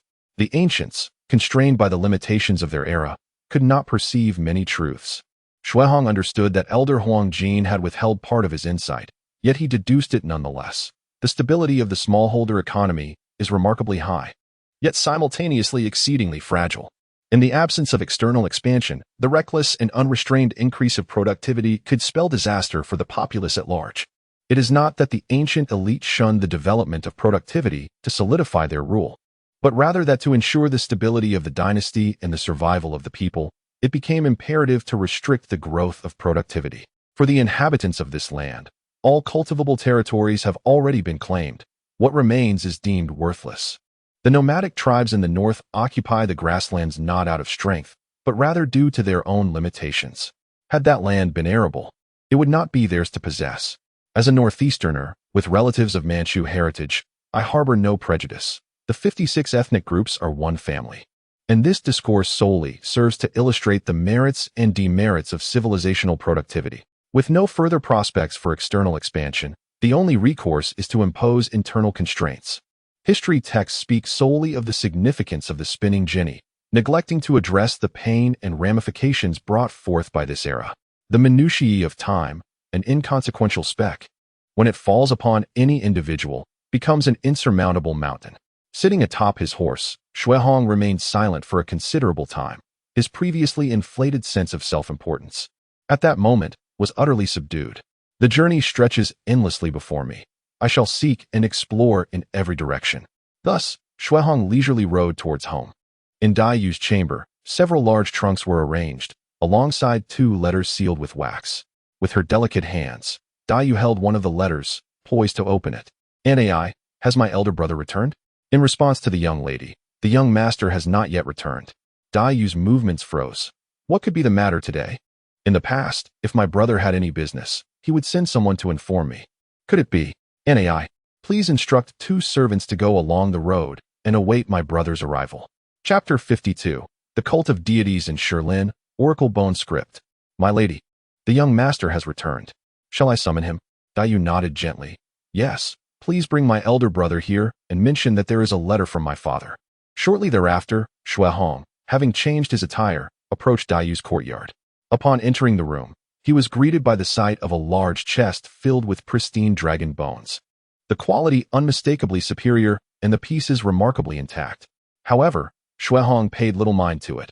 After all, Dai Yu's constitution was frail, prone to fright and excessive contemplation, leading to sleepless nights. Given the nature of his master's daughter, it was entirely reasonable for her to procure fine dragon bones from the south. Standing at the threshold, Xuehong lightly knocked on the door. Once it was opened, he stepped inside, yet remained in the outer chamber, refraining from approaching Dai Yu's bed. Noticing his arrival, Dai Yu handed him another letter from the table. "Elder brother, here is a letter from my father." Upon receiving the envelope, Xuehong was taken aback by its thickness. Usually, letters contain no more than 3 sheets of paper, yet this one was considerably plump. Fearing that something significant had transpired in the south, he hastily took the letter, expressed his gratitude to Dai Yu, and retreated to his study, instructing the guards to secure the door before he finally unsealed the correspondence. To his surprise, the first line revealed Lin Ruhai's concern and guidance. The letter subtly warned him not to let the emperor's favor cloud his judgment or lead him to act impulsively. It also advised Xuehong to pay heed to his reputation and status, seemingly trivial, yet crucial for survival when the need arose. Xuehong smiled softly, mentally noting his mentor's words, and then burned the sheets before proceeding further. Lin Ruhai inquired whether he had taken a liking to any young lady in the capital, emphasizing the importance of not underestimating the art of marriage. A careless match could ensnare him in a quagmire. Should Xuehong have feelings for someone? Or if a suitor were to approach, he was to inform his mentor, who would naturally assist him in deliberation. The remainder of the letter detailed various mundane occurrences from Jiangnan, where Lin Ruhai merely wished to keep Xuehong informed, preventing any unforeseen circumstances. After perusing the letter several times, Xuehong finally felt at ease. A letter so thick had led him to believe a grave matter had arisen. Yet, as he tucked away the remaining sheets, memories of his mentor's exhortations began to resurface. From the very beginning, His mentor had advised him to appreciate the emperor's favor without placing undue trust in it, and to harbor no ulterior motives. One must always maintain a sense of reverence towards such a figure. As for cultivating reputation, Xuehong found himself in a quandary. He was already overwhelmed with pressing matters, leaving little time to engage in the pursuit of esteem. Ever since Xuehong gleaned more information from the Ministry of Right's Foreign Affairs Bureau, he had been diligently occupied with formulating a more detailed strategic plan. The reformation of the capital, the consolidation of power, the suppression of salt merchants, the rectification of corruption, the regulation of the 9 borders, the assault on the later Jin, the control of the grasslands, and the establishment of a navy. There is a plethora of matters at hand. Xuehong continuously enriches his knowledge, diligently learning and adapting to the operational rules of the court. Yet, the accumulation of reputation is indispensable, for it is a matter of life and death. However, merely increasing reputation in small increments proves futile. Where, then, can one amass significant renown? Unless one produces a timeless masterpiece, akin to the 1,000-character classic, or attains proficiency in literature and ancient history, gaining recognition among the scholarly circles. Suddenly, Xuehong's mind seemed to recall something. Yet it felt as though a veil obscured the clarity. Fame, literature, history, what could it all mean?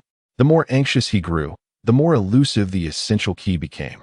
Just as Xuehong racked his brain in deep contemplation, a guard entered to report, "Young master, Miss Lin has arrived." Xuehong rubbed his temple. "Please, let her in." Dai Yu, as always, brought some late-night snacks. This interaction between them had persisted for some time, and they had grown accustomed to it. After partaking in the lotus seed soup, the 2 siblings sat facing each other. Noticing the weariness on Xuehong's face, Dai Yu felt a pang of sympathy and spoke. "Brother, you have been overexerting yourself lately. Coincidentally, my father has sent an ample supply of high-quality dragon bones, which are beneficial for calming the mind and treating insomnia." "Wait, Dai Yu, what did you just say the medicinal material was?" "Dragon bones. Brother, is there something wrong?" A look of confusion crossed Dai Yu's delicate face. Perhaps due to his excitement, Xuehong instinctively pressed down on Dai Yu's shoulder. "Ha, there's nothing wrong. In fact, it's precisely right." Immersed in joy, Xuehong failed to notice the change in Dai Yu's expression and the blush that graced her cheeks. As he withdrew his hands, he apologetically said, "Sister, I apologize. I just remembered something very important, and I must excuse myself. How about I accompany you to explore the city tomorrow?" With her head bowed, Dai Yu's voice softened even further. "Since you have matters to attend to, I shall take my leave." Once back in her room, Dai Yu lay on her bed, burying her face in the quilt. Meanwhile, Xuehong remained oblivious, his mind solely occupied with the term dragon bones. Dragon bones are a type of traditional Chinese medicinal material, generally fossilized remains of ancient creatures. The premium ones are inscribed with symbols, due to their potent efficacy in calming the spirit and alleviating fright. They are commonly found among affluent families. Yet, the symbols inscribed on the dragon bones bear a familiar name: Oracle Bone Script. The symbols carved into these dragon bones are none other than the renowned Oracle Bone Script. Such an achievement, even attributed to a beggar, would be sufficient to secure a place in history. Yet, it would not maximize the benefits. Likewise, this discovery, when associated with Xuehong, would at most grant him widespread fame, but would not elevate him to the status of a great scholar of this era. To attain such a title, one must decipher a portion of the Oracle Bone Script to substantiate that these symbols constitute written language. Moreover, Xuehong recalled that his knowledge of Oracle Bone Script was rather limited, hardly sufficient for validation. Thus, Xuehong contemplated her mentor. In terms of the breadth of literary knowledge, few in this era could rival her. However, when it came to the depth of understanding, particularly in the realm of linguistics, Xuehong felt like a novice in the presence of Lin Ruhai.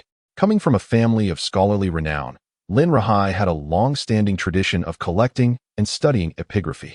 With his noble lineage, should he successfully decipher Oracle Bone Script, his esteemed heritage and reputation would undoubtedly elevate him among the most distinguished scholars of the age. Yet, this alone was insufficient. Xuehong intended to involve the Emperor Longqing to mitigate any potential jealousy. Accordingly, she composed a letter, requesting a set of exquisite dragon bones inscribed with symbols under the pretext of Dai Yu's frail health. Subsequently, Xuehong fortuitously discovered that the dragon bones appeared to bear inscriptions. But due to her youth and limited knowledge, she could not ascertain this for certain. Thus, she informed her mentor, Lin Ruhai, of the dragon bones. Once her teacher had deciphered a sufficient number of characters to substantiate her claims, she would present the findings to Emperor Longqing. In this manner, the entire affair would yield 3 beneficiaries: Shui Hong as the discoverer, Lin Ruhai as the translator and verifier, and Emperor Longqing as the participant and facilitator of the decipherment. Deciphering ancient scripts and refining historical accounts is a monumental achievement in any dynasty. Should this endeavor succeed, Lin Ruhai would emerge as a living sage, a harbinger of auspiciousness. Shui Hong would etch her name in the annals of history for her discovery of oracle bone inscriptions, and with Lin Ruhai's support, as long as reason prevailed, no one would dare to challenge them without weighing the consequences, for their lineage could withstand the scrutiny of public discourse. As for Emperor Longqing, he would be the greatest beneficiary, for this single event would stand as a remarkable contribution in his reign, a testament to the flourishing of culture under his governance. With the emperor's involvement and endorsement, it would ensure that the fruits of this endeavor were thoroughly enjoyed by all 3 parties. Without delay, they set their plans into motion. Concerning previous comments, many of my responses have been lost, which is quite frustrating. I do not wish to delete any comments, as every opinion is invaluable. The protagonist cannot revert to an isolationist path. If there is no maritime exploration, what was the point of the journey?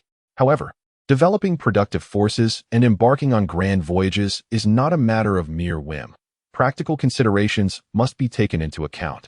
Although my father was merely a farmer, he witnessed the wave of layoffs in northeast China, an indelible mark of the era's pains.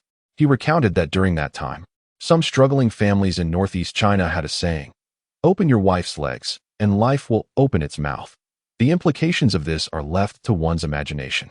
Given the state of modern productive forces, the upheaval of the times is still palpable, let alone in ancient times. The protagonist lacks divine assistance and a systematic approach. In an age of limited productivity, reckless actions would undoubtedly incite rebellion among the populace, leading to chaos. The protagonist is destined to become the next Xiangyang or Chao Kuo. I ask for a modicum of trust and patience from the readers. I will strive to improve with each chapter. Thank you all. I bow in gratitude. Chapter 53. The first target is the young lady of the Lin family. Aside from oracle bone script, there are also matters concerning the simplification of pinyin and the refinement of punctuation, both of which could earn considerable acclaim in the literary world. However, the former already has aids similar to pinyin to assist with literacy. Moreover, if one were to directly use the English alphabet to teach children through pinyin, it would likely invite criticism from those with ulterior motives. Furthermore, the primary function of pinyin is to enhance literacy rates, and achieving significant contributions in this regard would require a decade of diligent effort, with the common folk struggling to make ends meet. Who would have the inclination to learn pinyin? Thus, whether Shui Hong improves pinyin or not, the overall significance remains minimal at present. As for punctuation, the situation is even more dire, as many contemporary scholars and literati have diverged in their interpretations due to varying punctuation in classical texts, leading to the emergence of different schools of thought. If Shui Hong were to present his revised punctuation symbols now, 2 issues would arise. First, his lack of prestige would hinder implementation, as such symbols would directly affect the fundamental interests of established schools. Without sufficient esteem, his proposals would be drowned out by dissent. Second, the timing is inappropriate for maximizing benefits. The 3 achievements of oracle bone script, punctuation, and pinyin simplification are intrinsically linked, forming a powerful combination that could elevate a scholar into the temple of literature. If the individual who accomplishes these 3 feats also exemplifies virtue, eloquence, and merit, they would ascend to the realm of a near saint, a true luminary in the literary sphere, a master of Confucianism and Taoism. Even amidst the chaos of court intrigue, no one would dare to challenge such a semi-saint, for it would surely stir the heavens and shake the earth. Any individual meeting these criteria would possess an astonishing level of prestige in ancient times, one that even emperors would not dare to neglect. Of course, those who merely feign such status do not count. They remain subservient to the emperor, for true scholars harbor a profound discontent towards them. Aside from the letter to Lin Ruhai, Shui Hong also procured some cotton fabric and silk, instructing that they be sent to his mother in Yangzhou, along with a message of reassurance. After completing these tasks, Shui Hong set down his brush and gazed out the window at the verdant branches, murmuring to himself, "Has May truly slipped away so swiftly? Dai Yu has been cooped up in the mansion for so long. Perhaps I should take her for a stroll outside the city during the next holiday. In Shuehong's view, Daiyu, being sensitive and introspective, would naturally succumb to errant thoughts if left alone at home without companionship. The responsibility of caring for his junior sister entrusted to him by his teacher demands his utmost dedication. Within the Dragonhead Palace. Following the day of the palace examination, the retired emperor began to entertain a rather peculiar thought. Am I truly growing old? Is it time for me to abdicate? Yet, upon reflecting on the current emperor's treatment of meritorious subjects, he quickly dismissed the notion. No, I am still young. I cannot relinquish power so soon. Despite the fact that the Longqing emperor has proven himself to be a wise ruler over the years, the retired emperor, in an effort to balance the increasingly influential Longqing emperor, has summoned Prince Yizhong and the foremost of the four noble houses, the Prince of Beijing's. The princess consort of Prince Yizhong and the princess consort of Prince Beijing are indeed cousins, both hailing from the Zhen clan and granddaughters of the venerable Grand Dowager Zhen, naturally forming an alliance. Particularly with Prince Yizhong, his princely title is rather tenuous. Had it not been for the retired emperor, it is likely that Emperor Longqing would have stripped him of his title at the earliest opportunity. Moreover, Prince Yizhong is not one to be underestimated. Within the Prince Yizhong's residence, the elderly Prince Beijing sat facing Prince Yizhong and began, Your Highness, I am advanced in years, and my health is waning day by day. Thus, I intend to submit a memorial in the near future, relinquishing this title to my son, and I hope that Your Highness will lend your support. As he spoke, the old Prince Beijing made to rise in a gesture of respect. Prince Yizhong hastily interjected, Oh dear, uncle, this cannot be. When the late king was alive, you were my father's most trusted minister, akin to a brother. Out of affection, you are my elder. Out of principle, I am bound to support you as kin. Please do not speak in such a manner. It is truly disheartening for me. The expression on Prince Yizhong's refined countenance, marked by over 30 years of grace, was one of deep emotion, and tears glimmered in his eyes at the mention of the late Prince Yizhong. Only then did Prince Beijing refrain from further formalities and return to his seat. Surely, uncle has observed that over the years, His Majesty's treatment of us noble families has been rather harsh and ungrateful.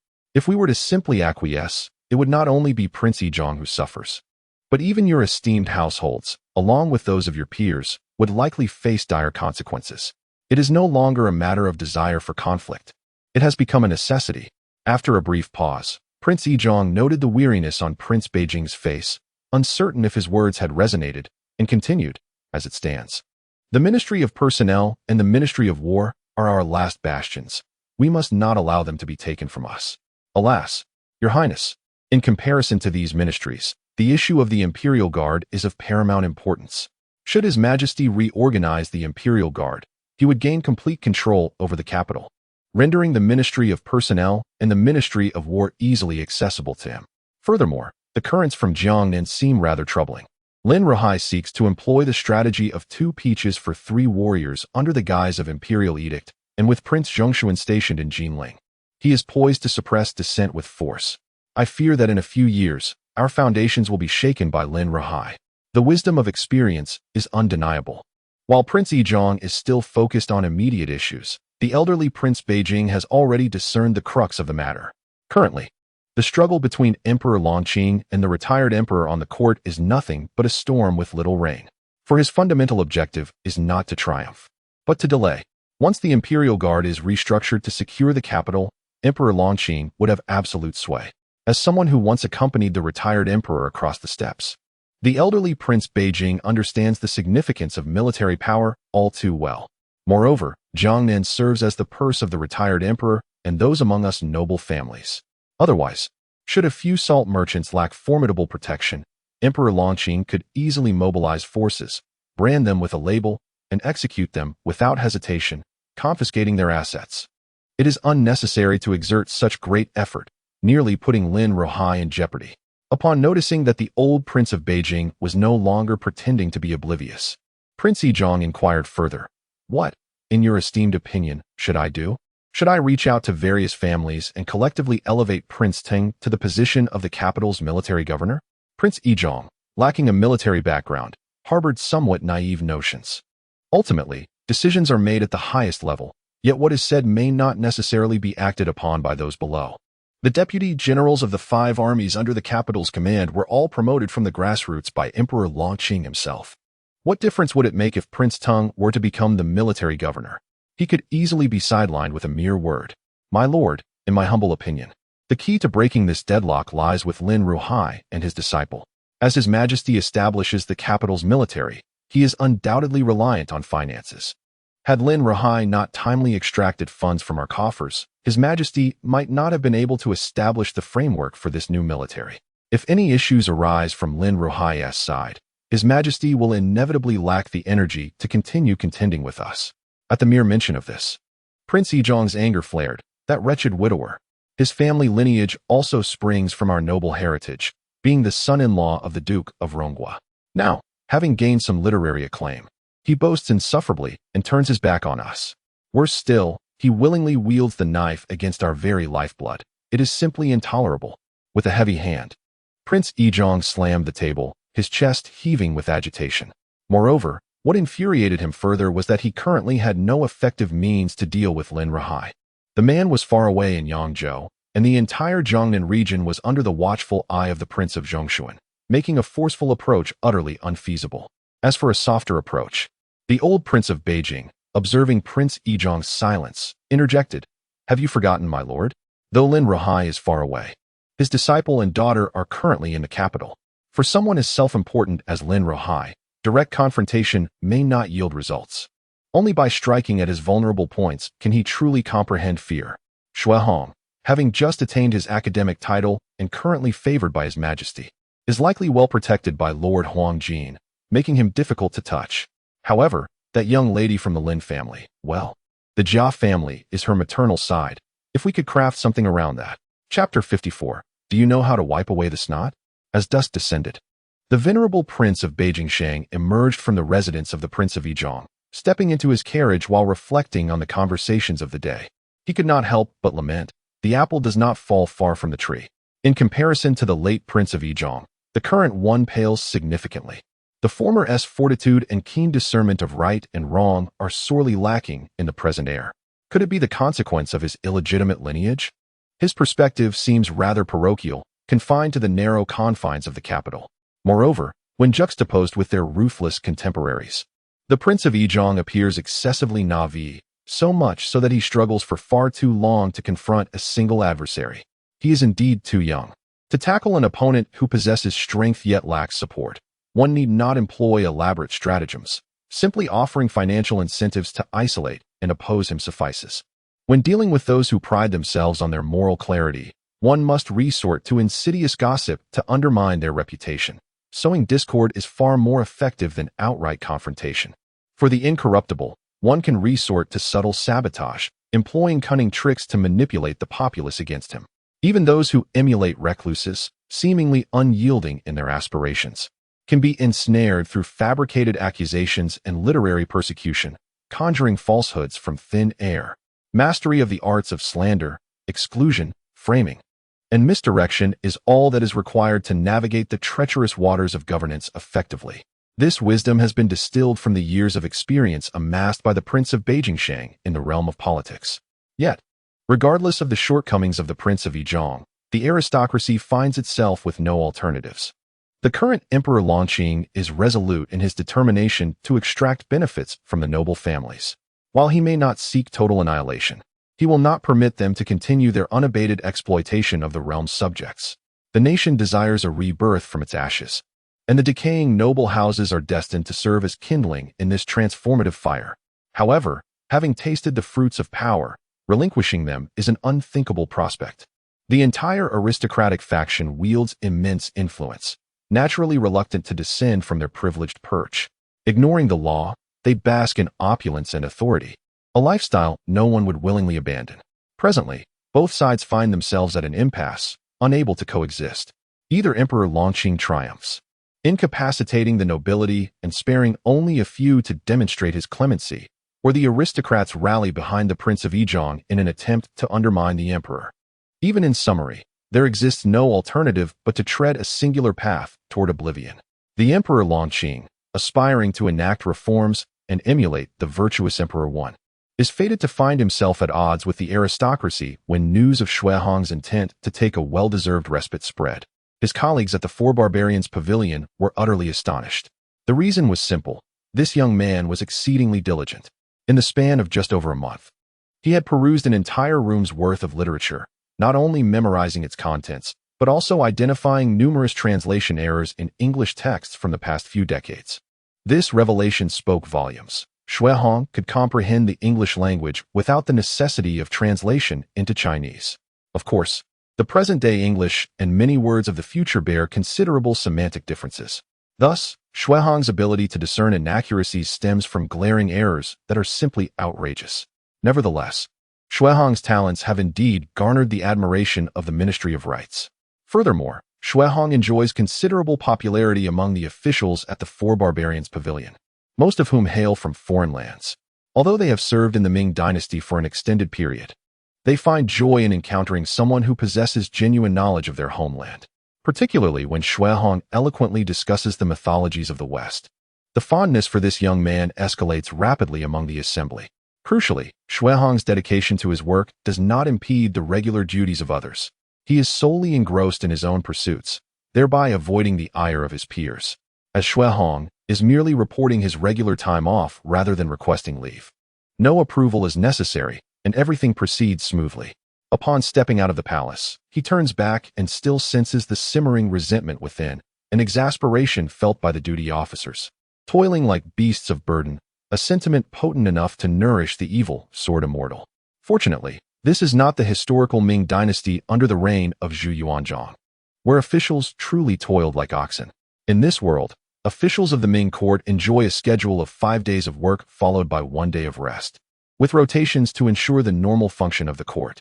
Significant holidays and the birthdays of officials also warrant additional time off. What Shui Hong finds most humane in this world is that officials below the 5th rank in the 6 ministries are exempt from attending early court sessions. Moreover, even if they do attend, there is only a single morning court session, unlike the grueling 3 sessions, morning, noon, and night, under the old Zhu, where vacations were pitifully scarce, salaries meager, and the threat of execution ever present. While officials in other dynasties bask in comfort, those serving under Zhu are merely atoning for the sins of their past lives.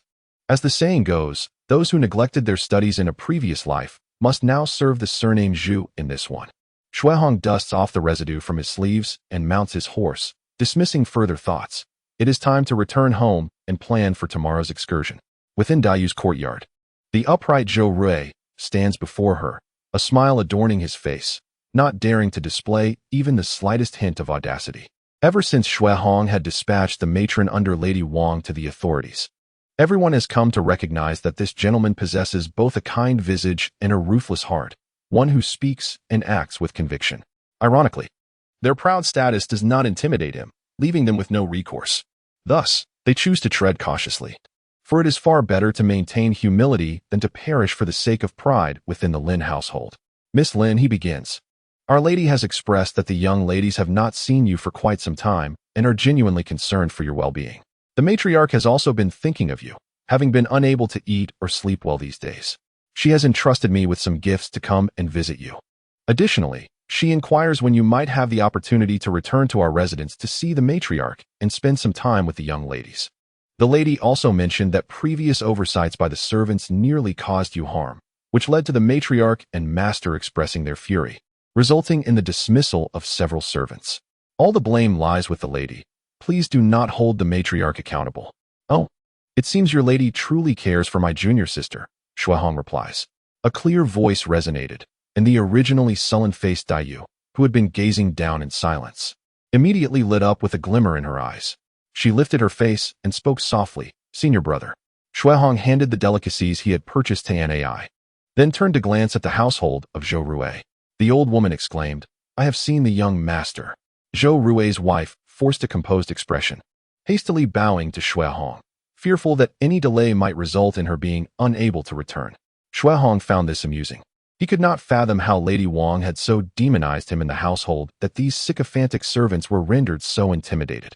However, this suited him just fine. He had little interest in engaging in any games of equality with such individuals. "Well, you may return now." "Yes, but Our Lady requests. Yes, yes, I shall take my leave immediately. Wishing you well, young Master Shui and Miss Lin. Shui Hong observed Zhou Rui's wife scurry away in embarrassment, letting out a cold laugh. Where have you been all this time? You knew to wipe your nose when it was running, yet you bought stocks when the market was volatile. You realized the error in your judgment only after it was too late, and you knew to flee upon sensing danger. Moreover, extraordinary circumstances often conceal ulterior motives. Lady Wang is hardly a magnanimous character. If it were truly Grandmother Jia yearning for Daiyu, she would typically send Pinger or Yuanyang to invite her. Senior brother. Upon hearing Daiyu's gentle call, the coldness in Shui Hong's eyes quickly dissipated, replaced by the familiar smile of old. Junior sister, tomorrow I shall be free from my duties. Shall we venture outside the city for a leisurely outing? Everything shall be as you wish, senior brother. Chapter 55. A trap for Master Bao as tomorrow heralded an early excursion with Daiyu outside the city. Shui Hong relinquished her studies and retreated to her chamber to prepare for slumber.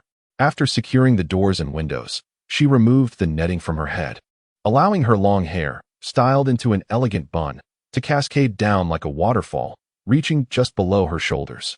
Indeed, it was time for a trim. Apart from the Song dynasty, men in other eras seldom wore their hair long. Occasionally, for the sake of convenience in public affairs, they would willingly opt for a shorter style. The adage about cherishing one's body, a gift from one's parents, was not as rigidly interpreted in earlier times as it would later become. Hairstyles, too, evolved with the passage of time, reflecting contemporary fashion trends.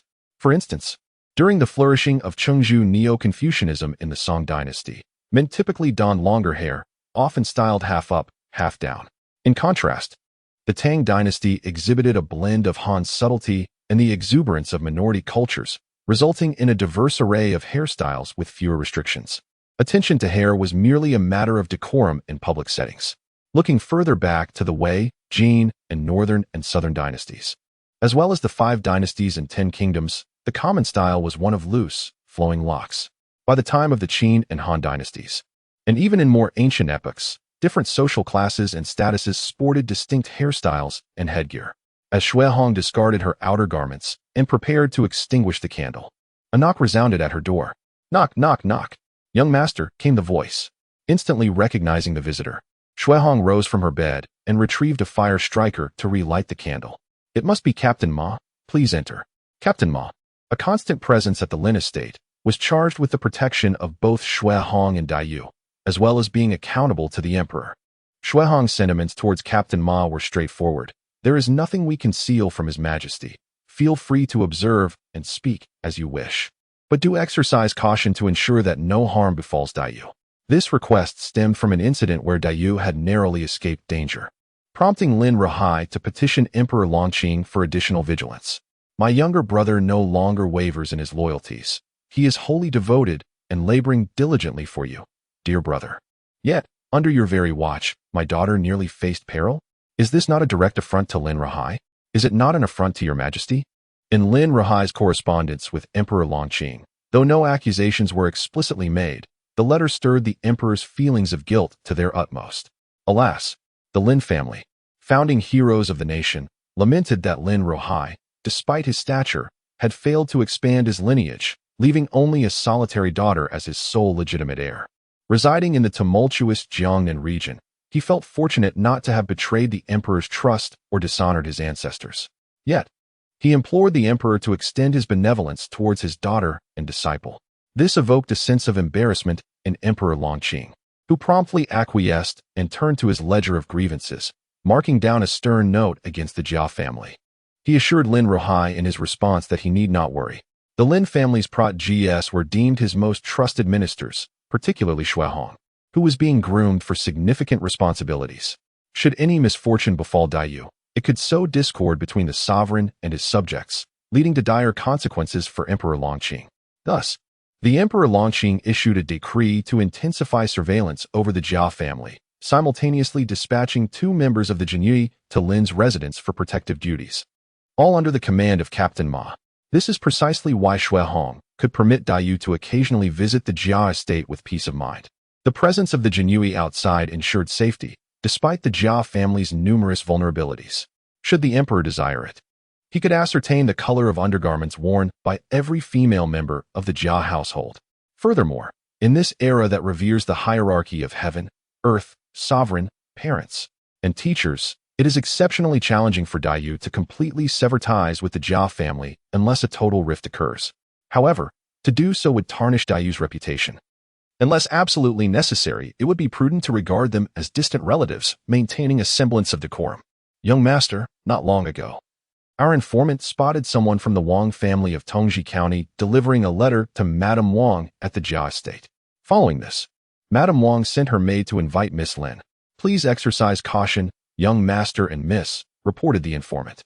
The mention of the Wang family caused Shuihong to furrow his brow, holding a fire starter in one hand and gently cupping the flickering candle flame with the other. His silhouette loomed large in the dim candlelight. As he invited Captain Ma to take a seat, he pondered the implications of this development.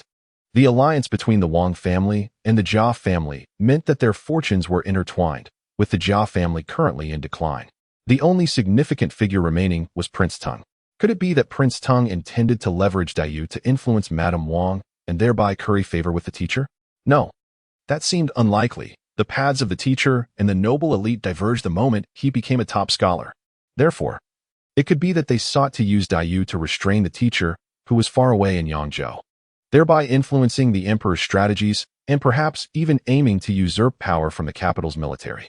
There might also be elements of coercion or intimidation aimed at the teacher, or perhaps they intended to create discord between him and the emperor through Dayu.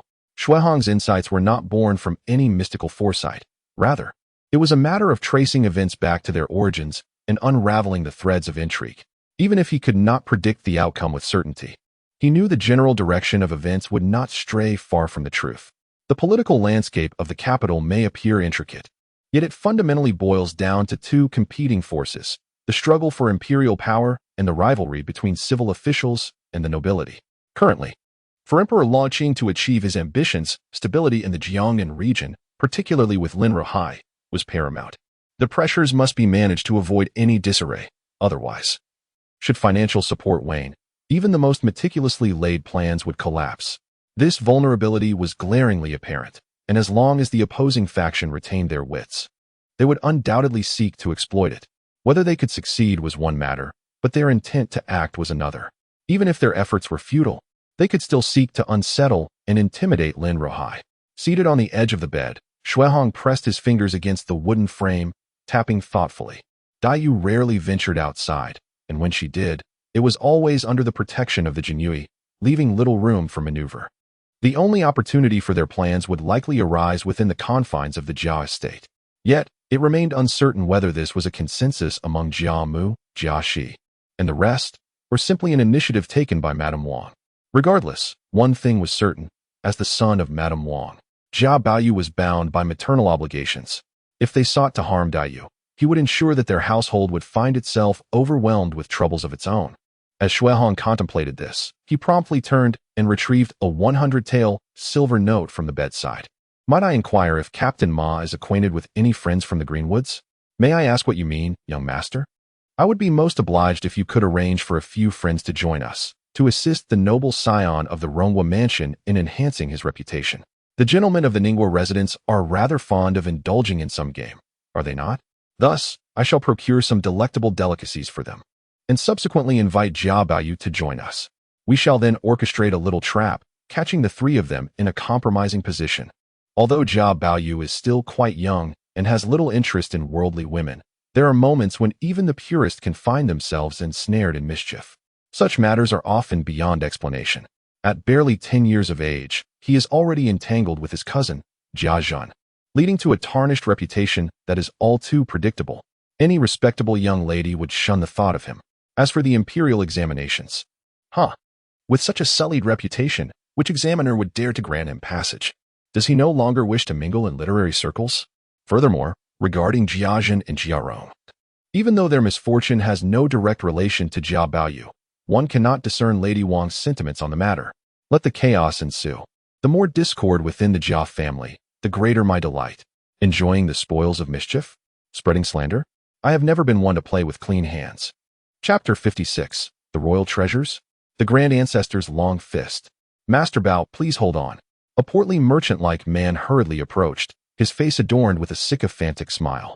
Ever since Shui Hong achieved the esteemed position of the top scholar, Jia Zheng had taken to personally training Jia Baiyu with a whip whenever he found a moment's respite. Yet, there was always dissatisfaction with each strike. Finally, with Jia Zheng preoccupied with matters of importance, today was the rare occasion that Jia Baiyu dared to venture out for a leisurely stroll. However, in the vast expanse of the capital, there were only a few attractions to behold, and Jia Baiyu had long grown weary of them. As Jia Baiyu aimlessly wandered with a few servants, he heard someone calling his name. Turning around, he was greeted by the sight of a rotund, prosperous man approaching in a comical manner. Intrigued, Jia Baiyu thought, how could this person know me when I have never encountered him before? The stout man, with a face full of flattery, replied, Young master, you jest. You are the esteemed son of the Ronghua house. Who in this city does not recognize you? By chance, I have been sent on an errand by Master Zhen of the Ninghua house to escort you. Jia Baiyu hesitated upon hearing this. Master Zhen, he wishes to escort me? What is the occasion? The man continued, Young master, you may not be aware, but Master Zhen knows your fondness for rare antiquities. He has specially sought a treasure from the Song dynasty's imperial collection to invite you to his courtyard for your enjoyment. It is said to be a relic passed down from Emperor Taizu of the Song dynasty. At this, Jia Baoyu's spirits lifted, and he tapped his fan against his palm. Then let us return to the residence, summon the carriage, and venture outside the city to see it. Master Bao, a carriage has already been prepared for you. Let us make haste. Without a second thought, Jia Baoyu climbed aboard the carriage, followed closely by his attendants. They were all aware that the two masters of the Ninghua house enjoyed hunting outside the city and indulging in wild delicacies, often inviting the esteemed second master Lien to join them. With their accustomed air of authority, none of them considered that anyone would dare to challenge Master Bao. After approximately a quarter of an hour, the carriage halted before a small courtyard. This abode had been acquired by Jia Zhan, who often entertained favored women there for pleasure. Master Bao, please, the man gestured. Master Zhen is enjoying himself with the young master inside. Jia Baoyu strode confidently toward the entrance. However, as the attendants prepared to follow, several robust figures suddenly emerged, overpowering them. Master Bao, as Jia Baoyu stood at the threshold, he lifted the curtain and was met with a shocking sight. Two bare bodies bound and discarded on the ground. Nearby, several burly men were mercilessly striking the two individuals. In a corner, a few servants from the Ninghua house lay incapacitated, their mouths gagged, silently moaning in agony. On the bed, a striking woman in her 20s, her attire disheveled, clutched a quilt to her body as she wiped away tears, clearly in distress. Jia Baoyu stood frozen in shock, and before he could react, he was forcibly pulled inside and silenced. The rotund man behind clapped his hands and exclaimed, "The treasures of the Song dynasty royal family, I assure you. I speak not in jest. Behold, these gentlemen are all practitioners of the Taizu long fist. How can they not be considered treasures of the Taizu? Oh my goodness. Enough. If you strike me further, I shall perish. I have yet to encounter her," cried Jia Zhen and his son Jia Rong, writhing in agony on the ground while pleading for mercy. "Please, noble heroes, esteemed brothers, it is my fault. I am willing to compensate you. If you grant us clemency, I shall pay you 200 taels of silver." Jia Zhen hunched over, his hair disheveled, his eyes glinting with malice. He considered the 200 taels as a deposit for his life. Once he returned home, he would seek out the authorities and ensure these ruffians were arrested and imprisoned, charged with assaulting an official. With a few additional accusations, it would be no trouble for them to perish in jail. Yet, the heroes were not so easily swayed. All of this would have to wait until he returned to the Ninghua mansion. The leader of the burly men sneered and yanked Jia Zhen to his feet, asking, "Where's the silver?" Jia Zhen glanced at his clothing and replied, "Brave sir, the banknotes are in my sleeve. If you release my son and me, all this silver shall belong to you." One man stepped forward and rummaged through his garments, discovering a pouch of loose coins totaling about 20 taels, along with 2 banknotes of 100 taels each. Jia Rong was found to possess an additional 10 taels of loose silver. "Fool, if we do not release you, this silver is mine," the leader declared. "Brothers, does Lord Bao not wish to see the royal treasures? The Taizu long fist awaits." As his words fell, fists rained down, and cries of anguish echoed throughout the chamber.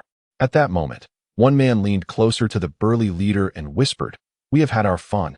We must fulfill the task assigned by Old Ma." Let us not forget that efficiency in our work ensures repeat clientele. Indeed, those engaged in the assault were all members of the Imperial Guards directly under the command of Emperor Longqing. Shui Hong had given Captain Ma 100 taels to organize a gathering, inviting additional help. He also provided an extra 1,000 taels as remuneration. Thus, Captain Ma reasoned, why should outsiders profit when both himself and his comrades could benefit? He reported the matter upwards, receiving no objections, and promptly gathered a dozen or so brothers to orchestrate this entrapment. The two from Ningwa Mansion were well known and had a notorious reputation, so such an incident was not surprising. However, one could not anticipate that the young Master Bao from the neighboring Rongwa Mansion, at such a tender age, would already be of such character. Truly, one cannot judge by appearances. Master Bao, the one said to be born with a jade spoon, destined for greatness? Humph, what greatness? More like a lecherous worm. TSK. One would think the elite families would engage in more refined pursuits. Yet here we find such scandalous behavior. Not yet 10 years old, and TSK, remarkable indeed. In response to the young master's words, the brothers ensured all matters were settled. Jia Zhen and Jia Rong, father and son, had long been known to indulge in clandestine affairs, liaisons with virtuous women being of frequent occurrence. In the eyes of the common folk, the reputation has long been tarnished. This time, the brothers have intentionally escalated the situation, and many citizens have witnessed it firsthand. Indeed, in this tangled web of truth and deception, the Jia family has undoubtedly borne the brunt of a bitter loss. Moreover, there is no need for the young master to fret over potential repercussions. The brothers involved are not traceable through official records, as only the household register could reveal their identities. Could one possibly consult the records of the Imperial Guards? The Jia family does not possess such influence. Furthermore, it is likely that the Jia residents would prefer to avoid stirring up trouble, for their already tarnished reputation would only worsen with further scrutiny. Within the Buddhist hall of the Rongwa Mansion, Madame Wang knelt before the statue, her hands clasped around prayer beads, earnestly muttering something. In but a brief moment, she opened her eyes. A nearby maid hastily offered her a handkerchief, exclaiming, "My lady, with your noble lineage, and now possessing such a compassionate heart akin to that of a bodhisattva, one wonders how the deities will bless you. Surely, any wish you harbor will be fulfilled." Madame Wang took the handkerchief to wipe her face and replied casually, "What wish could I possibly have? I only hope that Bao Yu can." Suddenly, a young maid rushed in, flustered and panicked. Before she could utter a word, she received a sharp slap across the face. The expression on Madame Wang's face darkened as she glared at the maid. "How dare you? What kind of speech is that? Have you tossed all decorum to the dogs? Now speak quickly." Young Master Bao Yu has been seen with Master Zhen from the neighboring estate, indulging in debauchery and pursuing women, and the rumors outside are spreading like wildfire. Chapter 57. At first glance, you are indeed a friend of the highest order regardless of the circumstances. It somewhat gratified Lady Wang's vanity, at the very least. Bao Yu's reputation had indeed spread throughout the capital. Although it may have garnered a rather unsavory notoriety, one could argue that he had achieved fame. Following this incident, Bao Yu's prospects for an official career, previously dim, had now become utterly bleak. Any examiner who was not insane would likely refrain from granting any accolades to a youth born with a jade title, especially given that his reputation had become tarnished. Within the Jia household, turmoil ensued, while the Qin family, who had ties with the Ningwa house, remained indifferent. To them, having allied with a family of such stature was already a stroke of fortune, especially considering that Qin Kuching had wed the heir of the Ningwa lineage. As for this minor scandal, it was of little concern to the nobility. Hence, the two gentlemen of the Ningwa house faced nothing more than a beating, a financial loss, and a slight dent in their pride. After all, their reputation was already in tatters, and no one harbored any illusions regarding their moral standing. Only Bao Yu found himself in a predicament. Not only was his scholarly future in jeopardy, but his prospects for marriage had also turned into a monumental challenge. As a second son of a fifth-rank official, bearing a jade title that had now become a liability, his future appeared bleak, and even the daughters of fifth-rank officials might hesitate to consider him as a suitor. Furthermore, as grandmother Jia forbade any drastic measures, the true instigator remained elusive, causing Lady Wang to vent her frustrations entirely upon the two gentlemen of the Ningwa house. For the first time, a rift began to form between the Rong and Ning families. Wang Zitong listened intently with a face ashen, suppressing his fury as he dismissed the surrounding attendants. leaving only a trusted confidant by his side. What transpired? Have you discerned who is responsible? Who would dare to target the Rong and Ning families? Such audacity cannot be attributed to mere bandits. Reporting to the master, we have pursued various leads and unearthed some clues, but Wang Zitong's fierce gaze intensified. What do you mean? Is there truly anyone in the capital bold enough to assail our kin? The individuals who abducted young Master Baoyu, in terms of their movements and identities, are untraceable.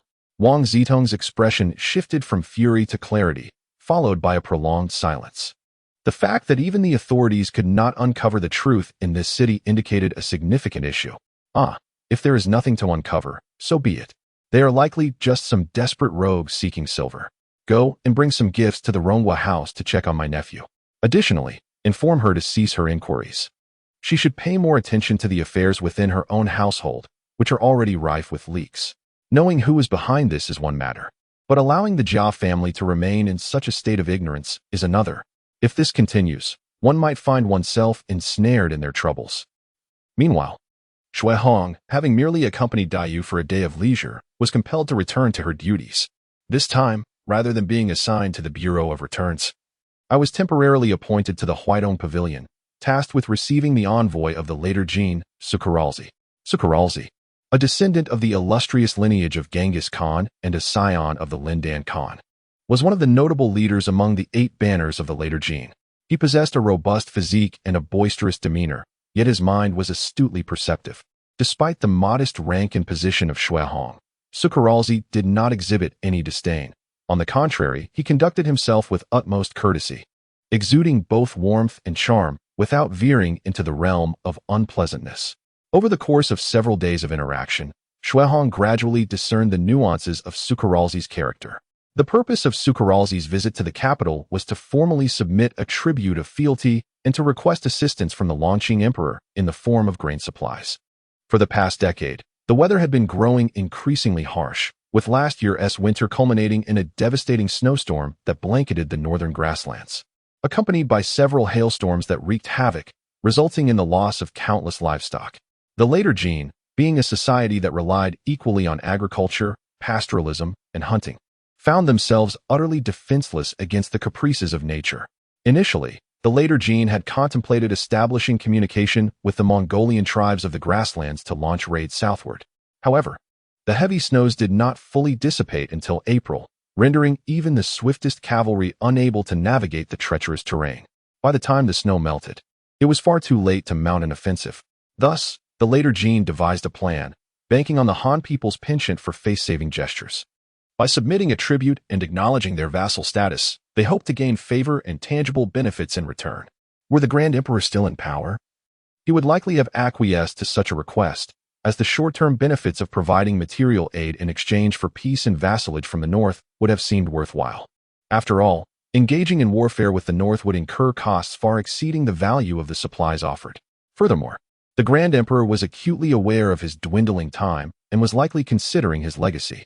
However, the Longqing Emperor held a markedly different perspective on northern affairs, possessing far more insight than his predecessor.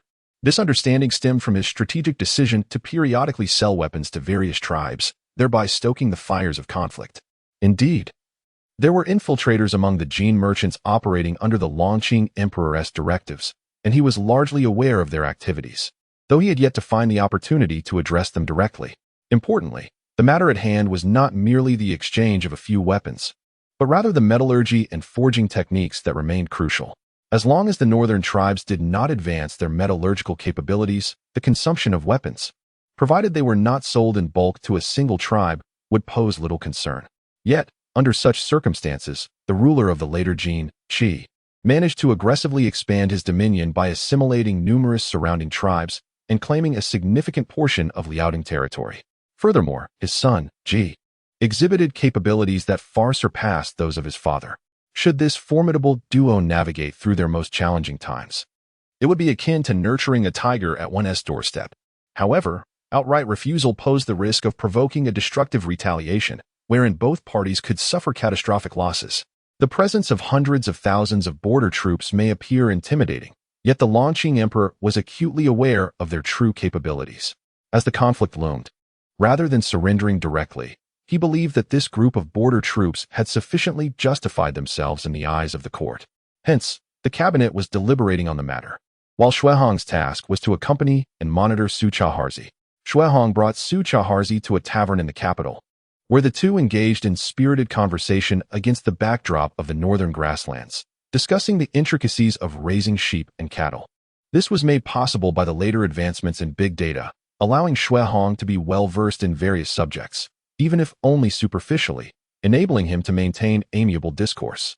Su Chaharzi, after downing a bowl of liquor, sighed, I must not conceal from you, Lord Xue, that we in the grasslands have always relied on sheepskin and animal hides for warmth. Last year's relentless heavy snow sealed the mountains, resulting in significant losses among our cattle and sheep, not to mention the scarcity of game for hunting. Countless people in the tribe have perished from hunger and cold. Xuehong feigned sympathy, yet in his heart, he remained ever vigilant. This rough man had been peddling his woes from the outset. Of course, it was indeed tragic. However, as far as Xuehong was concerned, it was of no consequence to him. We are, after all, in a state of semi-hostility. I have not even celebrated with firecrackers upon returning home, which is already quite generous. General Chahar, I have heard that your grasslands abound with sheep and cattle. Why not utilize sheep wool for warmth? Lord Xue, you may not know that due to climatic conditions, the sheep we raise in the northern grasslands are predominantly goats. Their meat is excellent, and their wool is warmer, yet unlike sheep, they do not yield wool in abundance. Typically, we wash and preserve the sheepskin only after slaughter. Nodding in understanding, Xuehong refilled Su Chaharzi's cup. No wonder, despite having an abundance of wool, the textile industry had failed to flourish. It was not merely a technical issue. The raw materials posed a problem as well. Goats and sheep represent two extremes. One produces wool as a byproduct, while the other primarily yields wool. The production of goat wool is far inferior to that of sheep. Thus, relying on large-scale acquisition of wool products to curb the issues of the grasslands was unfeasible.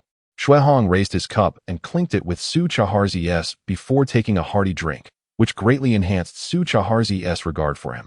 In seeking to obtain wool without harming the goats, one could at most procure some cashmere. Moreover, the products woven from pure cashmere would be far beyond the means of the common people, laborious and delicate, not to mention unsuitable for washing. Who would be inclined to purchase such items? Wait, an idea seems to be forming. Ordinary folks may not buy it, but are there not plenty of wealthy individuals in the capital?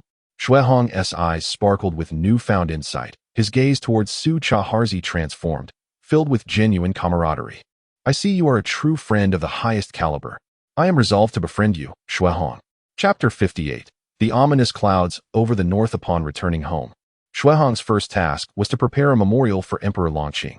He intended to meticulously instruct the officials of the later Jin on the art of indulgence, thereby nurturing a culture of corruption and exacerbating the tension between the slaves and their masters in this land.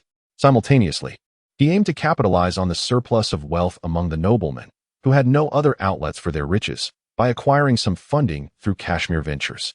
Cashmere textiles are warm, lightweight, aesthetically pleasing, and comfortable. However, they possess two notable shortcomings. Firstly, due to the constraints of the era's productivity, cashmere is scarce and its raw materials are limited. Yet, as a luxury item, its rarity only adds to its allure. Secondly, it is prone to shrinking, a characteristic that conveniently aligns with the nobleman's desire to distinguish themselves from the common folk. In his memorial, Xuehong cited the example of Guanzhong and his commercial strategies to underscore the potential for success. In 648 BCE, during the conflict between Qi and Lu, the famous debate of Chao Gui occurred. Guanzhong, aiming to inflict a decisive blow on the state of Lu without bloodshed, ordered that all ministers and nobles don Lu's silk. The state of Lu, seeing this, thought, "Is this truly the case? What a foolish move. This will surely bring us wealth." Consequently, a significant number of Lu's citizens abandoned agriculture to flock to the textile industry. This shift resulted in a drastic decline in agricultural production. At this juncture, Guanzhong abruptly announced a ban on the purchase of Lu's silk, subsequently inflating the domestic grain export prices. With Lu's agriculture in decline and insufficient food supply, and the handicraft sector diminished, it became virtually impossible for Lu to wage war against Qi in the short term. They were left with no choice but to purchase grain from Qi at exorbitant prices, leading to a rapid economic collapse in Lu. forcing them to submit to Qi. This was, in fact, the first instance of commercial warfare between nations in human history. Xuehong then elaborated on the distinctions between the later Jin and the Ming dynasty. The later Jin system was a hybrid of slavery and feudalism, with severely limited productive capacity. Thus, not only luxury goods, but even basic sustenance had scarcely developed. In contrast, the Ming dynasty, through millennia of advancement, had an abundance of luxury items, rendering cashmere textiles merely one among many trifles for the nobility, insufficient to impact the broader situation. However, the later Jin was different. With a shorter developmental timeline, they lacked any substantial luxury goods. Consequently, the emergence of such items would undoubtedly deliver a significant shock to the noble class of the later Jin. Xuehong thus advised Emperor Longqing to acquire large quantities of cashmere at high prices from the north, and to bestow upon the later Jin a plethora of luxury goods, allowing them to learn the pleasures of indulgence. This would create the illusion that cashmere was a rare commodity for the Ming, capable of alleviating the food crisis and exchanging for ample grain, thus preventing starvation among the tribes. Once the half-slave nobility of the later Jin experienced the vanity brought forth by luxury, they would inevitably intensify their exploitation of the lower classes. Previously, the noble class of the later Jin had little in terms of enjoyment, leading them to live modestly, with perhaps just an extra pound of mutton on their table and tents that were somewhat less drafty. Xuehong, do you truly savor your enjoyment? Come, do not be shy. Allow me to guide you, step by step, on how to relish life. Luxury goods serve as a breeding ground for corruption, wielding the power to exacerbate class conflicts. With the sudden alleviation of existential pressures, the impetus for external expansion naturally diminishes. Internal contradictions remain unresolved, and the nobility, spurred by their avarice for luxury, intensify their exploitation. At this juncture, while the adversary seeks to amass greater wealth and luxury, recklessly expanding cashmere production, perhaps even sacrificing the proverbial hen for a momentary gain, resulting in the death of numerous goats, Xuehong contemplates that, should he so desire, he could sever the flow of grain and cease its procurement, thereby destabilizing the entire later Jin dynasty at any moment. However, he believes that the longer this process endures, the better. It could serve as a lethal trump card. Xuehong aims not merely to replicate Guanzhong's bloodless conquest of enemy states. Rather, his ambition is to utterly dismantle the institutional framework of the later Jin, reclaiming its lands and populace to resolve the northern frontier troubles. For the Ming dynasty, the textile production of cashmere could extract wealth from the hands of the aristocracy, enriching the national treasury. Thus, cashmere becomes a slow-acting poison that stifles the growth of the later Jin. Conversely, for the Ming, it is merely a tool for redistributing wealth among the nobility. After all, in this era, common folk struggle to secure their daily bread, let alone consider purchasing luxury items on credit. Hence, this intellectual tax is specifically designed to exploit the wealthy nobility and merchants. As for whether the ruler of the later Jin can perceive this as a conspiracy, it matters little. Even if he does, what can he do? Are the corrupt practices of former Soviet officials unknown to those in power? Aware, yet indifferent, who can intervene? Or rather, who dares to intervene? Xuehong's brush danced across the paper, crafting a document with swiftness and precision. Before summoning Captain Ma Qian, I entrust this document to you. Please present it to His Majesty with all haste. Captain Ma accepted the document with a respectful bow and turned to leave.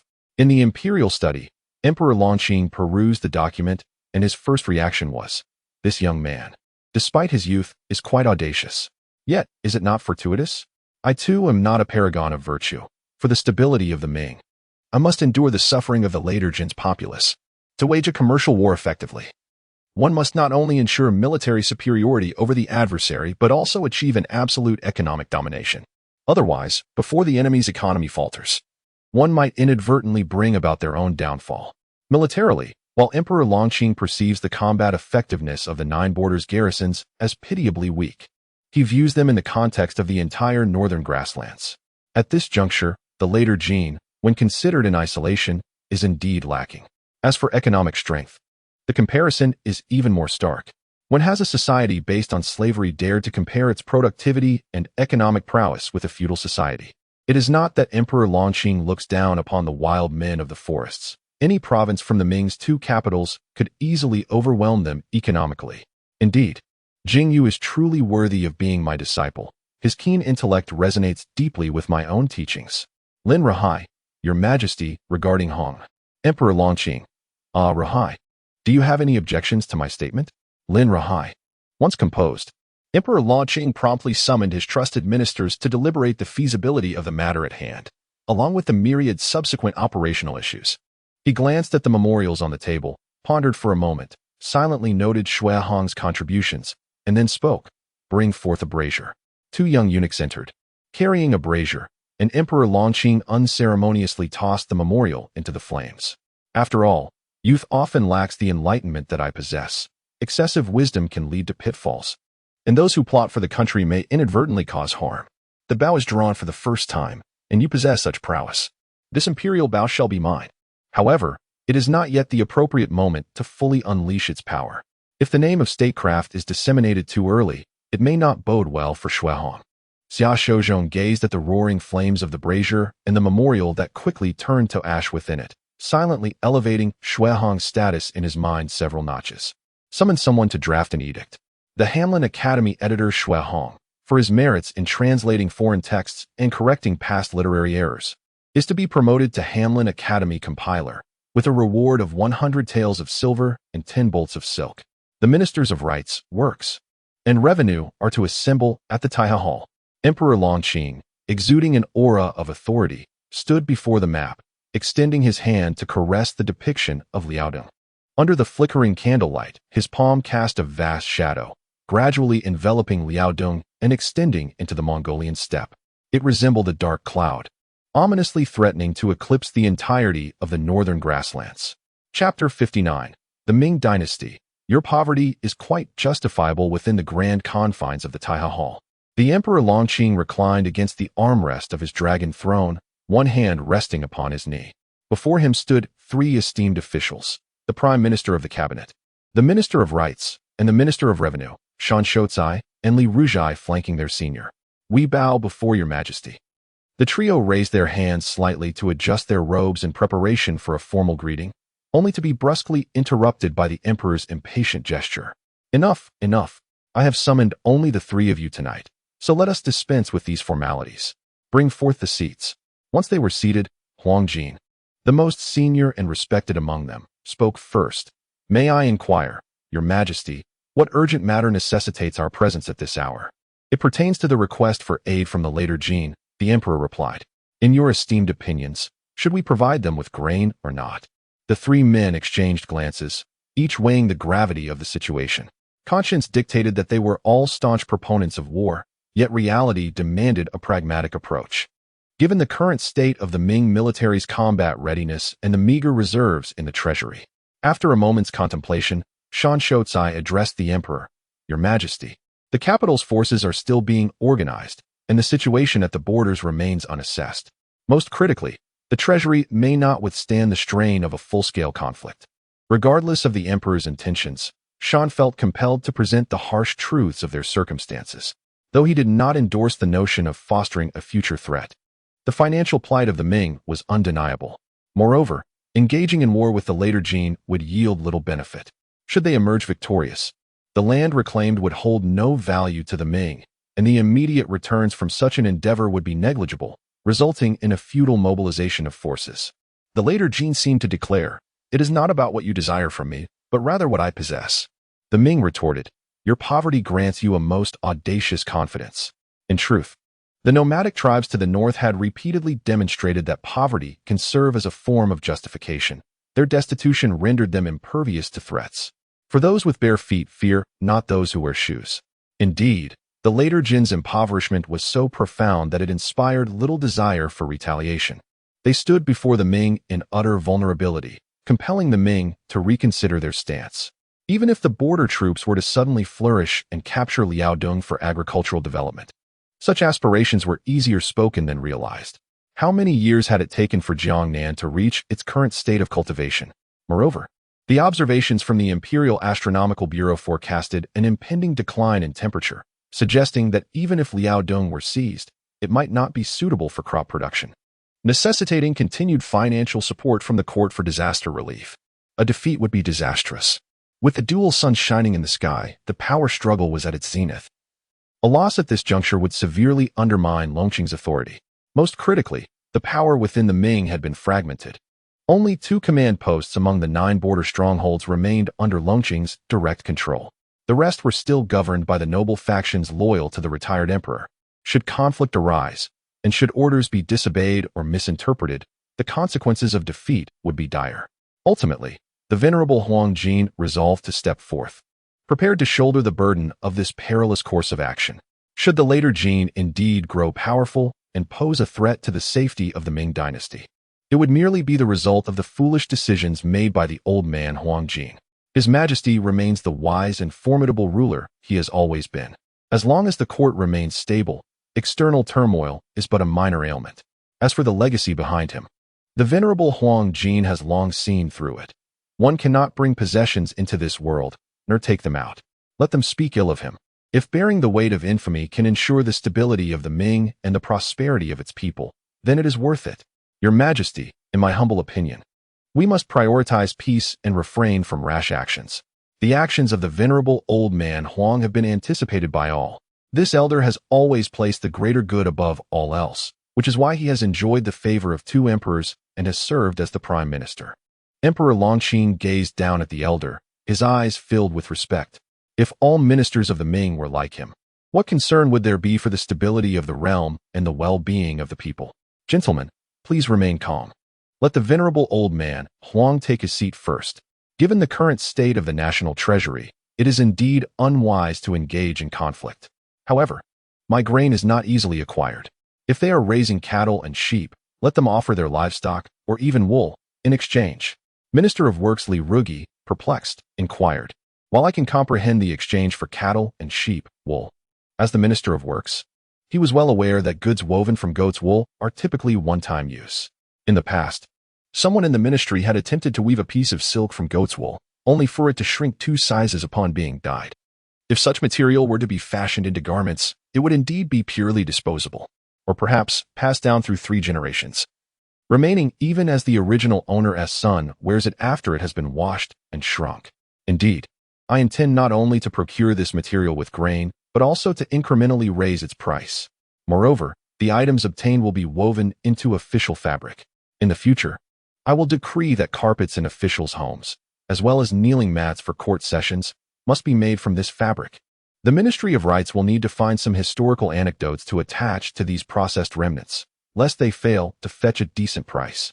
Those who attain the position of minister are well versed in the classics and will surely grasp that His Majesty wishes to emulate Guanzhong and employ commerce to govern the state. Emperor Longqing further proposed to enlighten the nobility of the later Jin about corruption and indulgence in pleasure, aiming to expose the vices of the Ming to them. This land of the Ming has withstood years of such vices and has developed immunity. The later Jin, with its smaller stature and systems, is destined to falter under the weight of these corruptions. Li Rugi remarked, Isn't this somewhat unorthodox? But I find it appealing. Shan Shotsai added, Your Majesty, this is splendid. Does this not mean the treasury will soon be replenished? The venerable old man Huang stroked his beard and raised an eyebrow. This does not quite sound like the work of our esteemed sovereign. However, perhaps it is for the best. Placing such a weighty endeavor upon a youth may invite more troubles than it is worth. Let us leave this considerable burden for your Majesty to bear. Thus, it seems the 3 esteemed ministers have no objections. Therefore, at the morning court tomorrow, let the venerable Minister Huang concoct a suitable rationale to present this matter. Subsequently, it shall be submitted to the cabinet for compilation of the formal proposal, ultimately arriving at my desk for approval. You shall draft the report, and I shall endorse it, simple as that. Why should the Ministry of Rights take the initiative? Is it not because the officials therein possess a certain beguiling influence? Tomorrow, when the esteemed elder Huang casually speaks of the celestial grandeur of our empire, he shall surely provide justifications aimed at pacifying and enlightening the provinces. Then, Emperor Longqing will effortlessly endorse this favor bestowed upon the later Jin. Moreover, Emperor Longqing intends not merely to export luxury goods. The rich tapestry of religious culture must also be shared with the illustrious later Jin. Upon further reflection, any corruptions within the Ming dynasty shall be swiftly dispatched in their entirety. Chapter 60. The changes at the 9 borders on the second day. Xuehong received a decree of promotion and a substantial reward, along with a grace period of 6 days off. As a newly appointed scholar, within less than a year of service, he ascended from the 7th rank to the 6th rank, a remarkable feat indeed. Transitioning from the 7th to the 6th rank through mere tenure would typically require 3 to 5 years. While many were already aware of Emperor Longqing's favor toward Xuehong, the reality of his promotion revealed that their previous estimations were likely underestimated. The notion that his elevation was purely due to merit was met with skepticism. Gao Gong, Qin Shun, and Hai Rui, each distinguished in their own positions, received only modest rewards in the form of silver and silk, distributed under the cabinet's authority. In contrast, Xuehong's commendation came directly from Emperor Longqing, unmistakably indicating a bias in his favor. However, neither the emperor nor Xuehong seemed to mind. Xuehong recognized that this was the emperor's way of safeguarding him. It was far preferable to be perceived as having ascended due to imperial favor than to be accused of treasonous ambitions, which could lead to being unjustly labeled in the future. One might wonder what a 20-year-old who dares to manipulate a nation could do as they aged. The uncertainty was palpable. Thus, Xuehong chose to remain indifferent to the gossip circulating in the world, dismissing it as mere envy. Simultaneously, during the morning court, the emperor expressed his compassion for the suffering of the populace, wishing to avert the calamity of war and proposing a cessation of military hostilities to foster goodwill. When Emperor Longqing suggested exchanging grain at inflated prices for wool, nearly all officials of the 5th rank and above in the court remained silent, their expressions betraying their understanding of the implications behind such a proposal. Well-versed in history, they recognized the underlying schemes at play. Yet, knowing of the machinations did little to alter their reality. Two paths lay before the later Jin.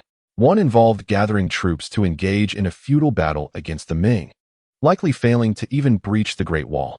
The other was to express gratitude for the emperor's benevolence, actively collecting cattle, sheep, and wool to trade for substantial grain supplies, thereby weathering the impending disaster. The choice was glaringly obvious. Consequently, Sukaharzi, representing the later Jin, expressed gratitude and consented to this seemingly advantageous transaction. 2 months later, the crown prince of the Jin state would personally visit the Ming to convey their appreciation for the emperor's grace. Meanwhile, Xuehong, enjoying tea in the garden with Daiyu, received an invitation from the Ninghua house for the marriage of Jia Rong and Qin Keqing. Rumors abounded regarding Qin Keqing's beauty and character. Regardless, it was a mutual agreement between the Qin and Ninghua houses, and one could even say that Qin Keqing herself was filled with joy. To illustrate, it was akin to the daughter of a deputy minister unexpectedly marrying the direct descendant of a founding general. This far surpassed any notion of marrying into nobility. In the eyes of nearly everyone, including most likely her own, Qin Keqing had indeed soared to great heights. Xuehong examined the gilded invitation before passing it to Daiyu to peruse. The Jia family would not limit their invitations to just him. The women of the family would soon extend their own invitations to Daiyu. As for the grand wedding of the Ninghua house's Rong, by familial hierarchy, Daiyu would still be considered Jia Rong's aunt. In the confines of her home, the younger sister found herself engulfed in monotony. "Li Mama, Ai Popo, I entrust the safety of Daiyu to both of you," she said. "Yes, please rest assured, young master." Behind Daiyu stood not only her 2 devoted maids and Ai Popo, but also an additional matron. In her 40s, with a dignified appearance, she exuded an aura of propriety that radiated from within. This matron, Li Mama, had been bestowed upon them by Emperor Longqing, ostensibly to instruct Daiyu in the intricacies of etiquette, yet her true purpose was to safeguard Daiyu while enjoying her twilight years at the Lin estate. The generous monthly stipend of 2 taels of silver provided by Xuehong for this elderly matron served as an additional talisman of protection. With her presence, any ill-intentioned thoughts in the inner residence would not be easily entertained.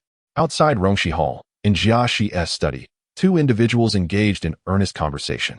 Jiaxi settled into a grand armchair, idly toying with a jade snuff bottle, lost in his own contemplations.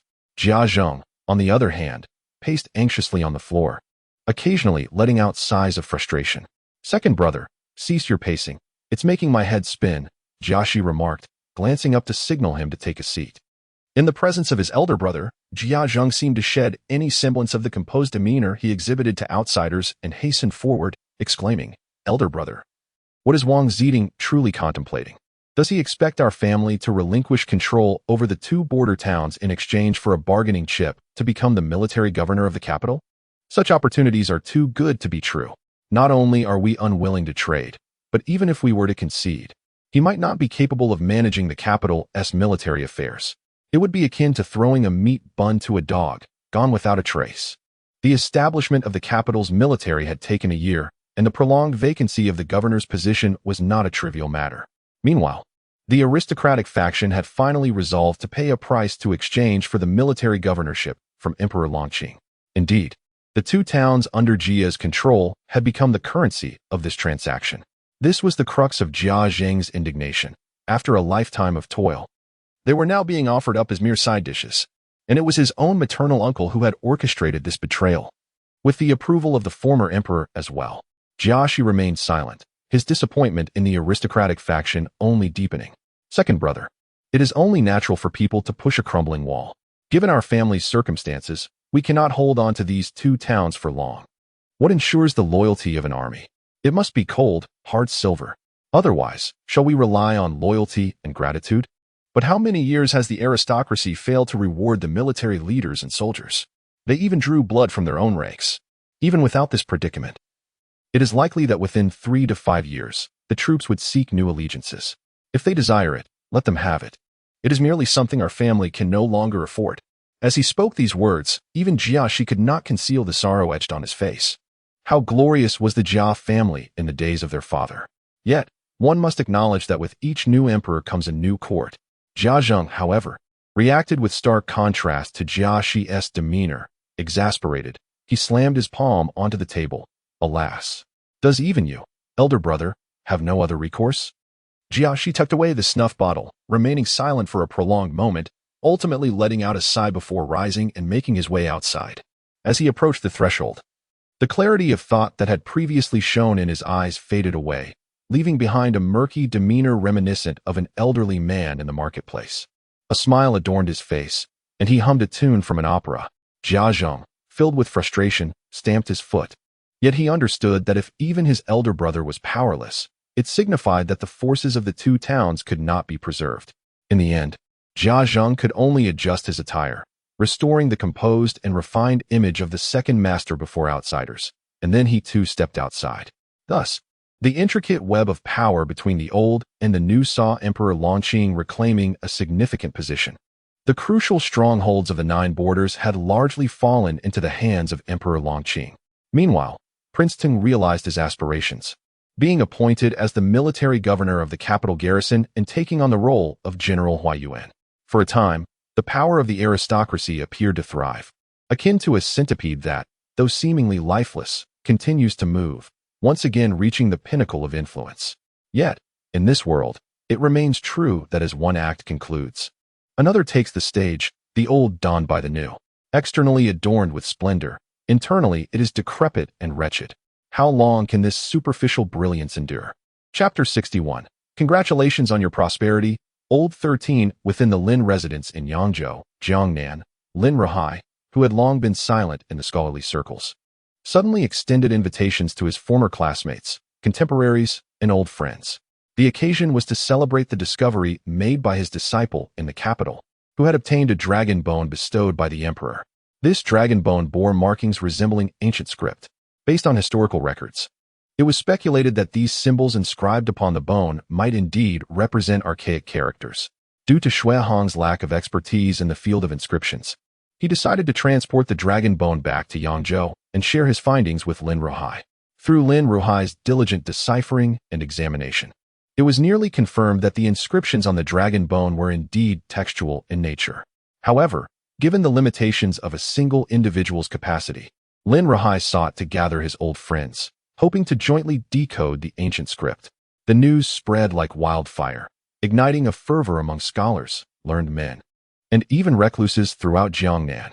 A surge in demand for high-quality dragon bones ensued, with prices soaring tenfold for complete and sizable specimens. Those dragon bones clearly marked with symbols became highly sought after, yet remained elusive in the market.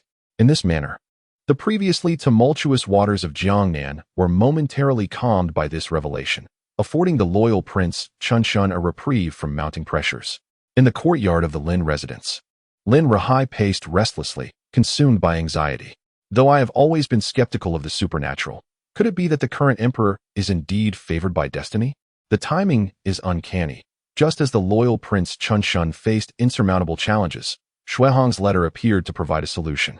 Had Lin Rahai chosen to be selfish, withholding the news to research for several years before revealing it, his status as a distinguished scholar would have been assured.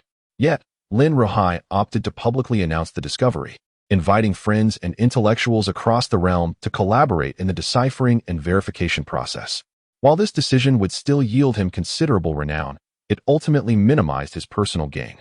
For Emperor Longqing, Prince Chunshun, and the people of Jiangnan, however, it was the most favorable outcome. This grand literary event, akin to a life-giving rain upon a land beset by conflict, alleviated the tense atmosphere and eased the burdens of Prince Chunshun. What a remarkable coincidence! Just as difficulties arose with Emperor Longqing, a solution emerged from his own disciple. Could this not be destiny? Lin Rahai's current distress stemmed from his distance in Yangzhou, preventing him from traveling to the capital to finalize matters concerning Shuehong and Daiyu. If he delayed further, his elder, in all likelihood, would seize the opportunity. It was not just his elder who had an eye on this promising endeavor. Many in the capital were undoubtedly watching his every move. Once the news of the dragon bone spread, it would be evident to all that this was the result of the collaboration between him and Shuehong to quell the emperor's troubles, with the enhancement of their reputations as a mere byproduct. Ultimately, Lin Rahai resolved to journey to the capital by the end of the year to assert his position. He could not allow his prized endeavor to fall into the hands of others. In the city of Jinling, a corpulent figure adorned in a resplendent crimson robe embellished with 4 dragons reclined leisurely on a wicker chair beneath the shade of a tree, gently fanning himself while squinting his eyes in repose. Your Highness, you are truly remarkable. We have successfully sold our dragon bones. We have earned a fortune, multiplying our silver by several folds. The Prince of Zhongshuan, with his ample belly, attempted to rise from the chair, only to be promptly assisted by a nearby maidservant. Bring me the account ledger for my review. A thick tome was presented, and the prince flipped to the final page, scrutinizing the summarized figures. The initial expenditure on dragon bones amounted to merely a few thousand taels of silver, yet upon reselling to the scholars, he netted over 200,000 taels. The steward, somewhat regretful, remarked, if only the timing had been more favorable, we could have procured even more dragon bones from other sources. The Prince of Zhongshuan cast the ledger aside and reclined once more. It is sufficient. The timing is just right. With that, the steward understood and dismissed the maidservants, leaving only the prince and a few trusted confidants in the courtyard. Were it not for the troubles instigated by Lin Rahai, the prince would have been at his wits' end. Despite his noble status and command of substantial military forces, the pressure of contending against the entire bureaucratic establishment of Jiangnan was palpable. Had the Prince of Zhongshuan been indifferent to the consequences, he could have stormed through, enforcing his will with lethal force. However, his aim was merely to tidy up the affairs, not to demolish the structure and rebuild anew. With the dragon bone matter attracting attention, the prince finally felt a sense of relief. He glanced down at his belly and patted it. Fourth brother certainly knows how to keep me occupied. Just look at how much weight I've lost in such a short span. By the way, what happened to the finest quality dragon bones I instructed you to keep? In response to your highness, they are all in the storeroom. Send them directly to Lin Rahai by ship. Those items are beyond the comprehension of anyone but the scholars. I owe him this favor. He has provided me with substantial silver and has extricated me from my predicament. Thus it is only fitting to express my gratitude. Convey to him that our collaboration in serving the emperor has been quite seamless, and I shall remember this kindness. Understood. The steward, cradling the ledger, turned to leave but was halted once more by the prince. Wait, where do you think you are going? I am going to return the ledger to. Burn it. Convert all the silver into banknotes. Do not transport it back to the capital directly. The remaining few thousand taels is change. Considering your service to me over the past year, you may distribute it as you see fit, but ensure you keep it discreet. Transportation costs, labor, all of these are losses. I have not made any profit. Do you understand? The steward, perplexed, inquired. But your highness, why is that? This money was earned openly by you. Why conceal it? The Prince of Zhongshuan gazed skyward in exasperation. This brings to mind my brother, who is ever so keen on draining my resources. He was raised by Emperor Longqing from a young age, and the retired emperor hardly took notice of him. Naturally, his stipend was also in the hands of Long Qing. Brother, money may appear dazzlingly white, but it is steeped in darkness beneath. Trust me, the waters here run too deep for you to navigate. Allow me to manage it for you.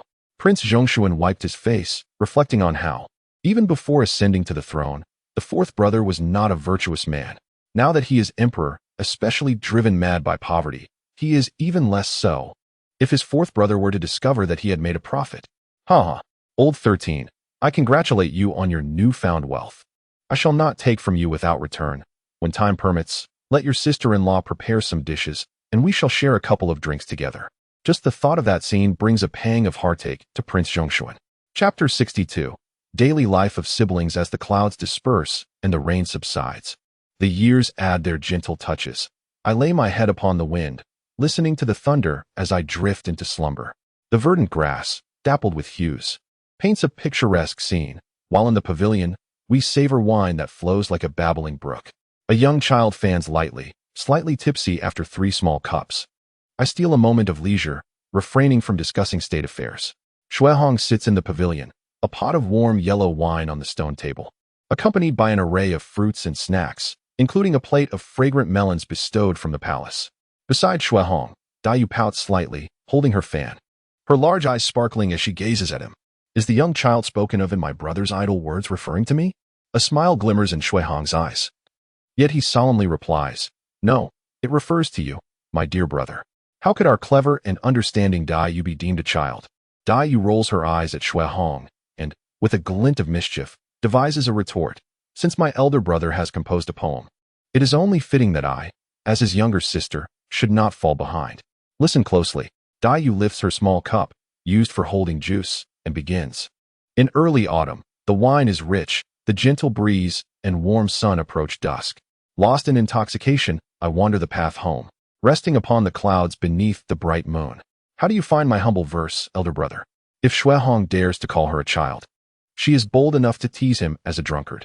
However, within Dayu's poem lies a thread of concern, subtly advising Xuehong to refrain from overindulgence, lest he find himself unable to return home and forced to sleep among the clouds. Xuehong perceives the underlying meaning in the child's words and concedes. Compared to your magnificent work, my humble creation is truly inferior. I bow in admiration. Truly, it is no surprise that such talent springs from the illustrious Lin family. Dayu gently nudges Xuehong. How shameless of you, to praise yourself in such a roundabout manner. Xuehong feigns confusion, then acts as if he has just realized. Oh, do I? Yes, I am also a flower of the court. Yet, humility is essential, indeed. Their playful banter elicits laughter from Dayu, and after their amusement subsides, she wipes a lingering tear from the corner of her eye with a handkerchief and asks, Elder brother, given your prowess in poetry, why do we seldom see your compositions? Such crude works are unworthy of mention, Xuehong replies sincerely. His greater focus lies in the study of benevolence. Poetry is but a passing interest, one he indulges in only to avoid disgrace. Thus, even when inspiration strikes, he merely recites it, never committing it to paper. Yet, Dayu secretly memorizes both of their verses. At the entrance of the pavilion, Shui Yin and Zi1 hold handkerchiefs and a basin of clear water in readiness. Within the pavilion, only the siblings sit together, sharing amusing tales of the capital, most often with Xuehong speaking and Dayu laughing. Not far away, Li Mamo observes with affectionate eyes, I am truly fortunate in my old age to have such a delightful task, encountering such a gem of a young lady, and a gentleman as her guardian. Such individuals are indeed rare in this world. Aunt Ai stood beside Aunt Li, clutching a handkerchief in her hand, gazing at the figures of the 2 individuals in the pavilion, as well as the laughter of Dayu that echoed intermittently. Her eyes were filled with thoughts of Dayu. Indeed, I had thought that once our young lady arrived at her maternal grandfather's home in the capital, she would be cautious and vigilant at every turn. After all, such families place decorum above familial affection. However, I did not anticipate that the young lady would turn misfortune into fortune, receiving care and protection from a gentleman. I surmised that the lady above must be at ease now. Aunt Li tilted her head slightly. Elder sister, what is it? Only that the gentleman is, after all, of an age where marriage may soon beckon, and if that were to happen, it would be difficult for him to remain in the estate, Aunt Ai replied, her voice tinged with concern. Aunt Li laughed heartily. Elder sister, let us not indulge in baseless worries. Surely, what we can conceive, Master Lin can fathom far better than us. Rest assured, for those like us, who have lived a lifetime without children, having encountered a young lady such as her, our hearts have long been devoted to her. From now on, the two of us shall diligently protect the young lady, striving to ensure her happiness for a lifetime. And that shall be our final wish. Indeed, you speak wisely. The two matrons stood under the shade of a nearby tree, smiles gracing their faces, their eyes warm as they watched the two in the pavilion. Before they knew it, the sun began to set, casting a golden hue upon the evening sky. Xuehong turned his gaze slightly, just as a streak of rosy light descended, illuminating the gentleman like jade, warming the heart. Look at me, rambling on after a drink. And before I knew it, time has slipped away, nearly exhausting my junior sister. Children should not sit for too long. Not only does it affect their disposition, but prolonged sitting can also hinder their physical development.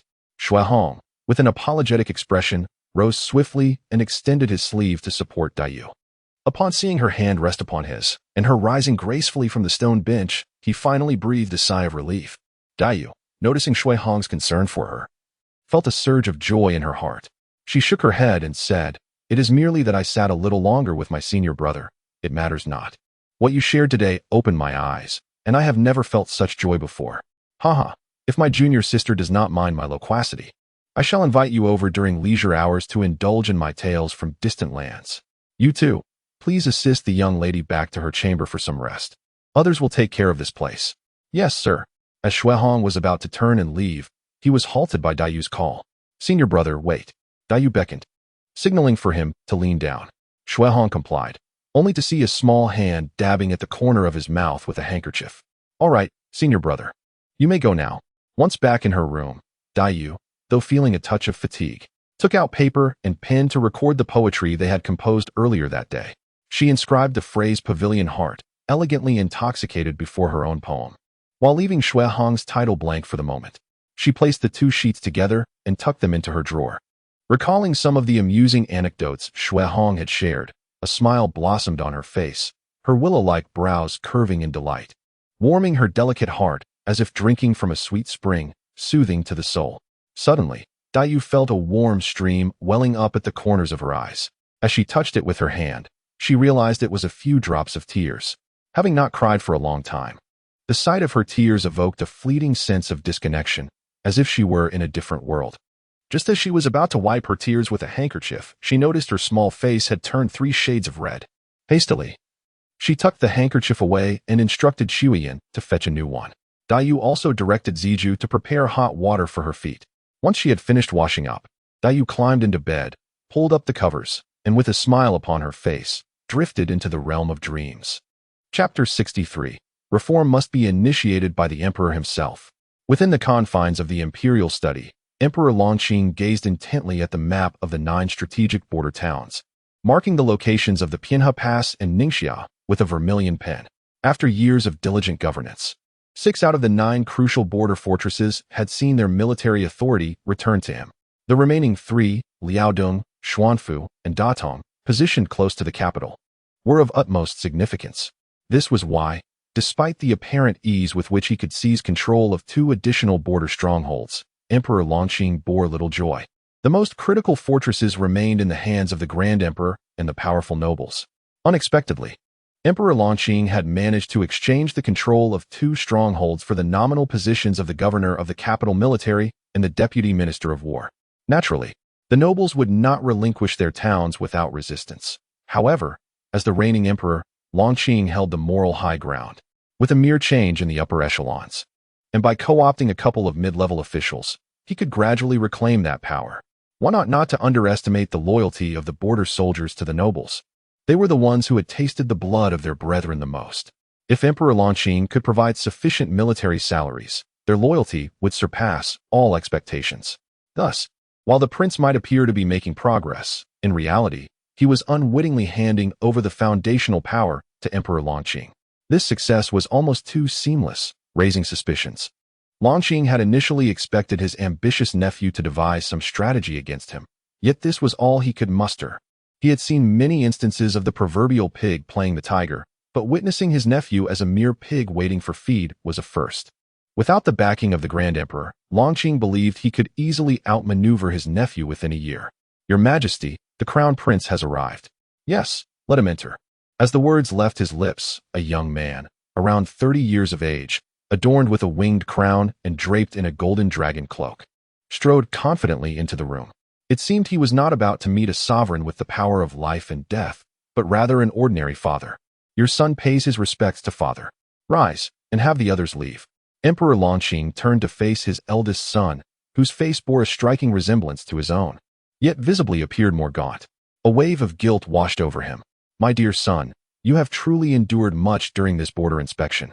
After receiving silver from Lin Rahai the previous year, Emperor Longqing had promptly dispatched the Crown Prince to the border to personally oversee the distribution of military salaries and rewards to the soldiers of several strongholds. Even during the new year, the Crown Prince had chosen to remain at the borders with the troops rather than return home. It was only now, after traversing all 9 strongholds, that he had returned to the capital. Speaking of his son filled Emperor Longqing with immense satisfaction. He was a veritable reflection of the emperor himself, both in demeanor and character. Among his offspring, the Crown Prince and the 4th Prince were undoubtedly his favorites. For the sake of the nation's affairs, how could your son dare to speak of hardship? Once seated, Emperor Longqing shared his plans and the recent happenings in the capital with the Crown Prince. Upon hearing that the Emperor Longqing was inclined towards reform, the Crown Prince immediately rose. I, your son, am willing to. The Emperor gestured for him to sit down, saying, Look at you, always so impatient since childhood. Let your father finish speaking. Beneath the reproachful tone lay a sense of pride. The Emperor felt fortunate. Despite having an unreliable father as the retired sovereign, he was blessed with a good son.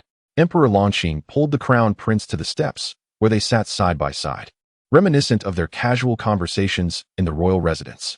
Regarding the matter of reform, I do not intend for you to involve yourself, nor will I allow that rascal Shui Hong to take the lead.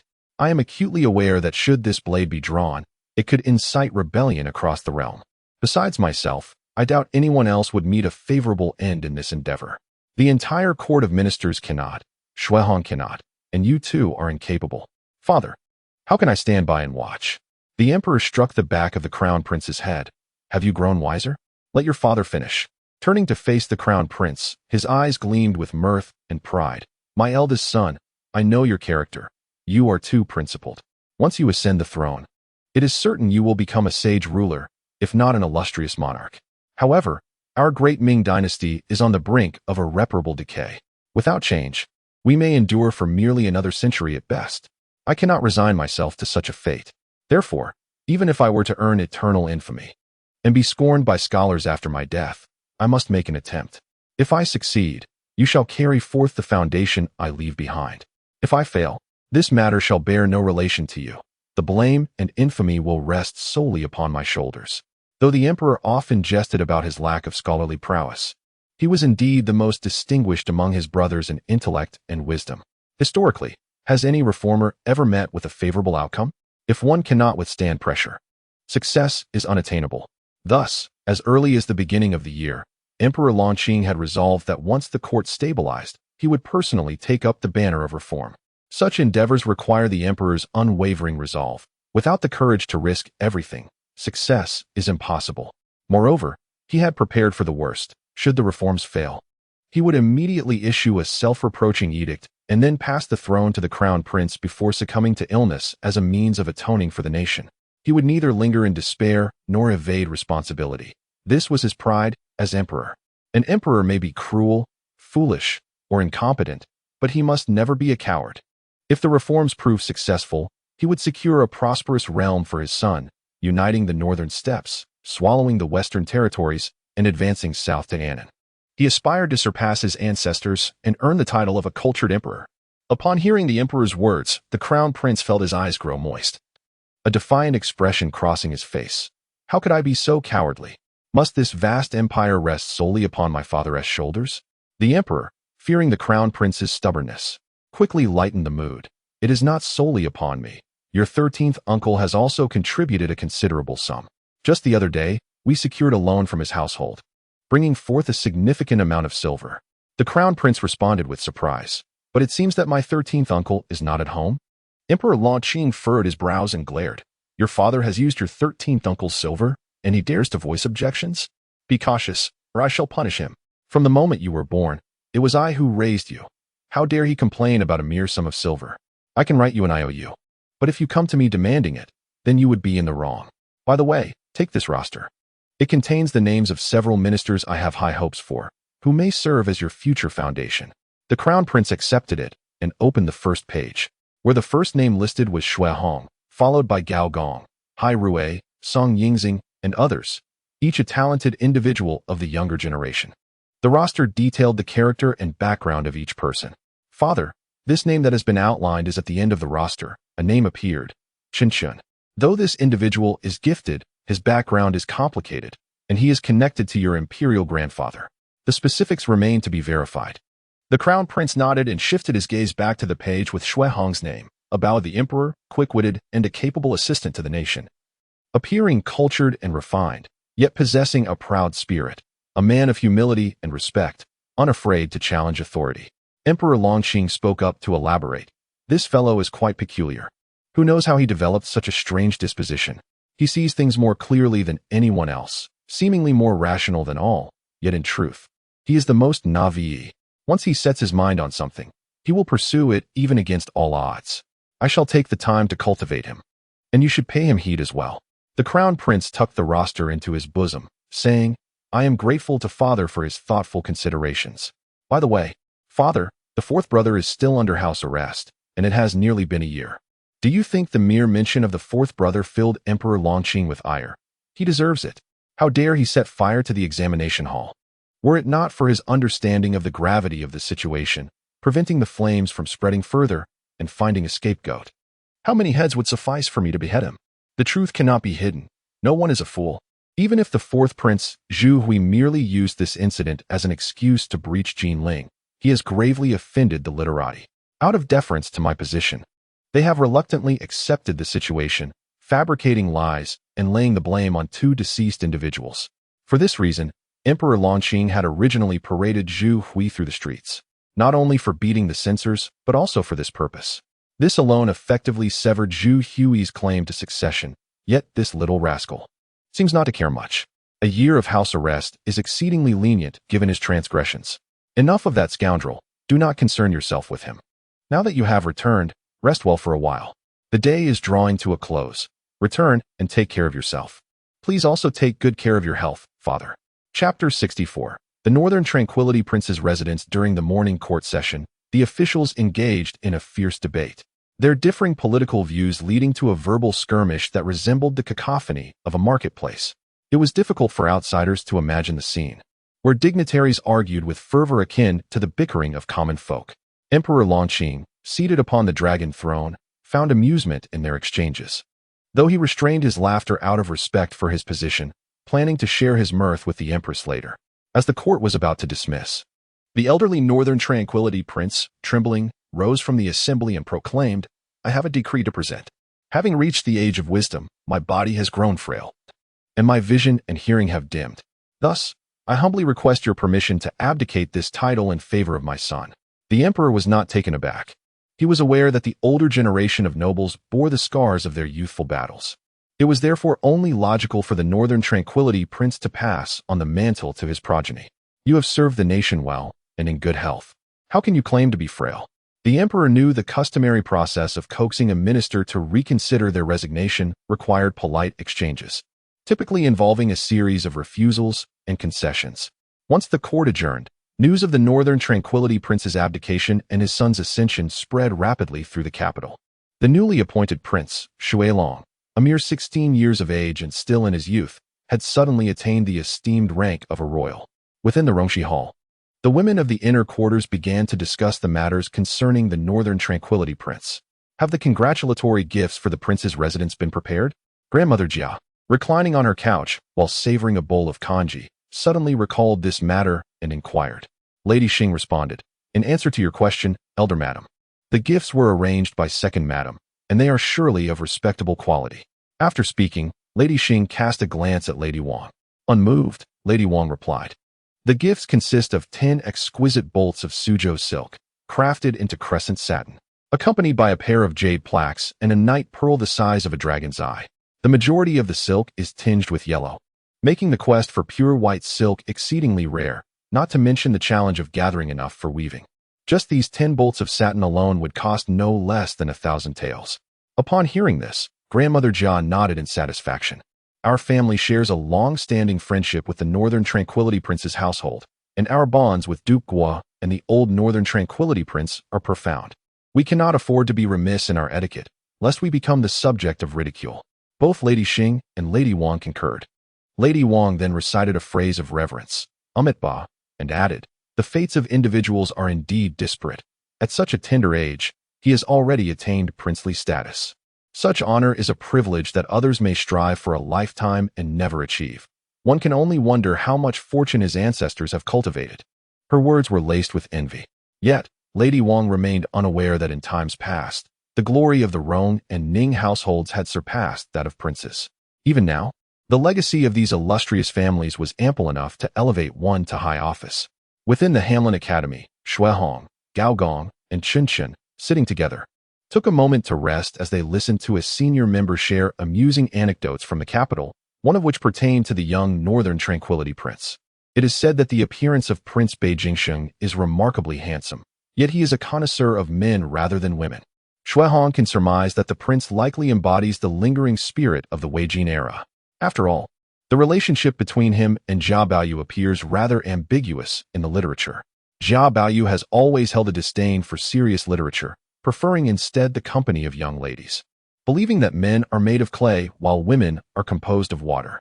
Throughout the narrative, Jia Baoyu exhibits a distinct attitude towards only 3 men, 2 of whom are involved in a transgender relationship with him, leaving the solitary Prince Beijingsheng, who, while not explicitly stated, likely shares a similar disposition.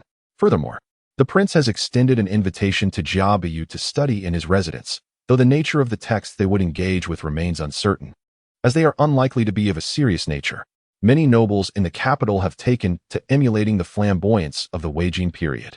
When one reflects upon the Weijin era, aside from its absurdities and the plight of the populace, what captivates the attention the most is undoubtedly the exaggeratedly effeminate men. During the Weijin period, those with such effeminacy would feel a chill even in the summer. Therefore, it is highly probable that the rumors regarding Prince Beijingsheng's sexual orientation hold a grain of truth. Otherwise, such whispers would not have emerged.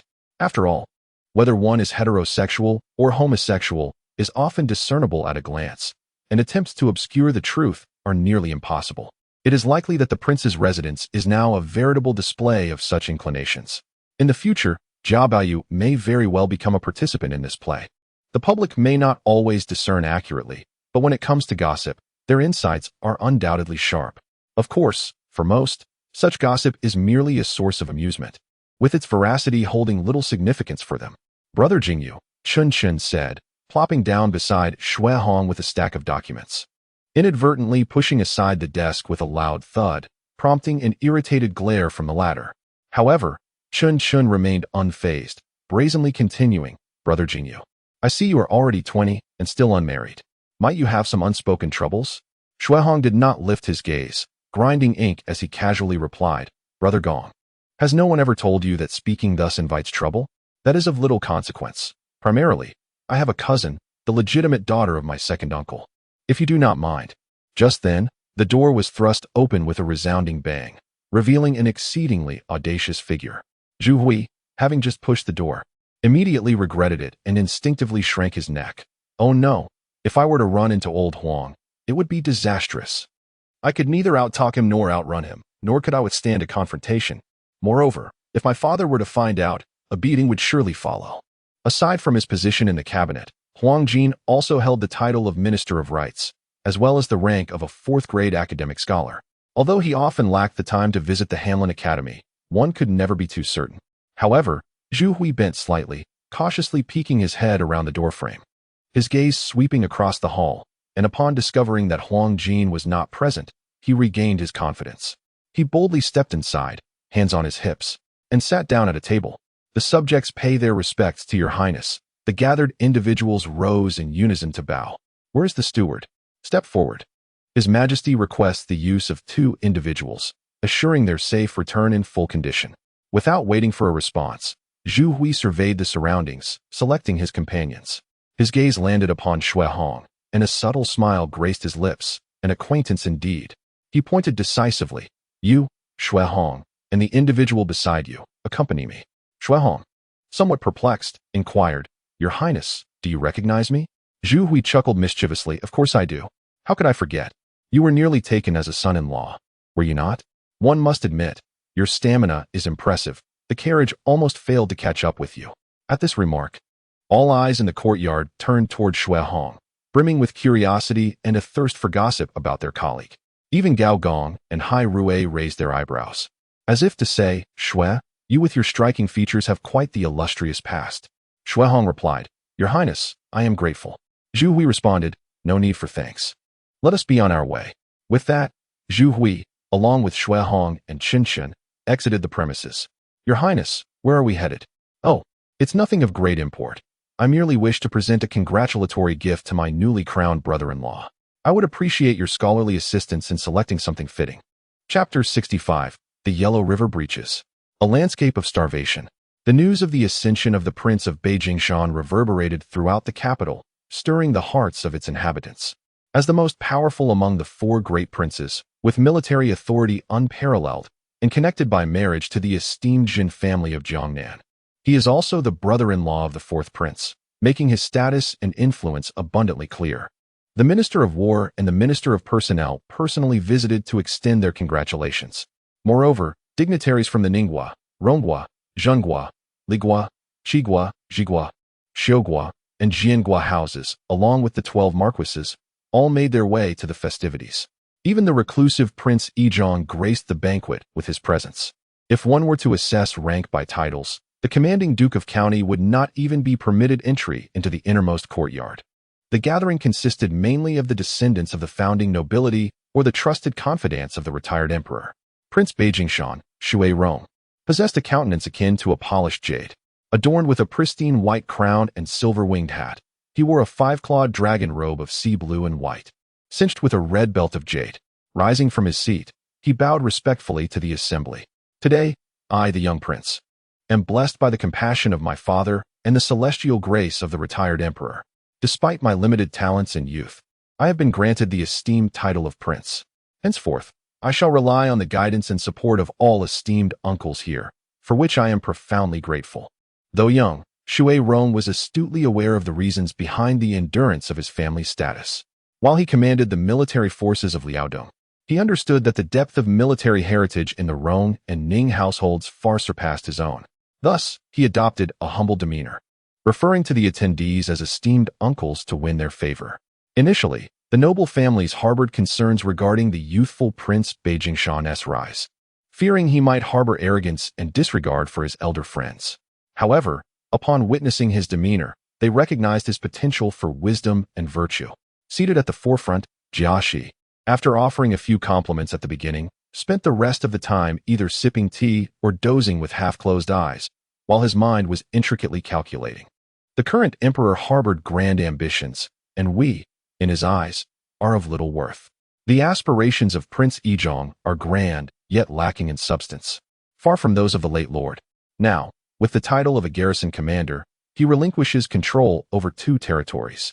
It is feared that by the time the next emperor ascends, who among us will remain? Jiaxi was acutely aware of the emperor's sentiments.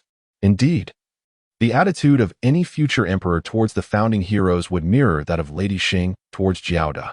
They would treat them as if they were already deceased, neither necessitating nor initiating their demise, with their death being the preferred outcome. As he surveyed the revelry around him, Jiaxi momentarily found himself lost in thought, reminiscent of scenes from the past within the Eastern Palace. In early September, Daiyu was at home directing Shuyan and Ziju in the collection of osmanthus flowers for the brewing of osmanthus wine. Ai and Li Mama stood nearby, their eyes filled with affection. At this moment, Daiyu was dressed in a light yellow coat with a peach-hued short jacket, her youth preventing her from donning gold or silver hairpins. Her long hair was styled into 2 sections, elegantly secured in a hairpin. The originally pallid visage has regained its rosy hue due to recent care, the delicate countenance now adorned with a hint of youthful plumpness, and the eyes, akin to dark grapes, are intently focused on the object in hand. How could one ever tire of gazing at such a charming and delightful young lady? My lady, shall we add some other condiments? No need, she replied. My brother does not favor overly rich or complex flavors. This shall suffice. By the way, has my brother mentioned what time he will return today? Shall we prepare a meal? Returning to the lady, the young master has not conveyed any such information. Dayu nodded, contemplating for a moment. Let us inform the kitchen to prepare and keep the food warm for the afternoon, lest my brother returns home to an empty stomach. Upon concluding her words, she turned to see Shuyan standing idly nearby, merely smiling at her. Dayu blinked and glanced down at herself. But what could possibly be on me? Shuyan stifled a laugh, saying, I was merely amused by how Our Lady is becoming increasingly adept at managing the household.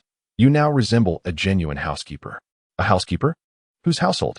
Dayu discerned the hidden implication in Shuyan's words, her face flushing with embarrassment as she set down what she was holding and chased after Shuyan. You cheeky Shuyan. I had no idea you possessed such audacity to tease me. Halt. Just as merriment filled the courtyard, a cacophony erupted from the streets beyond the estate. Dayu paused, signaling a servant to investigate the commotion. Shortly thereafter, the servant returned with news. Returning to the lady, there is a tumult outside. An urgent report is racing through the streets. The common folk are abuzz with speculation. Within the imperial study, Emperor Longqing surveyed the reports before him in silence, veins visibly throbbing on his forehead as his face flushed with rage. The documents clearly stated, the Yellow River has breached at Jinlongku in Fengxiu on the 1st of September. It overflowed at Huanglingang, causing multiple tributaries to inundate the transport routes, resulting in obstruction of the grain transport. Kaifeng is flooded, destroying fields, crops, and livestock, with countless casualties among the populace. In that moment, the vast imperial study was enveloped in a tense silence, as everyone present dared not breathe, fearful of inciting the wrath of the enraged emperor. If my memory serves me correctly, the governor of Kaifeng has been petitioning the court for funds to repair the dam for 3 consecutive years. Just last year, I granted him 180,000 taels of silver, and now, without a word, he presents me with such a shocking revelation?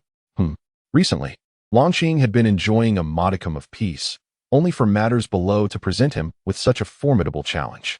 Your Majesty, forgive us. The palace maids and eunuchs outside the study fell to their knees in unison.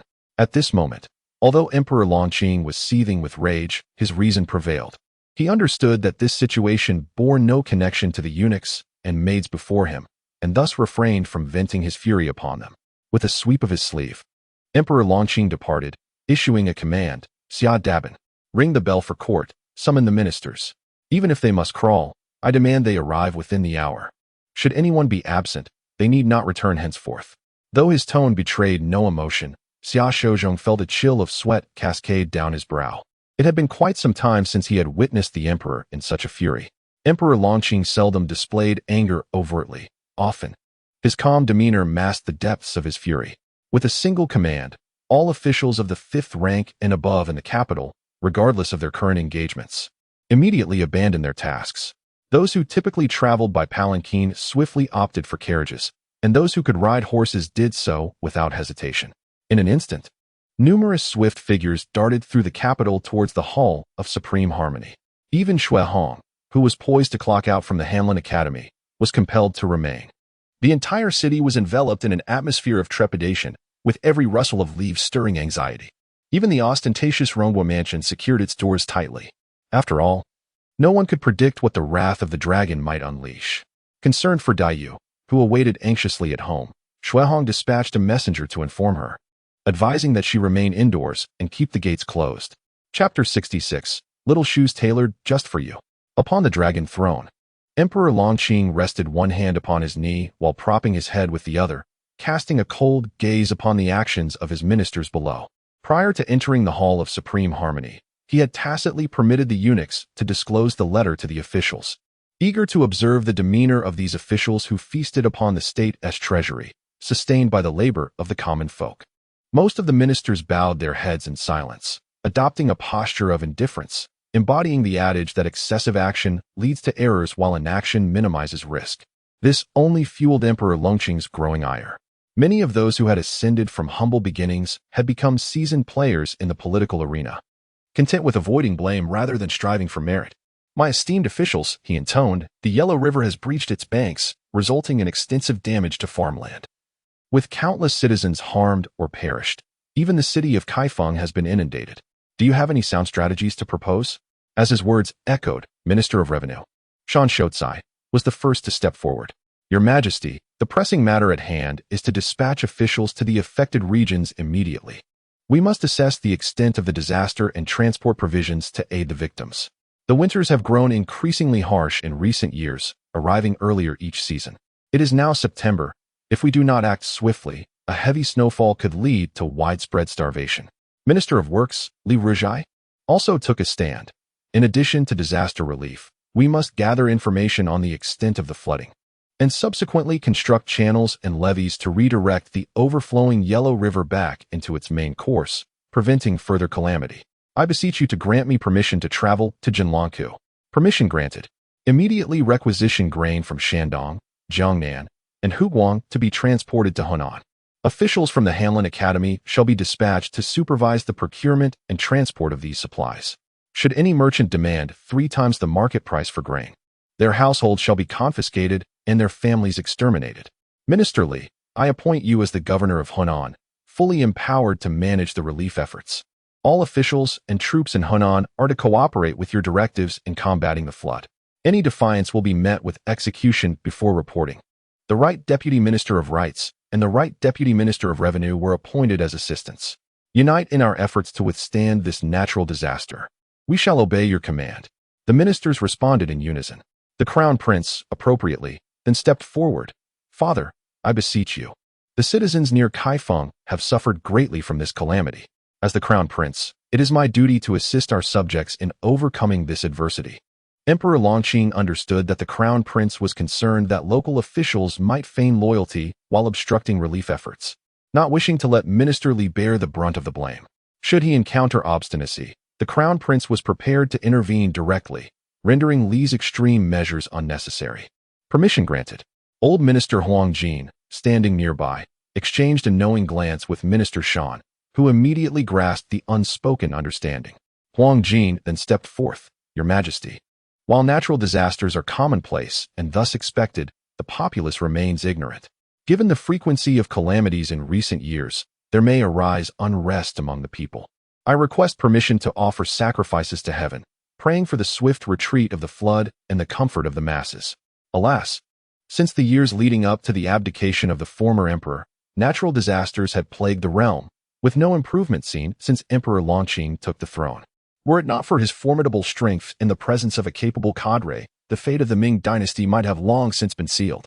Regarding the so-called heavenly response and the calamities wrought by incompetent rulers, to be frank, even the most discerning officials would find it difficult to criticize the current Emperor Longqing, with only the old nobles and former ministers potentially perceiving him as somewhat harsh and ungrateful. Since the establishment of the Ming dynasty, aside from the founding emperor, there has been no ruler as diligent as the one in power today. That individual works with such fervor that it instills fear in the imperial physicians, who dread the possibility of exhausting the emperor to his demise. Fortunately, Emperor Longqing possesses remarkable stamina, a true embodiment of a faithful worker who, even after more than a decade of tireless labor, remains vigorous and full of vitality. However, the common folk are oblivious to whether the emperor is wise or foolish. Their understanding of him stems solely from imagination and hearsay. Zhang Shotsai immediately voiced his dissent. Absolutely not. Your Majesty, the treasury is currently insufficient. If we were to engage in extensive sacrifices, it would likely deplete our finances and leave the treasury bare. I implore you to reconsider. Huang Jin retorted with a fierce gaze. The great matters of the state are in sacrifices and military endeavors. What do you know at your young age? Old sir, please refrain from personal attacks. I am well past the age of understanding. Moreover, you must comprehend that the significance of sacrificial rites pales in comparison to alleviating the suffering of the people. In the court, 2 individuals, who typically aligned in thought, suddenly found themselves embroiled in a heated argument, piquing the interest of the other ministers, who eagerly awaited the unfolding drama. Yet, as the discussion progressed, an unsettling realization began to dawn. If the treasury is lacking, then we must devise a solution. If we do not pacify the populace through sacrifices, disorder will inevitably ensue. What can I do? You say it so lightly. If you, old sir, are capable, conjure up the silver, and I shall publicly apologize to you on the spot. Very well, you have said it. I shall present this to the emperor. We serve at the behest of the people, and I propose that we collect donations of silver within the capital. Those in the court who harbor concern for the nation and possess benevolence will not stand idly by while the common people suffer. I am willing to lead by donating 5,000 taels of silver, along with 100 stones of grain and 100 bolts of silk. The ministers murmured, "There is no need for such theatrics next time. Your acting leaves much to be desired. If you wish to seize, simply say so." Emperor Longqing observed from above, as Huang Jin adeptly maneuvered through the council, leaving the others with little choice. Refusal to donate? What a jest! The figure seated above is not to be trifled with. If you do not show him due respect, do you believe you will spare your family from a lifetime of hardship? Emperor Longqing, I shall ensure you wear shoes that fit. Ultimately, through the donations of the civil and military officials, a total of 500,000 taels of silver, along with other provisions, was secured. Although Emperor Longqing was not entirely satisfied with this figure, it was better than nothing. Even the smallest mosquito is still flesh. Once all arrangements were made in the court, it was already late into the night. Emperor Longqing did not linger with the officials, but chose to dismiss the court directly. Within the Hanlin Academy, Shuehong finally grasped the unfolding events, and concurrently, he received a decree appointing him as the grain supervisor for Jiangnan, tasked with procuring and transporting grain to Hunan. Alongside Shuehong, Gao Gong and Hai Rui received similar appointments, dispatched to Shandong and Huguang respectively, to oversee the operations. Your Majesty, is it by chance or design? If it is intentional, then the identity of Chen Shun is certainly worthy of contemplation. After receiving the imperial decree, Shuehong cast a glance at Chen Shun, who stood not far away. Having worked together in the Hanlin Academy for an extended period, they had a reasonably clear understanding of each other's capabilities. Chen Shun was undoubtedly among the most competent, far from being merely a theoretical scholar. Yet, despite being the second in the imperial examination, while even Hai Rui had his future post predetermined, Chen Shun remained conspicuously silent. There had been no requests for his transfer, nor any orders for promotion. He had consistently stayed in the Hanlin Academy to manage trivial affairs. Given the nature of Emperor Longqing, it was inconceivable that such a talent would be squandered without cause, unless there was something amiss. Whenever the subject of talent arose, Shuehong couldn't help but lament how fortunate his superior was. It was as if fate had rolled out a red carpet for him. Initially, Shuehong believed that the emergence of Gao Gong and Hai Rui among their ranks was already a testament to Emperor Longqing's benevolence. Little did he anticipate that within the second-tier candidates, there was a young man named Song Yingxing. It was rumored that he had been assigned to the Ministry of Works. The caliber of this examination cohort was genuinely remarkable. With these thoughts in mind, Shuehong, clutching the imperial decree, hurried home to pack his belongings, preparing to set off promptly for the southern port to embark on his journey. Chapter 67. The First Encounter with Jia Yutsu and Miss. It is already the hour of the pig. Perhaps you should retire for the night, suggested the maid. Since the young master has sent word back, it indicates there is nothing to be concerned about. In the chamber, Daiyu sat quietly on the bed, gazing out at the moonlight, remaining silent. No matter how Shui Yin and Ziju urged her, she refused to lie down. Miss, the young master has returned. Upon arriving at the estate, Shuehong immediately retreated to his room to pack his belongings. He also took the imperial edict with him, preparing to summon the steward. After receiving a few words of advice from Granny AI, he noticed a small figure approaching from afar.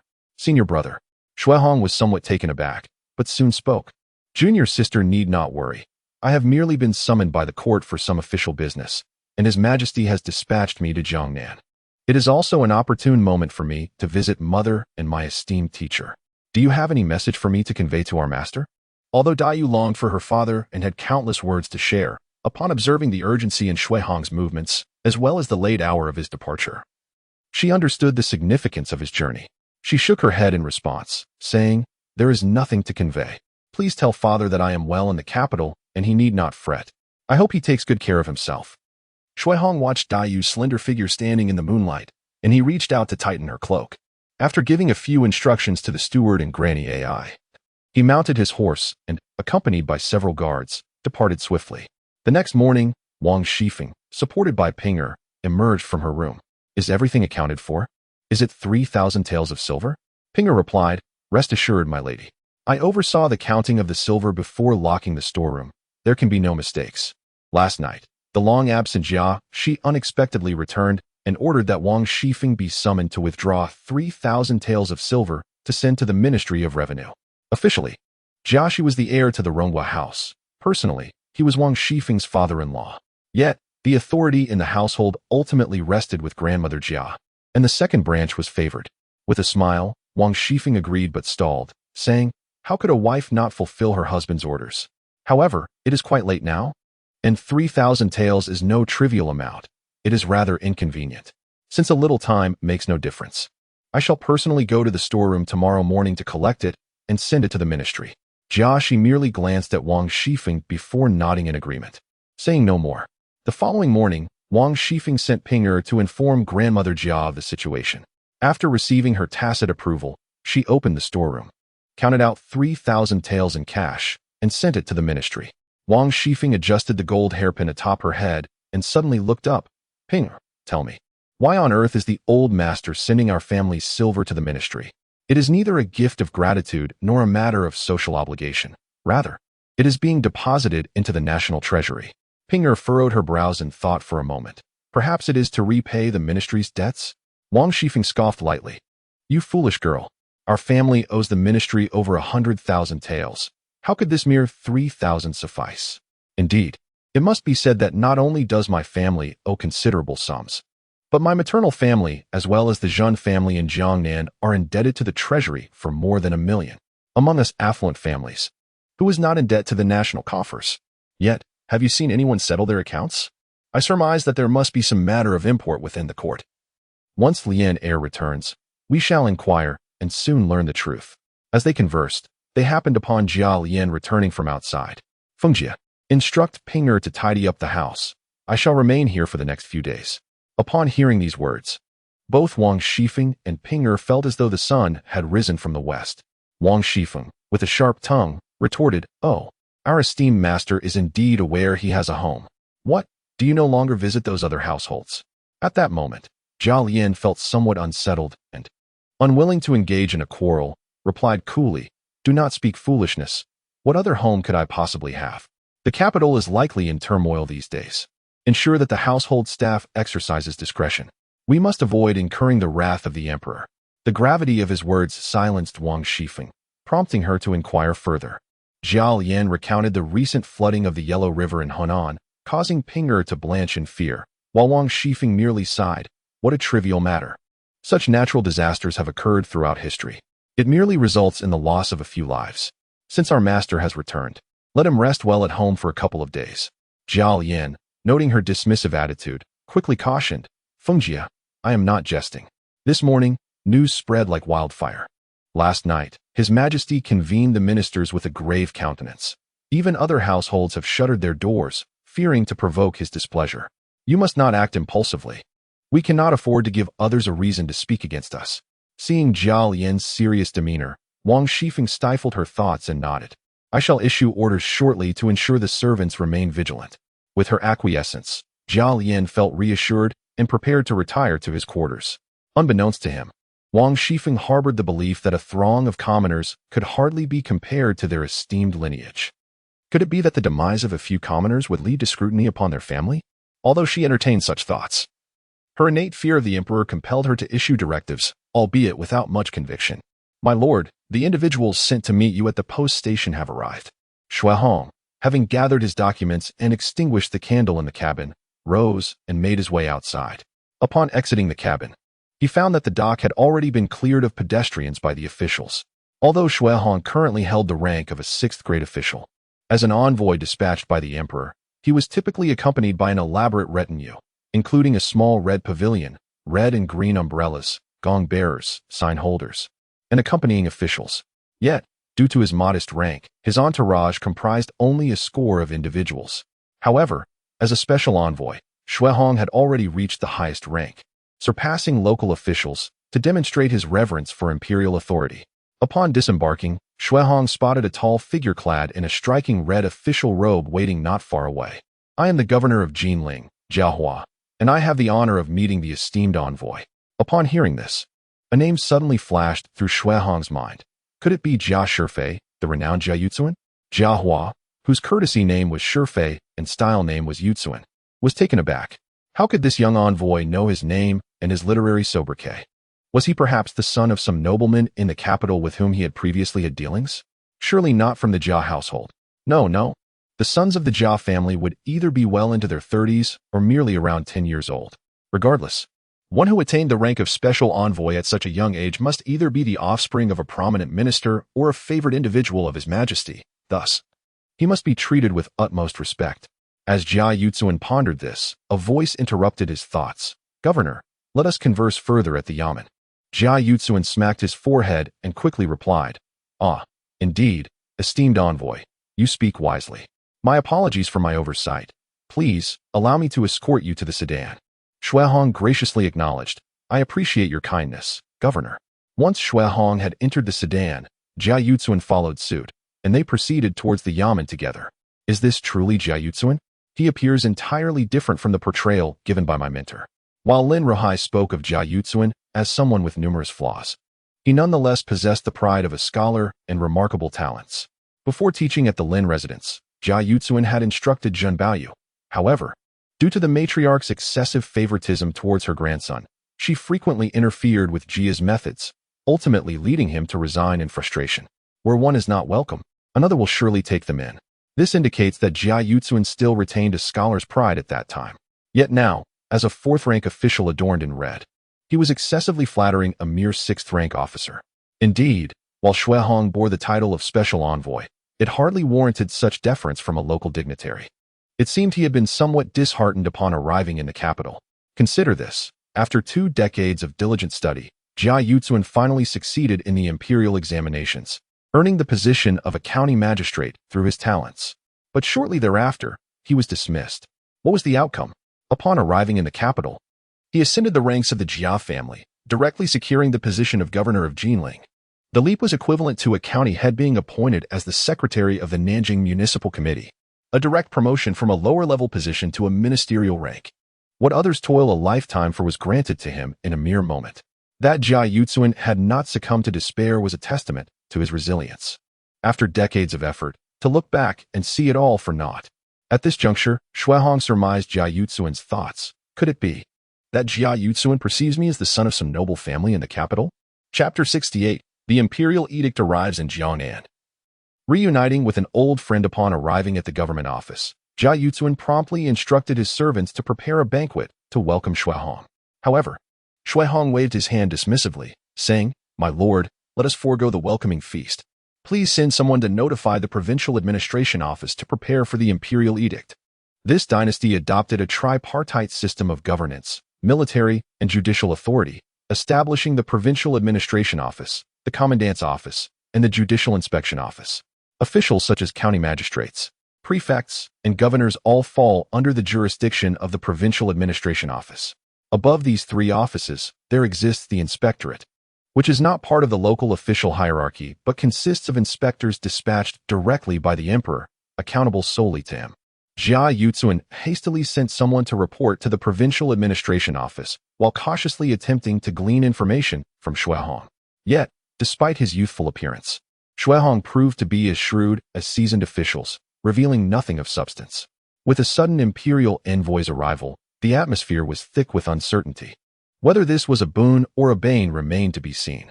Moreover, Jia Yutsuan was acutely aware that his official position was somewhat tenuous, which only added to his unease. As Jia Yutsuan dabbed at his brow, Shuihong's voice resonated like celestial music. Rest assured, my lord. The emperor has merely dispatched an envoy to the esteemed officials to carry out his orders. Should we execute these tasks well, it shall surely leave a favorable impression upon His Majesty. With this reassurance, Jia Yutsuan finally relaxed, responding, Indeed. The envoy speaks wisely. How could we not exert our utmost diligence in service to the emperor? After approximately half an hour, Shuihong surmised that the provincial administration office must be ready to receive the imperial edict, and thus he rose to proceed to the office. Upon entering, he found the local dignitaries gathered, and offerings were already prepared on the incense table. Among the predominantly blue and green-robed officials, only a few donned crimson.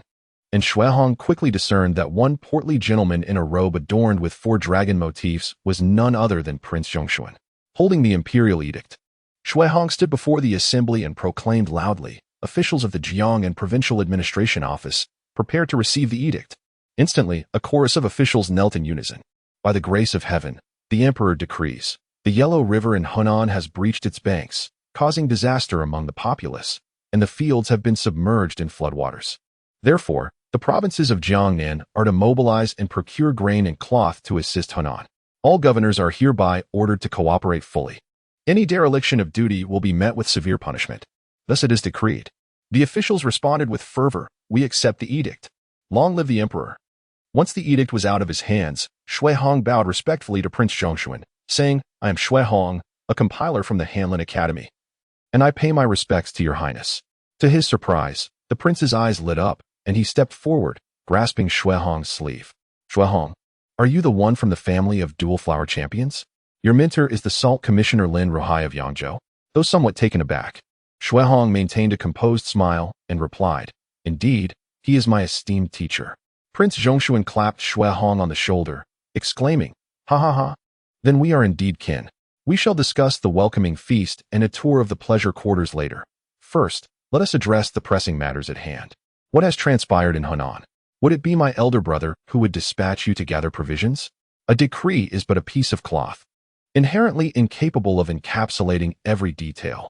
It suffices to mention the salient points, with subsequent elaboration left to the envoy's narration." Xuehong conveyed the calamity caused by the Yellow River's breach in Hunan, along with the reported devastation, to Prince Zhongshuan. Upon hearing this, Prince Zhongshuan let out a heavy sigh. Since my elder brother ascended the throne, he has never known a moment of respite. Now, with such a grave disaster befalling Hunan, he is likely to endure countless sleepless nights once more. Xuexiu, you have traveled extensively. Please take some rest. This evening, I shall host a welcoming feast in your honor. As for the requisition of provisions, it shall be arranged accordingly. I do not dare claim fatigue. I am indebted to you, my lord, and to all esteemed officials. The situation in Hunan is urgent, and I appreciate your diligence. Indeed, please, esteemed envoy, take your rest." In the Shui residence in Jinling, Shui Baochai was in her chamber embroidering a fragrant sachet for her elder brother, Shui Pan. Ever since Shui Pan returned from begging in Yangzhou, something seemed amiss. He suddenly resolved to immerse himself in his studies. However, after 3 days of earnest endeavor, he abandoned his efforts, lamenting that he was too dim-witted to retain anything from the disjointed teachings of his tutor. He then aspired to martial arts, aiming to take the imperial examination, only to be informed by his master that his aptitude was woefully inadequate for such pursuits. Just as everyone presumed Shui Pan's interest was merely a fleeting whim, destined to revert to his former habits of wandering the streets with his disreputable companions, he astonishingly requested a counter from his family and commenced to take charge of the family business. By day, he learned from the shopkeeper, and by night, he shared his experiences with Aunt Shui, seeking their counsel on how to proceed. No one anticipated that the once naive Shui Pan would diligently engage in the business for nearly a year. Despite his inherent limitations, he could now comprehend some accounts and was eager to continue his education, no longer susceptible to the deceptions of subordinates. Consequently, Aunt Shui spent her days in prayer and devotion, attributing her son's transformation to the benevolence of the deities. It was not until the new year, when dining with his family, that Shui Pan recounted the changes he had undergone. It turned out that during his time begging, although he endured considerable hardships, he encountered many kind-hearted individuals, particularly those from the humble backgrounds he had previously scorned. Fortuitously, with their assistance, he managed to navigate his way to Yangzhou, despite having strayed from the correct path in Jinling. Thus, Shui Pan had made a preliminary transformation. Before his departure, Xuehong, moved by his sincere journey and trials, offered him a few words of wisdom. He earnestly reminded him that relying on others is less reliable than self-reliance. Should he fail to establish his own foundation, what fate would befall his sister in the event of their family's decline? Xuehong also compassionately illustrated the fates of those from affluent families who had fallen into misfortune, describing how their daughters became mere playthings, gifts, or even treated as household pets. It is precisely due to such words that Shui Pan gritted his teeth and endeavored to learn things he found utterly incomprehensible. Shui the Fool possesses no other merit, save for the genuine affection he harbors for his sister, Shui Baochai. Fortunately, Shui Pan is still merely 12 or 13, his character yet unformed. Otherwise, had he already developed into the foolish tyrant of the future, it would not only be a challenge to offer him a word of advice, but Shui Hong would not hesitate to cast him into the canal to feed the turtles, which would still be considered a form of care. The sudden transformation of Shui Pan has instilled a sense of caution among many beneath him, who now refrain from deceit. While the family's inheritance remains vulnerable to encroachment, there is, at the very least, a glimmer of hope for the Shui household. Dear child, Aunt Shui entered with a beaming smile, her face radiant with joy since Shui Pan's change. Shui Baochai promptly set aside her work. Mother, what brings you here? And Shui embraced Shui Baochai, gently patting her. Your uncle has written again, suggesting that I send you to the palace. Previously, I considered it as our family lacks a solid foundation, which stirred my thoughts. However, now that your brother has returned to the right path, our family sees a brighter future, and I have no intention of sending my dear child to that disreputable place. We shall lead our prosperous lives here, and I intend to arrange a marriage for your brother, ensuring a grand celebration for your wedding.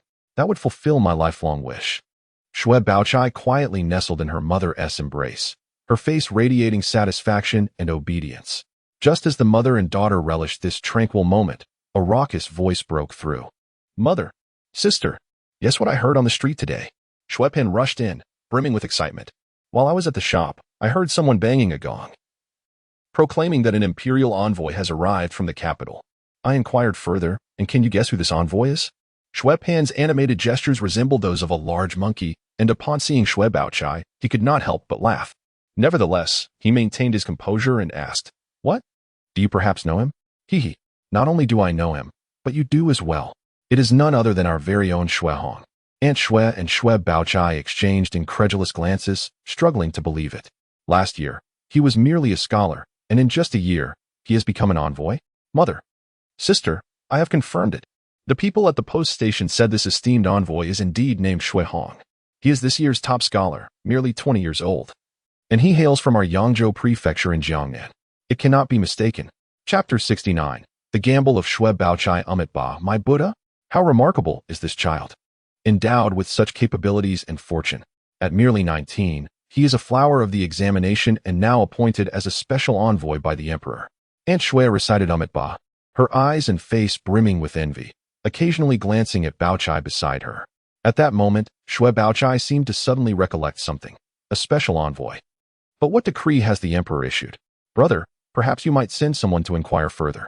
Shui Pan, in a daze, nodded, although he was unaware of his sister's intentions. He trusted her wisdom and decided to comply.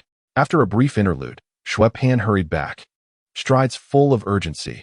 I have inquired and learned that Brother Shui has come from the capital due to the disaster in Hunan. The emperor has summoned him to requisition grain. Upon hearing this, Shui Baochai's eyes sparkled with excitement. Is that truly the case? Indeed. It is what a friend of mine from the Board of Revenue has conveyed. Shui Baochai then inquired, Brother, how much grain do we still possess in our storeroom? Shui Pan paused momentarily, then casually replied, There are still about 100,000 stones left. Our family does not primarily deal in grain. We merely have a few shops managing rice and wheat. Sister, why do you ask this? Shui Baochai's eyes glimmered with determination. I was thinking of donating this grain to the court. Ideally, we could procure additional grain to donate as well. Aunt Shui and Shui Pan exchanged puzzled glances, uncertain of Baochai's motives. Without further ado, Shui Baochai explained, Mother, brother, although our family has seen better days, the merchants and managers below, if unsupported, would likely not dare to engage in deceitful practices or embezzle our wealth. Furthermore, other branches of the Shui family are filled with ambition and greed. Our family is affluent, yet without a capable protector. How can we avoid the predatory gaze of wolves and tigers? Moreover, those in power exploit the servants beneath them, colluding to extort from our Shui family, resulting in a steady outflow of our wealth over the years. While Wang Ziting can safeguard the visible affairs of the Shui family, he is, after all, limited by the vastness of authority, and many dealings appear legitimate. He can only turn a blind eye to certain matters. For instance, when other branches of the Shui family vie for inheritance, even Wang Ziting can only suppress the conflict but cannot eradicate it entirely, as it is a family matter beyond outsiders' jurisdiction. If we were to donate such a substantial amount of grain, it might catch the emperor's eye, regardless of the expenditure. Whether in silver or grain, it would be worthwhile. After all, what power can surpass that of the emperor in this world? Aunt Shui appeared somewhat troubled. But my dear child, even if our family spends tens of thousands of taels of silver, it may not amount to much in the emperor's eyes. Shui Baochai smiled gently, taking Aunt Shui's hand and sitting beside her, patiently elucidating. Sometimes, it is not the quantity that matters, but who takes the lead in making the first contribution. The one who donates first, whether silver or grain, signifies loyalty to His Majesty. Moreover, do we not possess a safeguard? Who? Shui Hong, the esteemed scholar. No, it would be more apt to describe it as a mutually beneficial arrangement. Shui Baochai understands that since the court has decreed the procurement of grain, it naturally hopes for the lowest possible prices. The treasury's silver is not simply conjured from thin air, it is limited. However, without a pioneering initiative to break the ice, such matters cannot proceed. In light of this, why should the Shui family not take on the role of this pioneer? By doing so, they could exchange their cooperation for Shui Hong's favorable mention before the sovereign. They seek no more than a commendation from His Majesty. For such acknowledgement would render their investment worthwhile. It could potentially serve as a lifeline in unforeseen circumstances. A sum of over 100,000 taels of silver, acquired through the emperor's endorsement, is indeed invaluable. As for the potential discontent of merchants, that is laughable. For years, since the demise of Shui Baochai's father, they have relentlessly conspired against the Shui family. With adversaries on all sides, betraying them to secure one's own family's interests is surely a foolproof venture. In Shui Baochai's view, since Shui Hong holds the esteemed title of imperial envoy, as long as he reaps the benefits and speaks favorably before Emperor Longqing, the matter will be settled. After explaining the situation to Aunt Shui and Shui Pan, Shui Baochai decisively instructed Shui Pan to present a formal greeting to Shui Hong the following morning, to offer an allegiance. The fate of the Shui family, whether to continue their descent or to ascend to the lofty branches of Emperor Longqing, rests entirely upon Shui Hong. As night fell, Shui Hong sat in the chamber provided by the inn, contemplating the current state of affairs. If one is to hold an official position, one must comprehend the circumstances. Otherwise, one risks becoming ensnared in a vortex of turmoil without any awareness of the impending doom. The Yellow River in Hunan has breached its banks, flooding Kaifeng. Though he has not witnessed it firsthand, the calamity is likely far more severe than reported by officials. As for the figures submitted from below, only a fool would believe them. If Shui Hong were to accept such numbers, he ought to abandon the bureaucratic realm and return to farming in Yangzhou. The Yellow River, often revered as the Mother River, can, in its fury, claim the lives of tens of thousands, if not hundreds of thousands. It is akin to a cruel stepmother. The weather has been increasingly erratic in recent years, and this deluge coincides with the autumn flood season. According to the reported figures, Emperor Longqing would not need to mobilize resources from 3 provinces to aid Hunan. Thus, what Shui Hong must accomplish is to gather as much grain as possible after fulfilling his assigned duties. However, the intricacies of grain collection are manifold. The quantity acquired is one matter, while the amount of silver expended to procure it is another. Moreover, he must devise ways to mitigate the impact of grain requisition on the local populace. Shui Hong aims to gather surplus to address deficits, rather than robbing Peter to pay Paul. Fortunately, the loyal Prince of Chunshun is currently in Jinling. With his support, at least the local officials and wealthy merchants will not dare to make things difficult for Shui Hong. Furthermore, Jiangnan is akin to Shui Hong's homeland, where he possesses a degree of familiarity. However, the challenges posed by Gao Gong and Hai Rui are beyond his current capacity to manage.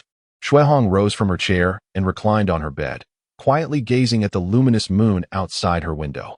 Although the common folk of Jiangnan enjoyed a degree of prosperity, it sufficed merely for their subsistence. If one truly sought to acquire a substantial amount of grain and resources, it would likely necessitate dealings with merchants. Additionally, there was the matter of transportation. To minimize time and losses, reliance on waterborne transport was essential. Yet, the floods in Hunan had severely disrupted navigation. The shipping routes from Hunan to Jiangnan were nearly paralyzed. In light of this situation, the only viable strategy was to first transport the grain and supplies to Shandong before routing them to Hunan. Though this approach was less direct, it was preferable to overland transport. Contemplating this, Shui Hong promptly rose and penned a letter to her mentor, detailing the circumstances and developments, and beseeching him to mobilize the shipping guild to assist in the transportation of grain and resources. Only professionals in their field could execute such an operation efficiently without adversely affecting the people of Jiangnan. Chapter 70. The mission shall be accomplished. Xue Hong received the invitation from the constable and, after he retreated, opened the note. Since parting from his brother in Yangzhou, the younger sibling had undergone a profound transformation. Upon reading the first line, Xue Hong couldn't help but smile. This was undoubtedly not the work of Xue Pan. Now, as the Yellow River floods, the people are displaced, their lives hanging by a thread. Though our Xue family is of merchant lineage, we have long basked in the emperor's grace. Shall we not strive to serve? The letter continued, I am willing to donate silver, grain, and silk, rallying the wealthy merchants of Jinling to contribute as well. I hope my brother can visit my humble abode, both to express gratitude for your guidance and to discuss our duty to our nation. Yours, Xue Pan. After tucking the letter back into its envelope, Xue Hong pondered briefly and discerned the letter's true intent. It was merely an attempt to seize this opportunity to demonstrate loyalty to Emperor Longqing and the court. The Xue family had thrived under imperial favor, and their decline, aside from the lack of successors, stemmed from the loss of patronage from above. Their status among the four prominent families as merchants indicated that they once possessed substantial heritage. However, as the family dwindled, coupled with the forfeiture of their voice in the central political arena, they had ultimately devolved into mere pawns. Presently, although the Xue family appeared allied with the other three families, in truth, none of the others refrained from exploiting the Xue family's resources. It was akin to someone who once sat at the dining table now being served as the dish. Naturally, the Xue family resented being completely drained. Xue Hong chuckled. Each seeks their own gain. It seems the Xue family still harbors a clever mind. How intriguing. The timing was impeccable, and the scale was just right. Had the imperial envoy been anyone other than Xue Hong, it is doubtful such an impact would have been achieved. An old acquaintance beckons, how could one refuse? Bring forth the horses. Upon arriving at the gates of the Xue residence, he found the grand doors wide open, and Xue Pan emerged with a foolish grin plastered on his face. Brother Xue, long time no see. Please, come in. Dismounting, Xue Hong looked at the little changed Xue Pan and jested, What's this? You're not planning to tie me up and drag me into the estate this time? Xue Pan chuckled awkwardly. This time, Brother Xue, you have your guards with you and are acting as an imperial envoy. I wouldn't dare to move against you. Xue Hong was momentarily speechless. It seemed this lad had not entirely abandoned his mischievous tendencies, though it was commendable that he spoke so openly. As they entered the Xue residence, they were greeted by a distinct garden ambience.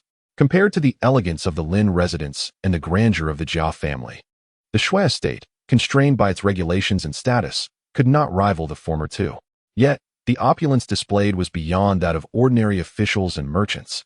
Guided by Xue Pan, Xue Hong arrived at a courtyard where a banquet was set under a pavilion, with several maidservants standing nearby.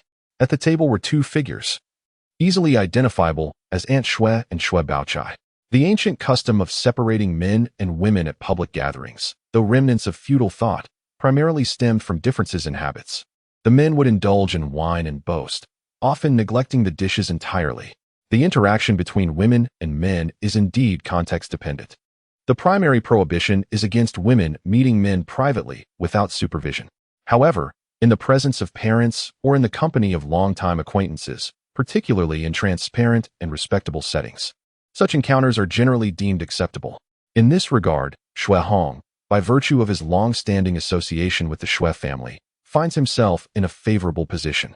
The gathering, held outdoors in broad daylight, surrounded by numerous maidservants and attendants, lends itself to an atmosphere of propriety, rendering any potential criticism unfounded.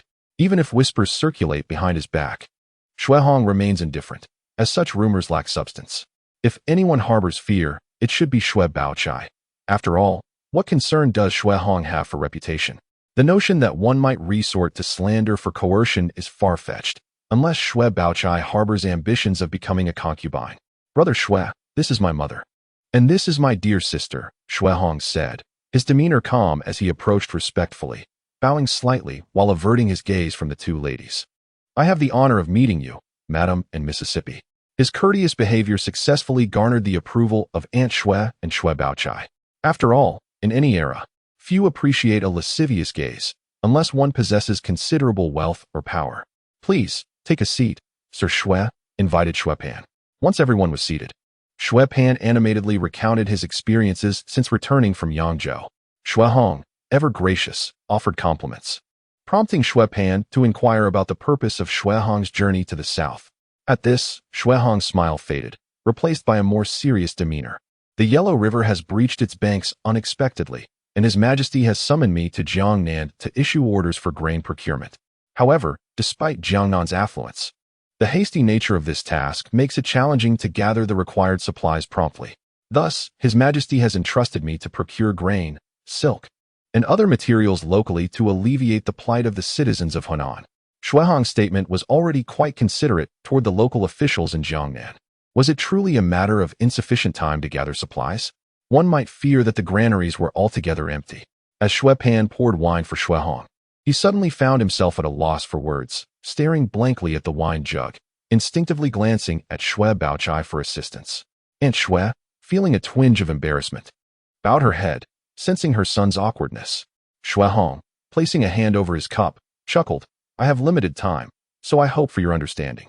Might I inquire whether the matter mentioned in the letter was indeed facilitated by Miss Shui?" Shui Baochai, undeterred, rose and bowed before responding. "How did you come to such a conclusion, sir?" Shui Hong merely smiled at Shui Pan, as the answer was evident. Outsiders would prefer to avoid entanglement in the Shui family's troubles, and the family itself consisted of only a handful of individuals. While Shui Hong considered Shui Baochai's intelligence somewhat beyond her years, he acknowledged that with Daiyu's example, her cleverness was not entirely surprising.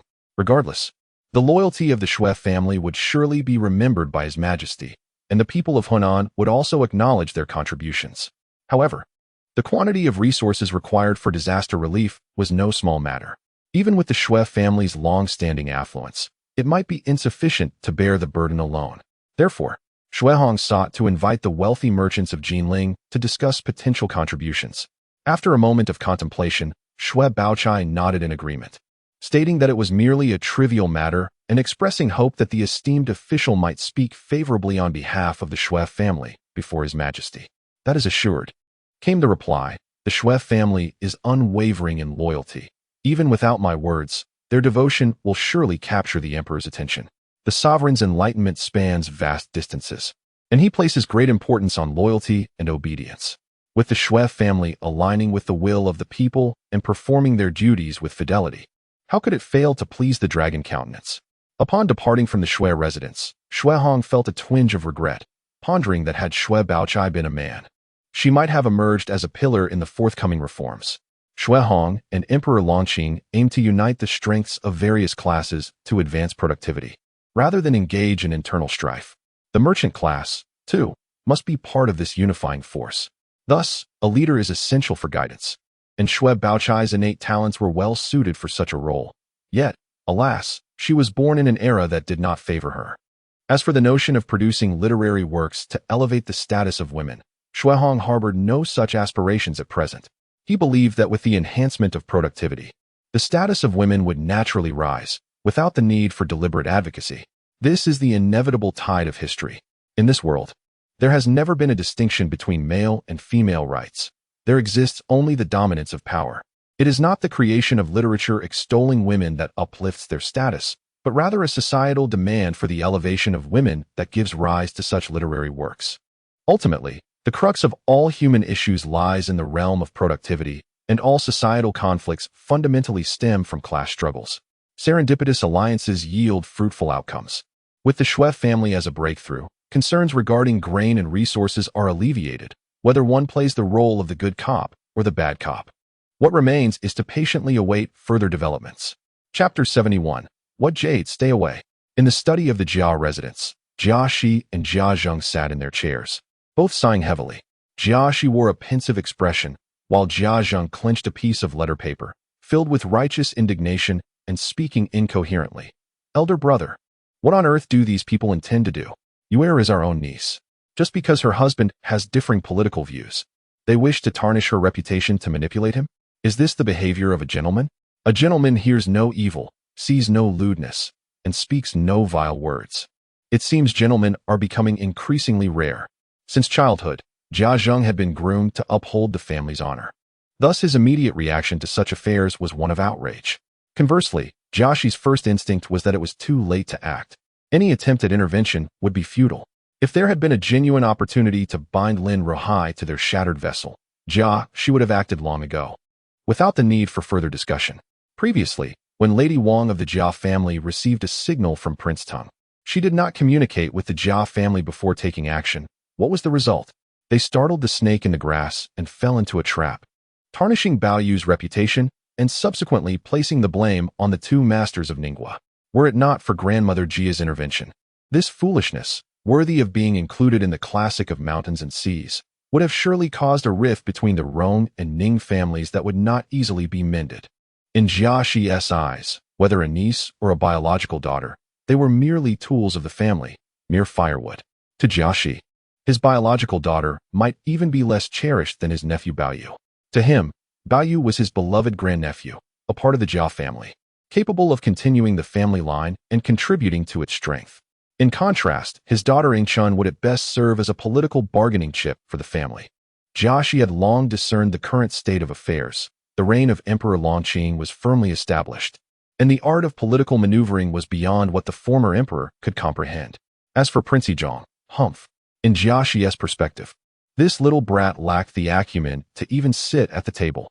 Had it not been for the former emperor's backing, he would have already squandered his good fortune, showing none of the former crown prince's demeanor. Truly, he is a product of his mother's nurturing, having inherited none of the former crown prince's grace. Does he think that by currying favor with the Jin family and allying with the Prince of Beijing's, everything would be smooth sailing? Such juvenile tactics are laughable. His vision is so short-sighted, fixated either on the capital's trifling matters or the riches of Jiangnan. Were it not for a lack of options, Jiaxi would have long since surrendered. Even a half-hearted capitulation would suffice. Jiaxi removed his reading glasses and extended his hand to the side. Hand it over. Jia Zhong, momentarily taken aback, then passed the letter paper to him. Jiaxi took it and directly held it over the candle flame, igniting it. You need not concern yourself with this matter. Consider it as if you know nothing. I shall handle it myself. Though fully aware that the task at hand was unlikely to succeed, Jiaxi felt compelled to at least make the attempt. To declare failure without even trying would be an issue of attitude. Thus, Jiaxi resolved to return and speak to his mother, urging her to invite Dai over. Certainly. There is no need to deliberate on what actions to take. The infiltration within the manor has nearly reached its full extent. Should we truly engage in a confrontation and resort to false accusations, one cannot help but wonder who would suffer the greater consequence. To compare the literary individuals to those who slander and distort the truth is rather absurd, don't you think? Regrettably, the Jia family is entwined with the aristocracy, sharing mutual interests. At this juncture, the notion of remaining untainted is utterly implausible. Let the chaos ensue. You may stir the pot all you wish, but such actions might lead to ruinous outcomes. What does it matter if I endure the tempests of life for a few more years? Enough of this discourse. Little Chunhua awaits my presence, and those freshly ripened cherries are undeniably alluring. The following morning, Yuanyang indeed conveyed the matriarch's wishes, expressing a desire to see Daiyu, and invited her to the manor for a visit. Upon entering the Lin residence, Yuanyang was intercepted by Mama Li. As she surveyed her surroundings, she perceived that this matron was unlike others. She bore a demeanor that was both benevolent and dignified, yet her depths remained unfathomable. Such an air of authority could only be likened to that of the matriarch herself within the Jia household. Though she appeared amiable, there was an unspoken decorum that compelled one to tread carefully, lest one utter a misstep. Even Lady Wang and Lady Xing lacked such presence, not to mention the servants and maids. Any irritation Yuanyang had felt at being halted dissipated significantly as she inclined her head slightly, stating, I have not yet inquired your name, esteemed matron. I am here on the command of the esteemed elder lady to escort the young lady for a conversation. I noticed your face is unfamiliar. Might you be Granny AI? With a friendly smile, Mama Li replied, You wish to know my name? In my past service at the palace, I was fortunate to receive a name bestowed upon me by the Empress, though I seldom used it. As I grew older, the palace servants and eunuchs began to call me Mama Li, so you may refer to me as such. The mere mention of her time in the palace stirred a wave of respect within Yuanyang. To claim such a position implied she was no mere maid, but rather a former lady-in-waiting. Yuanyang quickly regained her composure and respectfully asked, Might I inquire what position you held in the palace? I once served as a supervisor. Mama Li replied, But with age, His Majesty and the Empress graciously assigned me this role for my retirement. The young masters and mistresses of this household do not disdain my presence, and thus I intend to spend the remainder of my days here. The title of supervisor signifies one of the sixth rank among the female officials in the inner palace, a position of genuine authority. Yuanyang promptly bowed again, saying, "I pay my respects to you, Mama." "Dear child, rise," Mama Li said kindly. "These matters belong to the past. It is not that I intend to obstruct you." Truth be told, the young lady has always been frail, and following her recent ailment, the onset of autumn has rendered her quite unwell. It would be rather inappropriate for her to visit the esteemed matriarch at this time. It would be better to wait until the young lady has recovered before paying a visit, allowing for a harmonious family reunion. What do you think of this suggestion? Mama Li's words carried great wisdom. Recognizing Yuanyang's understanding, she opted not to elaborate further, saying, "Very well, child, you may return and report back." Thus, Yuanyang had no choice but to depart with a sense of acquiescence. If it were anyone else, even if the old woman Apapo herself were to intervene, she would not be able to dissuade Yuanyang. The distinction between master and servant is clear, no matter how close the bond. Can a servant truly speak on behalf of their master? This invitation comes from the esteemed maternal grandmother of Miss Lin herself, even if she were to decline. It must be done by the young lady herself. However, Li Momo is different. She hails from the palace, and not just any palace, but one blessed by Her Majesty the Empress, a former sixth-rank female official. All of this may be overlooked. But she has also mentioned the Emperor and the Empress's gracious favor in securing such a position for her in her old age. What more can one say?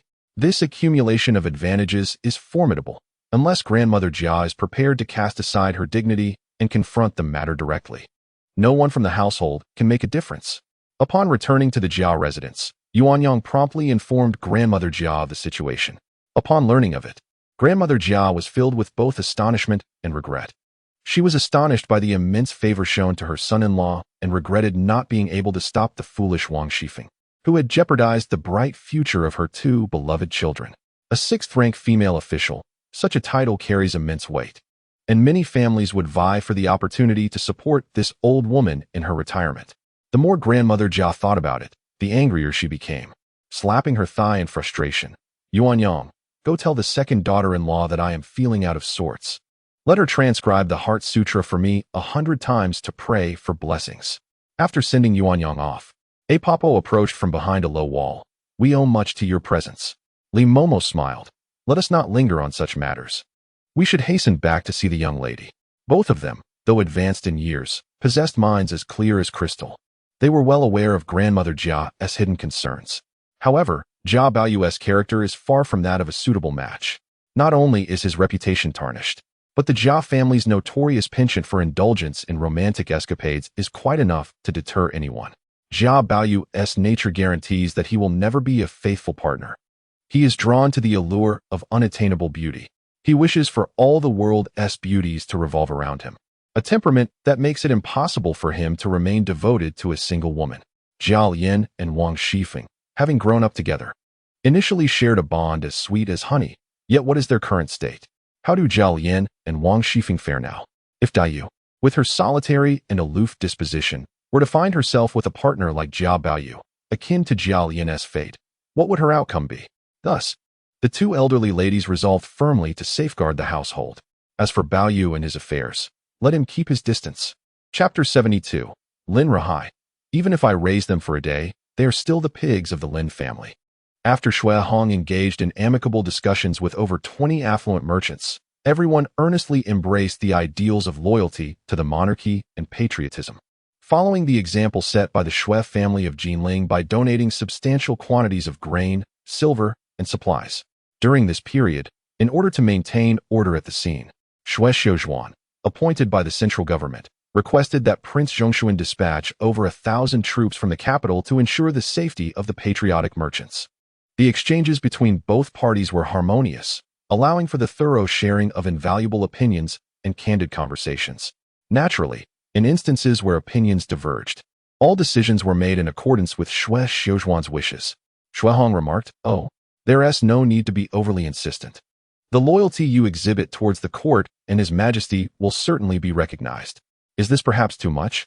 The merchants replied, "Not at all. We are willing to contribute our modest efforts for the court. Please, do not insist, they continued earnestly. Indeed, we are not being insistent. This is a heartfelt declaration. Shuehong, however, did not overstep. While he accepted all the grain and silver donated by the merchants, he assured them that if more grain were available, the court would still be willing to purchase it at a price 30% above market value. He also promised that those participating in the donations would naturally receive commendations from the court upon his return to the capital. Consequently, the merchants expressed their profound gratitude, extolling Shuehong as a conscientious official dedicated to the welfare of the people. They acknowledged that he could have seized their resources, but instead chose to engage in commerce with them, allowing them a modest profit. What else could this signify but a noble heart? In truth, while they may have earned a little, it was Shuehong who stood to gain significantly. The requisition of grain was far from a simple endeavor. It involved a complete profit chain spanning from the common people to merchants, officials, and the court. If Shuehong sought to transport a considerable amount of grain without disturbing the stability of Jiangnan, he had to concede a portion of the benefits. From the court's perspective, acquiring urgently needed relief supplies at a 30% premium was already a lucrative deal. Not to mention, the merchants had also contributed a substantial amount of materials and silver. All in all, it amounted to the court acquiring vast quantities of grain and supplies without spending a single coin. Furthermore, the wealth of these merchants was merely a fraction of their potential. Should they ever engage in any egregious actions, they could easily shatter their savings like fragile glass. The current Emperor Longqing was no Emperor Chongzhen. He had risen from a state of utter poverty after his ascension, skillfully consolidating power over a decade while gradually reclaiming military authority. A remarkable leader indeed. Under Emperor Longqing's rule, even the wealthiest merchants could not stir significant waves. At the ferry, as Shuehong watched ship after ship laden with grain sailing northward along the river, he felt a growing sense of reassurance. Time was of the essence, and he was uncertain of the progress made by brothers Gao and Hai. Given the current weather conditions, it was likely that snow would begin to fall within a month and a half. If Gao Gong and Hai Rui encountered considerable resistance in their respective grain requisitions, what Shuehong could do was to procure as much grain as possible, thereby buying them time and alleviating the pressure on the disaster-stricken areas of Hunan. This was not to imply that he regarded their capabilities as inferior to his own. Rather, Shuehong was simply leveraging his advantageous position. 1,000 households responsible for escorting came forward with a map. Lord Shui, as you can see, the transportation routes are entirely obstructed due to the Yellow River's breach. He continued, to expedite the delivery of grain, we must navigate through the canal towards Shandong before proceeding to Hunan. Shuehong scrutinized the map attentively and nodded. Indeed, I have already dispatched messengers to the local authorities along the route. It is imperative that these provisions reach Hunan with utmost haste. Yes, rest assured, my lord. After finalizing all matters in Jinling, Shuehong returned to the Office of Revenue, where he met with Prince Zhongshuan to transfer the military token. After bidding farewell, Shuehong, accompanied by his retinue, took a boat directly to Yangzhou. Following Shuehong's request for the transportation assistance, Lin Ruhai penned a response inviting him to return. Lin Ruhai also convened a gathering of wealthy merchants in Yangzhou, managing to raise over 150,000 taels in silver. While this sum was considerable, especially in ready cash, it remained a challenge for a single salt merchant, whose assets might easily reach 10 million taels, to part with 1 million taels at once. The distinction between total assets and liquid cash is crucial. Had it not been for Lin Ruhai's esteemed reputation in Yangzhou, even gathering 150,000 taels would have been a formidable task. Though modest, this contribution would demonstrate to Emperor Longqing the transformative changes occurring in Yangzhou, affirming that Lin Ruhai had not been so preoccupied with social standing and archaeological pursuits that he neglected his responsibilities. During critical moments, while those who extended their hands may not always be remembered, those who refrained from doing so will certainly be noted. As Lin Ruhai carefully took an impression of the inscriptions from a dragon bone in the courtyard, the steward hurriedly entered from outside and paused beside him. Lin Ruhai set aside the dragon bone and the freshly made impression, turning to inquire, "What is it?" "Sir, your son has returned from Jinling and is currently waiting in the front hall." A smile brightened Lin Ruhai's face. "Hunger is back? Excellent. Steward, please instruct the kitchen to prepare a meal. He must be weary and hungry from his journey." He then commanded preparations for a carriage. intending to take his son to visit the elder sister of the Shui family shortly. In the front hall, Shuihong admired the elegant and antique furnishings surrounding him. Feeling a wave of relaxation wash over him, he pondered what gifts to bring for his mother upon their reunion. Although Shuihong possessed a carefree disposition, the prospect of seeing his mother after a year filled him with a mix of joy and inexplicable nervousness. Yet, he could only stay for a night before returning to the capital. The phrase difficult to leave one's homeland and anxiety upon nearing home aptly encapsulated his current emotions. However, considering his mother's long residence in Jiangnan and her advancing age, it would be unwise for her to travel to the capital, as it could adversely affect her health. Furthermore, he was still residing temporarily in his teacher's home. Even a modest courtyard in the outer city required 1,000 taels of silver. If Shuihong wished to purchase a residence near the palace for convenience, it would be unimaginable without 10,000 taels, and such prime locations were often priced beyond reach. Patience, for there shall come a day when he will gloriously escort his mother to the capital, transforming her into a lady of leisure. Is this vanity? Shuihong pondered that it might be, yet what harm lies in it? Through his own endeavors to honorably fulfill his vanity, to ensure his mother enjoys a prosperous life, and to realize the ideals he holds dear, what could possibly be amiss? If one cannot even confront their own vanities, how can they aspire to achieve greatness? Thus, one must face their vanity with honesty. At that moment, as Shuihong was lost in thought, Lin Ruhai strode forth with purpose. Hunger. Upon hearing her name, Shuihong looked up to find her teacher standing before her, promptly bowing. Disciple greets the teacher. Teacher, I have come here too. Official matters can wait. There are more pressing concerns at hand. More pressing concerns? No need to rush. You have traveled far. First, let us dine together. After the meal, we shall converse. Ha! The wild little pig has finally returned. What? You say wild boars are inedible? But this one is domesticated. Whether raised for a year or merely a day, it belongs to the Lin family. If the cabbage is not growing well, we can simply stamp the pig with our seal. At the dining table, Shuihong found herself bemused by her teacher's laughter, her dining manners becoming somewhat awkward. Don't just sit there, eat quickly. Once you finish, I shall accompany you home. Chapter 73. Do I want to eat peanuts? Or is it the 762 variety? In the quaint courtyard of the Shui family, a hemp rope was tied to the treetop, adorned with a row of sun-dried jerky. Beneath the courtyard wall, a wooden rack held an assortment of dried fruits yet to be gathered. Under the sprawling tree, Shui's mother deftly operated a loom, the rhythmic sounds of the weaving machine resonating harmoniously. Two young maids busily attended to their tasks, one feeding the chickens and ducks in the pen with a wooden tray, while the other swept the fallen leaves from the courtyard with a broom. Is Sister Shui at home? A woman in her 40s, clad in a vibrant red short jacket and a light dusting of powder on her face, knocked gently on the door.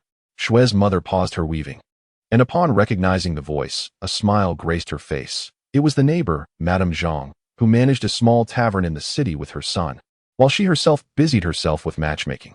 Though she occasionally spoke too freely, she was undeniably a kind-hearted neighbor. Since learning of Shui's mother's residence, she frequently brought small gifts, engaging in light-hearted conversation and sharing the latest neighborhood gossip. Child, it's your neighbor, Madame Zhang. Go and open the door, Shui's mother instructed. Yes, ma'am. Once the door was opened, Madame Zhang hurried toward the stone table, pouring herself a bowl of water and drinking it down with fervor. Shui's mother, unable to contain her curiosity, inquired, Sister, what has happened? You seem exhausted. Inviting Madame Zhang to sit, she instructed a maid to fetch a plate for the dried fruits and some melon seeds, which served as their casual snacks during their chat. Oh, my sister-in-law, don't even mention it. This matchmaking business has become exceedingly difficult. I've been running back and forth, and since I happened to pass by your home, I thought I would stop in for a moment. Shui's mother, with a warm and sincere smile, responded, What's worth worrying about? You're simply too kind-hearted, taking on the burdens of others as if they were your own. Marriage is a significant matter, and it's only natural to face dissatisfaction and troubles at times. There's no need to get angry on their behalf. Indeed, just as they were conversing, another knock echoed at the door. The young maid swiftly approached and opened it, revealing a figure clad in an azure official robe embroidered with herons. As she looked up, a youthful and handsome countenance met her gaze. I have seen the esteemed official, exclaimed the maid. Nearby, Lin Rahai chuckled, Hunger. You've been away from home for so long that the maids barely recognize you. Shuihong merely smiled in response. The maids were young and simple-minded, having only met him a few times, so it was quite natural that they did not remember him. The call of esteemed official certainly drew the attention of those in the courtyard. Shue's mother and Madame Zhang hurried toward the door. Upon reaching it and seeing the familiar face, an overwhelming joy surged within Shue's mother. Commoner Zhang has seen the esteemed official. Son, unfilial child has seen mother. With a thud, Madame Zhang knelt before Shui Hong, who in turn knelt before Shue's mother. What was initially a poignant scene of a mother and son reuniting unexpectedly took on a humorous tone. Lin Rahai wore a smile, casting a glance at the matchmaker. A matchmaker? What an extraordinary coincidence. Those who are swift shall seize the prize, and today, this pig belongs to the Lin family. Shue's mother hurriedly pulled her son up and beckoned everyone to enter the house. Upon turning around, she noticed the old neighbor kneeling on the ground. Hunger, this is our neighbor. The two of us have always enjoyed delightful conversations. Seeing the other person still respectfully kneeling, Shui Hong felt a tinge of helplessness and extended her hand to assist her up. Please rise, elder. We are not in a court of law, and there are no such strict protocols here. Shui Hong surmised that her official attire might pose some inconveniences, yet this outing was rather hasty. As it was a business trip, her luggage contained only casual and supplementary garments. Once inside, Shue's mother instructed the maid to serve tea. After everyone was seated, only the matchmaker appeared restless and hesitant to broach the topic of departure. Ultimately, it was Shue's mother who took her hand. The two old friends sitting together eased the atmosphere somewhat. Hunger, how long can you stay home this time? At the mention of this, Shui Hong felt a pang of guilt. Mother, my return is also due to official duties. I can stay at most one night. I am an unfilial child. However, Shue's mother was remarkably carefree. Her eyes filled with pride as she gazed at her son. What mother wouldn't wish for her child to remain by her side?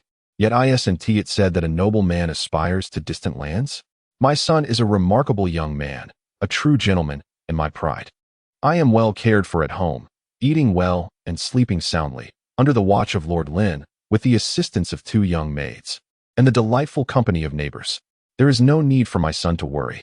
Over the past year, although life had become considerably more comfortable, her restless spirit had only rendered her slightly plumper, while her complexion retained a slight tan. This was the natural hue of a farmer, a testament to hard work, more noble and pristine than any other color. A wave of guilt surged within Shui Hong, leading her to half kneel and rest her head on her mother's knee. Shue's mother continuously caressed her son's face, her gaze solely fixed on Shui Hong. The unfolding scene filled Lin Rohai with satisfaction. In such a household, how could his precious daughter suffer or endure hardships? He no longer hesitated and spoke directly. Sister-in-law, today our child Honger has returned as well. It is time we discussed her marriage. Fortuitously, the matchmaker is here.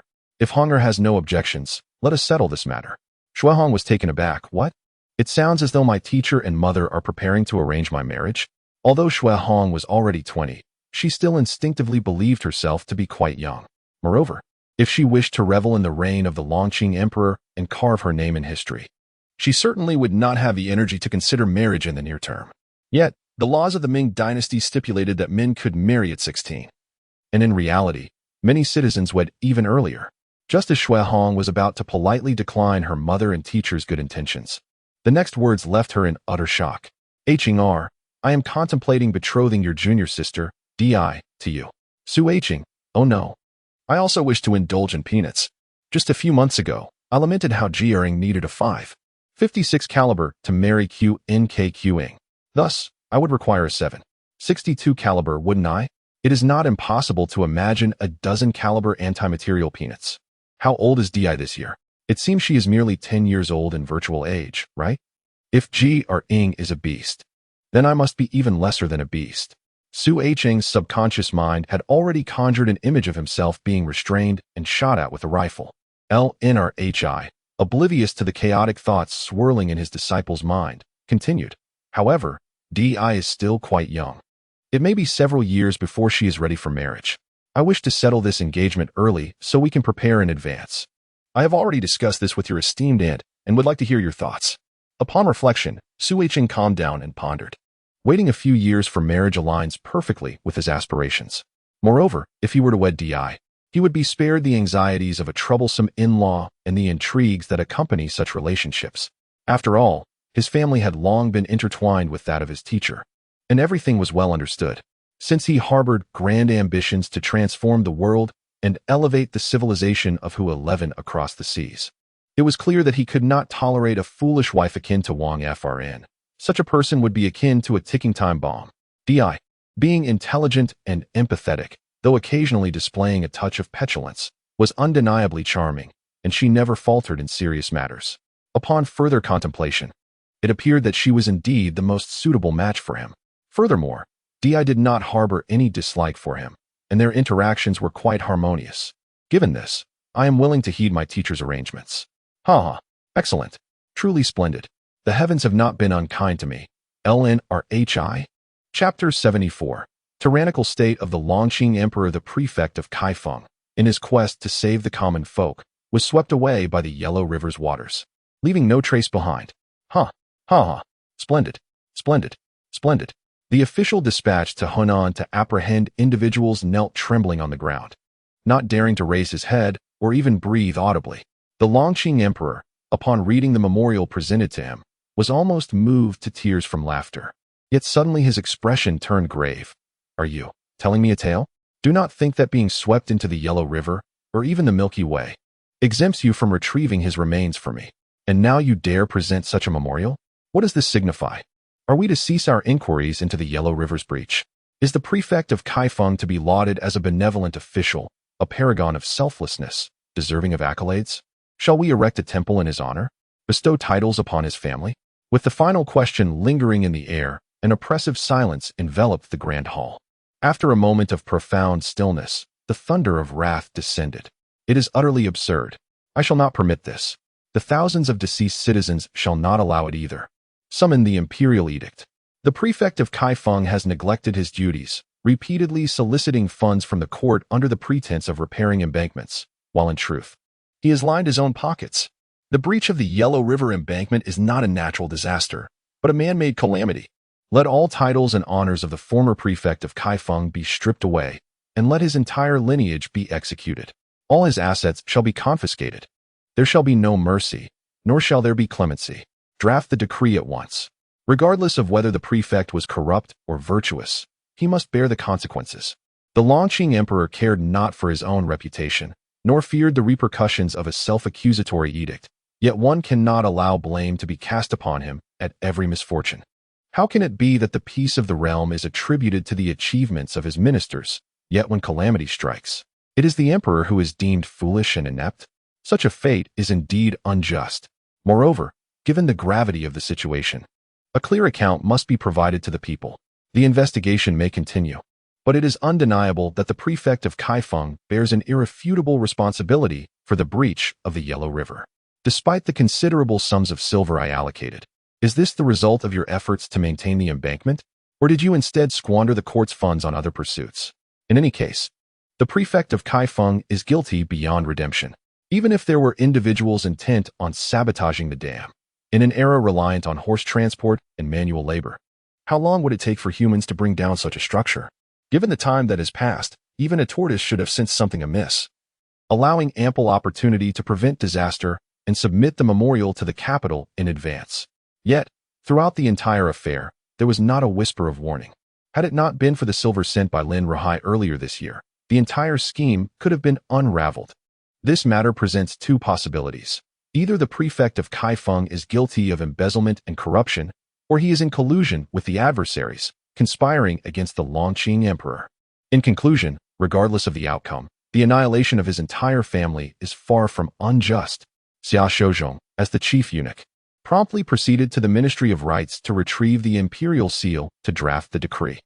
The Longqing Emperor turned to leave but caught a glimpse of the official from the Ministry of Justice, crouched on the ground with his rear protruding, and could not resist delivering a kick. 1 year's salary shall be forfeited. This year, you have ranked last in the ministry's evaluation. Depart from my presence. This statement succinctly signifies that the official from the Ministry of Justice has reached the end of his career, and the inevitable fate of being dispatched to serve as a county magistrate is inescapable, regardless of any attempts to seek favor. In the imperial garden, Emperor Longqing strode in with a tempestuous fury, akin to an enraged tyrannosaurus, causing even the stray dogs to cower in fear. No one dared approach him, be they palace eunuchs, maidens, or even the concubines who had seldom laid eyes upon him. Ultimately, it was Xia Shouzong who foresaw the situation and promptly sent someone to summon Empress Yin, for only she could placate this furious beast. Within Kuan-Ning Palace, Empress Yin reclined on a soft couch, humming a folk tune infused with the charm of Jiangnan, while deftly embroidering a fragrant sachet. Not far from her, a palace maid knelt with her head bowed, too timid to speak. After an indeterminate period, Empress Yin finally completed the sachet and raised her head, offering a gentle smile. How foolish of me to remain seated at my age. Please rise. Thank you, Your Majesty.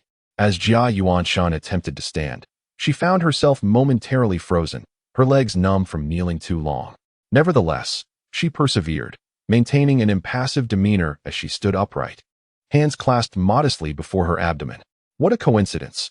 The female historian in my palace has just fallen ill, and the Dowager Empress has appointed you to serve me. In response to Your Majesty's query, the Dowager Empress instructed that, being the sovereign of the harem, your responsibilities would naturally surpass hers. Hence the assignment of a maid to assist you. Empress Yin did not delve deeper but appraised Jia Yuanshan. You possess a pleasing appearance, indeed. In that case, you may remain to attend to my needs. Yes, I, Jia Yuanshan, accept your command. Empress Yin's eyes sparkled. You are the Jia Yuanshan of the Rongwa Mansion? In response to Your Majesty, I am indeed she. Upon hearing this, Empress Yin found herself at a loss for words regarding the individuals from the Rongwa Mansion. Never mind. Your family has contributed to the nation. Henceforth, you shall hold the position of female historian. Jia Yuanshan's face remained inscrutable, devoid of joy or sorrow. As she bowed, Thank you, Your Majesty. Just as Empress Yin was about to gesture for everyone to withdraw, a report came from outside. Your Majesty, Eunuch Xia has matters to discuss. Hearing this, Empress Yin could not suppress a light laugh. What business could Xia Shouzong possibly have? It was likely that someone had provoked their master, seeking her intervention to mediate. Very well, where is the Emperor? Your Majesty, the Emperor is currently admiring the blooms in the Imperial Garden. Ah, let us proceed. The Empress shall make her way to the Imperial Garden. Who is responsible for planting these? What manner of flowers are these? Neither floral nor grassy. They shall be replaced come next year. Yes, indeed. And this one? What flower is it? It resembles a ball, and it too shall be replaced. Yes, this, it is autumn, yet it fails to bloom. A crime indeed. It shall be replaced as well.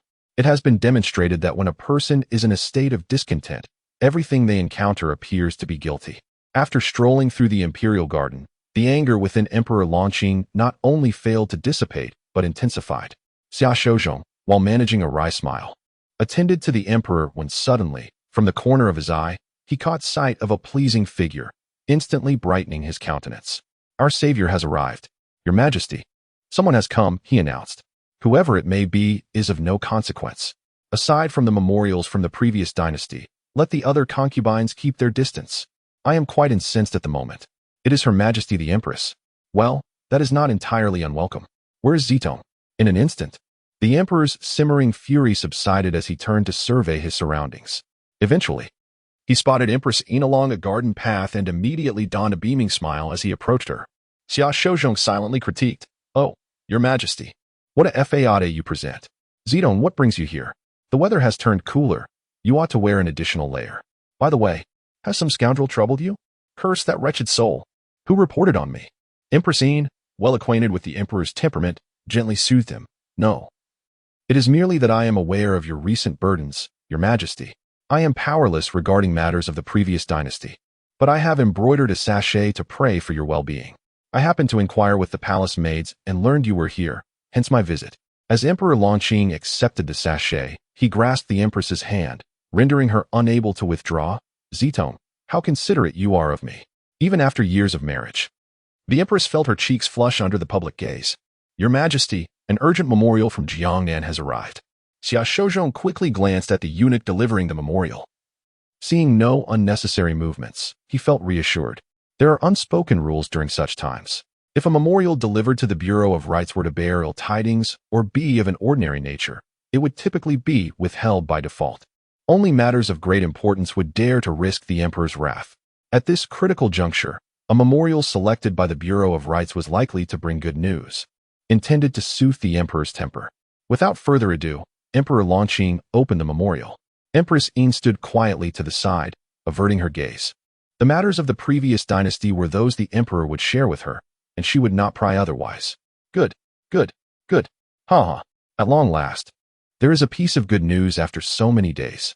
Look, let those scoundrels see what constitutes a capable minister, a loyal subject. Though I have yet to train this imperial bow, it has already assisted me in launching arrows. Ha ha. Chapter 75. The shift of focus in the Jia family. Shui Hong presented the memorial to Empress Yin, stating, Zitong, behold the unwavering loyalty of my two esteemed ministers. While others busily shirk responsibilities, true loyal subjects are already devising solutions to the challenges at hand. Despite his youth, Shui Hong exhibited remarkable decisiveness in his actions, never hesitating in his endeavors. My judgment is infallible. This master-disciple duo was bestowed upon me by my ancestors for my diligence. Upon examining the memorial, Empress Yin found its contents clearly articulated. A substantial shipment of grain and supplies from Jiangnan had arrived promptly in Hunan. And under the supervision of the Crown Prince and the direction of Minister Li Rugi, efforts to clear river channels, divert water into the Huai River, repair city walls, and construct housing for the victims had commenced. At the very least, they would manage to provide a semblance of shelter for the disaster-stricken before the snowfall, preventing them from perishing from hunger or cold in Hunan. Moreover, grain from Jiangnan continued to flow in steadily. The timely arrival of Shui Hong's supplies afforded the other two officials greater leeway in their operations in Hunan. What brought the most joy was that this vast quantity of resources was entirely donated by patriotic merchants from Jiangnan. The subsequent supplies were priced merely 30% above market rates, significantly lower than the baselines set by Emperor Longqing. Shui Hong himself returned to the capital with 150,000 taels of silver collected through donations in Yangzhou, accompanied by his mentor, Lin Ruhai. They had accomplished their mission in record time, procuring grain at nearly the lowest price while minimizing the impact on Jiangnan. And they had also secured several additional ships laden with silver. Such efficiency, such competence. Empress Yin felt elated that Emperor Longqing had recognized Shui Hong's potential. For Shui Hong was not only a subject of her husband, but also a future pillar for her son, the Crown Prince. Emperor Longqing, hands on his hips, suddenly perceived the world around him as more agreeable, marveling at the flourishing flowers in the imperial garden. With an uncontainable smile, he pointed at the memorial and proclaimed, This is already the second timely rain this master-disciple pair has bestowed upon me. I shall remember Lin Ruhai's contributions for now, and once Jiangnan stabilizes, I shall reward him upon his arrival in the capital. As for Shui Hong, I have already promoted him this year, given his limited experience. Further elevation might incite jealousy. Therefore, let us bestow upon him a pair of jade goblets, a ceremonial cap, and, in my joviality today, an exquisite piece of calligraphy. His merits shall be acknowledged next year, and for this year, let it suffice. Upon his declaration, nearly everyone present was taken aback. The favoritism was glaringly evident. Countless fourth-rank officials toil for decades without receiving even a single piece of the emperor's calligraphy. Furthermore, Emperor Longqing was not one to grant rewards lightly, partly due to financial constraints, but more so out of a desire to control the flow of such treasures. The calligraphy deemed worthy of reward bore the emperor's personal seal. Possessing such an item ensured its holder's safety from retribution, even in times of political upheaval. The governor of Shuntian personally arrived, but did not dare to enter the house to apprehend anyone. Emperor Longqing, however, bore an expression of indifference.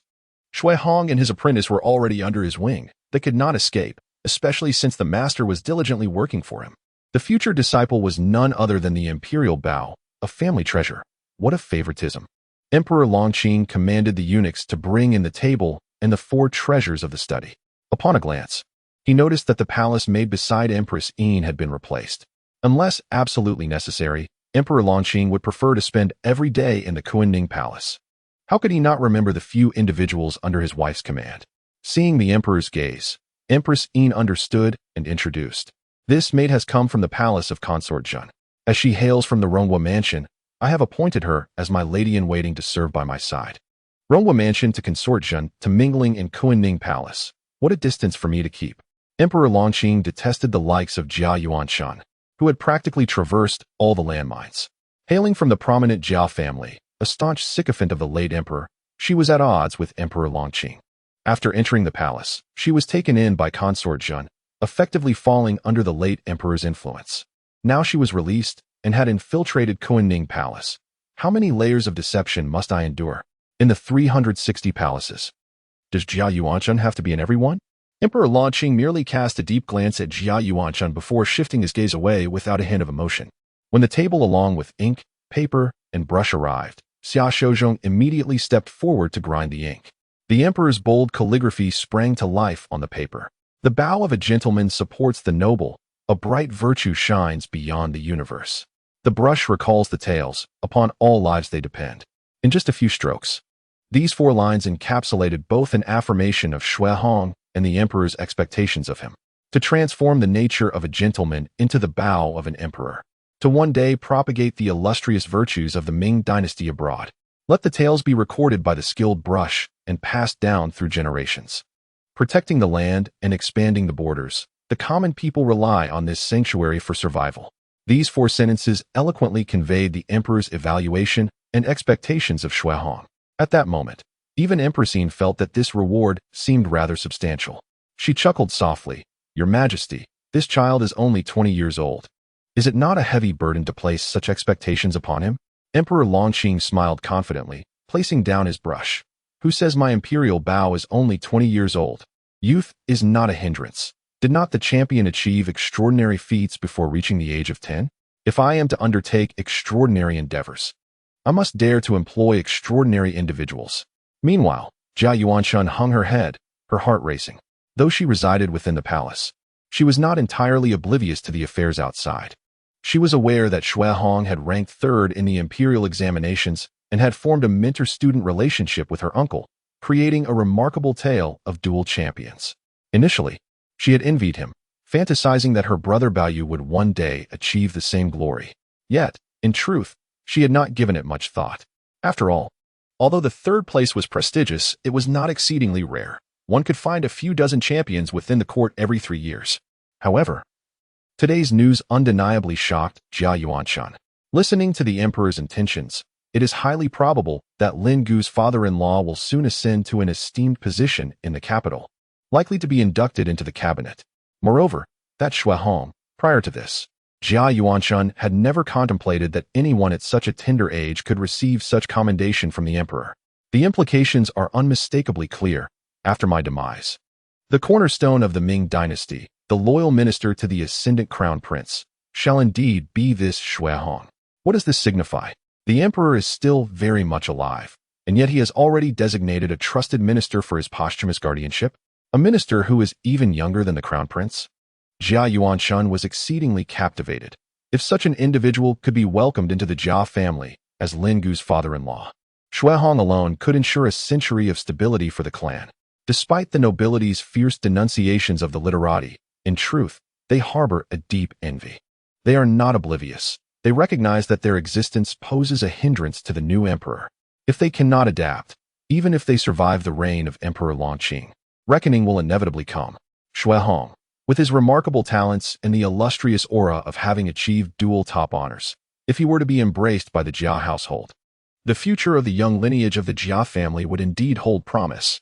Jia Yuanshan discreetly noted the matter of Shui Hong, contemplating how to convey this when her grandmother next entered the palace. Such an individual must not be overlooked. Chapter 76. Returning to the capital to report upon arriving in the capital, Shui Hong immediately set forth, without delay, bearing silver and documents he had meticulously prepared for submission to the palace. Emperor Longqing ordered that 150,000 taels of silver be directly allocated to the Ministry of Revenue, as his internal treasury was sufficiently filled. It was imperative to prioritize the national coffers at this juncture. Shui Hong, an esteemed scholar from the Hanlin Academy, had successfully completed his mission of procuring grain and supplies from Jiangnan and was now ready to report back. In the imperial study, he presented the memorial and the documents sealed with the imperial jade stamp, alongside the golden edict, on a tray, which was respectfully delivered to Emperor Longqing by a eunuch. The emperor placed the memorial on the desk, gazing at Shui Hong with a favorable eye. Do share, have you encountered any difficulties during this official assignment? Your Majesty, Shui Hong replied. Thanks to your immense grace, the assistance of Prince Zhongshuan, and the donations from benevolent citizens, this endeavor was executed with utmost success. At the mention of Prince Zhongshuan, Emperor Longqing felt a twinge of guilt. After all, His younger brother was laboring outside for his benefit while he quietly borrowed silver from the prince's estate. Ahem, it was indeed a tad embarrassing. However, he reassured himself that it was merely a loan, and the timing of repayment was yet to be determined. Clearing his throat to shift the conversation, the emperor remarked, "This act of donation illustrates that there are still loyal subjects and patriots among the populace. When you return, draft a memorial. I wish to reward these individuals." Shuehong displayed a hint of embarrassment. "Upon my return home, I shall promptly compile a list. This was my oversight." The emperor chuckled heartily, smacking his lips. "This child is modest, much like myself. Yet, do not belittle your achievements. For your first official assignment, you have performed commendably, albeit with minor oversights. As you grow accustomed to these duties with age, such matters will naturally improve. I shall not detain you further. I have already commanded that your rewards be sent. You are granted 3 days of respite. Go forth." After exiting the palace, Shuehong hurried home, feeling a sense of relief upon completing his assignment. While his first task may not have been flawless, it certainly surpassed the minimum expectations. Within the Lin residence, Dai was playfully engaging with her 3 sisters, Ying Chun, Tan Chun, and Shi Chun. Shi Chun stretched out her tiny hand to measure Dai's slender waist, then raised her face in curiosity. "Strange. Has Lin's sister gained a bit of weight?" Hearing this, Dai looked down but felt no noticeable change. Tan Chun scrutinized Dai's face and confidently declared, "Indeed. You have gained a little weight, Lin's sister. There is color in your cheeks, making you look even more beautiful." As they conversed, Granny AI entered from outside. "Miss, there are eunuchs from the palace coming, bearing rewards for our young master.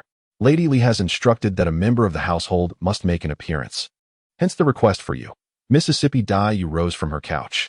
"Is the incense altar prepared? Are the offerings ready to receive the edict?" "Yes, miss," the maid replied. "The preparations have been made. We await your arrival." After exchanging a few words with her sisters, Dai donned her veil and, guided by Granny AI, proceeded to the front hall. Shi Chun, still quite young and unreserved, inquired curiously, "Is the reward for our young master meant for Lin's sister's elder brother?" Uncertain of the nature of the bestowed rewards, one wonders if there might be something to eat. Tan Chun, with a touch of affection, remarked on the small head of her companion, "You, little one, seem to think of nothing but food day in and day out. The emperor's favors cannot be exchanged for mere provisions. Even in our own household." Tan Chun abruptly paused her thoughts, choosing to say no more. Yet within her heart, she silently pondered. This marks the umpteenth occasion the emperor has conferred his generosity. At such a young age, already a decorated scholar and held in high esteem by his majesty, what does it mean to be a true man? Such should be the case. If only I were a man, how I would yearn to undertake grand endeavors. Tan Chun felt both envy and admiration for Shuehong. In the main hall, offerings were arranged at the fragrant altar, and Dai assisted Shuehong in presenting the imperial edict. She then instructed someone to fetch a few taels of silver for the young eunuch who delivered the decree. Li Mama, observing the beautifully framed calligraphy from the emperor, could not help but marvel at the rare favor bestowed upon her young master. Meanwhile, Dai's gaze was fixed upon the golden crown adorned with jade that had been granted by the emperor. It seemed that since she had met her senior brother, she had never seen him with his hair partially styled. Typically, at home during rest, one is allowed to wear their hair half up. However, since Shuehong had arrived in the capital, he had been perpetually occupied, scarcely finding time to rest. For convenience, he most often wore a net cap to keep his hair tied up, suitable for travel and managing affairs. It was only before bed or while bathing that he would let his hair down, moments that Dai had never witnessed. With this imperial crown, would she finally glimpse a different side of her senior brother? Lost in thought, Dai stared at the crown before her. "Miss, the young master has returned."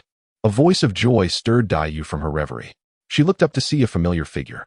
Shuehong, too, spotted the little cherub at the foot of the hall and sighed inwardly. Perhaps it is best to wait another 7 or 8 years. For Dai, Shuehong harbored only affection, alongside a budding sentiment that danced between familial warmth and friendship. As for love, Shuehong felt he was entirely devoid of such notions. His agreement to the teacher's suggestions stemmed from a desire to avoid complications, perhaps also motivated by a wish to repay his mentor's kindness. Ultimately, he believed in allowing things to unfold naturally, maintaining their usual rapport. With a renewed mindset, Shuehong stepped forward. "Ah, I did not expect that after my month-long absence. My junior sister looks even healthier. Quite splendid." A young child, after all, is cuter with a bit of plumpness on their cheeks. Dai, unperturbed, gazed at Shui Hong with her large eyes and softly replied, "You, senior brother, appear to have lost quite a bit of weight. Given the transportation conditions of this era, one's physical constitution must be robust enough to endure long journeys without succumbing to misfortune. It would be surprising if one did not lose weight. Merely an illusion. For I eat well and sleep soundly. How could I be thin? This is a letter from my teacher that I was asked to bring back to Yangzhou. I also have some local specialties to deliver to your courtyard shortly. For now, I shall freshen up. I am fortunate to have 3 days of respite. If you wish to venture anywhere, do let me know." Upon hearing these words, Dayu's bright eyes sparkled. "Brother, after your long and arduous days, it would be best to rest within the confines of the manor. Since it is a time for repose, might I suggest you remove your cap? It is far more comfortable to adorn oneself with a crown while at home, especially since His Majesty has graciously bestowed upon us this magnificent golden crown." As she spoke, Dayu gazed at Shui Hong with her large eyes, imbued with a hint of longing and a touch of supplication. Observing the eager expression in the little one's eyes, Shui Hong commanded a servant to fetch the golden crown on a tray and take it to the courtyard. After all, fulfilling the modest wishes of one's own child is a joy not to be overlooked.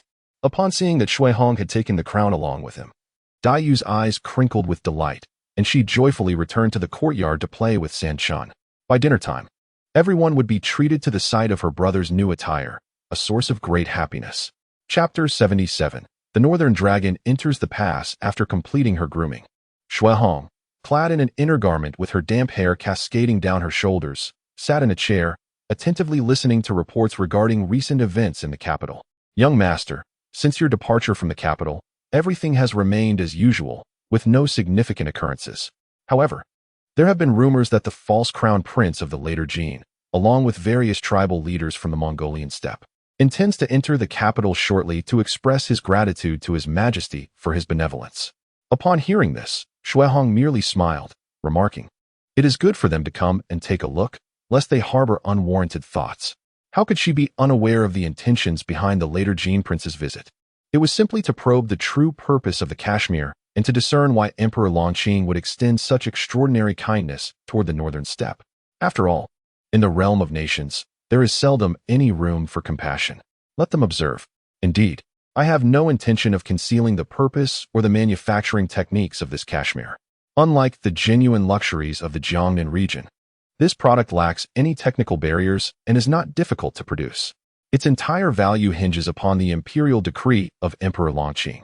The greatest market lies within the Ming dynasty itself. Whether to restrict it or not rests solely upon the emperor's word. Without sufficient hard power, how could one expect to profit while standing idle? Impossible.